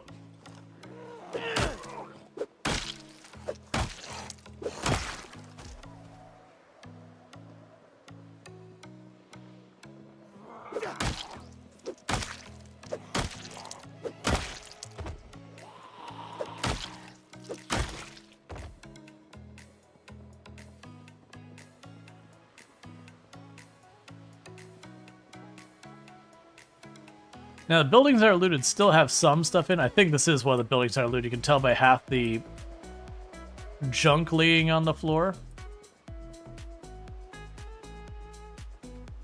That's just kind of one of your tells. But that doesn't mean you won't find anything good. It's just they'll give it like the style that everything's been torn up. You'll get less cumulative loot than you would otherwise. But they'll still have stuff like magazines or whatever. What am I hearing?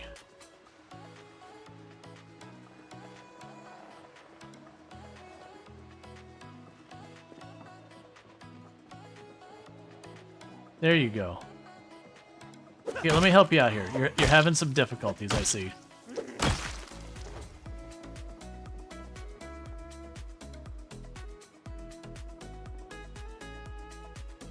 Barbecue later. It's an old newspaper, so I can't read it.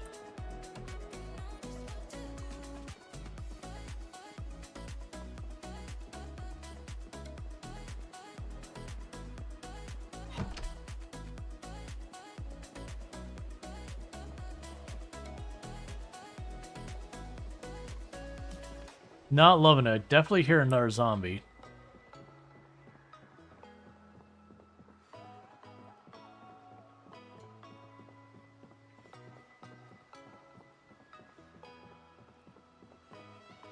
Okay, so that's all closed up on this end, so let's focus on this side.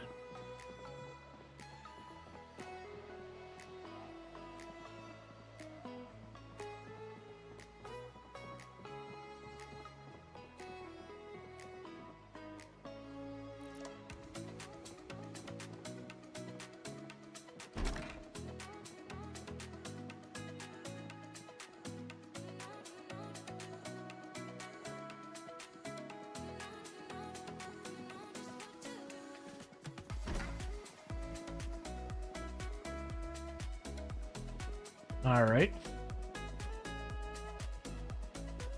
Finish clearing the house.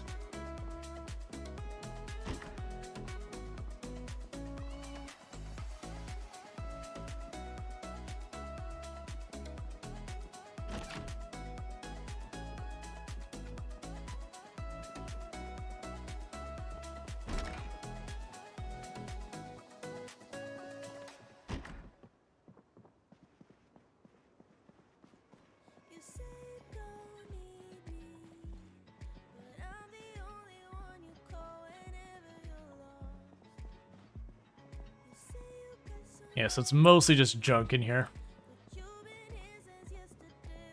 That's fine. We have looted it. Alright. I do want to get back today.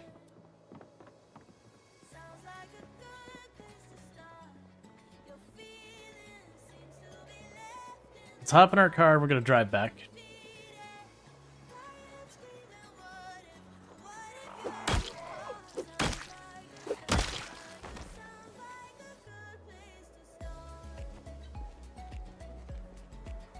Okay.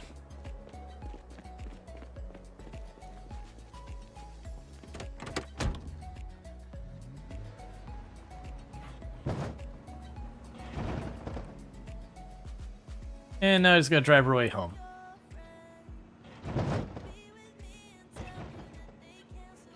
Yeah, so we made pretty good progress on clearing a bunch of these ones down this road here. What we might do is the next push down here, I might go down the other side or whatever. Any new things in 42.3? Plumbing should be fixed. We can now dig up clay. There is a bunch of bug fixes, and there's a bunch of balance changes. With the balance changes, I don't know for a fact, I think the wooden spade got adjusted. I don't know how much. But, like, they did mention that there was some adjustment made to the wooden spade. I haven't checked it out. But I know for a lot of people that was, like, a meta weapon where clearly the stats weren't right. Considering it was better than, like, the metal spade and all that stuff. Yeah. It's one reasons I'd avoid getting really attached to any weapon that's like, hey, this is, like, super strong right now. Just accept they're almost always gonna get bugged. It's on build 42.2. Build 42.2 is what the unstable branch is. I am on the internal test branch. I've gotten the title and everything that I'm on the internal test branch. So what was wrong with plumbing? You couldn't do it. That's what was wrong, is it didn't work.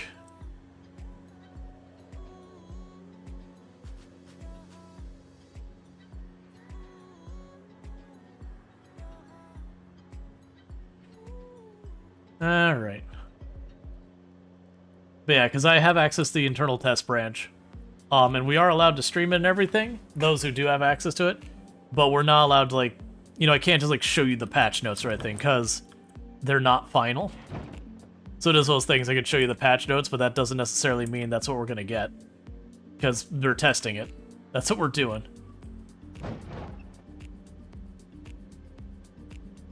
They put a pipe plumbing in the plumbing water. Not that I've seen. I haven't had a chance to actually test it because we've been doing the sweaty challenge run. So stuff like making rain barrels and that is just something I haven't had the chance to do.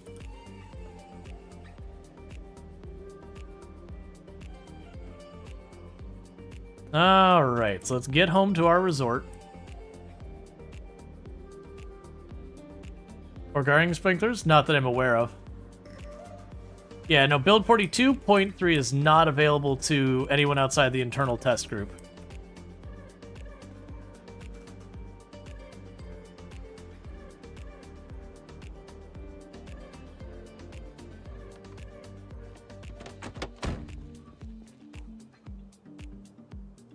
All right.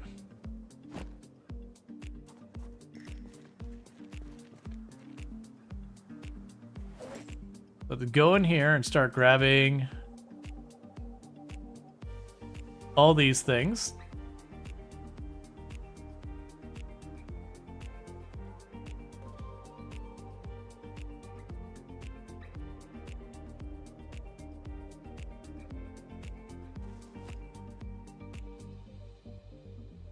Because these are all stuff I plan on, like, melting down and all that.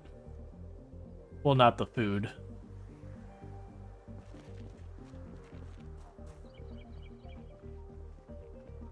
Yeah, so this is our actual base here. This was the, like, major resort. We did spend the time to clear the literal thousands of zombies out of it. And I've got a few cows living just down over here. Drop the canned goods off here. That's where we're starting to set up our stuff for smelting and all that. Yeah, and I saw that there are sprinklers, but I have no idea anything about them whatsoever.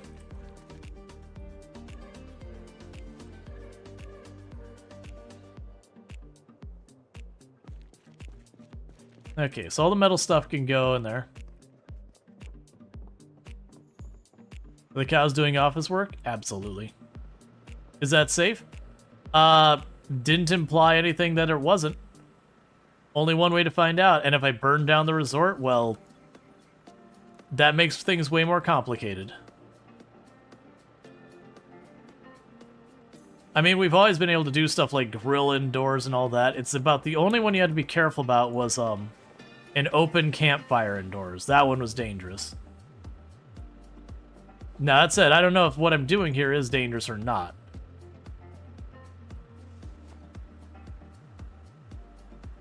We'll be learning that. Did I accidentally leave my actual weapons there? That's fine. Okay, so ratchets.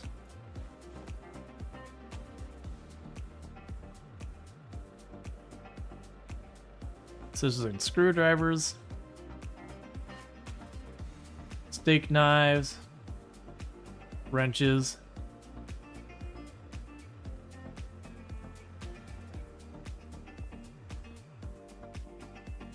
Yeah, the resort just goes up in flames.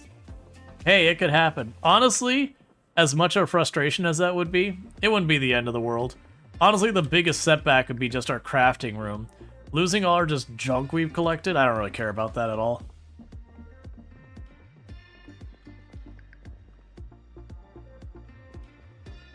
Oh yeah, no, you didn't try, like, if the place caught fire, it was a write-off. You just went, well, I lost that.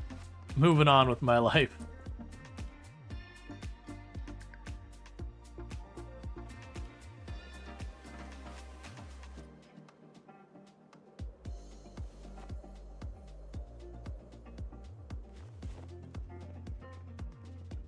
Yeah, there are extinguishers in the game. They're terrible. Like, when a fire breaks out, you just accept it's gonna do what it's gonna do. And if you don't like what it's gonna do, that's unfortunate because it's gonna do what it's gonna do. There's no putting that genie back in the bottle once the fire gets out of control. It's gonna burn itself out, and whatever gets destroyed gets destroyed. I do remember I was brand new trying to save, like, we had a bunch of loot in a base that caught fire. And I do remember sitting there trying desperately to, like, there's 3 of us running around these fire extinguishers just trying to protect the cabinets in the wall, and it didn't help. Like, we put out the fire a couple times in different spots, but it just spreads way too much. There's a reason why people are like, why don't you do burns? Like, this is why. The fire in this game is just absolutely going to wreck everything.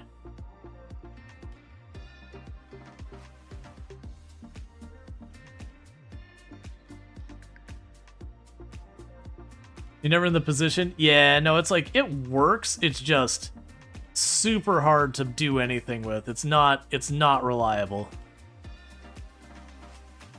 That's kind of the key takeaway here.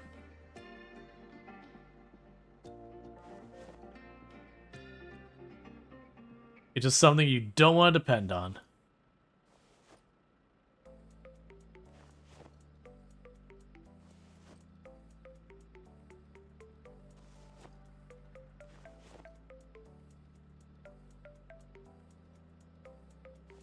All right.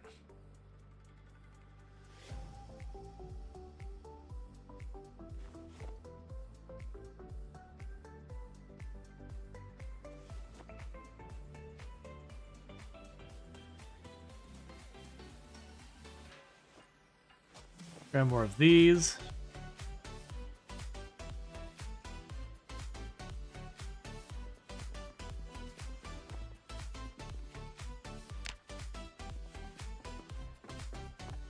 Just doing a whole bunch of base maintenance kind of stuff right now.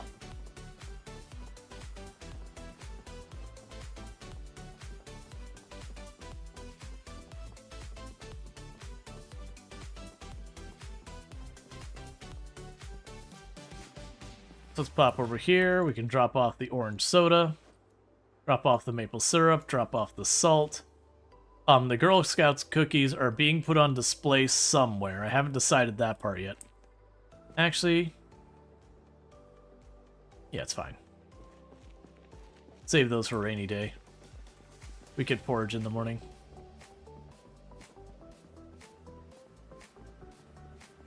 We could drop the scissors on the floor, and the vice grips, and the wrench, and the butter knife. All of this. Hey, buddy. It's been a long time since I've had someone trespass. But no trespassing.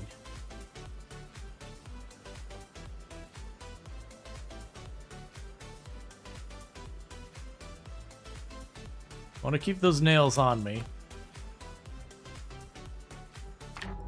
I don't know where I just put that. Oh, I accidentally equipped it.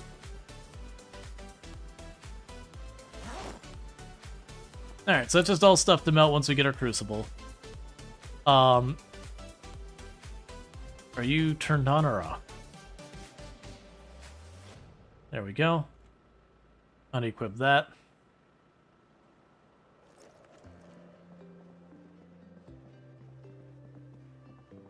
Report streamer not sharing cookies. Nope. But what room do we put all the Girl Scout cookies in?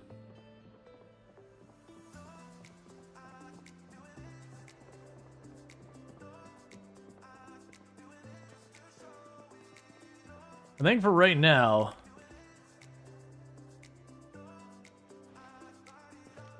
we'll just start piling them up in the corner.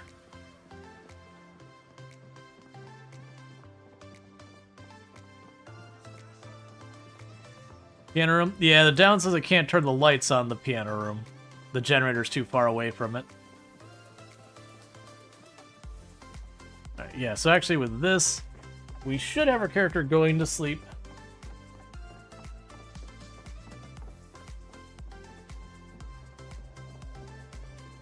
Oh, wait, I got an extra radio. I want to drop that off because I keep accidentally equipping the radio that does not have my emergency channel.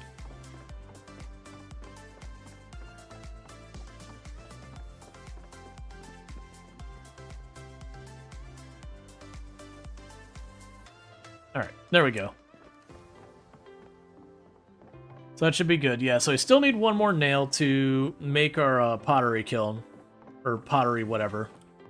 Because that might be worth doing to try and get our crucible going so we can start making metal to start doing metal working. Alright, but with that said, we got our bedroom up here. We can go ahead and get ourselves some sleep.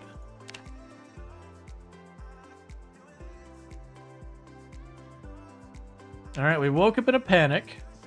Now, that could be just a nightmare. It could also be that a zombie made it into the building. Most likely it's just a nightmare. But let's go check here.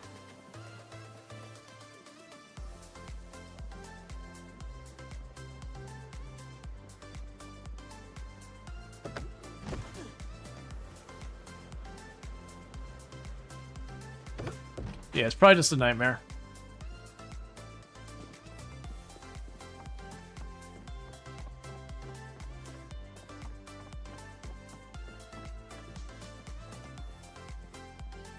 Alright.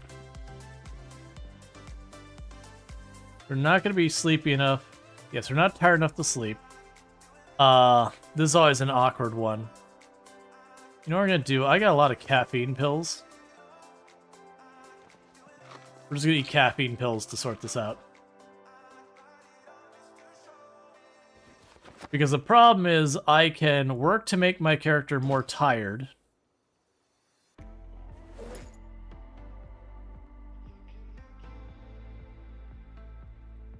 So I can go back to sleep, but then we'll sleep in really late.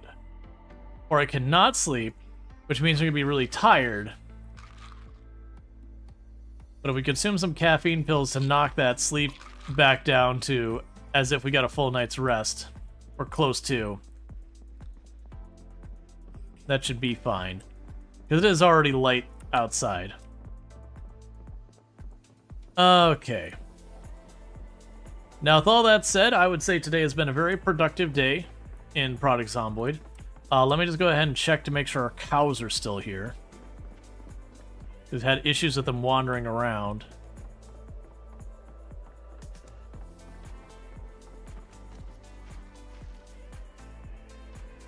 So I see you two way over here.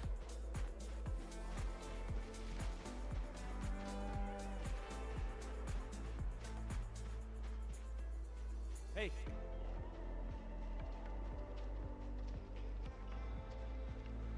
Hey. All right. Hey.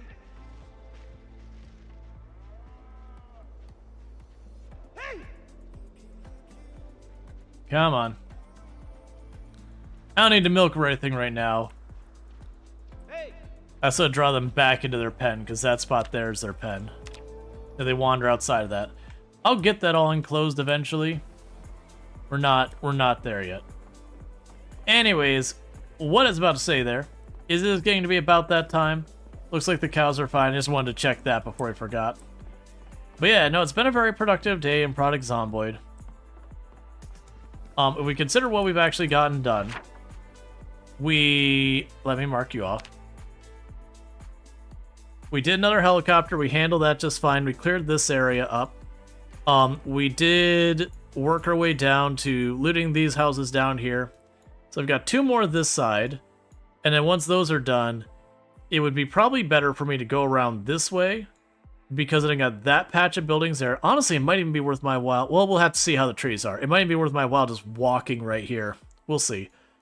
So I've got that. I've got a couple of buildings tucked in the woods back here.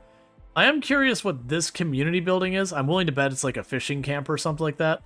We've got some bigger buildings down here. They're definitely larger than houses. So this to me looks like a boat ramp. So I'm willing to bet we got some type of thing going on down there. That's probably another point of interest that's busy. That may be where a lot of our zombies are coming from up here. But you get the idea. So it's looking like next time we'll pop in, get these 2 houses real fast. That'll finish up this side. Circle back, go around this way.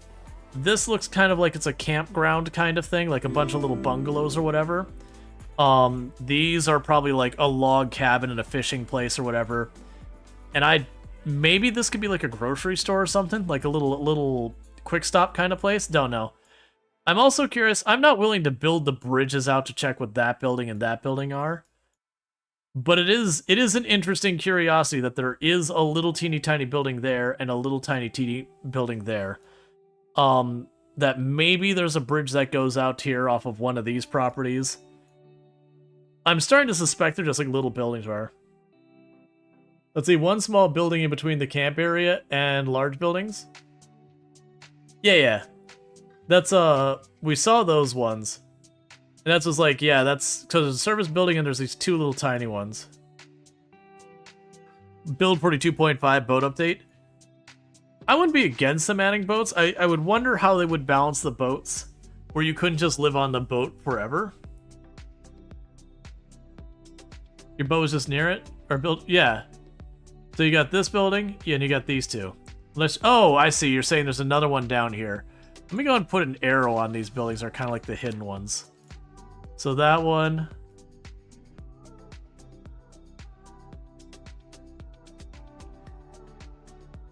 Yeah, and then that looks like it's probably a gatehouse, and this is probably an enclosed area. So this might be like a boat manufacturer or something like that. I don't see any more stuff over here. Yeah, and like we said, we got buildings here and here in the water that I'm curious about. I don't think I'm gonna build out there. I'm willing to bet they're just like little fishing shacks or whatever. And for as much effort as it's gonna be to build a long bridge out there, it's not going to be worth it. But yeah, so that'll be our target for the next one, is to clear these two, do that. As far as other things we got done, we did get a point in strength done here today, which is good. We did get some, we think we got a point in napping, a point in carving. We're getting pretty close to maintenance. I'm surprised we haven't gotten any of these other ones. We're getting pretty close to hitting short blade 6, so we got a bunch of skill points.